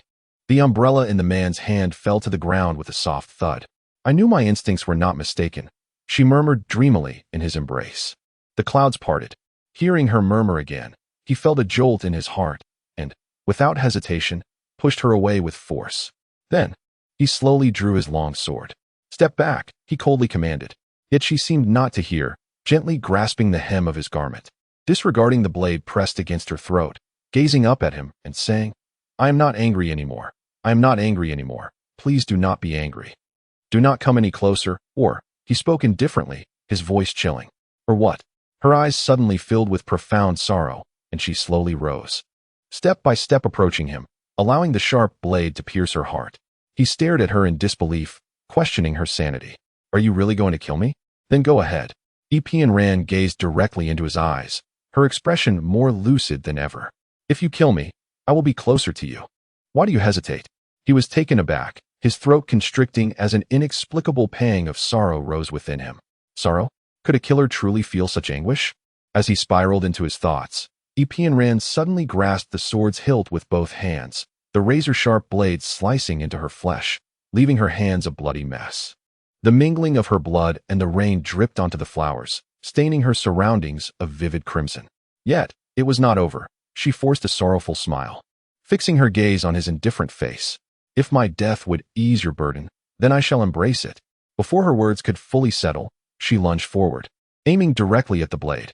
The man was taken aback. Despite his swift retraction of the sword, its shimmering edge still inflicted a grievous wound upon her. Scarlet blood gushed forth, and her body crumpled to the ground. Yet, the despairing and sorrowful gaze remained locked on his face, lingering, until she slowly closed her eyes, that piercing stare gradually fading. He stood frozen, staring at the figure collapsed at his feet, unable to suppress a shiver. Wasn't he accustomed to such scenes? Yet, what drove this woman to such resolute despair? What made her so unafraid of life and death? Having witnessed the terror that envelopes individuals before their demise, he had never encountered a countenance so profoundly moving as that of a person unafraid of death. Staring vacantly at the pale, unconscious woman in the rain, he found himself unable to move his feet. Why? How had he come to meet such a person? At that moment, atop the sunshade tower in floating Cloud City, Yi Yunkai gazed at the image on the stone wall before him, his heart racing with urgency as he implored, "Lily, what has Qianran done? I am deeply concerned for her. Lily, isn't everything here merely an illusion? Is Qianran's injury merely a figment? I am sorry, it is real," Lily's flat voice echoed once more. But why? Yi Yunkai struggled to comprehend. If this were merely a virtual realm, how could there be genuine sensations? How can I protect Qianran? I cannot leave the sunshade tower. How can I find her? Just wait a little longer. Lily's tone carried a hint of resignation, followed by a solemn reminder. Furthermore, in the coming days, you will experience certain peculiar sensations. I hope you can manage your emotions well. I understand, Yi Yunkai replied with a bitter smile. Given the circumstances, what else could he do? Qianran, I hope nothing befalls you. Chapter 52, Cold Yuan in Qianma City. The streets appeared remarkably fresh after the heavy rain. Early in the morning, industrious shopkeepers opened their doors to commence business, ushering in a bustling day. As Zhou Qinkai, an attendant at the Fuxing Inn, pulled open the door, he was greeted by the sight of a man clad in black riding towards him. The man's expression was notably austere. His right hand gripped the reins of the horse while his left held a long sword, cradling a figure enveloped tightly in a black cloak. It was impossible to discern the person's gender at first glance. Zhou Qin could not suppress a gulp, mustering his courage with a welcoming smile. "Esteemed guest, do you require accommodation?" The man in black cast a piercing glance his way before responding with a curt nod. "2 rooms." Without further ado, he dismounted, entrusted the reins to Zhou Qin, and strode into the inn, carrying the figure with purposeful steps. Zhou Qin watched the retreating silhouette of the man in black, releasing a breath he had not realized he was holding. After years of working at the inn and encountering an array of peculiar characters, he had never before encountered someone as frigid as this man, whose very presence exuded an intimidating aura that deterred direct gaze. Who could this individual be? His face, strikingly youthful and handsome, rivaled that of their city lord, yet the cold detachment imprinted on his features rendered him utterly unapproachable. Shaking his head, Zhou Qin decided against further speculation and led the horse towards the stable. Meanwhile, Lung Yutian placed Qianran gently on the bed in the guest room, furrowing his brow as he regarded the woman he had inexplicably stabbed the night before. Although he had resolved to refrain from taking lives indiscriminately, he remained the leader of the cold domain. In the eyes of the martial world, regardless of whether he chose to kill or spare, he had already become a figure of demonic repute. Therefore, he required no compassion, nor should he harbor pity for anyone. Suddenly rising, he cast one last glance at the figure on the bed before turning to exit the room. He had no need to squander time here. His sole purpose for venturing out was the Fire Dragon post. Were it not for the impersonation by Long Su, he would not have undertaken this journey. The thought of this caused his brow to furrow once more. Exiting the inn, he made his way towards the Liu family residence. The Liu manor held a certain reputation in Qianma City, especially in light of the recent uproar surrounding the Qi and Golden Pill matter. It was impossible for the Liu family to evade scrutiny. As he traversed the streets, he sensed no fewer than 10 menacing presences lurking in the city, poised to act. Nevertheless, thus far, the Liu family had encountered no misfortune, likely owing to the protection of Sun Wuhan. Indeed, Sun Wuhan was the most formidable figure in Qianma City. Oh, who is this young lady? Why is even the city lord's residence offering rewards for information regarding her? In the heart of the marketplace, a crowd had gathered by the wall, seemingly engrossed in discussion. Lung Yutian cast a glance before nonchalantly circumventing the throng. After taking a few steps, he heard a faint chirping. He raised his hand, and a small bird with glossy black feathers fluttered onto his palm. Lung Yutian extracted a note from the message tube and unfolded it, revealing the words, "To the esteemed Lord Yutian of the Cold Domain, urgent matters to discuss. Hasten to the 10,000 beasts carriage and horse in Qianma City. Li Hanqing." This was not a message from the Cold Domain. Lung Yutian clenched the note in his fist, recalling his initial encounter with Li Hanqing, which still struck him as peculiar. It was during that meeting that he was gifted a hummingbird. Yet, throughout the years, he had never employed it. Now, he wondered what prompted this hasty communication. He raised his head and glanced around, deciding to seek out Li Hanqing first. Just as he was about to take a step, his eyes inadvertently fell upon a wanted poster affixed to the wall, rendering him momentarily speechless. Could it be her? The crowd had already dispersed, and the poster was clearly visible. Yifanren, a woman of Qianma City, esteemed guest of the city lord's mansion. A handsome reward awaits anyone who can provide information regarding her whereabouts. As he looked closer, he was taken aback by the portrait of the very girl he had rescued. Yifanren. In the small parlor of the guest room, Li Hanqing was restless. A whole night had passed, and still, there was no sign of Yifanren. Where could she have gone? What could have possibly happened? The silence was unbearable, causing him great distress. Despite his resolve to distance himself from her, the news brought by Sun Wuhan that morning shattered his composure. Surely, nothing ill had befallen her. She was such a composed individual. Surely, if no misfortune had occurred, there would be some word from her. His heart raced with anxiety, and if Yifanren was not found soon, he would have to search for her himself. Waiting in such worry was simply intolerable. Yes, it would be best if he ventured out to find her himself. Is it you? When did you arrive? I arrived long ago. You simply did not notice. Ah. Li Hanqing chuckled awkwardly and continued. I did not expect you to come so swiftly. I thought it would take at least 2 days. I happen to have business in Qianma City. Lung Yutian replied coolly. Why did you send a message by hummingbird? What is it that requires your urgent attention? This matter, is it not your doing? Li Hanqing retrieved the fire dragon invitation from his sleeve and tossed it to him with a swift motion. Cold Yutian did not even raise an eyebrow as he effortlessly caught the invitation. I have come precisely for this matter. But how did this invitation end up in your possession? This issue cannot be elucidated in just a few words. Ah, by the way, who issued this invitation? Li Hanqing had no intention of providing an explanation. This matter was a private affair of Sun Wuhan, and he had no authority to interfere. It was Cold Su. Li Hanqing was quite taken aback by his trust in him. I knew you would not act against your word. Li Hanqing smiled as he gazed at Cold Yutian. The carefree invitation? Li Hanqing chuckled and shook his head. No wonder. It is said that the carefree assassin, Cold Su, ranks as the second most formidable killer in the Cold domain, just after Cold Yutian, while Cold Pharaoh, who ranks third, also belongs to the elite among the assassins of the Cold domain. However, Cold Su possesses a rather eccentric temperament. No, it would be more accurate to describe him as whimsical. He has always eschewed convention, even in the act of killing, allowing his victims the freedom to choose their method of demise. Even more astonishing is the fact that he always kills with a smile, and his laughter has become his signature. This Cold Su is indeed a person whose temperament is difficult to fathom. He is unaware of why he wishes to broker a deal with the Lu residents, nor does he understand why he would exchange the carefree invitation for the fire dragon invitation. Do you know why he would do such a thing? If that is the case, I must thank you. It is rare for you, Brother Yutian, to be out. Why not accompany me to the Sword Mountain Manor for a few days? However, I fear I may be delayed for a few more days. As he spoke, he involuntarily glanced at the silk cloth laid upon the tea table. No need for that. Cold Yutian shook his head. He had no deep ties with her and wished to avoid further entanglement.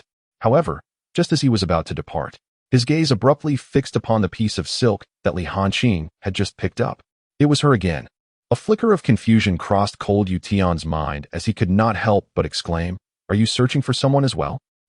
Yes, Li Hanqing replied, lifting her head with a faint, bittersweet smile. You know, Brother Yutian, the streets are plastered with wanted posters. It would be impossible not to notice. That lady. Cold Yutian hesitated to speak, but halfway through, he felt it unwise to inquire further, so he held his tongue. Instead, Li Hanqing smiled softly and said, It's merely a friend of mine, a distinguished guest of Sun Wuhan. Yet Li Hanqing's friend was seemingly intent on self-destruction. Farewell. Cold Yutian observed her for a long moment, but ultimately said nothing. He cupped his hands in a gesture of respect and turned to soar away. Upon exiting the Wand Beast carriage shop, he made his way through the streets, where numerous guards clad in green were still searching for the person depicted in the posters. He stood still for a considerable time before approaching a man who appeared to be the leader of the guards. To the Fuxing Inn. If you wish to avoid collecting her corpse, you must leave at once. After delivering this warning, he leapt away, vanishing from sight. Chapter 53. Coma. When Sun Wuhan found Yifanren in the private room of the Fuxing Inn, she remained unconscious. Her pallid complexion lay against the bed, her disheveled hair clinging to her face, and she was wrapped in a black cloak. Beneath, her once white garment was stained with blood, and her hands were bound in white cloth. The most alarming sight was the crimson stain over her heart. Although the bleeding had ceased, it still appeared hauntingly shocking. Sun Wuhan's countenance was shrouded in gloom. He could scarcely fathom that his reunion with Pian Ran would unfold in such a dire circumstance. Merely a day had passed. In the span of just one day, a vibrant individual had been reduced to this pitiful state, teetering on the brink of life. What could have transpired? He envisioned numerous scenarios, yet none could have prepared him for the sight of her grievous injuries. Damn it! A seething flame appeared to ignite within his chest. Who had dared to harm Pian Ran? If he were to uncover the perpetrator, if only he could find them. He clenched his fists tightly, a chill enveloping him in that very moment. Lord of the city, this young lady is gravely injured. We must summon a physician at once. My lord, let us board the carriage. I have already sent for Dr. Gu. The Gathering Benevolence Hall is not far from the lord's residence. We must not delay in treating Miss Yi's wounds, Tenzong urged as he caught up with his master's stride. Only then did Sun Wuhan pause. Nodding as he lifted Pian Ran into the carriage, while behind them, the gathering crowd hastily mounted their steeds, racing towards the lord's manor. As the scene of this heroic rescue drew to a close, the onlookers could not suppress their curiosity regarding the young lady's origins. Outside the throng, a striking woman clad in a crimson gauze dress beheld the departing figures, her expression darkening with palpable ire. Sun Wuhan, are you so brazen as to carry her in such a manner, proclaiming something to the world? Lu Yuan's exquisite visage was marred by frustration and envy. Originally, she had intended to relocate to the lord's residence today, yet despite a morning filled with anticipation, no one had come to escort her. Puzzled, she had dispatched someone to inquire about the situation. Who would have thought that this investigation would lead to the revelation that the entire entourage of the city lord's mansion, including Sun Wuhan, had personally set out to find that woman? She was filled with both anger and hatred. She was incensed that Sun Wuhan, who usually treated her with kindness, could so easily disregard her existence. Her resentment was directed towards Pian Ran, this unknown girl who had suddenly emerged and become a distinguished guest of the city lord's mansion, even surpassing her standing in Sun Wuhan's heart. How could she possibly endure such a slight? What was she, after all? Did she truly believe she could align herself with Sun Wuhan? After meticulously plotting for so long, and even offering up her family's treasured artifacts and elixirs, how could she accept a fate of futility? Gritting her teeth, she seethed. Pian Ran, I will never allow you to thwart my plans. In the city lord's mansion, Dr. Gu, thank you for your hard work. Please, come to the side hall to rest. Sun Wuhan invited Gu Qingzhou to the side hall, where a maid promptly brought tea. After taking a sip from the cup, Gu Qingzhou inquired, Wuhan, who exactly is this girl? How did she sustain such severe injuries? Ah, I see. Dr. Gu nodded. The wounds on her hands are merely superficial. But the sword wound on her chest is quite peculiar. The edges of the wound are smooth and resemble a line, yet it penetrates deeply. Fortunately, it did not damage her heart or lungs, and you managed to stop the bleeding in time. Otherwise, she would have certainly lost her life. Stop the bleeding? I did not attend to her wounds, Sun Wuhan replied, somewhat perplexed. Oh, is that so? How curious. All her major acupoints seem to be sealed, and there appears to be some residual healing ointment on the wound. Was that not your doing? This is quite peculiar. The young lady has evidently sustained her injuries not long ago, yet she was immediately sealed at her major acupoints. Otherwise, it would be astonishing that she has not perished from excessive blood loss after such a prolonged duration. What are your orders, my lord? Tenzong inquired, bowing respectfully to his master. Tenzong, how did you come to know that Pian Ran is at the Fuxing Inn? The news of Pian Ran's whereabouts was reported to him by Tenzong, yet he did not probe further into how they acquired this information. Reporting to the city lord, it was one of the subordinates teams clad in green who, during their search, were approached by a mysterious man who provided the information. Oh, what did this man look like? Sun Wuhan continued to question. They did not take particular note of his appearance. They only reported that the man was tall with a stern demeanor and possessed extraordinary martial skills. After imparting the news, he vanished in the blink of an eye. Thus they could not clearly discern his features. Listening to Tenzong's report, Sun Wuhan felt even more perplexed. Why would this individual deliver information yet refuse to linger? Typically, one would seize the opportunity presented by a citywide bounty. Who is he, and how does he know of Pian Ran? After much contemplation, he still felt something was amiss. He raised his head and instructed Tenzong, go to the Fuxing Inn and investigate whether anyone has any recollection of this person. Those who can provide leads shall be generously rewarded. Yes, I shall obey, Tenzong replied, taking his leave. Sun Wuhan let out a gentle sigh. Gradually leaning back into his chair, feeling somewhat weary as he rubbed his temples. He had not anticipated such a series of events. Where exactly did this girl Pian Ran come from? Could it truly be, as Li Hanqing speculated, that she is from Floating Cloud City? Yet, to be so easily wounded does not align with the temperament of the denizens of Floating Cloud City. The individuals he knows from Floating Cloud City are all endowed with extraordinary skills and possess an air of arrogance. They are not easily harmed by anyone. Furthermore, due to their unique abilities, they are highly esteemed and sought after in the martial world. People are eager to curry favor with them. So who would dare to stand against them? No matter how he pondered, Sun Wuhan felt a headache beginning to form. Chapter 54, Discussion Elder Brother. Just as he was deep in thought, Sun Mingming poked her head in, calling softly. What brings you here? Is it about Pian Ran? Sun Wuhan furrowed his brows, about to inquire further when he was interrupted by Sun Mingming. No, Sister Pian Ran has not yet awakened, but her breathing is steady, and her complexion has improved. Do not worry. Oh, that is good to hear. Elder brother, are you very tired? Would you like to rest for a while? Sun Mingming approached him, tenderly massaging his shoulders. Elder brother is fine. Sun Wuhan smiled faintly, playfully flicking her nose with his finger. Hey, elder brother, I am no longer a child. Sun Mingming protested, retreating to the side. Not a child, yet you still engage in childish antics.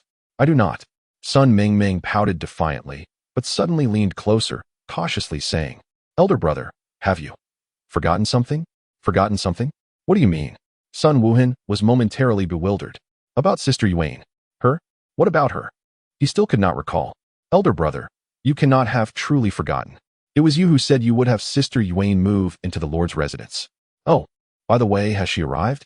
It was only then that Sun Wuhan recalled his promise to Lu Yuan about her moving in temporarily. Yes, she came quite some time ago. Not wanting to disturb you while you were busy, she asked me to refrain from interrupting you. I must have overlooked that. Where is she now? Sun Wuhan chuckled, realizing he had completely forgotten about her. Her luggage is still in my room. Sun Mingming pouted.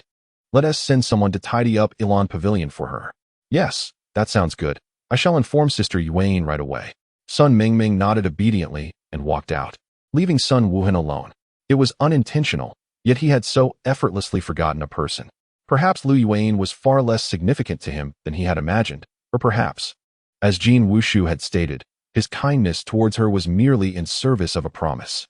Initially, he had inadvertently forged a connection with old Master Lu, receiving a modicum of kindness in return, and had once vowed to care for the Lu family, particularly this third young lady, should any misfortune befall old Master Lu. With his frail health, constantly bedridden, Sun Wuhan had treated the Lu family with considerable respect over the years. However, this did not imply that he would dedicate his entire life to them. Regarding Lu Yuan, he had never entertained such intentions. Indeed, even without Pian Ran, even if the Lu family were willing to offer both prestige and fortune, he had no intention of marrying her. His marriage would remain untouched by any transactional motives. This, too, was a facet of Sun Wuhan's pride, steadfast and unyielding. That afternoon, upon receiving news, Li Hanqing and Jin Wushu arrived at the city lord's mansion one after the other. What did you say? You cannot be joking, right? That girl has suffered severe injuries? Jin Wushuang gazed in astonishment at Sun Wuhan. Indeed, when I discovered her, she was already in a state of unconsciousness. Sun Wuhan nodded and spoke thus. I am uncertain of the details, only that she was caught in the rain and suffered a sword wound. Fortunately, someone was there to staunch her bleeding. Otherwise, she might not have endured until now. Is it truly so grave? Jin Wushuang's usual smile faded. I wish to see her, Li Hanqing declared after a moment of silence. I shall accompany you, Jin Wushuang quickly replied. Sun Wuhan said nothing, merely leading the way in silence until they reached his chamber, where two maidservants stood guard at the door. Upon seeing Sun Wuhan approach, the maidservants hurried forward to pay their respects. Sun Wuhan raised his hand slightly and inquired, How is she? You shall remain outside, he instructed while ushering Li Hanqing and Jin Wushuang inside. Sun Wuhan's room was divided into two sections. The left side was a small hall, while the right contained the bedroom. Inside the bedroom stood a grand bed draped with white gauze, and in front of it was a set of Nanmu screens adorned with painted landscapes. Sun Wuhan stepped forward to lift the gauze, revealing Pian Ran's face, which still bore a pallid hue. How could this girl have changed so drastically? Even with some mental preparation, Jin Wushuang was taken aback by Pian Ran's lifeless appearance. She was a far cry from the composed demeanor she had exhibited before, as if the world could collapse around her without concern. Li Hanqing pressed his lips tightly together, his expression exceptionally grim. The advice he once offered himself to let go seemed to have been long forgotten at this moment. All he desired was to find the one who had harmed EP and Ran and deliver a ferocious blow. Are there any clues? Have you found the one who harmed her? Li Hanqing inquired. Sun Wuhan shook his head, expressing uncertainty regarding the identity of the perpetrator. However, I suspect it may be the individual who sent me the message. My subordinates mentioned that a stranger delivered the news, but left hastily without revealing himself. I had someone investigate at the Fuxing Inn, and indeed, early this morning, a man with a cold demeanor and a long sword checked into the inn, accompanied by someone who appeared to be ill. Could it be him? Jin Wuxiu interjected eagerly. Yet, no one was able to discern his appearance, and this person possesses remarkable martial skills, seemingly not an ordinary individual, Sun Wuhan pondered. Could it be that Pian Ran offended someone in the martial world, and this person is seeking revenge? Jin Wuxiu speculated. Without a doubt, he is from the martial world. Yet it remains uncertain whether it is indeed an act of vengeance. That girl has a sharp tongue, and it is entirely possible she has offended someone, provoking them to strike her. However, Dr. Gu examined her and noted that after injuring her, the man promptly sealed her acupoints to stop the bleeding. If he came seeking revenge, why would he act in such a manner? Is that so? Jin Wuxiu scratched his head, thoroughly perplexed. Then does he intend to kill her or save her? The intrigue lies precisely here, which is why I find myself unable to comprehend it, Sun Wuhan remarked. His brow furrowed. Perhaps it is merely a misunderstanding? Li Hanqing suggested suddenly. Epian Ran is just an ordinary woman. She does not seem to possess any profound martial skills, and given her usual aloofness, how could she have made enemies among the martial world? Does Pian Ran bear any injuries? Li Hanqing suddenly crouched down, carefully lifting the hand of Epian Ran that lay exposed. He noticed a scar etched in her palm, slender as a thread, resembling a delicate line. Such a wound seemed familiar to him. Li Hanqing murmured to himself. After a pause, he took hold of Pian Ran's other hand, examining it closely. Its shape was fine, its texture as delicate as silk, leaving no trace in the play of light. Suddenly, a proverb flashed in his mind. He felt a stirring within. Could it be him? But that shouldn't be possible. They belong to entirely different worlds. How could they have such an intersection? Li brother, have you recalled something? Sun Wuhan observed him deep in thought, holding on to Epian Ran's hand with an unusual expression, and stepped forward to inquire. Nothing, it shouldn't be him. Li brother, why are you being so evasive? Just speak plainly, Jin Wuxiu urged, a hint of impatience in his tone. Li Hanqing, still lost in contemplation, looked up at the remark. Indeed, there is a deeper story here. That post was certainly not issued by him. You've met him? Sun Wuhan exclaimed in surprise. This cold Yutian is remarkably swift in his actions. It seems there is indeed an issue at hand. Sun Wuhan pondered thoughtfully. Wait, what are you two discussing? Jin Wuxiu interjected, feeling perplexed. We're discussing how this year's Qixio Peak Cloud and Mist Tea is richer and sweeter than in previous years. Would you care to taste it? Brother Jin? Sun Wuhan smiled, raising his teacup in a toast to Jin Wuxiu. Ah, naturally, I must try it. Jin Wuxiu nodded, lifting his cup to sip.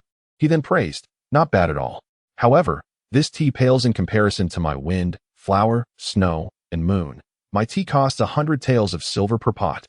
Li Hanqing, witnessing this, could not help but chuckle softly while shaking his head. Jin Wuxiu, at times exceedingly irksome, could also be endearingly charming. He was uncertain why he felt this way. Ever since the first entanglement with Jin Wuxiu, he had never truly harbored any disdain for this individual, despite his persistent schemes to outwit him. Chapter 55. The farce. Just as he spoke, a knock resounded from outside the door, followed by the gentle voice of Lu Yuan. Wuhan, may I come in? Upon hearing her voice, Sun Wuhan glanced at Li Hanqing, who responded with a slight nod of understanding.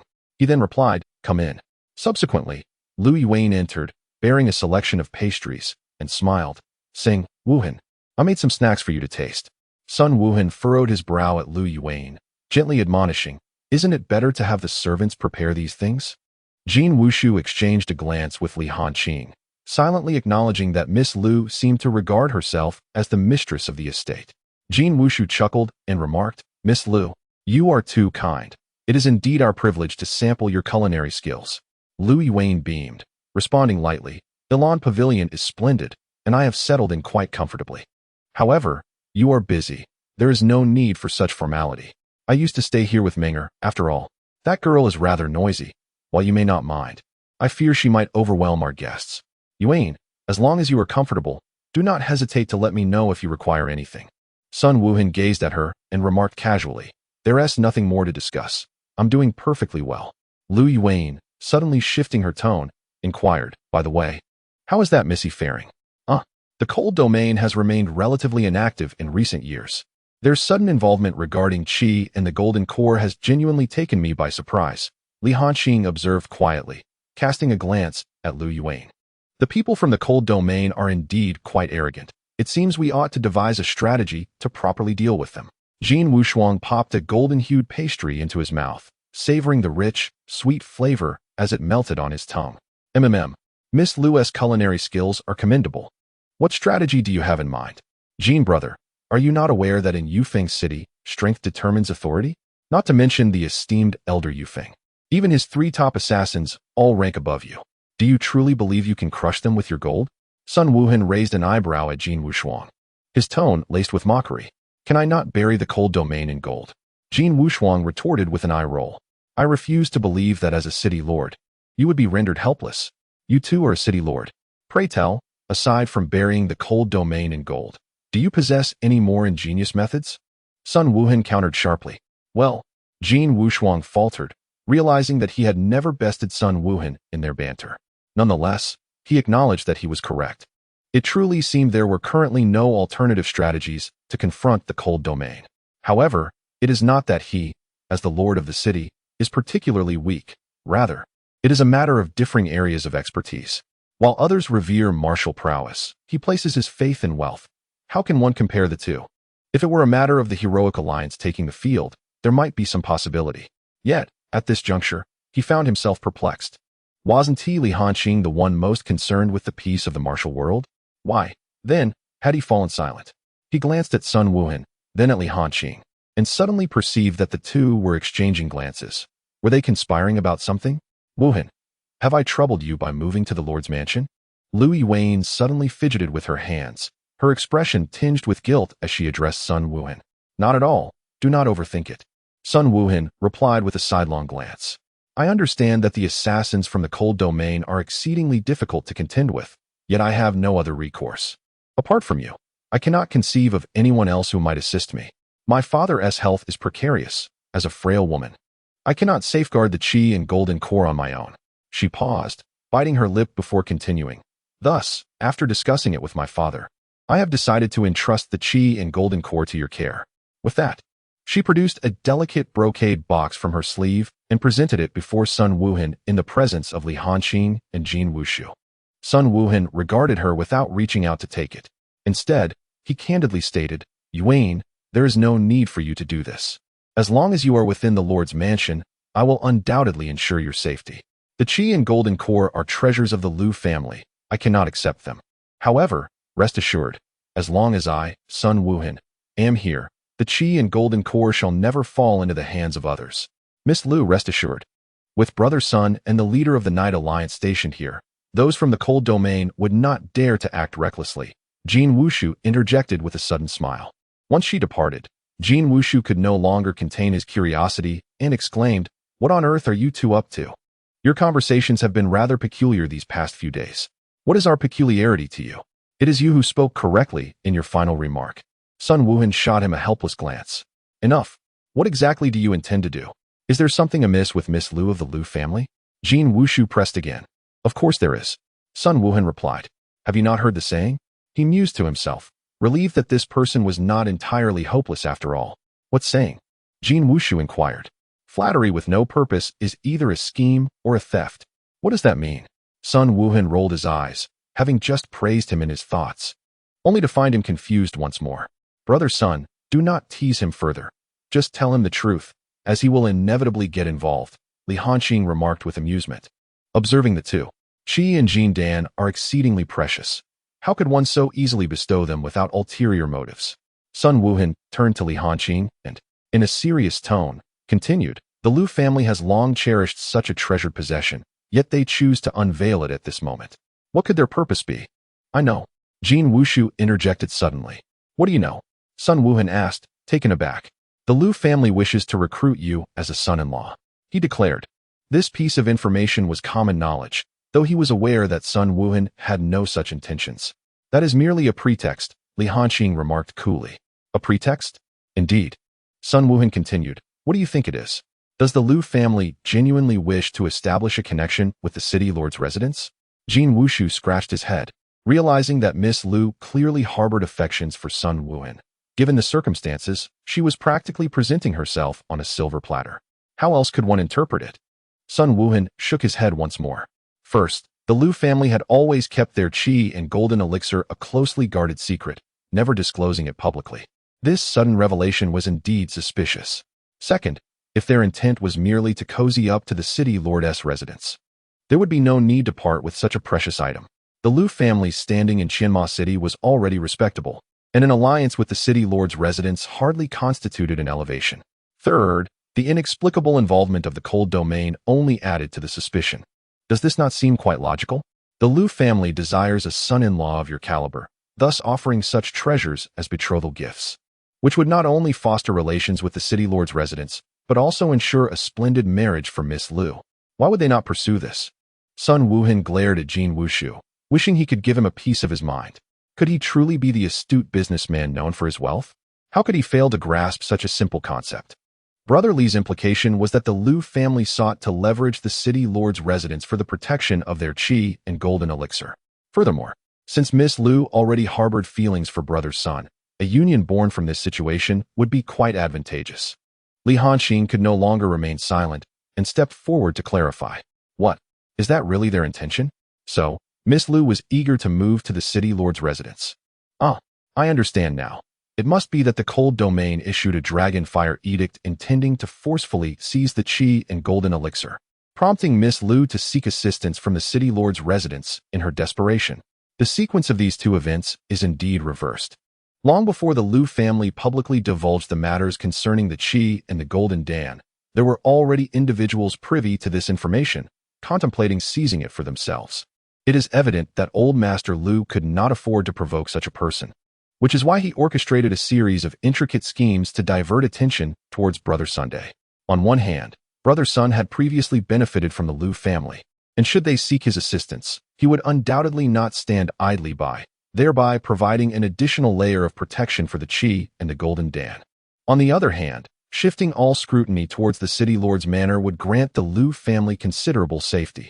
If they needed to conduct their affairs discreetly, it would facilitate their concealment. In fact, there is a third aspect. Sun Wuhan interjected. Lu Yuan's deliberate claim that she would entrust the qi and the golden dan to my care might also be a test of my intentions towards this treasure. I am certain that the qi and the golden dan she just presented are not the genuine article. Li Hanqing nodded in agreement, recognizing that the third miss of the Lu family was no ordinary figure, and that the Lu family was not merely a nameless small household within Qianma City. So, does this imply that everything is merely a ploy orchestrated by the Lu family? But didn't the cold domain issue a dragonfire notice? Jin Wushu questioned in confusion. Thus, it seems this entire affair is indeed a farce staged by the Lu family. Whether it is truly a farce remains uncertain. However, I, Sun Wuhan, am certainly not someone easily toyed with. Sun Wuhan declared coldly. Indeed, to this day, we remain unaware of who truly covets the qi and the golden dan, and furthermore, what the relationship between the Lu family and that individual might be. Why did he already know about the qi and the golden core within the Lu family before this?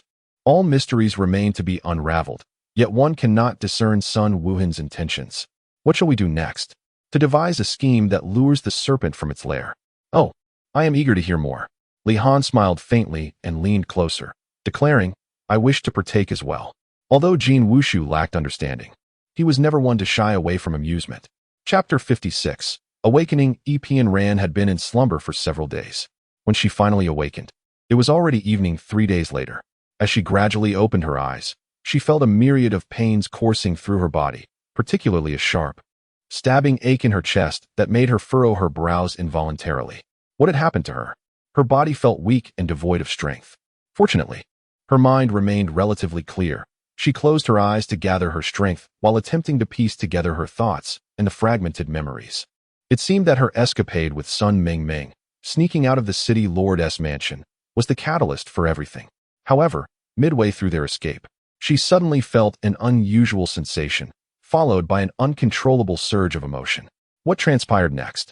Her memories were hazy, yet there appeared to be a shadowy figure lingering in her mind. Yunkai?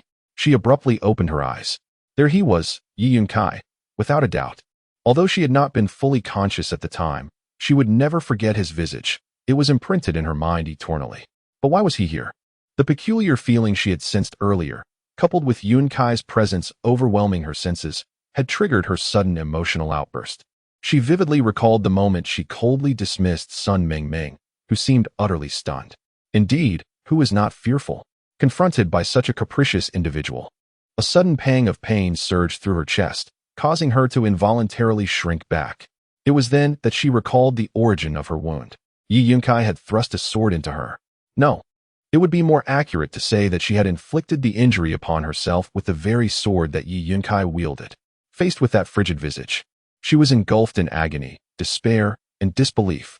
She could endure the abandonment of the entire world, yet his icy demeanor was an inescapable nightmare for her. Slowly, she attempted to rise, hoping to sit up, but the excruciating pain in her chest left her breathless. She reached out to grasp something, only to accidentally topple the medicine bowl positioned by her bedside. The clatter echoed, and the door was immediately flung open. Two maidservants hurried over to assist her, exclaiming with delight, "Missy, you are awake. How long have I been asleep?" Epian Ran inquired as she settled into an upright position with their support. 3 days, miss." It was no wonder her voice emerged hoarse and strained, presumably from several days of slumber. "Miss, please have some tea," another maid promptly offered, presenting a cup to her lips. "I'll manage on my own." Unaccustomed to being attended to, Epian Ran took the cup and sipped delicately before returning it to the maid. "Indeed, Xiaoya, you should hasten to inform the city lord," the other maid urged. The one called Xiaoya nodded and hurriedly exited. "Missy, do you have any commands? Please do not hesitate to tell me," the remaining maid said, taking the teacup from Epian Ran and adjusting the brocade quilt draped over her. Suddenly finding herself the center of attention, she felt somewhat unsettled. Furrowing her brows, she said, "It's fine. I would like to be alone for a while. Please leave." "Yes, Missy," the maid replied. "I shall prepare a bowl of medicine." Nodding respectfully, she tidied up the scattered fragments and exited the room. Leaning against the bedside, Epian Ran gently closed her eyes for a brief respite. Before long, a hurried sound of footsteps accompanied by the creaking of the door pierced the silence. Even before anyone entered, a loud voice boomed. "Epian Ran, you finally woke up." Epian Ran frowned. Why were there so many people? Familiar scents wafted into her nostrils, allowing her to recognize their presence without opening her eyes. Sun Wuhan, Sun Mingming, Jin Wushu, Li Hanqing, and the last one. It was Lu Yuan. She opened her eyes to indeed find a crowd gathered around her bed. "Pian Ran, you're awake." "Miss Pian Ran, are you feeling better?" "Sister Pian Ran, you have finally awakened." Eldest brother was almost beside himself with worry. The chorus of greetings only deepened Pian Ran's frown. Was she really so close to them? "I am fine," she replied. Upon hearing her words, Sun Wuhan furrowed his brow slightly, but said nothing. He simply approached Pian Ran and inquired, "How are you? Does your wound still hurt?" "Miss Pian Ran." Li Hanqing began to speak, but Sun Wuhan swiftly stepped forward and pressed a hand down, his voice low and firm. "What are you doing?" "I want to go outside for some fresh air." "Your injury has not yet healed. You cannot go out in the wind." Sun Wuhan's expression darkened. "What does it matter to you?" Yipianren cast a cold glance over the gathered crowd, ultimately fixing her gaze upon Sun Wuhan, suppressing the disdain that welled within her, and said, "Step aside." She loathed their scrutiny, and the sensation of being watched made her profoundly uncomfortable. "You need not pretend to be unfamiliar with us the moment you awaken," a voice taunted. "I never claimed to not recognize you," she retorted. "But your demeanor is akin to that towards a stranger." "I merely detest crowded places." The chaotic energies invaded her space without her consent, inciting an inexplicable irritation within her. Indeed, Sister Pian Ran abhors commotion. Last time, it was precisely because she wished to avoid dining with you that we discreetly slipped away. Sun Mingming had a penchant for stirring the pot. Yipianren's peculiar temperament was utterly unbearable. Lu Yuan furrowed her brow and approached Sun Wuhan, saying, "Wuhan, since Miss Pian Ran prefers tranquility, I suggest we take our leave. Li Han nodded in agreement, having come to understand Yippee Anren's disposition, and thus he turned to exit the room. You are fortunate that I choose not to hold your injuries against you, Jin Wushu scoffed, following suit. Then came Sun Mengmeng and Lu Yuan. However, Lu Yuan's countenance appeared particularly grim as she departed. Once the room was devoid of all but Sun Wuhan, Yippee Anren finally breathed a sigh of relief. Do you truly despise being cared for? Sun Wuhan finally released the grip he had maintained on Yippee Anren, noticing her furrowed brow finally begin to relax. Yippee Anren, should you wish to leave the city lord's residence, it is prudent that you do not test my limits. Sun Wuhan's voice bore a hint of anger. My life is here. You may take it whenever you wish. Yippee Anren gazed at him coldly, her words chilling the heart. Yippee Anren, what on earth are you stubbornly clinging to? Is it truly so unbearable for you to be cared for by others? I simply refuse to owe anyone a favor. Once you owe, you must repay. It becomes too troublesome. She would rather face life alone. Sun Wuhan found himself both amused and exasperated. Could it be that such a ridiculous reason was the source of her resistance? If she wished to avoid further indebtedness, she ought to simply listen quietly and focus on her recovery. I am already fine, Yippee Anren insisted, uttering words that rang hollow. Yet in her understanding, merely being alert qualified as being well. As for her other physical ailments, she believed she could tend to them herself, without others' interference. Do you truly believe that such a deep sword wound can heal in 3 days? Do you take others for fools, or yourself for a deity? Sun Wuhan scoffed. As long as you do not perish, what does it matter? Sun Wuhan, are you ever going to stop? What exactly do you want? Pian Ran could no longer contain her frustration. I only want you to rest quietly and not concern yourself with anything else. Was his message not clear enough? No, I must leave this place. Leave this place? Where do you intend to go? Sun Wuhan narrowed his eyes at her. None of your business. Must you pry so deeply? Pian Ran snapped, her irritation evident. Indeed, as long as you refuse to clarify, you shall not set foot outside the Lord's residence. When it came to obstinacy, he was no less resolute. Sun Wuhan, for the first time, she felt the impulse to strike someone, and she acted upon it.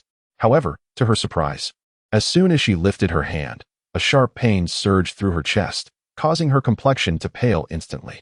Pian Ran, Sun Wuhan hurriedly supported her, only to be brushed away by her as she valiantly suppressed her agony. Go away. She turned her face aside, refusing to meet his gaze. The sensation of being controlled was truly unbearable. She had never allowed herself to be ensnared in such a predicament. Yet, before Sun Wuhan, she experienced helplessness for the first time. Please, stop this. If there is something you wish to do, simply tell me, and I shall assist you. Yippee Ran remained unresponsive. She disliked aiding others and did not want to be aided in return, and that was all there was to it. Why could he not respect her wishes? Think it over. I will return to see you shortly. Sun Wuhan sighed helplessly and exited the room. Chapter 57. Discovery. I truly do not understand what that girl is thinking. Despite sustaining such severe injuries, she still yearns to run about. In the afternoon, after Sun Wuhan had entertained everyone for lunch, he, along with Jin Wushu and Li Hanqing, retreated to the study for a private discussion. Jin Wushu opened her mouth, brimming with complaints. She seemed to exhibit some symptoms of childlike confusion. Li Hanqing slowly uttered a startling remark. Brotherly, you cannot possibly mean that Yippee Ran belongs to that category of simple-minded individuals, can you? Jin Wushu exclaimed, taken aback. In truth, I believe they are not simple-minded. Rather, they possess certain innate physiological shortcomings. They harbor numerous, undiscovered merits. Just like Pian Ran, who, despite her lack of social aptitude, consistently executes her tasks with remarkable precision. It seems as though there exists an invisible constraint within her mind, and whenever something brushes against this boundary, she becomes exceedingly sensitive and resistant. Li Hanqing quietly analyzed this. Thus, her aloof demeanor towards others is not born of indifference or callousness, but rather stems from certain inherent physical shortcomings. Sun Wuhan murmured. No wonder he often felt that her stubbornness could be infuriating, provoking an impulse to shake her out of it. He had previously pondered how such an eccentric temperament could exist in this world, but now he began to grasp the essence of it. If that is indeed the case, would you still consider her a friend? Li Hanqing raised his head, casting a keen glance at the two. Naturally, as long as she is not excessively caustic. I find no issue with her imperfections. Jin Wushu candidly replied with a smile. Sun Wuhan regarded him and countered, what about you? Yes, Li Hanqing responded earnestly. A person's physical shortcomings are not daunting. As long as her heart is sincere and genuine, that is enough to warrant friendship. I am particularly fond of such authentic and unpretentious nature. As for this friend, I am resolutely committed. So am I. After all, she already owes me quite a bit. So it matters not if she owes a little more. Sun Wuhan chuckled softly. She has always sought to draw a line between them. Yet he was determined to remain entangled with her, eager to discover her true limits. You too? Sun Wuhan, I thought you were merely performing for that young lady from the Liu family. It turns out you are genuinely sincere. You ought to be cautious. For that Miss Liu certainly seems quite displeased. Jin Wushuang could not help but raise his eyebrows. Perfect. I was worried she would remain unmoved. As long as her emotions waver, I shall find a way to expose her vulnerabilities. Sun Wuhan seemed to possess a quiet confidence. Oh, is it rather unscrupulous to ensnare a woman in such a manner? Jin Wushuang suddenly touched his nose. 3 grown men conspiring against a single woman seems rather unprincipled. Does it not? After all, she brought this upon herself. I had no intention of causing trouble for the Liu family. However, should she remain obstinate after a reasonable admonition, then she must not blame me for becoming ruthless. A glimmer of coldness flickered in Sun Wuhan's eyes. Liu Yuan was furious, truly furious. Of course, all her ire was directed at Yi Ran. From their very first encounter, she sensed that Yi was no ordinary individual. Yet, she never anticipated that within just over a month, Yi would ascend to the city lord's residence, befriending Sun Mingming, and garnering such intense focus from Sun Wuhan. How infuriating that she had once considered claiming Yi for herself. Had she succeeded, it would have been akin to inviting a wolf into the fold. This Yi Ran, she would not let escape. Yet, surrounded by such capable individuals, devising a plan to eliminate her proved to be quite the conundrum. Liu Yuan glanced at her 2 maidservants, Ming Tsue and Yuding, who were busy tidying up after lunch, and a scheme began to form in her mind. Ming Tsue, Yuding, come here. Third miss, what is your command? Su Ming Tsue and Wu Yuding promptly set aside their tasks and approached, bowing gently. Are you aware that Yi Ran is also at the city lord's residence? I know you two maintained a good relationship while at the Liu residence. Would you like to pay her a visit? Liu Yuan said with a smile. Indeed. We are quite eager to pay a visit to Sister Ran. I have heard she has sustained an injury, and I am concerned about her well-being. How about this? I shall prepare some delicacies for you to deliver to her, thus fulfilling our bond of sisterhood. Really? Can we truly visit her? Wu Yuding exclaimed with delight. Of course, Liu Yuan affirmed with a nod. Now, let us proceed to the kitchen. Yes, the two readily agreed. And they assisted Liu Yuan in the kitchen for quite a while before they set off with a beautifully crafted octagonal dessert box towards Yi Ran's quarters. Upon arriving at Yi Ran's residence, they noticed 2 maidservants standing guard outside. Su and Wu approached them and said, Sisters, we are the personal attendants of the 3rd Miss Liu, and we have come at her behest to deliver some treats to Miss Ran. The 2 maidservants exchanged glances, and one replied, You may not be aware, but Miss Ran possesses quite a temper. The city lord himself was just turned away from a visit. What? That cannot be true. Has Yi Ran truly such audacity to dismiss the city lord? Su Mingtsue gasped in astonishment, her eyes wide, while Wu Yuding wore a look of disbelief.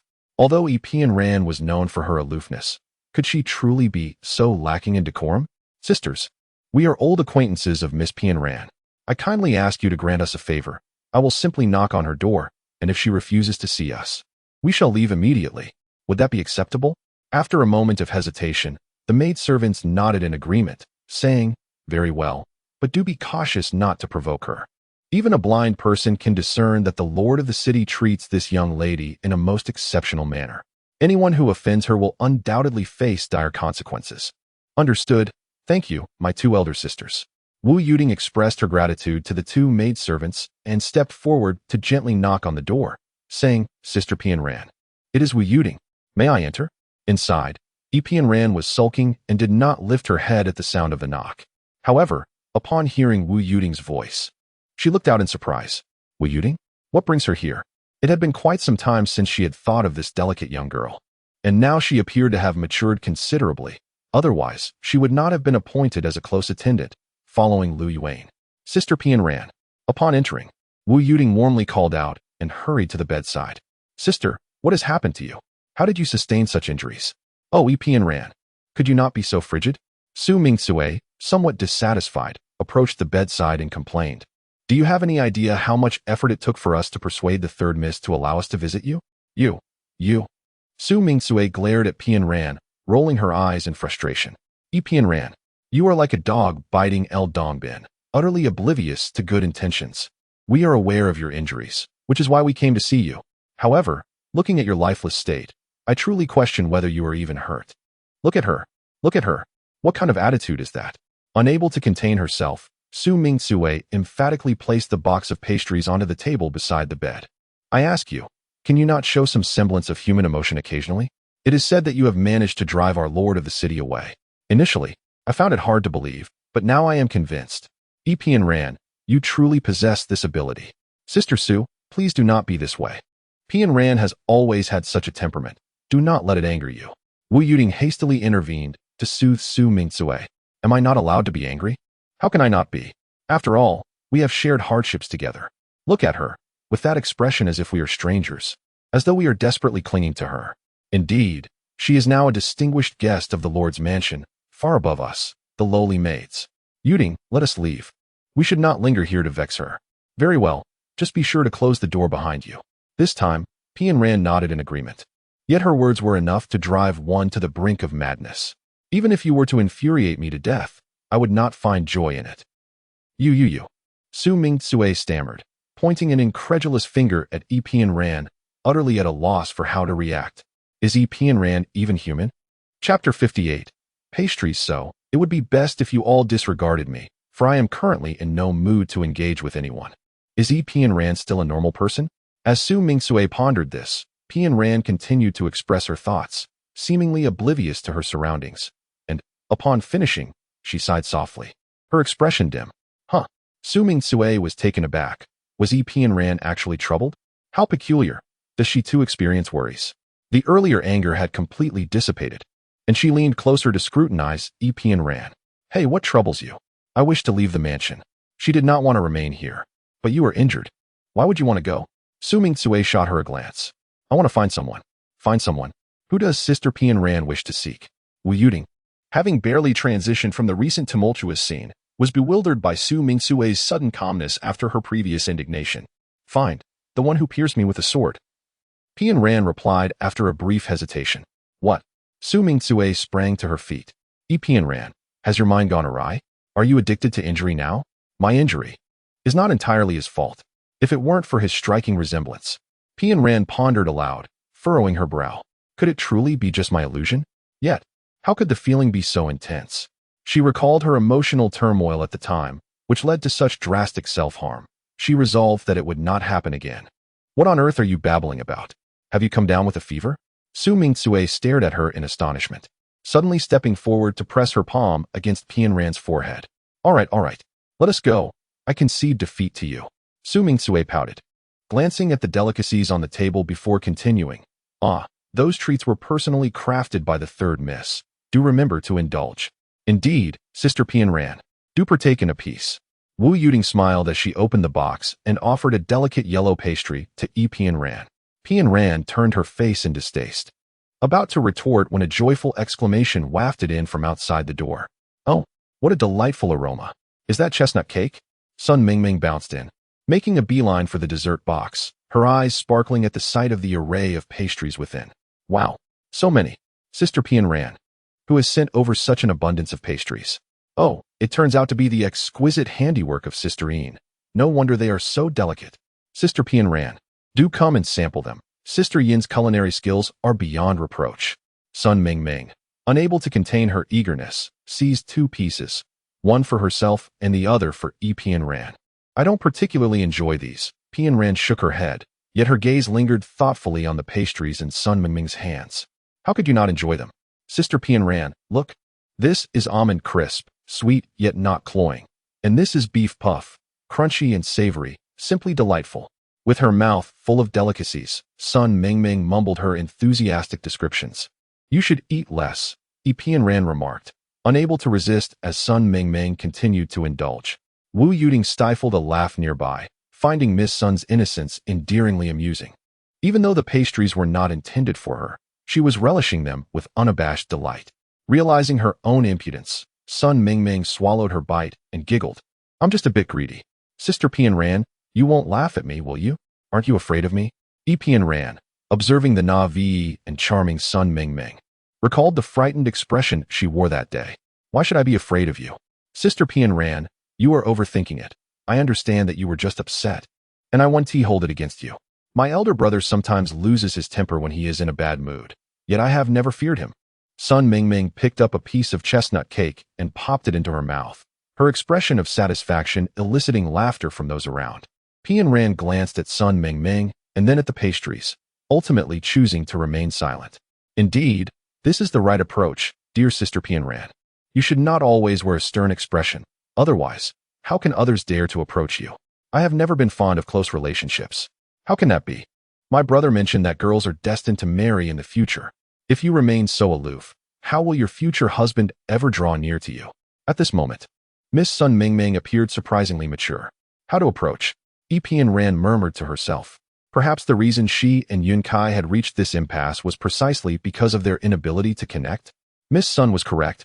Pian Ran, you truly ought to amend your temperament, lest no one dares to marry you in the future. Su Mingtsue could not resist interjecting. No one marrying might not be so bad after all. Then she could wholeheartedly await him. Pian Ran murmured again, her mind drifting to distant memories. You, my dear. Su Mingtsue cast a helpless glance at her, sighed heavily, and, realizing that further words would be futile, took Wu Yuding by the hand and turned to leave. If you like it, take it. Pian Ran observed her, understanding that this girl was determined not to overlook those dazzling items. Thank you, Sister Pian Ran. Upon hearing Pian Ran speak, Sun Mingming immediately cheered, leaping with the box of treats towards the door. Wait.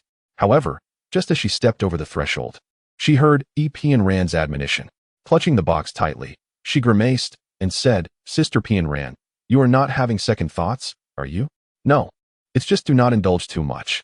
Pian Ran looked at her with a gentle reminder, then added, also, at the first watch of the night, please have someone bring me a bowl of bird's nest. At the witching hour, Sun Mingming found it rather peculiar that Sister Pian Ran might feel hunger in the dead of night. Throughout the day, she had resolutely refused to see anyone, with her elder brother personally delivering her lunch.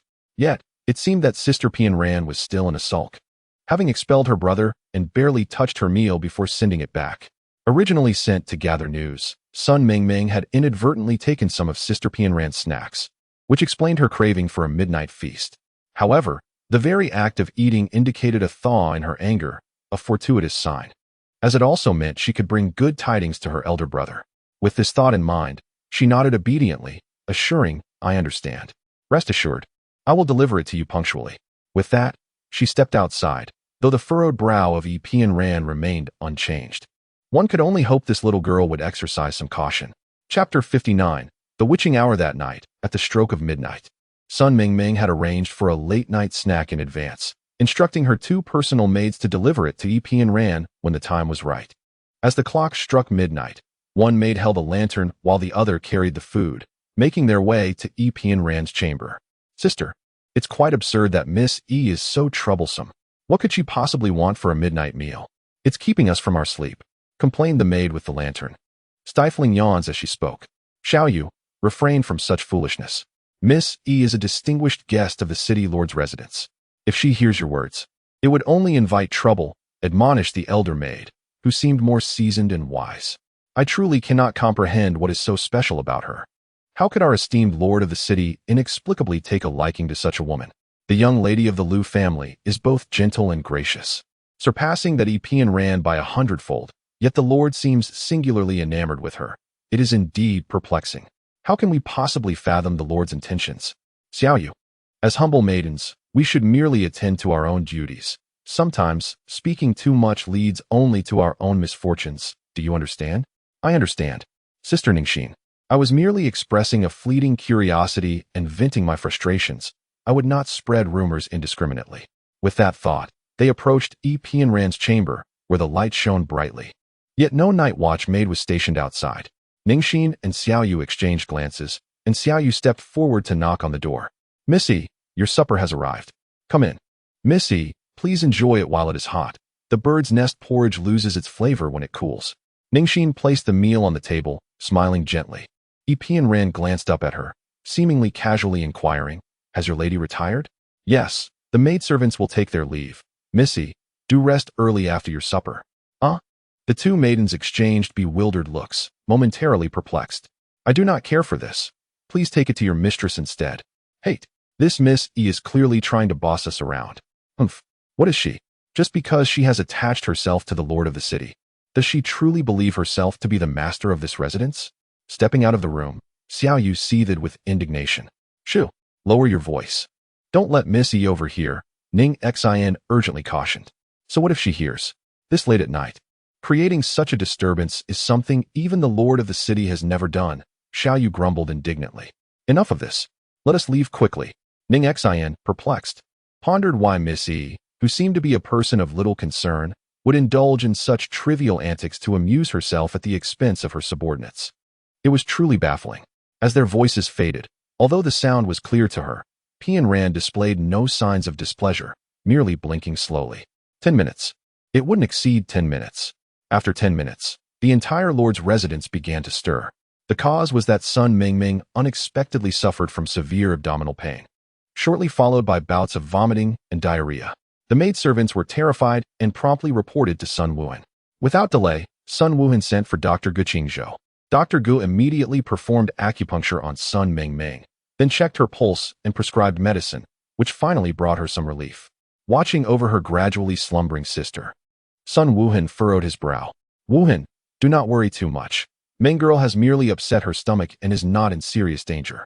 I have prescribed a remedy to soothe the liver and warm the stomach, but it would be best to prepare some nourishing kanji to accompany her medication, as taking it on an empty stomach could be detrimental to her spleen and stomach. Bird's nest kanji? That would be excellent. However, preparing it is time-consuming, and it may delay her medication. Very well, then, fetch it quickly so that Ming girl can take her medicine. That night, she found herself unable to sleep. All for the sake of a stranger, one who was not Yi Yunkai. Lu Yuan endured a restless night, plagued by anxiety, until the first light of dawn began to break and the servants at Sun Mingming's residence gradually fell silent. Only then did she allow herself a moment of relief. Cursed be Pian Ran. Lu Yuan twisted the silk handkerchief in her hands, cursing vehemently. She would not let this matter rest. She would not allow her rival to bask in such triumph within the lord's manor. But what could she do, given the circumstances? Sun Wuhan would inevitably learn that it was the pastries she had sent that had caused Sun Mingming's misfortune, though he might not necessarily suspect her. Having any hint of suspicion was far from desirable and would leave a negative impression on Sun Wuhan. The most pressing task now was to clear her name.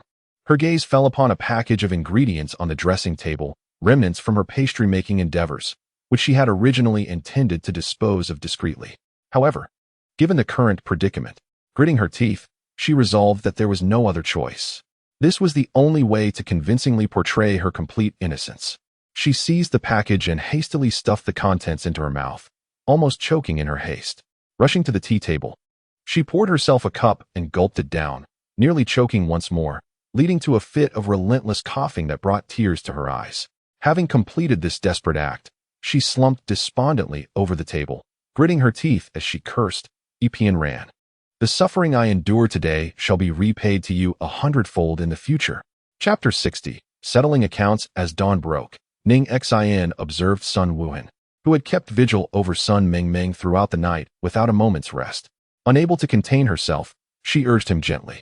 Ning Xin paused, realizing that Sun Wuhan had already stepped outside, prompting her to hastily follow him. Master of the city, may I inquire what commands you have for me? Ning Xin stepped out of the door and saw Sun Wuhan waiting for her beneath the osmanthus tree in the courtyard. She hurriedly approached him. Indeed, it is said that Miss Lu has sent her personal maid to deliver something to Miss E. Is it the work of Yuan? Sun Wuhan's brow slightly relaxed. It should pose no problem.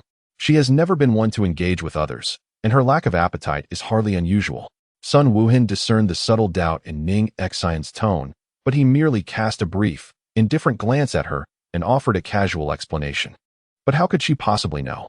Moreover, she accurately anticipated that Meng Meng would require both kanji and medicine, preparing the bird's nest kanji in advance. Could it be that those pastries truly bear some issue? Yet, Miss Lu has no reason to harm Sun Mingming. Could it be, suddenly? Sun Wuhan recalled Ning Xian mentioning that the pastries were sent by Lu Yuan to Pian Ran. If that were indeed the case, it would make sense. However, he had not expected Lu Yuan to lose her composure so swiftly, disregarding their original plan and directly targeting Epian Ran. He glanced at the bowing Ning Xin, unable to suppress a sideways look. This girl had been in the city lord's residence for many years, and he had never realized she possessed such keen perception. Had she not reminded him, he might not have unraveled the matter so promptly. However, this was not the time for such trivialities. He needed to seek out Epian Ran. It was high time to settle the score. As Sun Wuhan entered Epian Ran's chamber, he found her nestled in a chair, her gaze fixed intently upon the flickering candlelight. Upon hearing the door creak open, she instinctively furrowed her brow and, upon recognizing Sun Wuhan, coolly remarked, "You did not knock." Sun Wuhan let out a soft snort, raising an eyebrow as he remarked, "Are you jesting? Why would I need to knock on the door of my own room? This is my space," Pian Ran solemnly asserted. "Your room?" Sun Wuhan chuckled lightly, slowly striding towards her, a hint of mockery in his tone as he continued, "My apologies. I seem to have forgotten that you have always relished in usurping others' domains, and with such audacity. Sun Wuhan, did you come here this early merely to dredge up old grievances?" Pian Ran's mood was already quite poor. After a sleepless night, she was feeling irritable. Could he not refrain from causing trouble at this moment? Fine, let us not revisit the past. Let us tally the current accounts instead. Epian Ran, you were aware that Meng Meng would encounter trouble, weren't you? Sun Wuhan took a seat opposite her, gazing at her with a serious expression. You knew that the delicacies sent by Lu Yuan were problematic, which is why you refused to partake in them. Am I correct? You understand that Meng Meng, innocent and naive, is utterly oblivious to such matters. Why did you not directly inform her? Alternatively, you could have simply prevented her from consuming those treats. That would have been effortless for you, yet you chose to stand idly by? What would you have me do? Epian Ran met his gaze, noticing the barely concealed anger etched on Sun Wuhan's face. She could distinctly sense the tumultuous blood coursing through him. He was genuinely furious. I have done all that I could. Beyond that, I am at a loss as to what else I can accomplish. Her eyes shifted once more to the flickering candlelight. Her voice flat, akin to a still pond. You could have easily concocted a reason to prevent Meng Meng from taking those delicacies, and even informed me. There are countless ways. Are there not? Yet you insist on watching Meng Meng suffer. Epian Ran, I truly wonder what your heart is made of. Is it stone? Sun Wuhan's gaze was piercing, as if a fire burned within. Pian Ran, is your heart fashioned from stone? Once, it seems someone uttered similar words, but at that time, the speaker was filled with helplessness. Now, however, this person wears an expression of grievance. For reasons unknown, she suddenly felt a wave of inexplicable discomfort in her heart. What is this? Is it concern? How could she care about such trivial accusations? Is that so? You have done nothing wrong. If Meng Meng were to perish because of this, could you still speak so lightly? Sun Wuhan coldly questioned again. It was merely food poisoning. It was hardly fatal. How could she not comprehend such elementary principles of food incompatibility? That small amount would at most cause temporary discomfort. She had even calculated the timing to prevent Sun Meng Meng from enduring any hardship. Wasn't that sufficient? She had already exceeded her own expectations, and while she continued to question her actions, this person had the audacity to come and accuse her. She knew that the more she did, the more mistakes she would make. If she had done nothing, would these troubles have befallen her? Epian Ran furrowed her brow in annoyance. She detested Sun Wuhan's inexplicable misplaced anger. What was it to her? Even if Sun Meng Meng were to pass away, shouldn't he seek out the person who poisoned her? Why must he hold her accountable? Epian Ran, at times, I truly doubt the source of your damned certainty. On what grounds does she believe that Meng Meng would emerge unscathed? And why does she think others must believe her? Although she astutely predicted the events at the Qing Shui Wharf last time, that does not imply she can recklessly rely on her instincts for every situation, especially when it concerns Sun Mengming's safety. I trust my instincts, Sun Wuhan. You should leave. I have no desire to converse with you. Epian Ran abruptly stood up, extinguishing the candle with a swift motion, then turned and flung herself onto the bed, the force of her action aggravating her injury. She clenched her fist tightly against her chest, stubbornly refraining from uttering a sound. Then I shall take my leave. Are you satisfied now? Pian Ran felt a slight dampness in her palm, but thought little of it as she unsteadily rose and made her way toward the door. Halt! Without my command. You are forbidden to go anywhere. Sun Wuhan glared at her, exasperated by her defiance. You have no right to command me. Where I go is of no concern to you. A wave of pain surged in her chest, causing Pian Ran's complexion to pale as she gasped for breath. gripping the doorframe tightly. Coldly uttering her words, she attempted to step outside, only to be struck by a sudden dizziness, her vision fading to black as she collapsed forward. Chapter 61. Internal Strife, Pian Ran.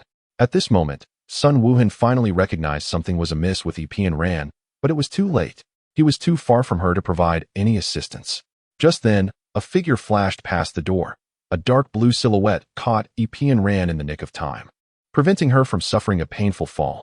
"You foolish girl, what is wrong with you?" Another golden figure darted in, its booming voice resonating throughout the room. Li Hanqing entered with a grim expression, carrying Pian Ran, his gaze settling on the visibly relieved Sun Wuhan. "Her wound has reopened. Son, is this how you care for her?" "What?" Sun Wuhan silently berated himself for his carelessness. How could he forget that she was still injured? "Let me," he said, hastening over to take Pian Ran into his arms. Yet, this time, Li Hanqing did not hand her over, but instead carefully laid her down on the bed. "It hurts." In her dazed state, Pian Ran could not help but moan. "You promised to take good care of her," Li Hanqing coldly questioned Sun Wuhan. "I." Sun Wuhan intended to offer an explanation, but after a moment's reflection, he chose to remain silent. Regardless of the circumstances, he had indeed failed to look after her properly. With a soft sigh, he recounted the events of the previous night. "What? Lu Yuan targeted Pian Ran? That woman acted so swiftly?" Jin Wushu was astonished by Sun Wuhan's account. "However, Sun Wuhan, this time you have gone too far. Pian Ran is the victim. What reason do you have to confront her so accusatorily?" "I am merely angry that she, fully aware of the truth, turned a blind eye while Ming Ming suffered," he retorted, his concern for his sister leading him to lash out at her, as if he could no longer tolerate her indifferent demeanor. "Is this your first day knowing her? Are you unaware of her temperament?" Li Hanqing's tone remained icy. "Moreover, do not forget who brought these calamities upon her." "Indeed, Sun Wuhan, even I shall not defend you this time. Have you not considered that if it were not for Pian Ran's cleverness, she herself would have been poisoned?" Jin Wushu also stepped forward to speak on Pian Ran's behalf. "I simply cannot comprehend her unwavering conviction that Meng Meng will remain unharmed. She is my only sister, and I cannot allow her to face peril." After a moment of contemplation, Sun Wuhan continued, "You cannot allow her to take risks, yet permit Pian Ran to be ensnared within them?" Li Hanqing huffed in anger. "Sun Wuhan, your deliberate abandonment of her is merely a ploy to use her as a stepping stone to expose the Lu family's conspiracy. Have you not considered that by dragging her into this, she will inevitably be endangered? Unlike Ming Ming's innocent simplicity, she appears to possess an uncanny foresight regarding danger." "Sun Wuhan," Li Hanqing suddenly interrupted him with a cold laugh. "Weren't you just questioning her judgment? How is it that now you expect her to rely on her unrecognized instincts for survival? I must say, your double standards are rather exceptional." Sun Wuhan fell silent, rendered speechless. He acknowledged that his motives were somewhat selfish. He had chosen to keep her around not only because she had knocked him unconscious, causing him great embarrassment, but also due to his astonishment at her extraordinary perceptiveness. Such an ally, if properly harnessed, could indeed be a tremendous asset. Moreover, he found himself genuinely fond of her. However, under the weight of Li Hanqing's accusations, he became acutely aware of his own selfishness, feeling a twinge of guilt that left him at a loss for words. "Enough! Enough! What are you two bickering about? With external foes still unvanquished, how can you turn against each other?" Jin Wushu interjected, eager to mediate the discord. Li Hanqing cast another glance at Sun Wuhan before gradually relaxing her tense posture, saying, "I apologize. I was overly agitated. While you have your own methods, I hold no authority to interject. I merely hope that you reflect deeply before taking action and do not disregard the lives of innocent individuals." After a brief pause, he continued, "Brother Jean and I have already consulted with Cold Su, who has agreed to refrain from interfering in matters concerning the Lu family. From here on, all eyes are upon you. Thank you both for your efforts. Rest assured, I shall resolve this matter promptly and will not involve the innocent further." Sun Wuhan replied with a respectful gesture. He understood that although Li Hanqing was not inherently domineering, his words carried considerable weight. To disregard his wishes would undoubtedly lead to complications. Sun Wuhan was not foolish enough to overlook this. Particularly, with the leader of the Night Alliance personally stepping in to assist him, how could he fail to recognize the favor bestowed upon him? Suddenly, a cacophony of hurried footsteps echoed from outside, prompting Sun Wuhan to furrow his brow. Just as he was about to inquire, he heard Tanzong announce from the doorway, "City Lord, Ning Xian seeks an audience." Ning Xian?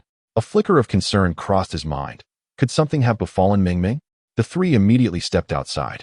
Sun Wuhan observed Tanzong and Ning Xian standing at the foot of the steps, accompanied by two maidservants, and approached them, asking, "What is amiss with Ming Ming?" Ning Xian shook her head. "It is not Ming Ming, it is Miss Liu." "Yuan? What has happened to her?" He was momentarily taken aback. Jin Wuxiu chuckled. "Sun Wuhan, allow me to accompany you to see Miss Liu." Sun Wuhan nodded and instructed Tanzong, "Please summon Dr. Ge." With that, he, along with Jin Wuxiu and the others, hastened towards Elan Pavilion. "You impudent girl, did I not instruct you not to disturb the city lord? Have you all taken my words lightly?" As they hurried into the courtyard, they overheard Liu Yuan sternly reprimanding her maid within the room. "I am fine. Cough. I just need to rest a little. Wu Hen is so busy. He stayed up all night for Menger, cough cough. How can I let him worry about me again?" Liu Yuan appeared to be in a weakened state, her speech fragmented, interspersed with several coughs. "But you have been suffering from abdominal pain for 2 hours. If you do not seek a physician's care, what will become of you?" The maid seemed to be pleading still. "Yuan." Sun Wuhen pushed the door open and immediately noticed Liu Yuan, pale and reclining against the bed, while a maid knelt before her, incessantly bowing her head. "Wuhen, what brings you here?" Upon seeing Sun Wuhen, Liu Yuan attempted to lift the quilt and rise from the bed, but he hurried forward to restrain her. "Yuan, you are gravely ill. Why did you not inform me?" Liu Yuan's eyes brimmed with tears, yet she managed to force a smile. "Wuhen, I am not seriously unwell. I merely consumed something that did not agree with me. By the way, how is Ming Ming?" "She is fine now." Sun Wuhen furrowed his brow. "How could you suddenly fall ill?" Upon hearing this, Liu Yuan's expression shifted to one of sorrowful regret, tears cascading down her cheeks as she softly wept. "It is all my fault. I did not properly inspect the ingredients before preparing the pastries, and due to the warming weather, the chestnut paste had begun to mold. I neglected to check, and as a result, Ming Ming consumed it. It is entirely my mistake. I merely wished to prepare something for Miss Pian Ran, as she had not dined all day, hoping to ease your mind. Who could have foreseen it would turn out this way? I, too, have unwittingly consumed some. Yet the fault lies with my own negligence. How can I possibly face you? Wuhan, I assure you, it was not intentional. Enough of the self-reproach. If you truly wished us harm, then both Jean and I have tasted the delicacies you prepared, and we remain unscathed. Perhaps it was that little girl Ming Ming who ingested something unclean, leading to her illness. Do not overthink it. Focus on your recovery." Sun Wuhan gently comforted her, his countenance betraying no particular emotion. Liu Yuan was uncertain whether he believed her words or not, yet given her current state of illness, even if he harbored doubts, he likely would not pursue the matter further out of consideration for their past bond. With this thought, Liu Yuan felt a sense of relief. It appeared she had narrowly escaped this calamity. Chapter 62, Anger and Protection. What else could be done? Sun Wuhan cast a sidelong glance at him. "Even I can discern that she merely staged a self-inflicted injury. How could you not see it?" "Sun Wuhan, when did you become so foolish?" Jin Wuxiu could not help but exclaim. "And so what? Her intention was never to harm Ming Ming. If I confront her now, it would only serve to alert her." Sun Wuhan replied coolly. "But do not forget, you have already lost your temper over this matter, causing her old injury to resurface. How is it that this ends here with Liu Yuan?" Jin Wuxiu expressed his indignation. "There is no point in pursuing this further, Jin. You need not involve yourself any longer. Just watch the drama unfold." Sun Wuhan paused to regard Jin Wuxiu. "I may refrain from intervening. But should you not apologize to Qianran?" "Apology?" Sun Wuhan did not perceive the necessity of offering an apology, although a tinge of guilt lingered in his heart. It had not escalated to that extent. "Brother Jin, your words are rather grave. I do not believe I owe her any contrition. You repeatedly drag her into this mess. Is that not a fault in itself? Will you continue to exploit her for your own ends? This is your vendetta with the Liu family. Yet you so casually involve an innocent party. Is that truly justifiable?"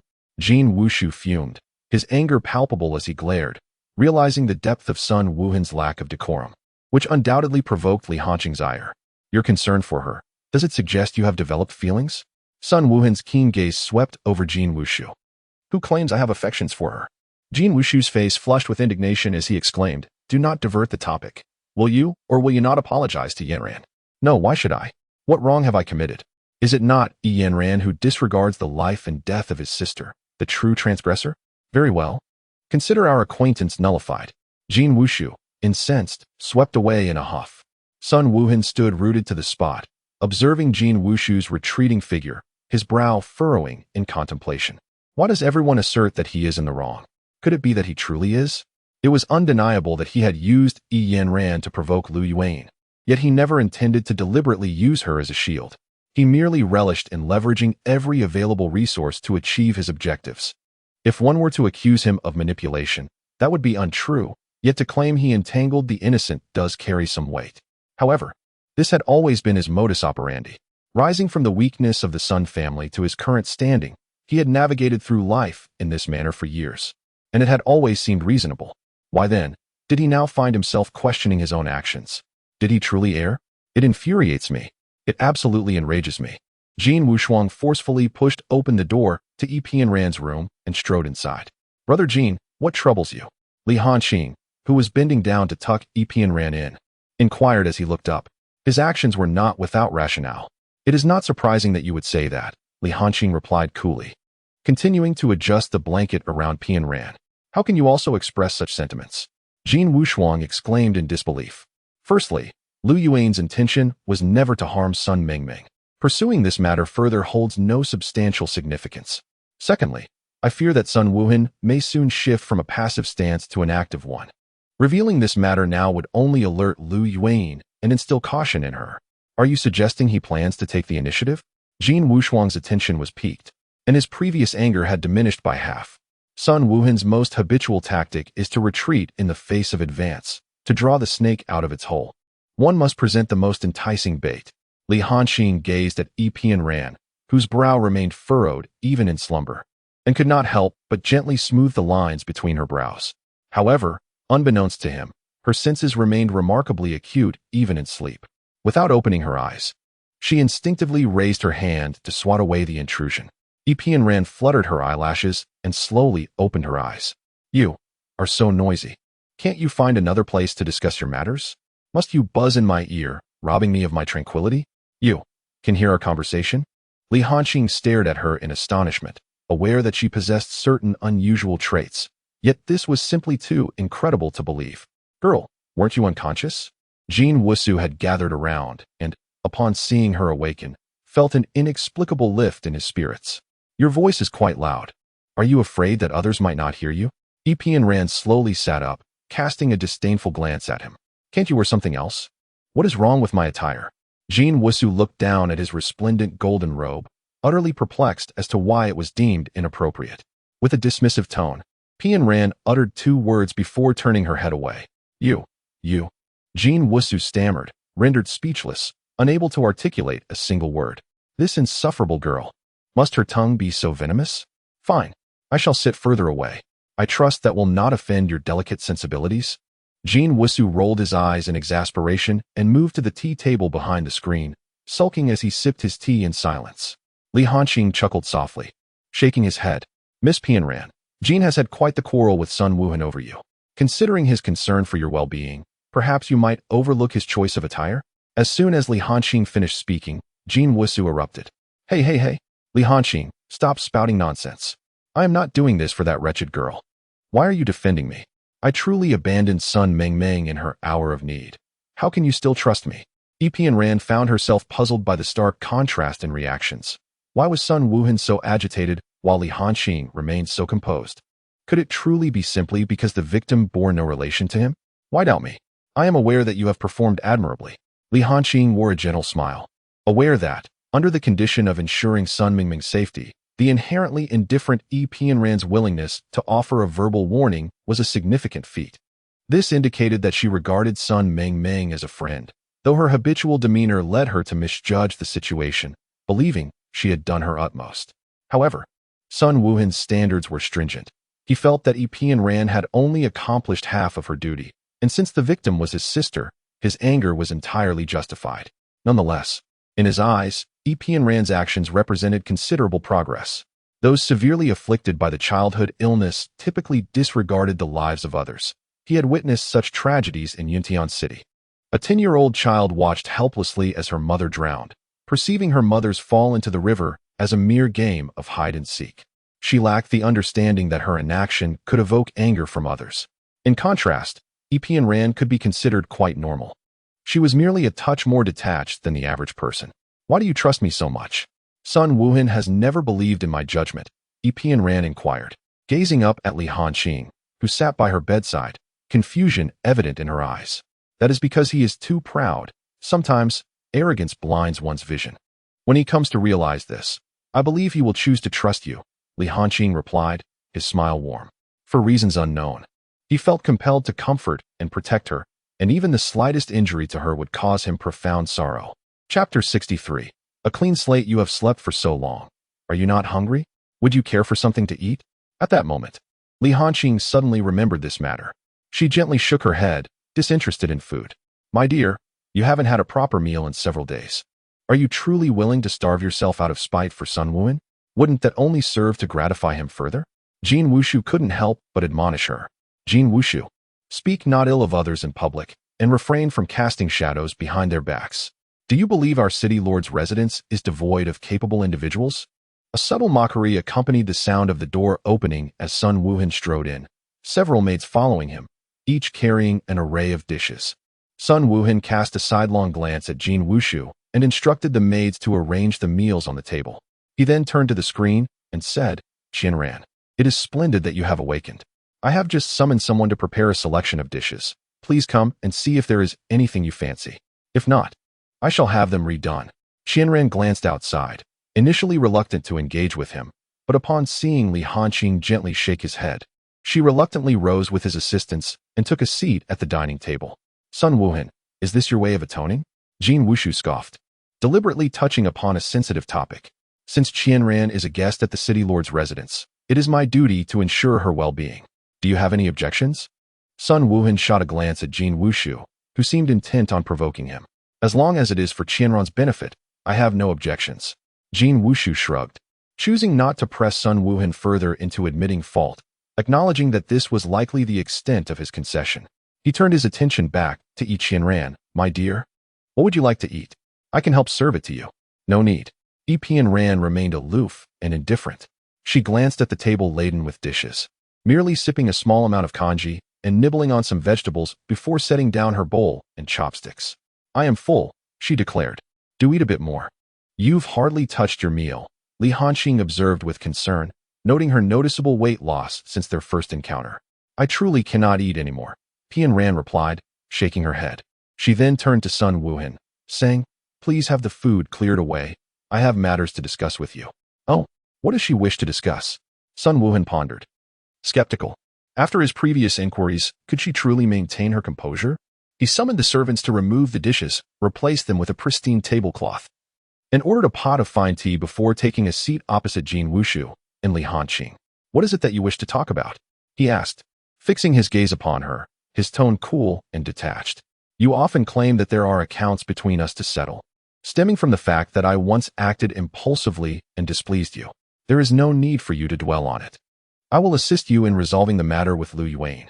However, once that is accomplished, all accounts between us shall be considered settled, Qianran stated, her words surprising him with their assurance. Did she truly believe he would not refuse her? He was determined to thwart her expectations. Your assertion is indeed unexpected. But do you think I, Sun Wuhan, am merely an ordinary man? If I cannot manage a single woman, how could I ever hope to command a city? Sun Wuhan raised an eyebrow, his words cutting sharply. Just a woman? What if she possesses both temperament and Jin Dan? Qianran retorted coldly, her gaze unwavering. Although she was unaware of the exact capabilities of Qi and the golden elixir, the fact that so many were coveting them suggested that they were indeed extraordinary items. From the moment she entered the Lu residence, she had witnessed the ambitions of the Tian thief, followed by the intricate connections between Sun Wuhan and the Lu family, all revolving around the golden elixir. Additionally, Li Hanqing and Jin Wushu were enigmatic figures to her. However, anyone who could stand shoulder to shoulder with Sun Wuhan could hardly be a mere commoner. Sun Wuhan had referred to Tian as the young master of a certain sect, signifying his elevated status. Jin Wushu possessed boundless wealth, spending it lavishly, while Li Hanqing, despite his understated demeanor, had his identity partially unveiled through a single heroic jade token. Gu Xingwen had once mentioned that a heroic jade token could grant one access to much of the Jianghu world, implying that Li Hanqing's background was likely even more formidable. She was not oblivious to these matters. She simply preferred not to dwell on them. She had no desire to meddle in others' affairs. Yet whenever she chose to think about them, no trivial detail could escape her mind. What do you know? Sun Wuhan's expression turned slightly grim. He had indeed not considered that Pian Ran might be aware of qi and the golden elixir, and from her tone, it seemed she possessed considerable knowledge about them. Do I need to elaborate further? Pian Ran remarked with a calm blink. The sudden emergence of qi and the golden elixir within the Lu family had drawn the attention of many, leading to repeated incursions by thieves, compelling the Lu family to deploy their ancestral Yinyang Bagua formation. In her quest for protection, Lu Yuan deliberately employed a form of misdirection, bringing the qi and the golden elixir to the city lord's mansion for safekeeping. I suspect that while she brought the qi and the golden elixir here, she never genuinely trusted you. Perhaps she even tested you at some point, did she not? Pian Ran spoke eloquently, leaving the entire assembly in astonishment. Although these events transpired during her time at the Lu residence, she remained utterly oblivious to the subsequent occurrences, as she was then ensnared in a state of injury and unconsciousness. How could she possess such clarity, as if she had witnessed everything firsthand? Li Hanqing gazed at her intently, his astonishment profound. He was aware that there was something extraordinary about Pian Ran, yet he was still taken aback. She could deduce unknown occurrences solely through her perception, and with remarkable accuracy. If she could discern such matters with ease, what else might remain beyond her grasp if she were to ponder deeply?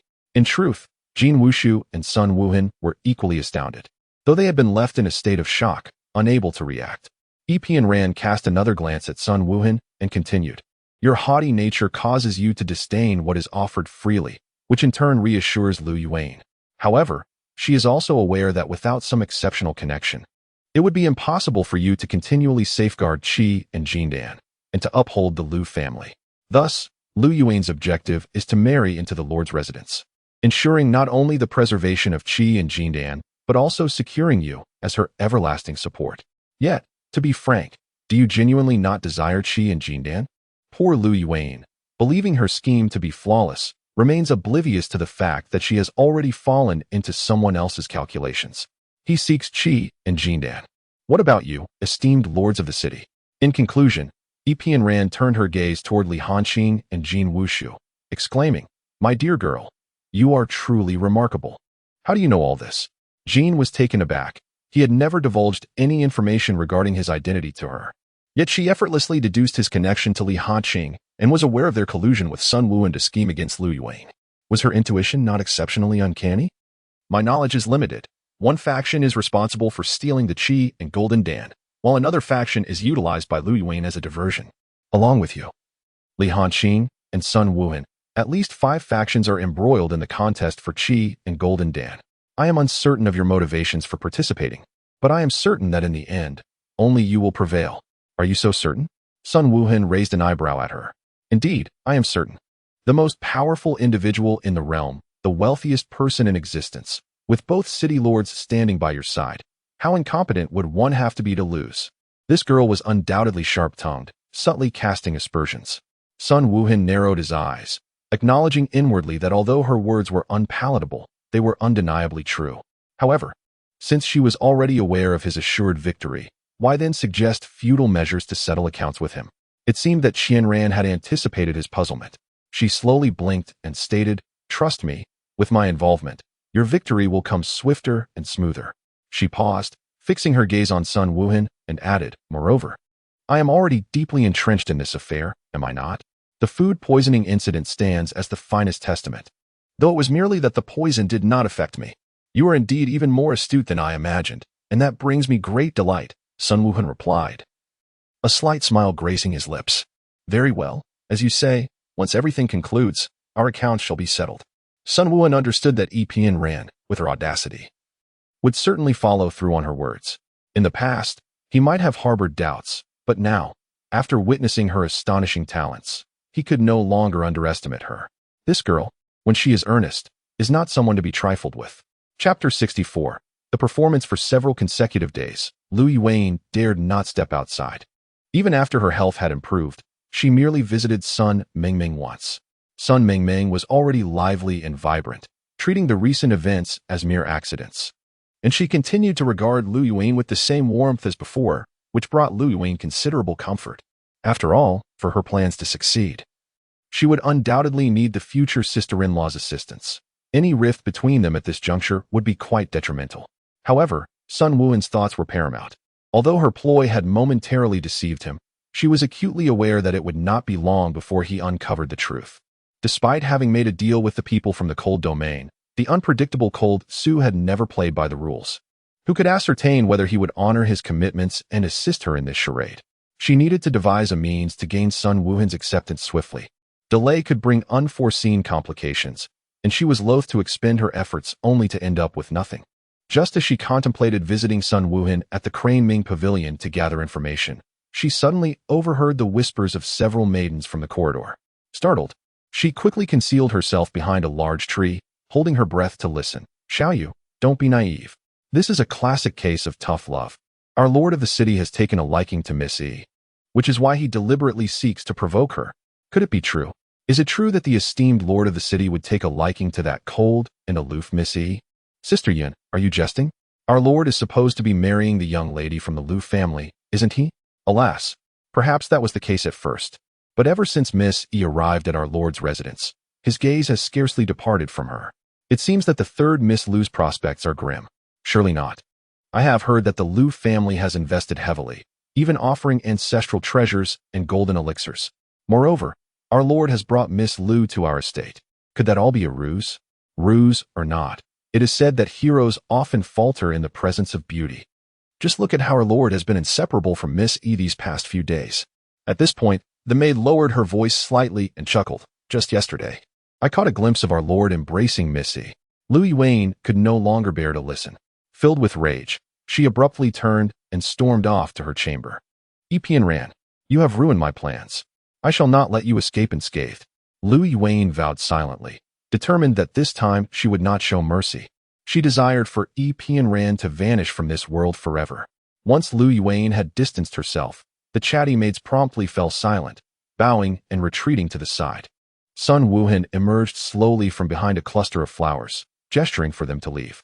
You may go now. Yes, my lord. The maids responded swiftly, bowing as they departed. Your tactic proved quite effective. Observing Lu Yuan's departure, it is clear she was not lightly provoked. To strike at the heart is to ensure no time is wasted. The figure of Epian Ran emerged gracefully from behind the blossoms, her expression remaining serene and devoid of any superfluous emotion. What does it matter if one feels fear? What if one does not? That which is destined to occur will inevitably come to pass. I simply wish for this all to conclude swiftly. Her response was unremarkable, as if she were entirely indifferent to the world around her. Sun Wuhan gazed silently at her. Despite her presence before him, he found himself utterly baffled by her thoughts. Is she truly unconcerned? Unmoved by the lives and deaths of others, oblivious to their opinions, even her own existence can be treated with such disregard? Then what could possibly capture her attention? He approached her slowly, lifting his hand to gently tuck a stray strand of hair behind her ear, whispering like a lover, Your hair has grown long. I remember when I first met you, your hair barely reached your shoulders. And now it cascades down your back. Lu Yuan is not here. You need not continue the charade. Pian Ren coldly brushed his hand away, resolutely turning to depart. A charade? Sun Wuhan murmured, realizing he was increasingly disinterested in playing a role. Beyond the initial novelty and unintentional exploitation, he found himself harboring a faint yet genuine sentiment for her. He could not comprehend what it was, but he was eager to discover more. He quickened his pace to walk alongside her. Pian Ren glanced at him, her brows furrowing immediately. As she prepared to step away, he swiftly encircled her waist with his arm. Release me, she snapped tersely. There is no need for your company. I can walk on my own. That simply cannot be, for I am currently rather infatuated with you. Should you distance yourself from me now, it would surely raise suspicions. I have told you, when Lu Yuan is not present, do not touch me, said Pian Ran as she struggled to free herself from his grasp. However, Sun Wuhan not only refused to release her, but also wrapped his other arm around her waist, binding her closer until there was no space left between them. Pian Ran's expression turned dark, yet what did it matter? He was well aware of her aversion to being touched by others, particularly by the opposite sex. Nevertheless, he was determined to draw near to her until she became accustomed to his presence. Without hesitation, Pian Ran raised her hand in a swift strike towards the side of his neck, but Sun Wuhan was swifter. He expertly seized her wrist, and in the moment of her astonishment, he deftly twisted her arm. Applying slight pressure with his right hand at her waist, her entire body pressed against him. Sun Wuhan. Pian Ran rarely displayed anger, but the sensation of being held was truly unpleasant for her. She despised it. Yet, this Sun Wuhan brought forth a multitude of her dislikes, intensifying her disdain for him. The same tactic employed against me twice proved ineffective. Sun Wuhan's face was merely inches from hers, yet he remained unsatisfied. Leaning in closer until their faces nearly touched, whispering softly in her ear, Pian Ran, I believe I truly like you. Do you enjoy using me? Or do you relish the surprises I bring? Pian Ran retorted, Sun Wuhan, do not overestimate yourself. She ceased her struggle, her demeanor colder than usual. Sun Wuhan's eyes narrowed. Did she not trust him? Just when he could finally confront his past misdeeds towards her, she chose to disregard his sincerity. Was this what one might call retribution? He gradually relaxed his hold on her, and she, as desired, gained her freedom, immediately distancing herself by 3 feet. Our relationship is merely one of collaboration. I hope you remember that. With those words, she elegantly and resolutely strode away. A relationship of collaboration? Is that her definition? He smiled faintly, yet his palm clenched tightly. What he desired was far beyond this. Stop frowning, or you'll end up looking like an old hag. Sun Wuhan stood outside the door, chuckling as he observed Pian Ran within. What does it matter to you what I become? Hurry and leave. I'm about to close the door. Pian Ran glared at him, tempted to slam the door shut, yet she hesitated. There were still maids working in the courtyard. After all, she had promised to cooperate with him in the act, but he neither exited nor entered, leaving her in a quandary. Pian Ran, are you truly willing to send me away? You know I genuinely care for you. Must you be so cruel? Sun Wuhan feigned a sorrowful expression that was maddening, each word more nauseating than the last. For the first time in her life, Pian Ran felt a shiver run through her. Sun Wuhan, I prefer you call me Wuhan. He suddenly winked at her, the playful mockery in his eyes spilling forth. Wuhan. Pian Ran gritted her teeth as she uttered his name. I am weary and wish to rest for half an hour. My injury has just begun to heal, and you wouldn't want to see me collapse again, would you? Of course. Do you know how much it pains me to see you hurt? If that's the case, let me rest in peace. With a resounding bang, the door slammed shut. Sun Wuhan raised an eyebrow. Was she truly angry? It seemed she was not entirely indifferent after all. Ah, how intriguing. Chapter 65, Illusion? If Pian Ran believes she has escaped the nightmare, she is gravely mistaken. She never anticipated that Sun Wuhan's care would be more overwhelming than his inquiries. She had never felt such discomfort even when he confronted her without regard for context. Yet now, confronted by his gentle smile and the occasional intimate gestures, her mind is consumed by a singular thought: escape. She cannot endure this man's tenderness and overtures. It is unbearable. She would prefer his wrath, his roars, even blows, rather than this frightening semblance of affection. A lord of the city? I thought you had long forgotten your true identity. Pian Ran retorted indignantly, deeming his actions nothing short of shameless. Who says that? How could I forget my identity? I am the lord of Qianma City, Sun Wuhan declared, suddenly leaning closer to her face. A lord enchanted by you. Sun Wuhan subtly raised an eyebrow, withdrawing slightly, yet his gaze remained fixed upon Pian Ran's face. Over the past few days, he had noticed her growing indifference to his deliberate intimacy. Was it because she believed he was merely acting, or had she discerned his mischievous antics and become entirely immune to them? In recent days, he has discovered her extraordinary sensitivity in perceiving and understanding people and things. For instance, when she encounters something unfamiliar, she instinctively furrows her brow, yet once the concept enters her mind, she can dissect and analyze it in a remarkably short span of time, at which point it no longer evokes any emotional response from her. This revelation astonished him once again. How many more unknown secrets lie within her? Just this singular aspect is enough to leave him speechless. Were it not for his knowledge of her intrinsic simplicity, he might have suspected her intentions of deliberately approaching him.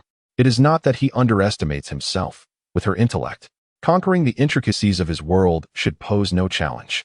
However, he understands that she harbors no such ambition.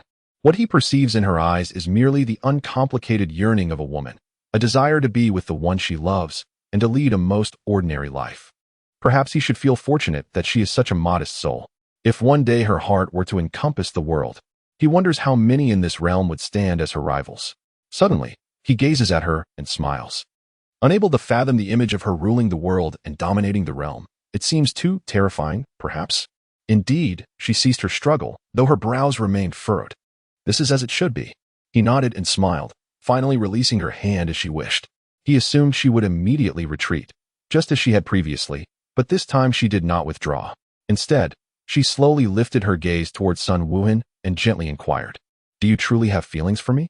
Sun Wuhan was momentarily taken aback. What was happening with her? In his astonished gaze, she gradually wrapped her arms around his neck, her face inching closer to his ear as she whispered softly, "Wuhan, I suddenly realize." At that moment, Sun Wuhan felt his heart begin to race uncontrollably. What was she about to say? She had arrived. Epian Ran murmured in his ear.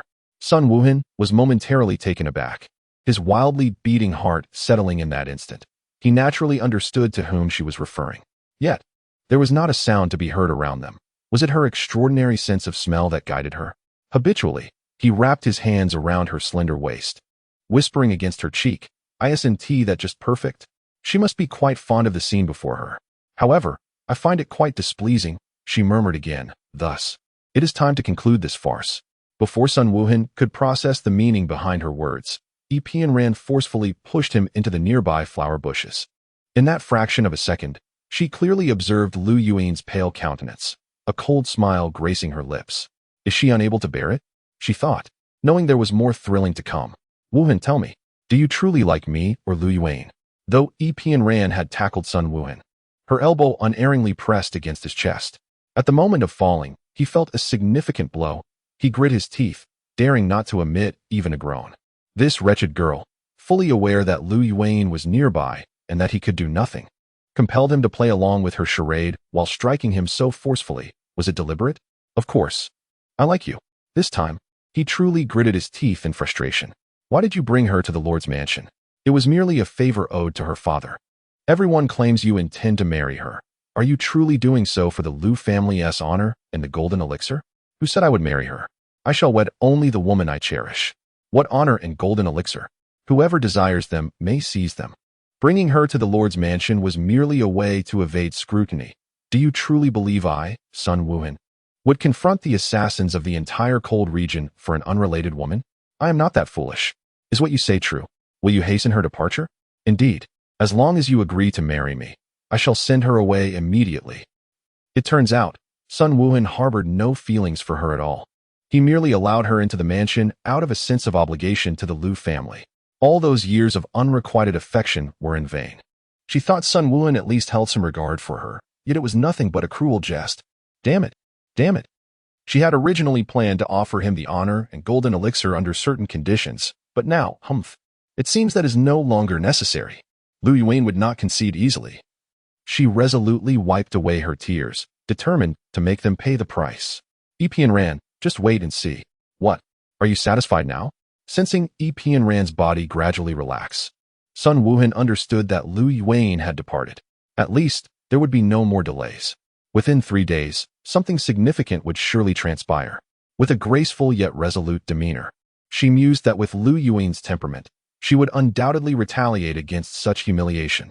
What she likely pondered was the cost she would demand from him. Indeed, what should I make you pay? Sun Wuhan suddenly murmured to himself, and before the unsuspecting Pian Ran could react, he seized her hand, swiftly flipping her over and pinning her down with unyielding strength. What are you doing? You are quite audacious, Pian Ran. This is the second time. Do you truly believe I will only endure without striking back? Sun Wuhan slowly closed the distance between them, his presence enveloping her, their noses nearly touching. Release me. Her wrist was firmly grasped, her body immobilized beneath his weight. She acutely felt his masculine form pressing down on her like an insurmountable mountain, instilling a profound sense of dread that left her breathless. An unfamiliar fear surged within her, causing her hands to tremble, her body to quiver, and even her heart to flutter with trepidation. As he tilted his head, gradually leaning closer, boom, she felt as though she had been cast into a boiling steamer, engulfed in a haze where sight and sound were lost to her. Fear compelled her to shrink away, suffocating in that confined space. Just as his lips were about to meet hers, an inexplicable impulse surged within him, a desire to embrace her tightly. to dissolve the fear that enveloped her. Sun Wuhan's thoughts became hazy. Why? Why did he experience such a peculiar feeling? He began to murmur unconsciously, Piampian, I miss you so much, do not be afraid. Epian Ran trembled all over. Her eyes, previously filled with confusion and fear, suddenly became remarkably clear at that moment. She abruptly pushed him away and, grasping his collar with her hand, exclaimed, What did you say? What did I say? Sun Wuhan, as if awakening from a dream, furrowed his brow. Did he say something just now? Why could he not recall? Yunkai, is it you? She stared at him intently, as if trying to discern something from him. Who is Yunkai? He retorted, displeased. This woman, in his embrace, was thinking of another man? Was it yet another illusion? Surely not. Her instincts had never failed her. Yet, why had she persistently felt that Yunkai was nearby these past few days? Her mind was in turmoil, filled with countless questions, yet devoid of answers. The sudden silence from Epian Ran left Sun Wuhan at a loss, gazing at her forlorn expression, unsure whether to release her or to hold her tighter in comfort. Just as he hesitated, her indifferent voice pierced through the air. Have you had enough of the embrace? If so, please get up. Pian Ran coldly fixed her gaze upon Sun Wuhan, suddenly speaking. Sun Wuhan was taken aback. He sensed an unusual coldness in her expression. Half sitting up, he gently stroked his chin in contemplation. It seemed this girl had long had someone in her heart, yet he wondered who this Yunkai truly was. Chapter 66. The Carefree Assassin. Indeed, this person was Lu Yuan. Upon witnessing the intimacy between Sun Wuhan and Epian Ran, jealousy had already clouded her vision. She yearned for Epian Ran to vanish effortlessly, and the most effective method was to have her perish at the hands of the assassins from the cold domain. In doing so, Lu Yuan could rid herself of any lingering ties. The denizens of the cold domain, in their relentless pursuit of energy and elixirs, mercilessly slay the innocent. What a perfectly orchestrated conclusion it would be if Epian Ran were to meet her untimely demise. To this end, she was willing to offer double the price from their previous transaction, solely to ensure that the carefree assassin would agree to eliminate this obstacle. Miss Lu, how delightful to see you. A gentle breeze brushed past, and before Lu Yuan could ponder whether the individual would indeed arrive, a warm male voice suddenly resonated above her.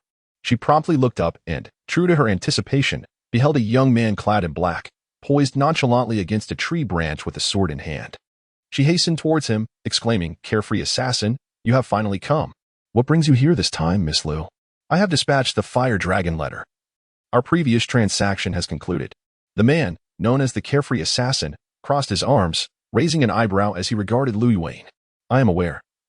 Which is precisely why I am offering double the price for you to undertake another assignment. Lu Yuan understood that his presence indicated his willingness to accept the job. The assassins from the cold domain were driven purely by monetary gain. Presenting a lucrative offer had indeed proven to be a wise choice. The proposed payment was substantial. The carefree assassin flicked his fingers, seemingly indifferent, and inquired, What is it you wish me to do? Rest assured, this task will be a mere trifle for you. Lu Yuan replied, All I need is for you to help me eliminate someone. Oh, to kill, you say? Quite an intriguing profession, the man chuckled, his radiant smile casting an unsettling chill in Lu Yuan's heart. Legends speak of the carefree assassin who slays with a smile. Such a duplicitous killer can often instill greater fear than a cold-hearted reaper. I require you to eliminate a woman who, despite her lack of martial prowess, is surrounded by formidable experts. I shall ensure that her companions are distracted, facilitating your task. Do you believe I am incapable of dispatching a defenseless woman? The man's smile vanished, replaced with a nonchalant glance at Lu Yuan. That is not my intent. I simply cannot afford any missteps. She must never, ever appear before me again. The mere thought of Epian Ran collapsing onto Sun Wuhan filled her with a burning desire to tear her to shreds.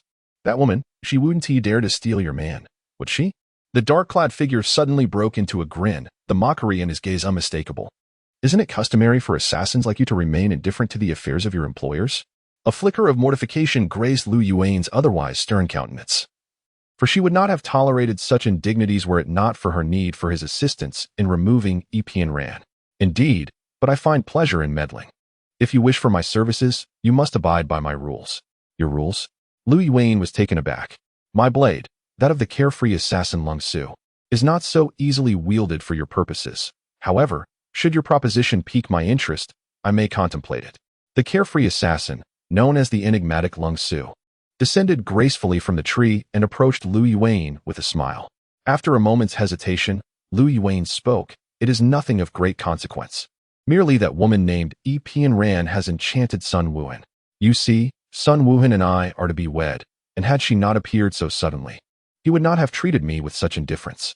Oh, it seems she is a rare beauty. Lung Su raised an eyebrow.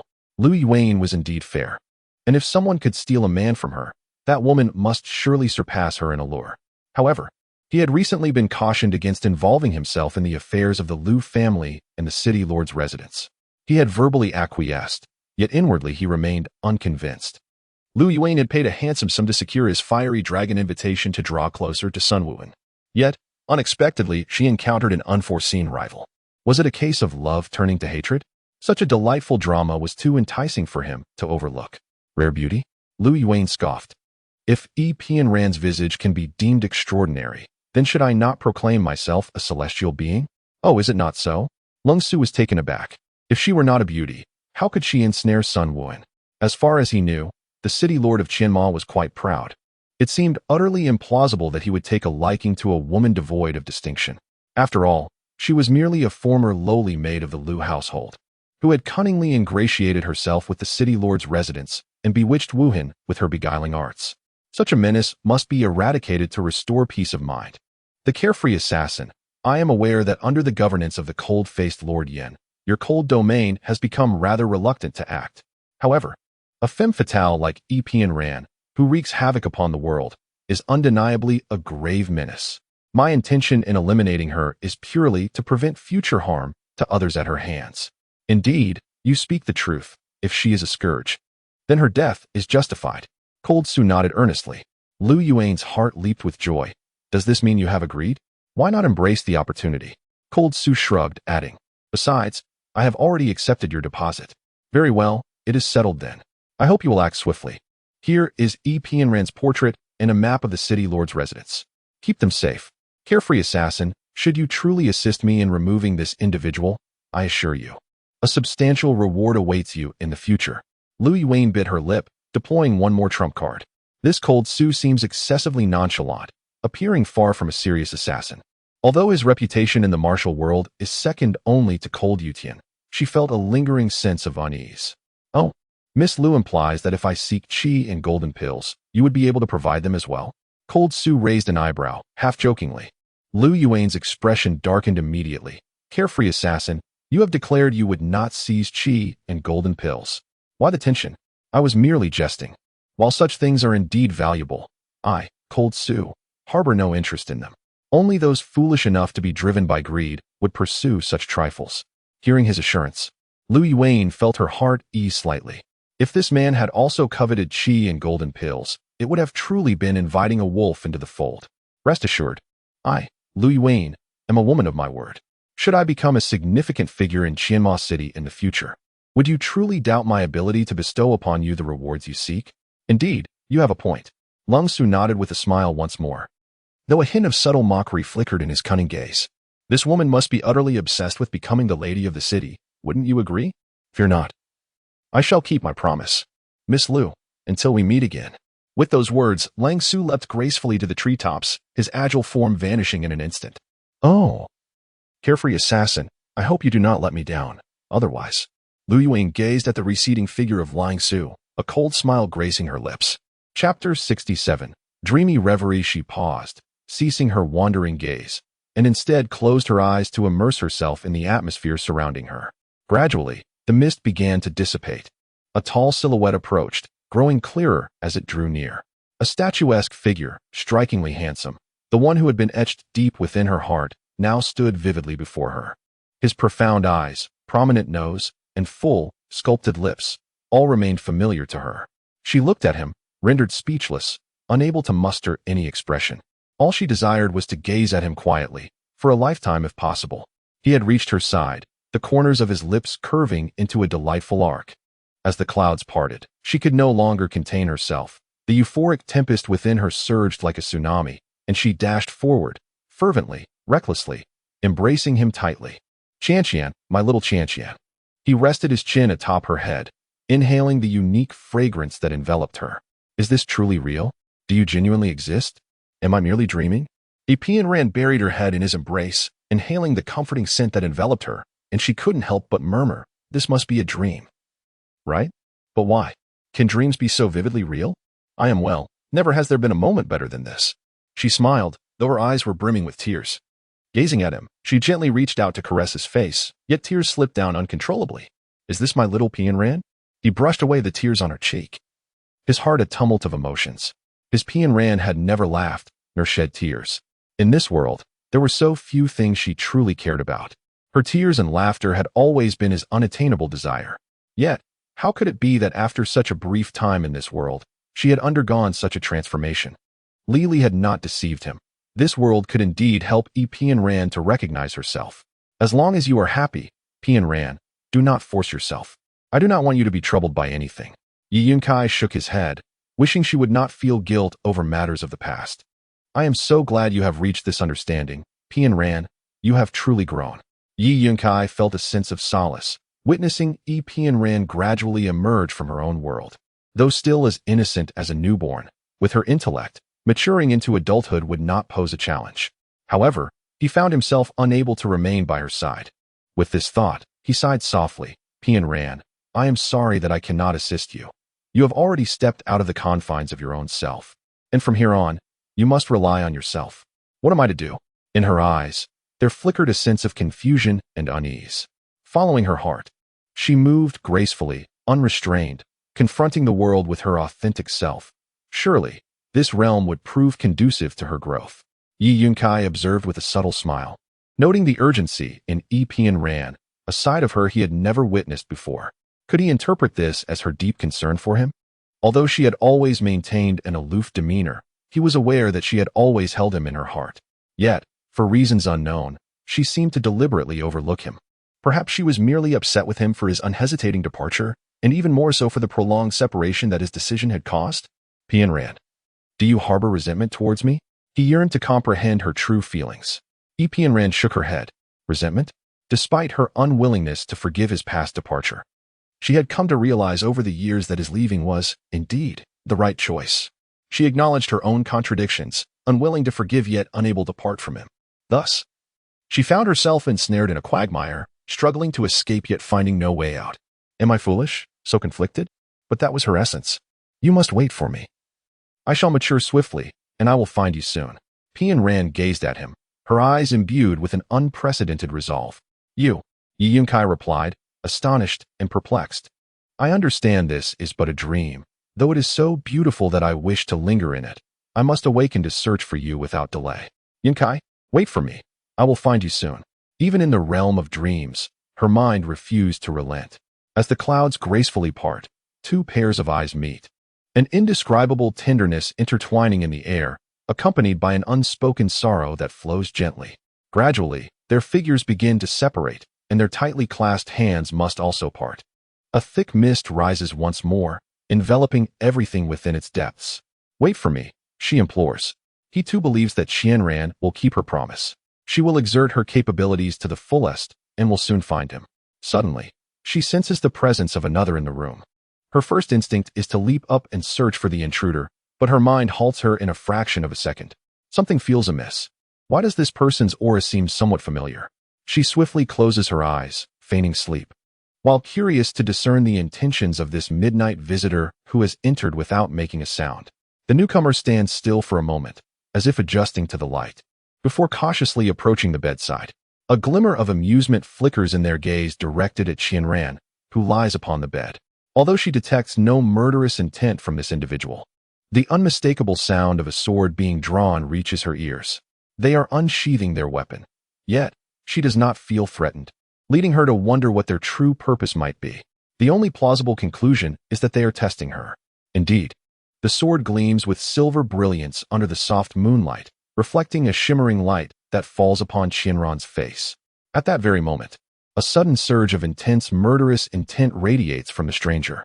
Pian Ran swiftly lifts her quilt, draping it over her head and directing it toward the intruder.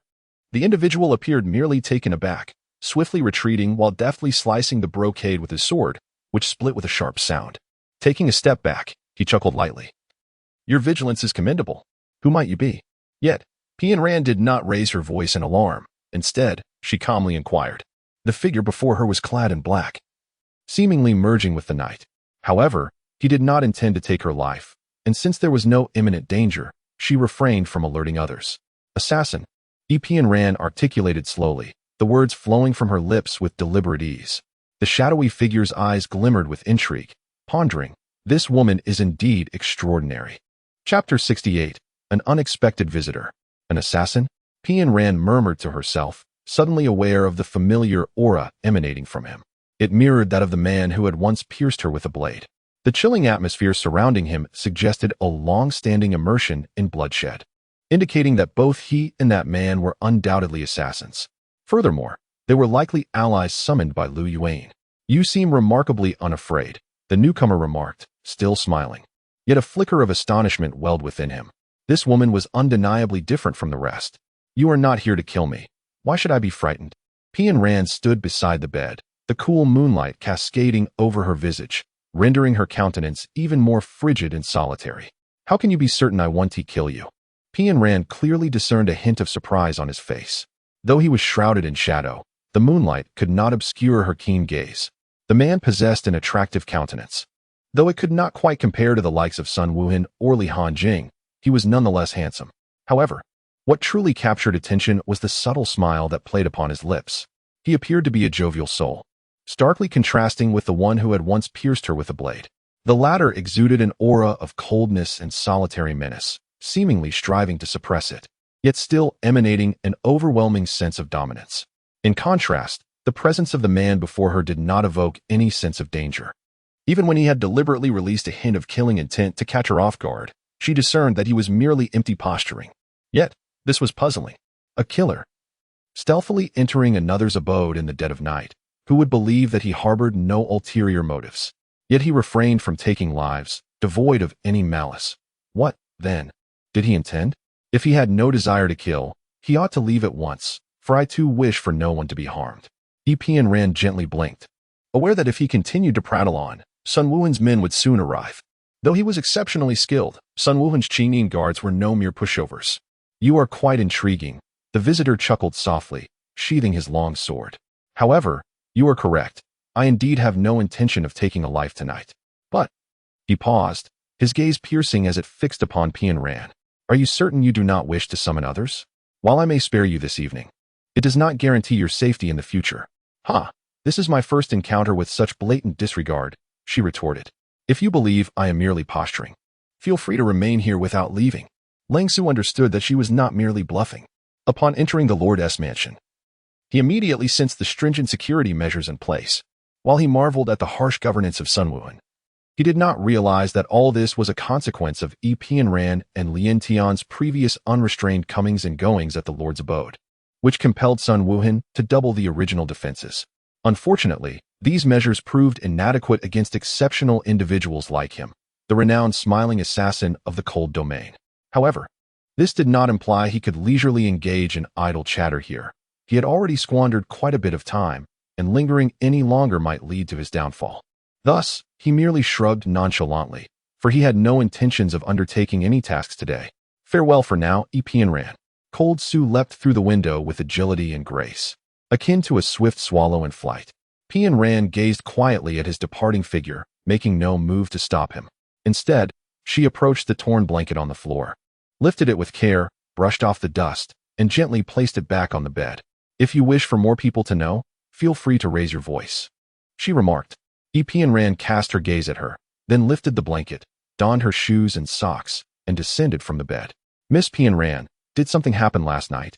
Xiao Yu quickly covered her mouth, yet moments later could not restrain her curiosity any longer. The blanket was accidentally torn by me. Just handle it, and bring in a new one, Pian Ran replied as she donned her outer garment from behind the screen before proceeding to wash up. But why? Pian Ran had just cupped her hands to gather a splash of water when she paused, casting a cool glance at Xiao Yu. If you wish to avoid punishment, it would be best to pretend you saw nothing. Upon finishing her words, she continued to wash her face, pondering that if the girl were not so foolish, she would have kept her mouth shut. Indeed, Xiao Yu immediately understood and ceased her inquiries, bowing slightly as she rolled up the torn quilt and took it out of the room. After EP and Rand completed her grooming, a maid entered with breakfast, and she ate heartily without reservation, leaving the maid by her side utterly astonished. Has Miss E undergone a transformation? How could she, who had seemed to suffer from anorexia, suddenly possess such an appetite today? Nevertheless, this was a welcome change. The city lord had been exceedingly concerned for this young lady in recent days, causing those who attended her to tread carefully. They hoped that after satisfying her hunger, Miss E might exhibit a more amiable demeanor and cease to cast displeased glances at the city lord, which had left them in a state of unease. Unbeknownst to EP and Rand, the maid's thoughts were far from her mind. Following that surreal yet vivid dream last night, her spirits seemed to have lifted considerably. Knowing that Yun Kai was still in the same world as her brought her immense comfort.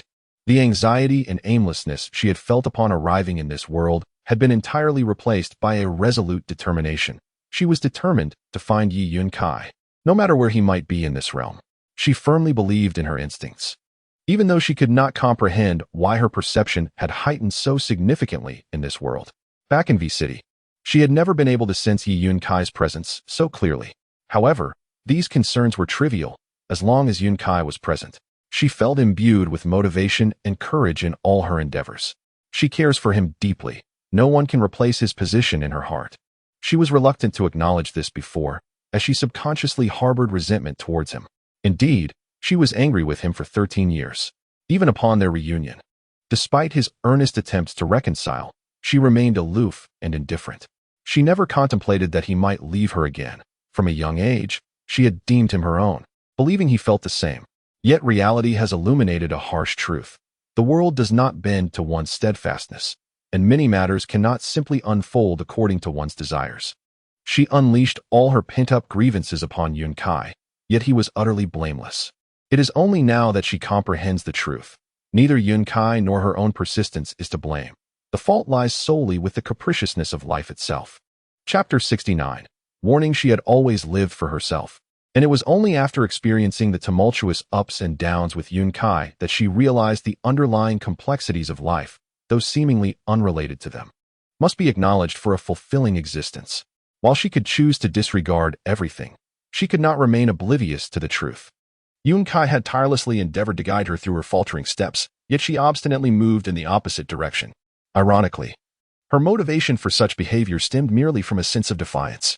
Reflecting on this is quite amusing. Why had she consistently engaged in such foolish and infuriating actions? EP and Rand. Is autism truly your excuse?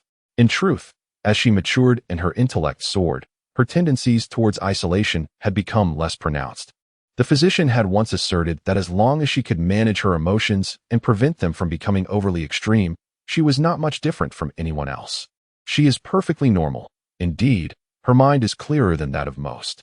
She would no longer hinder Yi Yun Kai and would certainly not allow herself to repeat past mistakes. Lost in thought, EP and Rand suddenly caught a whiff of a familiar, subtle fragrance. Lu Yuan? She was slightly taken aback. What could bring her here at this moment?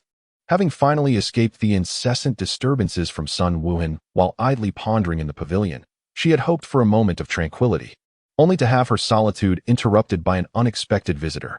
With a soft sigh, she patiently awaited the arrival of this unwelcome guest. P and Rand, I hope I am not intruding, Lu Yuan said, as she arrived moments later, accompanied by a maid, though not Su or Wu. P and Rand glanced at the increasingly blistering sun outside and gently suggested, "It's quite hot outside. Please come in and sit." Upon hearing this, Lu Yuan appeared genuinely delighted. She promptly entered the pavilion, seated herself sideways, and smiled. P and Rand, I thought you might be upset with me. Upset? P and Rand furrowed her brow, feigning confusion. Those spoiled pastries. Thank goodness you did not consume them, or I would truly feel guilty. P and Rand, please believe me. It was not my intention. Lu Yuan's expression was earnest, and her remorse was evident to all. Indeed, Miss P and Rand, it is truly not my young lady's fault. She mistakenly consumed them herself and fell quite ill. A clever-looking maid chimed in eagerly. Mengu? Lu Yuan chuckled softly. She has since recovered and is now as lively as ever. Just earlier, I visited her, and she was insisting on going out. Such a childlike spirit. It seems you have developed a good rapport with Miss Sunday. Qian Ran cast a fleeting glance at Lu Yuan. The once proud young lady of the Lu family now humbly approached her to apologize, an act that starkly contradicted her usual demeanor. Yet, within her boiling blood. An imperceptible hint of resentment was easily detected by Qianran's heightened senses. Though she harbored intense animosity, she chose to adopt such a submissive posture. What was her intention? I regard Menger as my own sister. Lu Yuan spoke with genuine sincerity. However, Qianran never relied on outward expressions to form her judgments. She observed Lu Yuan, aware that she was about to broach the main topic. But what exactly did she intend to convey? Indeed, Lu Yuan hesitated for a moment, as if caught in a struggle between words. After biting her lip in contemplation, she finally raised her gaze and asked, Qianran, could you promise me one thing? What is it? Lu Yuan appeared to be making a profoundly difficult decision, her expression fluctuating between sorrow, determination, and an air of helpless grievance. Qianran merely regarded her with a calm demeanor, silently awaiting the revelation of her astonishing words. Qianran, I know Wuhan has feelings for you, but I genuinely care for Wuhan.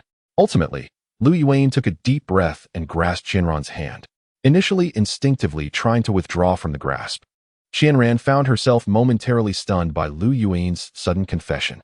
She blinked, pondering what Lu Yuan truly wished to express. Qianran, you are unaware that long ago, I harbored feelings for Wuhan. He is gentle and considerate, always looking after me, for which I am deeply grateful and enamored. I am aware that he harbors feelings for me as well. However, Lu Yuan suddenly paused, her gaze fixed on Yipianran, her eyes brimming with tears. She released Yipianran's hand, as if to conceal her profound sense of desolation, turning toward the pavilion's edge, though the tremor in her voice betrayed her. Yet, ever since you entered the city lord's residence, his affections have been entirely directed toward you. Qianran, I am not envious of you. I simply yearn to be with Wuhan. Therefore, I wish to request of you, do you want me to leave him? Yipianran calmly acknowledged her words, but internally scoffed at the notion that she would make such a foolish request. Indeed, Lu Yuan turned to her, an expression of aggrieved innocence on her face, pleading, Qianran, I merely wish for you to speak to Wuhan, to prevent him from sending me away from the city lord's residence. I would rather forego any title. As long as I can be with him, I am willing to do anything. What a lovesick third miss of the Lu family. Is this truly the message she intends to convey?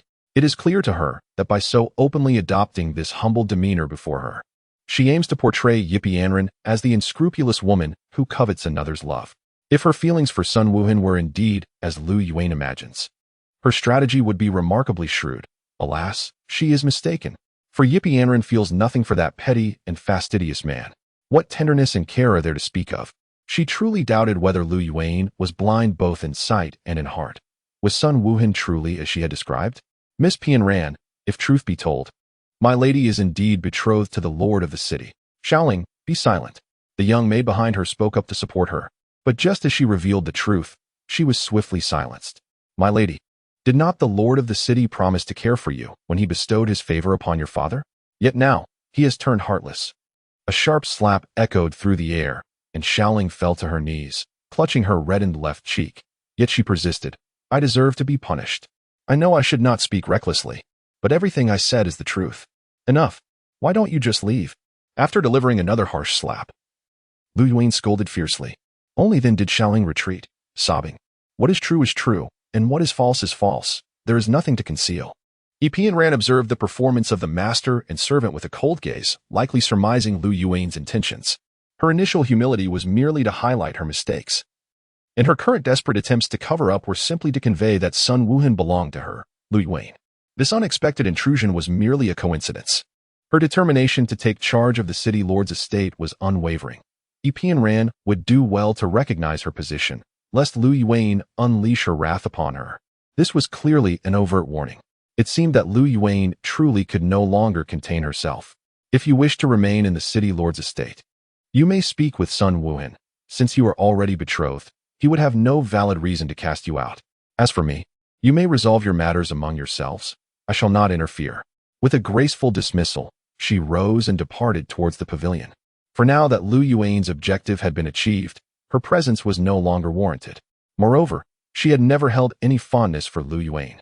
Chapter 70. Tactics, my lady. What are your plans moving forward? It seems that Yipianran does not harbor much affection for the city lord. Why should you concern yourself with her? One observed. Just moments ago, she appeared utterly indifferent. Could it be that you have misunderstood the situation? The servants are gossiping about the city lord and Yipianran being inseparable. Yet she does not seem to reflect that sentiment at all. How could such a cold individual win the affection of Sun Wuhan? Xiaoling felt perplexed as to why the third miss would so readily consider Epian Ran a rival and insist on removing her from the equation.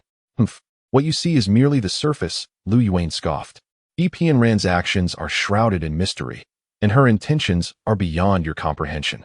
Unbeknownst to Xiaoling, Lu Yuan had harbored a sense of vigilance towards Epian Ran ever since she had served as a maid in the Lu residence. Besides her disdain for Epian Ran's arrogant demeanor, the latent abilities she possessed instilled a profound apprehension in Lu Yuan. After all, even Yao Qianxuan from Floating Cloud City had been defeated at her hands. How could she afford to be complacent? Such a person would be advantageous if they could be harnessed, yet if not, they must be eradicated. Furthermore, her entanglement with Sun Wuhan had already become a stumbling block. Eliminating her was an inevitable course of action. By the way, have there been any updates from my father? Oh, where is it? Yudao City. Yudao City? Lu Yuan mused lightly. Is that person actually associated with the Yudao sect? That complicates matters. She had hoped that if this individual were merely a solitary figure with no ties to any faction, it would be far simpler to handle. However, she was well aware that such a possibility was quite slim. From the moment she received the news, she suspected that this person was not a lone wolf, but rather had some degree of backing, and now it appeared her suspicions were indeed correct. Yet, why would the Yudao sect covet the qi and golden elixirs? Although the members of the Yudao sect were known for their penchant for thievery, they should also comprehend that should their whereabouts be exposed, neither the Lu family nor the Lord of Qianma City would let it slide. After all, the Lu family belonged to Qianma City.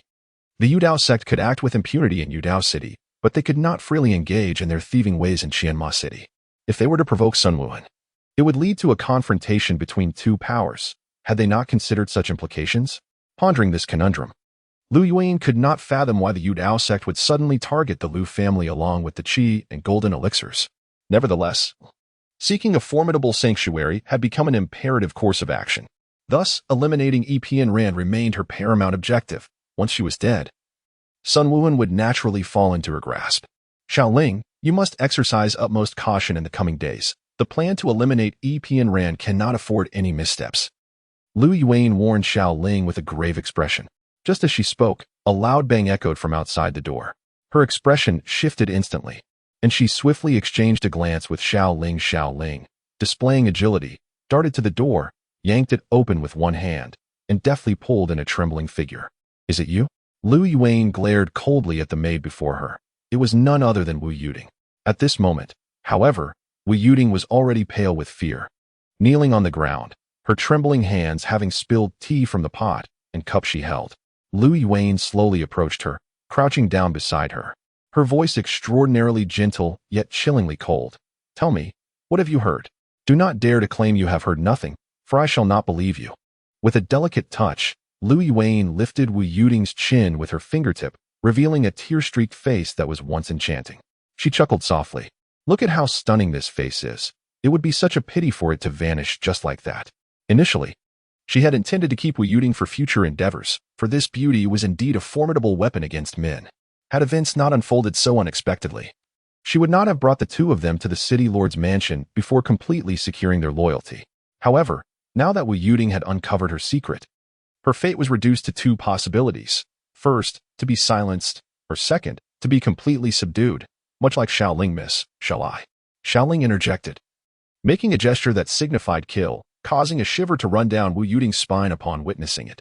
Lu Yuan glanced at Xiaoling, and then released Wu Yuding, stating nonchalantly, Yuding, since you have learned what you should not know, two paths lie before you. First, to disappear. Second, to serve me. Yet, do not entertain thoughts of betrayal, for the consequences of betraying me will be dire. Lu Yuan deliberately elongated her tone, though there was no need for excessive intimidation. The timid Wu Yuding was already paralyzed by fear. However, the thought of assisting the third miss in harming Sister Pian Ran filled her with an overwhelming sense of reluctance. What should she do? What should she do? She could only curse her ill fortune for having inadvertently stumbled upon the third miss's secret. Now, what was she to do? If she did not comply with the third miss's demands, she would be met with a certain doom. Third miss, please spare me. I shall do anything you ask. But please, do not force me to harm Sister Pian Ran. Wu Yuding suddenly lunged forward, grasping the hem of Lu Yuan's garment in a desperate plea. Humph. How can I allow you to protect her? Lu Yuan coldly shook off her grip. Third miss, I beg you. Please. Wu Yuting implored again, crawling towards Lu Yuan. Annoyed, Lu Yuan exchanged a glance with Xiao Ling, who promptly approached and seized Wu Yuting. Wu Yuting began to struggle fiercely, yet she could not break free from Xiao Ling's grasp. She could only continue to cry out for mercy, but her pleas failed to sway Lu Yuan. Third miss. I implore you. Spare me. Spare me. Silence. Xiao Ling delivered a resounding slap to Wu Yuting, causing blood to stream from her lips. As if that were not enough, she retrieved a cloth and stuffed it tightly into Wu Yuting's mouth, finally relenting.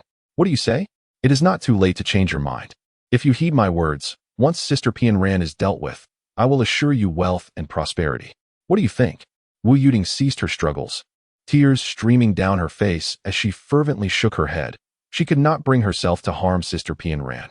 Take her down. Lu Yuan, having exhausted her patience with Wu Yuting's obstinacy, waved her hand and instructed Xiao Ling. I know what to do. Third miss, Xiao Ling replied with a cold smile. Ready to seize Wu Yuting. Stop. The door was abruptly pushed open, and Su Ming Sui entered with an icy demeanor. I was just wondering when you would arrive. Lu Yuan remarked, glancing at her as if she had anticipated her presence outside. Su Ming Sui, have you considered this carefully? I have pondered it, and I shall carry out the third miss's orders. However, I implore you to spare my sister Yuting. Indeed, the bond of sisterhood runs deep. Rest assured, as long as you serve me diligently, Wu Yuting will not come to harm. With that, she turned to Xiao Ling. Release her. Xiao Ling immediately relinquished her hold on Wu Yuting, allowing Su Ming Sui to step forward and remove the cloth from Wu Yuting's mouth, her expression tinged with regret. I'm sorry, Yuting. Su Ming Sui's expression was complex, but she uttered only that single apology. Wu Yuting gazed at Su Ming Sui, momentarily feeling an overwhelming sense of estrangement. Sister Su, are you truly going to assist the third miss in harming Sister Pian Ran? Wu Yuting asked in disbelief. I'm sorry, Yuting, but I have no other choice. Su Ming Sui lowered her head, rendered speechless. Lu Yuan was a force beyond her reckoning, and the fates of herself and Yuting lay firmly in her grasp.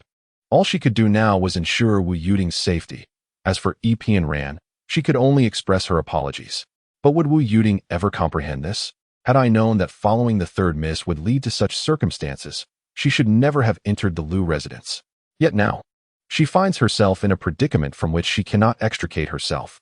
If she refuses to act, Yuting must take her place.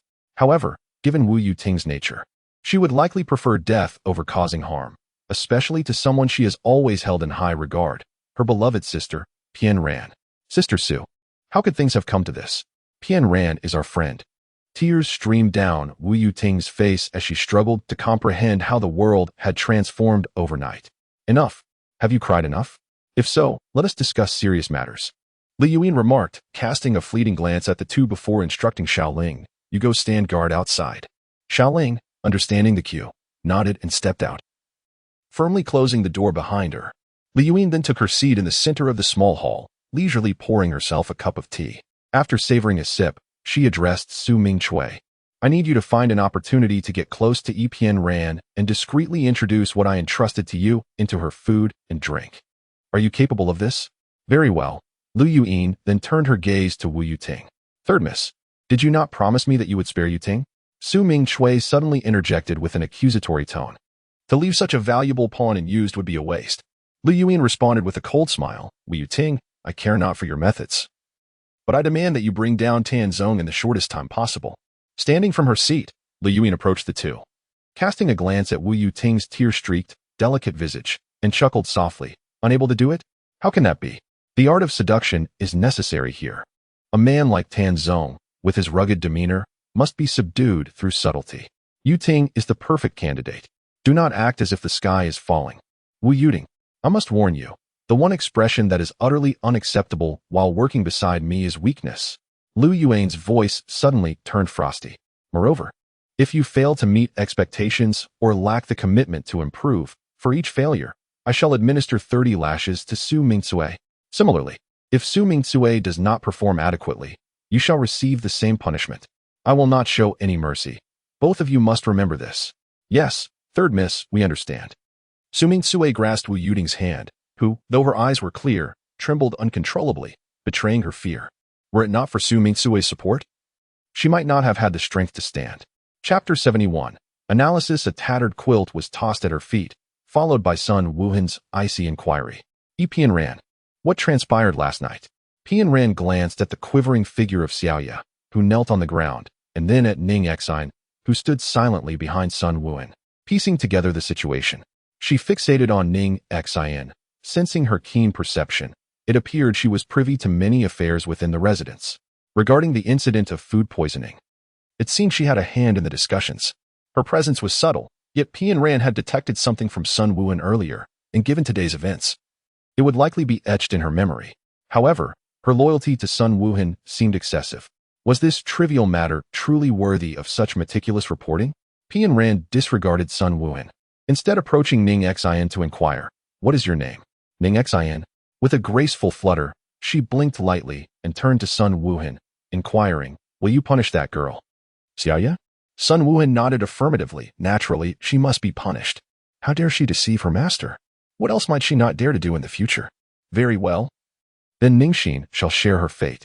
What wrong has Ningxin committed? Why must she be punished alongside her? What nonsense are you speaking?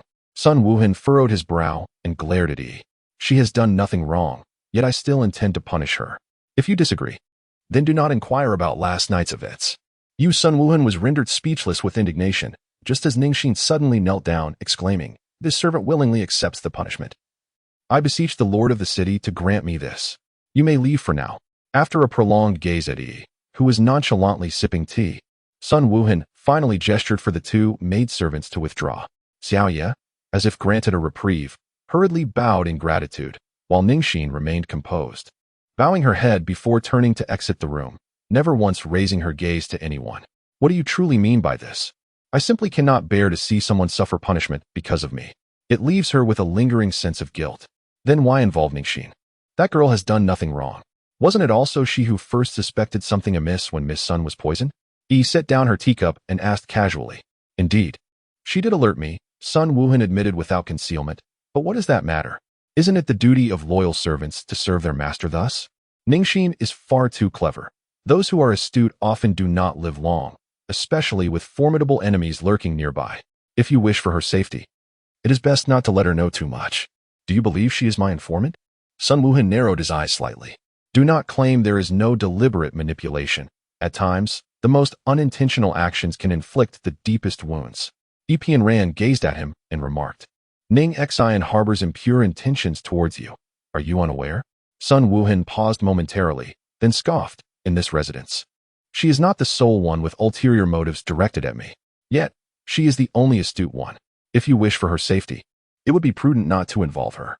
Just as Sun Wuhan was about to utter another word, Pian Ran raised a hand to interrupt him. Enough. I have no desire for further discourse. Were you not eager to learn about last night? Then listen quietly as I recount it. Last night, an assassin from the cold domain infiltrated? Upon noticing her reluctance to continue discussing Ning Xin, Sun Wuhan redirected the conversation. Indeed, it was an assassin. Damn it. Sun Wuhan cursed, feeling vexed. Despite his fortified defenses, these individuals managed to breach them effortlessly. There is no need for such distress.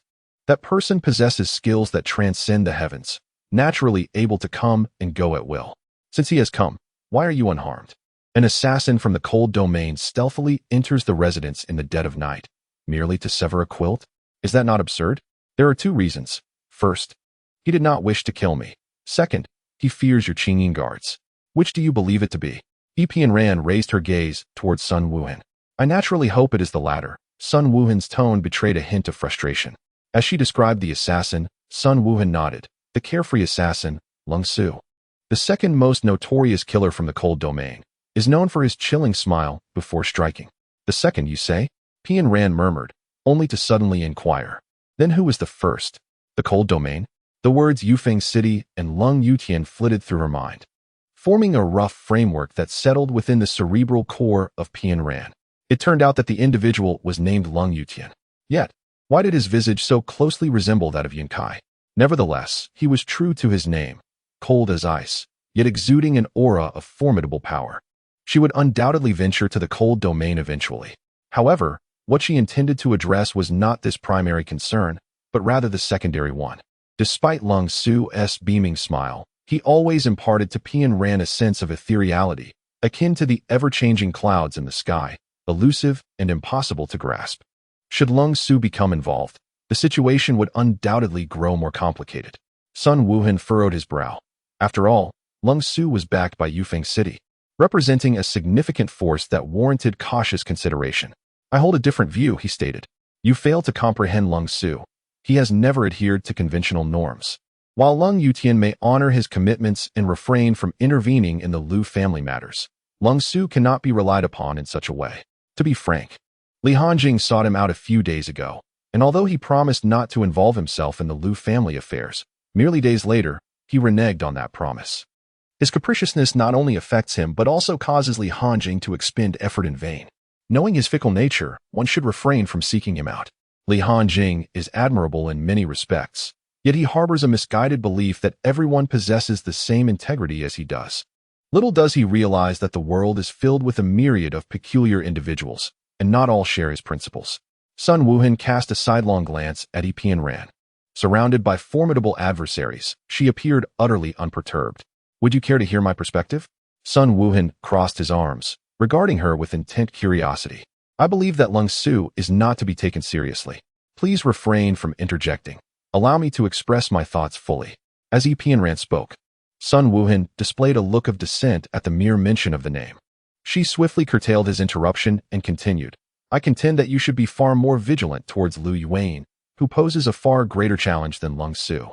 Although Lu Yuan is intelligent, her every action is merely a quest for a formidable protector, aimed at safeguarding the treasures of the Lu family, Qi and Jin Dan. This situation is glaringly evident. What remains to be wary of? Are you certain? Yet Pian Ran merely cast a fleeting glance his way. Given that Qi and Jin Dan are esteemed treasures, the Lu family, possessing them, cannot possibly be an ordinary household. She had spent time within the Lu residence. The layout of the estate and the intricate, ever-changing formations of the 5 elements and 8 trigrams are not to be mastered by just anyone. Is the ailing Lord Lu truly incapacitated to the point of being unable to uphold the Lu family? To describe Lu Yuan as merely clever would be a disservice. Her cunning runs deep. You ought to exercise caution against Lung Yu, for who is to say this is not a ruse of diversion orchestrated by her? Sun Wuhan rested his chin on his hand, pondering. Pian Ran's reasoning held merit. He had never underestimated the Lu family, yet he had fallen into their trap. They successfully diverted his attention towards Lung Yu. What could their true intentions be? Furthermore, who compelled the Lu family to disclose the whereabouts of Qi and Jin Dan? If they have possessed such treasures all along, why would they choose this moment to reveal them? Should a formidable force threaten them, the situation would become much clearer. Pian Ran dipped her finger into some tea, beginning to sketch on the table before her. The faction A, originally acquainted with the Lu family, found themselves at odds due to a certain circumstance, leading to the current state of the Lu family. However, the Qi and Jin Dan, which rightfully belonged to both families, are now monopolized by the Lu family, leaving faction A unwilling to acquiesce. Thus, they have been biding their time, seeking an opportunity to seize what they believe is theirs. The conflict was temporarily suspended due to the Lu family's retreat into obscurity. Years later, Faction A once again caught wind of the Lu family's whereabouts and returned to stir trouble. The reclusive Lu family, feeling weakened and unable to resist, secretly plotted to establish themselves as a dominant force to counter Faction A. Qianma City emerged as the most suitable target for the Lu family. Given that Lu Yuan shares a close connection with you, the Lord of Qianma City, a matrimonial alliance would serve as the most effective and expedient means to infiltrate the Lord's residence. Naturally, they would not underestimate your astuteness. So chaos ensued with the emergence of Qi and Jin Dan, petty thieves seeking treasure, the leader of the Knights Alliance making an appearance, and cold-blooded assassins launching frequent attacks. Even the indifferent Jin Wushuang couldn't resist meddling, resulting in a tumultuous situation that would keep you perpetually occupied, regardless of your capabilities. Indeed, in your proud arrogance, you would not question the Lu family, who once aided you. Instead, you would direct all your ire towards other factions. The favors bestowed by the Lu family and Lu Yuan's affection would stand as formidable barriers in your heart. You may harbor concerns or be on guard, yet you would never truly turn against the Lu family, as you deem it justifiable. Even if the Lu family were to exploit you against formidable adversaries, it would be warranted. Even if Lu Yuan sought your protection, it would be expected, for it is a debt you owe them. However, should their intentions be to claim Qianma City, would you still be willing to concede? If Lu Yuan's feelings for you were a mere facade, would you still show mercy? Sun Wuhan, it is not that you ponder too little, but rather that you harbor excessive concerns. Though you present an outwardly arrogant facade, you are deeply loyal and sentimental. It is precisely this quality that the Lu family exploited to their advantage. Her words were astute, her analysis exceedingly thorough. Some of these matters he had contemplated, while others had eluded his thoughts. Yet through her discourse, he attained a profound enlightenment. Chapter 72, Love Within Reach, Yet Worlds Apart. Pian Ran. How many more wonders await my discovery? Sun Wuhan found himself at a loss for words. Pian Ran's perceptive abilities were remarkable, and her analytical prowess was equally astonishing. Most perplexing to him was her uncanny ability to draw near to the truth, a skill possessed only by the four saints of floating clouds. It seemed unlikely that anyone else in the realm could rival her. He found himself questioning her origins once more. Who was she truly? To possess such extraordinary abilities while simultaneously being a victim of childhood amnesia, what terror might she embody if she were wholly cognizant? He dared not contemplate further. What else is it that you remain unaware of? Sun Wuhan chuckled bitterly. Indeed, there were numerous enigmas. For instance, why did Lang Yutian bear an uncanny resemblance to Yu Kai? Why would such a cold-hearted assassin come to her rescue? Why did she inexplicably sense Yun Kai's presence each time she encountered Sun Wuhan, Li Hanqing, Lian Tian, and even Jin Wushu, whom she detested? Did Yun Kai truly exist in this world? If so, where could he possibly be? These questions incessantly lingered in her mind, and she yearned to uncover the truth. Yet countless obstacles impeded her pursuit. She must summon all her mental fortitude to confront this ordeal, with the singular hope of bringing it to a swift conclusion. It is beyond comprehension how bizarre the unknown can be, even to you. Sun Wuhan once again forced a bitter smile before Qian Ran. He felt as though he had become a blank slate, devoid of any assertiveness. Bizarre? Perhaps. Her arrival in this world was inherently peculiar, yet she was determined to unravel the mysteries that surrounded her. She would not allow superficial appearances to cloud her vision. She believed that the moment the truth was unveiled would herald her reunion with clarity. From here on, your focus should solely be on Lu Yuan, and of course, do not forget about the ailing Lord Lu. Targeting him may yield some fresh insights, Qianran suggested. And you? Could it be that Lung Su might change his mind at any moment and take her life? Is she truly unafraid? Rest assured, he shall not kill me, nor can he. Qianran gently blinked, her demeanor remarkably composed and carefree. Why are you so certain? Sun Wuhan was perplexed. Is it intuition once again? How does she possess such an abundance of instinct? The blade of the foremost assassin could not fell me. What could this second-rate cold domain do? Suddenly, Qianran lifted her gaze towards him, and the information she imparted struck Sun Wuhan like a thunderclap, leaving him utterly bewildered. Are you suggesting that the one who wounded you is Lung Yutian? Indeed, it is he, the foremost assassin of the cold domain, Lung Yutian, Qianran silently added in her mind. Is this world not exceedingly small? Sun Wuhan was at a loss for words. Qianran's experiences resembled a legendary tale. Lian Tian, the successor lord of the Dao City. Li Hanqing, the lord of the Sword City. Jin Wushu, the lord of the Taozhou City. Cold Yu Tian, the lord of Yufeng City, and he, the lord of Qian Mo City. Those who stand at the pinnacle of the martial world gradually encounter Pian Ran. Is this all merely a coincidence? Or is it fate? Pian Ran gazed at Sun Wuhan's astonished expression and couldn't help but smile faintly. Sometimes I ponder, perhaps there is indeed a force guiding me, or rather, guiding you all. This force is likely intertwined with the name Yun Kai. Pian. Unable to restrain herself, she began to murmur. Pian Ran's eyes sparkled brilliantly for a fleeting moment, but as she witnessed Sun Wuhan shake his head in frustration and return to normalcy, the light in her gaze gradually dimmed. Yun Kai. Pian Ran lowered her eyelids and sighed softly. Again, this name. Who is he? Sun Wuhan immediately furrowed his brows. Your beloved? Sun Wuhan pressed his lips together, his gaze intense as he fixed it upon her. I have never held him dear in my heart. Yet, he has indelibly etched himself deep within her soul, an imprint that cannot be erased. Each time you utter his name, your spirits always plummet. If it brings you sorrow, why do you still think of him? Is it her desire to remember? Or is it the aura surrounding them that persistently reminds her? At times, she truly despises herself for having such heightened sensitivity compared to others, making it exceedingly difficult to forget anything. Sun Wuhen. She suddenly called out to him. He looked at her in confusion. May I lean on you for a moment? Did he mishear? Hadn't she always detested his touch? Yet now, his heart still hesitated. Yet his body instinctively moved closer to her. She reached out to embrace his waist, burying her face deeply in his chest, striving to breathe, seeking that fleeting sense of existence amidst the thick aroma surrounding him. Sun Wuhen, unable to restrain himself, raised his hand to caress her face, her silky hair. As an inexplicable pang of sorrow surged from the depths of his heart, a whisper, delicate and elusive, seemed to drift from an unknown source, as if traversing through ethereal mists, gradually fading away. Was this what Lily referred to as a special connection? A shared sentiment? As long as he wished, he could effortlessly glimpse the enchanting scene reflected in the mirror wall. Whenever his longing for Pian Ran reached a certain intensity, he would find himself traversing the chaotic tunnel, arriving by Pian Ran's side. Yet, in those moments, he was not Yi Yunkai, but someone else entirely. Countless times, his soul had attached itself to another, experiencing their emotions, desperately attempting to convey his own, yet the only words that emerged were Pian Ran. But even so, it was enough to astonish him, at the very least. He could still witness Pian Ran and feel the tenderness of caressing her hair. Li, is this all I am capable of? Yi Yunkai murmured bitterly. I am sorry, but it seems to be the case, came Li Li's swift response.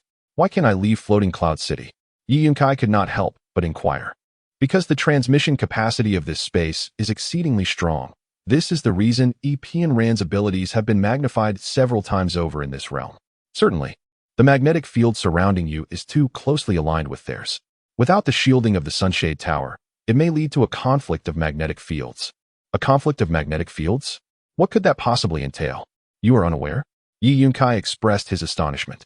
Well, as you have witnessed, your presence has significantly impacted Pian Ran, and you often attach yourself to those few individuals.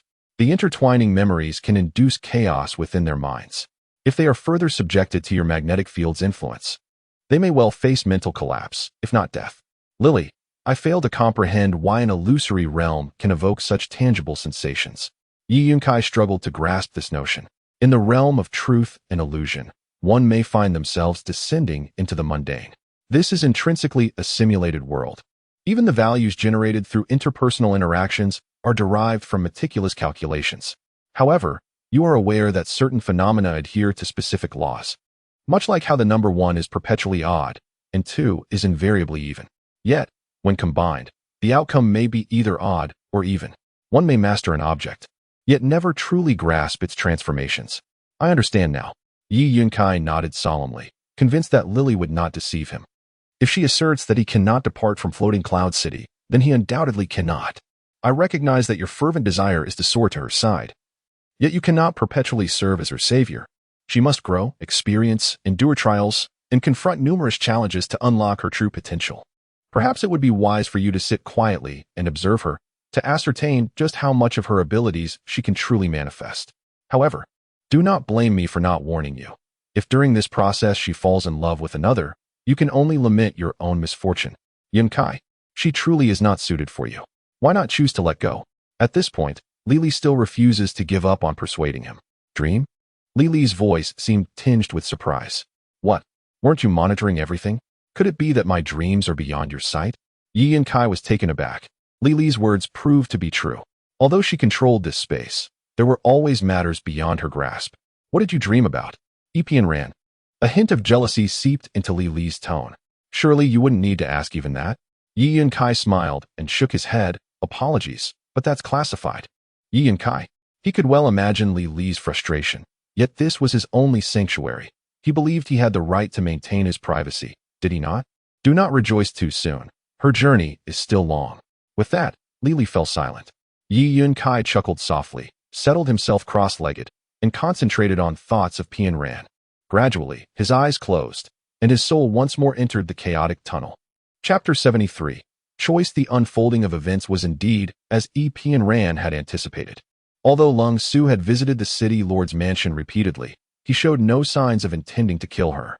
Several times, he deliberately let her off, merely making an appearance before vanishing without a trace.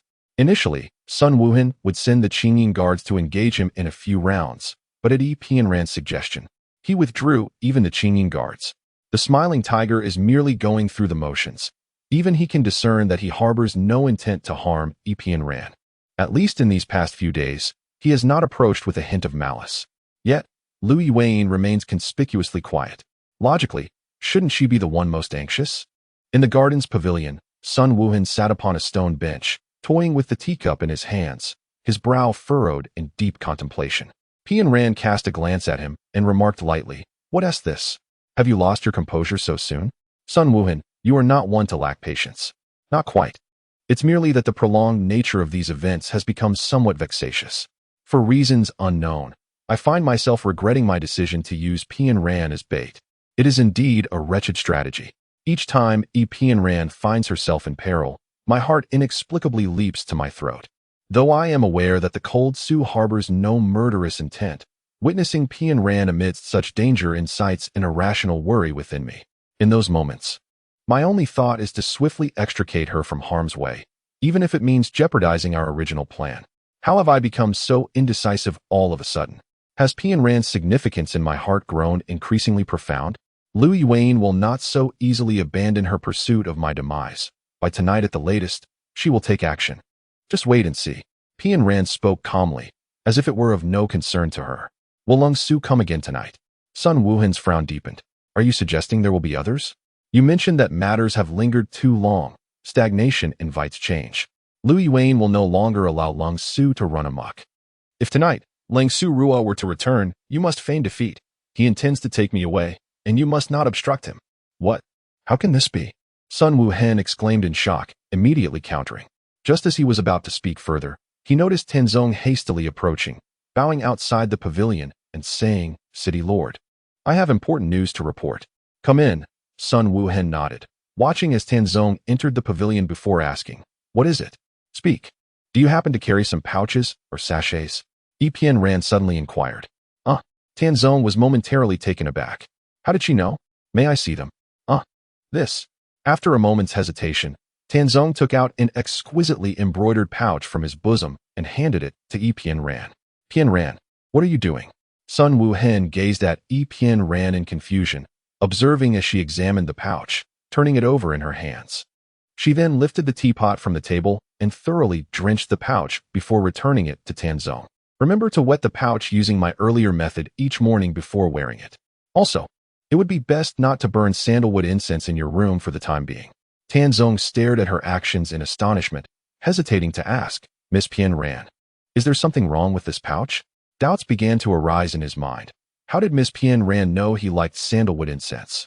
There is no issue, merely that the fragrance of this pouch conflicts with the sandalwood. Prolonged exposure may affect your sense of smell. It is just a bit of common knowledge. It is of no great importance. If you dislike it, you need not wear it.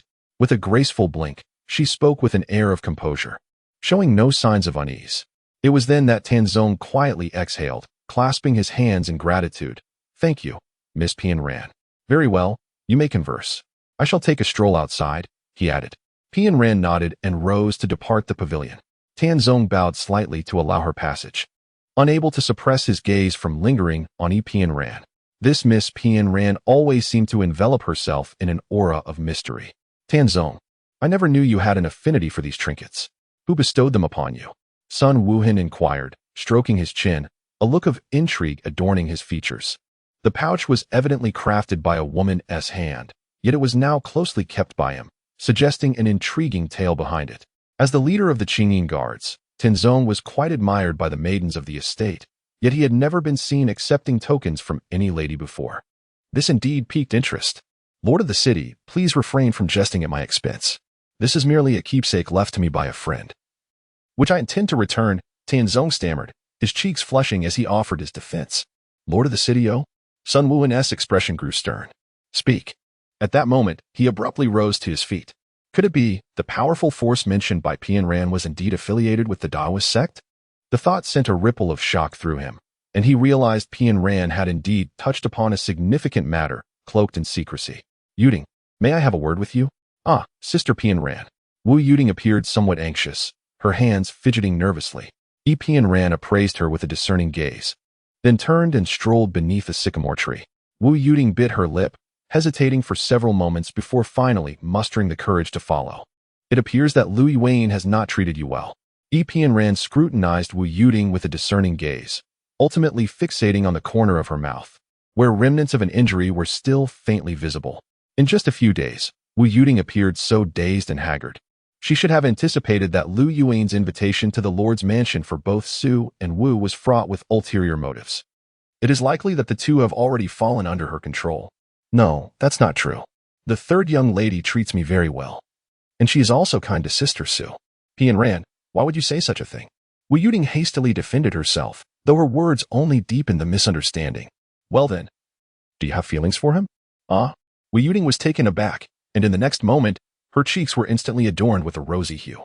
Sister Pian Ran, what nonsense are you talking about? I hardly know him. Hardly know him? Yet I saw him carrying a delicate pouch. A gift from you, I presume? Epian Ran's gaze sharpened as it swept over her. If you truly care for him, you should not bring him harm, Pian Ran suddenly asserted. Harm him? Wu Yuting was bewildered. From where did this notion arise? She had not done anything. That pouch contains a plant called the blue ghost herb, a toxic botanical. Although its fragrance is delightful, prolonged exposure can induce hallucinations, and this scent must never coexist with sandalwood, as it can not only cause illusions but also lead to madness, resulting in irreparable consequences. What? Wu Yuting's expression shifted slightly. The fragrance within the pouch was provided to her by Xiaoling. Could it be that they intended to use her as an unwitting instrument against Tanzong? But had not the third young lady said that as long as she allied with Tanzong, she need not concern herself with anything else? Yuting, there are moments when you must reflect deeply upon what truly deserves your attention, lest you find yourself ensnared in regret. Moreover, I have resolved the issue concerning the poison of the azure grass. You need not worry about any harm befalling Tanzong. However, the path that lies ahead is one you must contemplate with clarity. Sister Pian Ran, Wu Yuting's expression was one of sorrow as she gazed at Pian Ran. Words lodged in her throat. Do not speak to me of being compelled by circumstances. The consequences of your choices must be borne by you alone. If you wish to avoid remorse, you must think carefully. With that, Pian Ran averted her gaze and departed without another word. Wu Yuting collapsed onto the ground, tears cascading down her cheeks uncontrollably. Why? What should she do? She did not wish to harm others. Yet she also did not want Su Mingsui to suffer as a result. Sister Pian Ran seemed to possess an understanding of everything. Yet why did she not expose her or lend a helping hand, allowing her to make her own choices? This dilemma felt insurmountable. It seemed that no matter her decision, it would lead to a misstep. What was she to do? Burying her head in her knees, she succumbed to helpless sobs. Chapter 74. Poisoning Yuxiang Garden is the most renowned establishment of its kind in Qianma City. As the lanterns flicker to life, the garden is already teeming with guests. Bustling with life, the sounds of stringed instruments and laughter fill the air. Men boast of their grand achievements, while women nestle against their affluent patrons, entwined in affection. A woman adorned with a white gauze hat and a graceful figure entered through the grand entrance, accompanied by a clever-looking young maid. They attempted to sidestep the thronging crowd, seeking to ascend the staircase swiftly, but were halted by an oblivious patron. Dear lady, do take your time. Upon arriving at the fragrant garden, why not reveal your true self? Come, let me behold your beauty. The unscrupulous patron, clutching an ornate wine pitcher in his left hand, staggered towards the charming lady, intent on lifting her delicate veil. However, before he could breach her personal space, the maid beside the lady delivered a swift kick, striking him squarely where it hurt most. A pitiful yelp escaped his lips as the wine pitcher flew from his grasp, and he doubled over in agony, clutching his injury. Curse your blind eyes. The maid spat disdainfully. Enough. Let us not create a ruckus. We have more pressing matters at hand. The enchanting lady cast a cold glance at the wretched patron before gracefully ascending the stairs. The madam of the fragrant garden hurried to bow and offer her apologies. Oh, Miss Lu, what a pleasure to see you. Rest assured, I have taken excellent care of your friend. Excellent. Have you attended to the matters I entrusted to you? The captivating lady inquired as she continued her ascent to the second floor. Yes. I would never neglect your instructions. You can trust me. The madam responded with obsequious fervor. That is reassuring, Xiaoling. The enchanting lady signaled to her maid, who promptly retrieved a gold ingot from her sleeve and tossed it to the madam. Miss Lu, you truly are my benefactor. The madam's eyes sparkled at the sight of the gold, nearly leading her to prostrate herself before the young lady. Now, please, lead us to our meeting. The enchanting lady shot a glance at the nearly drooling madam, her heart filled with silent laughter. In this world, no one is immune to the allure of wealth. When wielded wisely, money becomes a formidable weapon. Indeed. My dear lady, please follow me. That gentleman is in the private room ahead. The madam, with her purse of gold securely tucked away, led the way with a beaming smile. As Lu Yuan pushed open the door, she beheld Long Su reclined in the embrace of a voluptuous beauty, indulging in wine with unabashed pleasure. Surrounding him were 4 or 5 enchanting women clad in sheer silks, their alluring figures captivating. It appears you have monopolized all the red cards of Yuxiang Garden, Lu Yuan remarked coldly, casting a disdainful glance at Long Su. If someone is footing the bill, I am more than happy to indulge, he replied, raising his glass in a casual toast to her. Dismiss them all. I have matters to discuss with this gentleman. Lu Yuan ignored him and turned to the madam, instructing, ladies, please exit with me. Do not delay the guest's business. With a flourish of her handkerchief, a flurry of songbirds followed her out. Xiaoling promptly shut the door, and Lu Yuan removed her veil, placing it on the table before seating herself opposite Long Su. You, the carefree assassin, promised to eliminate Epian Rand for me. Are you having second thoughts? Long Su maintained his languid posture, one foot resting on the couch, his eyes reflecting indifference. Who said I was having second thoughts? But you must have noticed how heavily guarded the Lord's residence is. Eliminating Epian Rand is no simple task. Lu Yuan scoffed. The renowned carefree assassin cannot even deal with a frail woman? It seems your prowess as a top assassin from the cold region is rather overrated. There is no need for such provocation. I, Long Su, do not fall for such tricks, he retorted. But do not forget, you have accepted my silver. Is it truly how the assassins of the cold domain conduct their dealings? Although Lu Yuan felt a surge of indignation, she seemed reluctant to utter any harsh words. Perhaps out of respect for the reputation of Long Su, I have accepted your silver and promised to assist you in your murderous endeavor. However, the manner in which this individual meets their end is entirely at my discretion. Long Su straightened in his seat, placing his goblet down. This Miss Lu Sen appeared to possess some wit, daring to confront him with reason.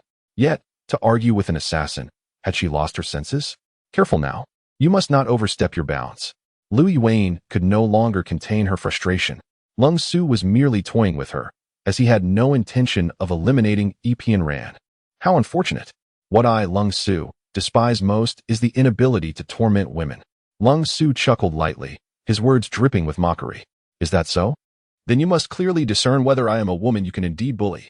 This time, Lu Yuan refrained from anger, her gaze suddenly turning icy. A shiver ran through Long Su, and his smile faded abruptly. Miss Lu, why must you be so irate? I shall naturally assist you in removing Epian Rand, but we cannot rush such matters. You need not utter such platitudes to placate me. I am determined to eliminate Epian Rand, and it must occur tonight. Tonight is not feasible. The headliner at the Yuxiang Garden is awaiting my patronage. Long Su maintained his playful demeanor, yet his words remained irreverent. The pleasures of the boudoir are delightful, but one must also consider whether one has the fortune to savor them. Lu Yuan responded with a cold smile. Although Long Su's smile persisted, a sense of unease crept into his heart. Was it possible that this woman had secretly laid a trap for him? What do you mean by that, Miss Lu? The carefree assassin has always been one to take the lives of others. But do you truly know whose hands will be your demise? Surely it cannot be the likes of Lu Yuan, can it? Lang Su spread his hands and chuckled lightly. Is that so? Then I am genuinely curious to witness how you intend to make me suffer greatly. Despite his gentle laughter, the vigilance in his heart heightened significantly. Lu Yuan gave a soft huff. Did you not notice any peculiarities about your own body? Peculiarities? Not in the slightest. Lang Su secretly channeled his internal energy, only to discover that his vital force was utterly stifled. He silently cursed his misfortune. Could it be that he had truly fallen for her trap? But how did she manage to poison him? He had meticulously investigated every detail. The wine, free of poison. The food, free of poison. The incense, free of poison. He had scrutinized all aspects of his stay in this fragrant garden, yet why had he still succumbed to poison? What is this? Has it begun to manifest? Lu Yuan observed Long Su's sudden pallor and the cold sweat beading on his forehead, and she stifled a laugh behind her hand. How did you achieve this? The smile vanished from Long Su's face. After years of navigating the martial world, He had never faced such an inexplicable defeat. He was unwilling to accept it. He was determined to uncover the truth behind this mystery. Do not move too much. The more you struggle, the faster the poison will take effect. Lu Yuan rose and approached him, gently pressing down on his shoulder, whispering in his ear, "Are you feeling quite helpless?" The carefree assassin, who has roamed with ease for half his life, has fallen to the hands of an obscure young woman. Do you not yearn to discover how you were ensnared? Those red cards. In their blushes, powders, and even hair oils, I have infused poison. With your heightened vigilance, how could I be foolish enough to poison your belongings? Who exactly are you? This Lu Yuan is certainly no ordinary character. At the very least, this colorless and odorless poison has evaded his perception entirely. At this moment, Lung Su finally felt a twinge of regret. He regretted not heeding Lung Yutian's warnings to steer clear of this murky business in Qianma City. From the moment the qi and the golden elixir emerged, Lung Yutian had repeatedly cautioned him against engaging with the Lu family. Yet his insatiable curiosity led him here against his better judgment. Little did he anticipate that he might stake his life in this place. You appear to be merely in your early 20s. Perhaps you have never heard of Luan? The blood-handed apothecary. Luan, 2 decades ago, he was the preeminent master of elixirs, captivating the martial world.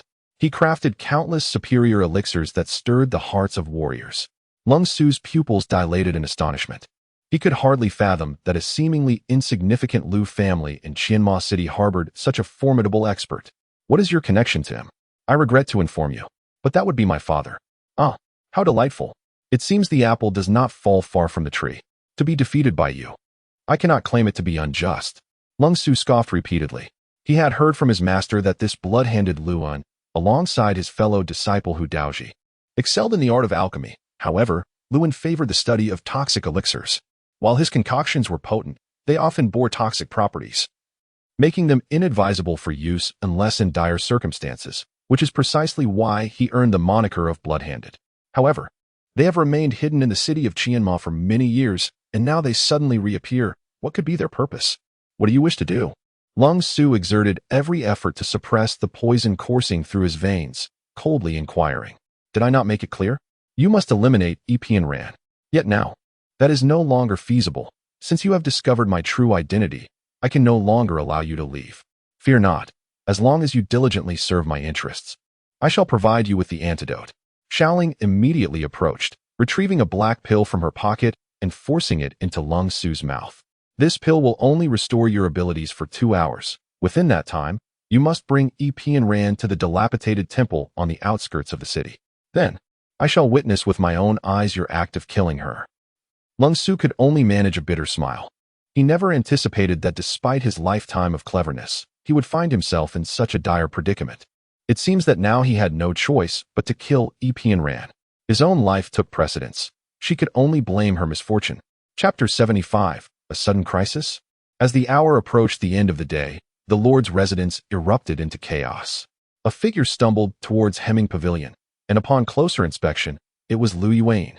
Her hair was disheveled, her expression anxious, and her face was marked with tears as she vigorously knocked on the study's door. Wuhan, Sun Wuhan, who had been engrossed in his reading, promptly set his book aside and opened the door. He was met with Lu Yuan, who, in a state of panic, threw herself into his embrace, sobbing uncontrollably. What is the matter, Yuan? Sun Wuhan was taken aback and quickly pushed her away to inquire. Wuhan, my father. My father, something has happened. What? What exactly transpired? Sun Wuhan was taken aback. Just now, Uncle Lu sent someone to report that a multitude of men in black suddenly invaded the Lu residence, killing anyone they encountered. Then my father vanished. How could this happen? Sun Wuhan was taken aback. Just as things were starting to make sense, the Lu family encountered such turmoil at this juncture. Wuhan, what should I do? Lu Yuan sobbed incessantly. Yuan, do not panic. Allow me to accompany you to the Lu estate. Tanzong, the city lord inquired, what is your command? Sun Wuhan furrowed his brow as he gazed at the attendant clad in green before him. Where is Tanzong? Never mind. Time is of the essence. There is no time to wait for him. You take a few men and accompany me to the Lu estate. Sun Wuhan gestured with his hand. Understood, city lord. At the entrance of the city lord's mansion, after assisting Lu Yuan into the carriage, Sun Wuhan was about to mount his horse when Pian Ran unexpectedly emerged. Pian Ran, why have you come out? Sun Wuhan halted his actions and looked at her. Epian Ran descended the steps and approached Sun Wuhan. Speaking softly, "The journey to the Lu estate is fraught with uncertainty. Take extra care." Sun Wuhan regarded her, a wave of warmth surging within him. "You should also be cautious." She had predicted her own abduction, and he was quite worried about her as well. "Just take care of yourself. As for me, you need not fret." Pian Ran blinked with indifference. Everything lay before her. If she were to falter now, she would no longer be Epian Ran. "Very well. I shall take my leave." Sun Wuhan tightened the reins and spurred his horse onward. Epian Ran watched his retreating figure, murmuring to herself, "The next one will be me. Won't it?" She turned and walked towards the door, and after taking just a few steps, Su Mingce silently followed her. "Pian Ran, I have something to discuss with you." Upon entering the room, Pian Ran seated herself in a chair in the small hall and looked up at Su Mingce. "Did you not have something to say?" Su Mingce lifted the teapot and poured a cup of tea for her, a hint of bitterness crossing her face. "Now that you are the mistress, can I still share my innermost thoughts with you? As long as you trust me, why not?" Pian Ran accepted the teacup and cautiously took a sip. She had never held much regard for the distinctions between masters and servants, nor did she believe such hierarchies posed significant barriers to communication. Su Mingsue's words struck her as quite peculiar. In the past, during her time at the Lu residence, she had not possessed such a disposition. "Even if I trust you, will you trust me in return?" "Pian Ran, you are so astute. You must have long since realized that the third miss harbors resentment towards you, correct?" "Resentment?" Pian Ran cast a faintly disdainful glance at her. "So what? Why do you not leave the lord of the city's residence? If you depart from the lord, all will be well." She would no longer need to compromise her conscience, and Yuding would no longer be caught in a dilemma. "Do you truly believe that if I leave, everything will conclude?" Su Mingsue's mind was still too simplistic. Of course, the third miss and the lord of the city were destined for each other. Why had she suddenly appeared to interfere? If it weren't for you, none of this would have transpired. Su Mingxue was filled with righteous indignation. Why was it that whenever matters involved Epian Ran, it was always others who suffered? Why did she still harbor a twinge of compassion?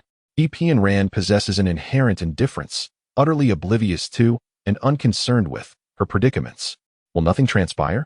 What has occurred? Is it that you, out of sheer necessity, have succumbed to Lu Yuan, or has Wu Yuding deliberately approached Tanzong with ulterior motives?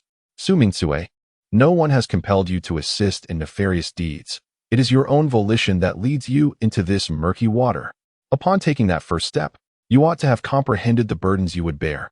Back then, in the Lu residence, she displayed the same reckless demeanor. Who would have anticipated that? After all this time, she would remain so unlearned.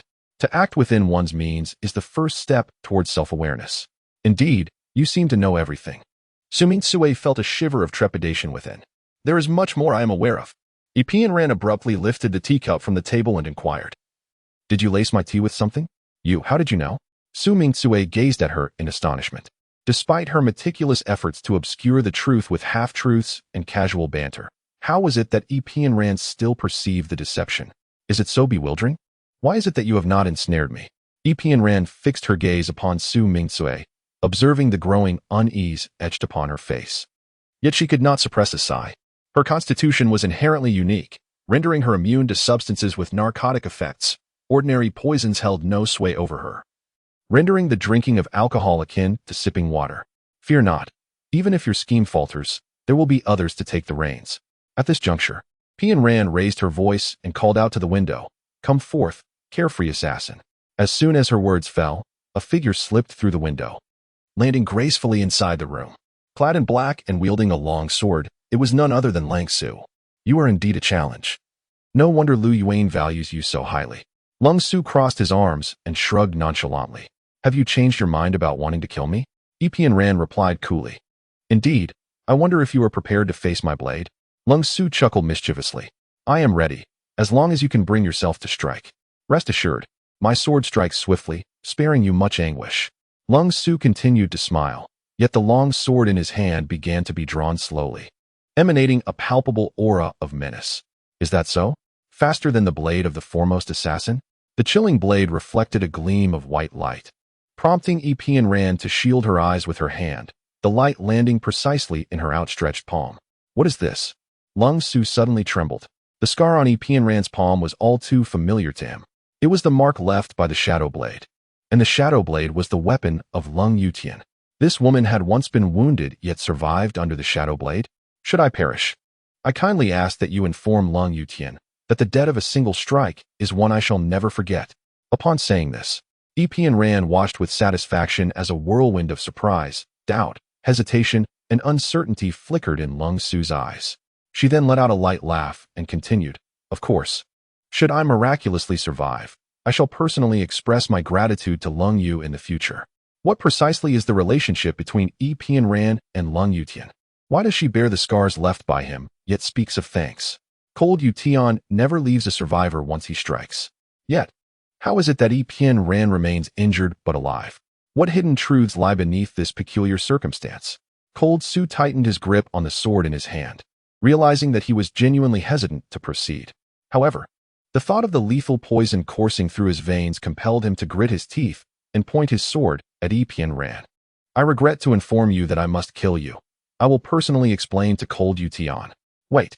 Suddenly interjecting was Su Ming Chui, who had remained silent up until now. "The carefree assassin, the third miss has commanded you to take Epian Ran away.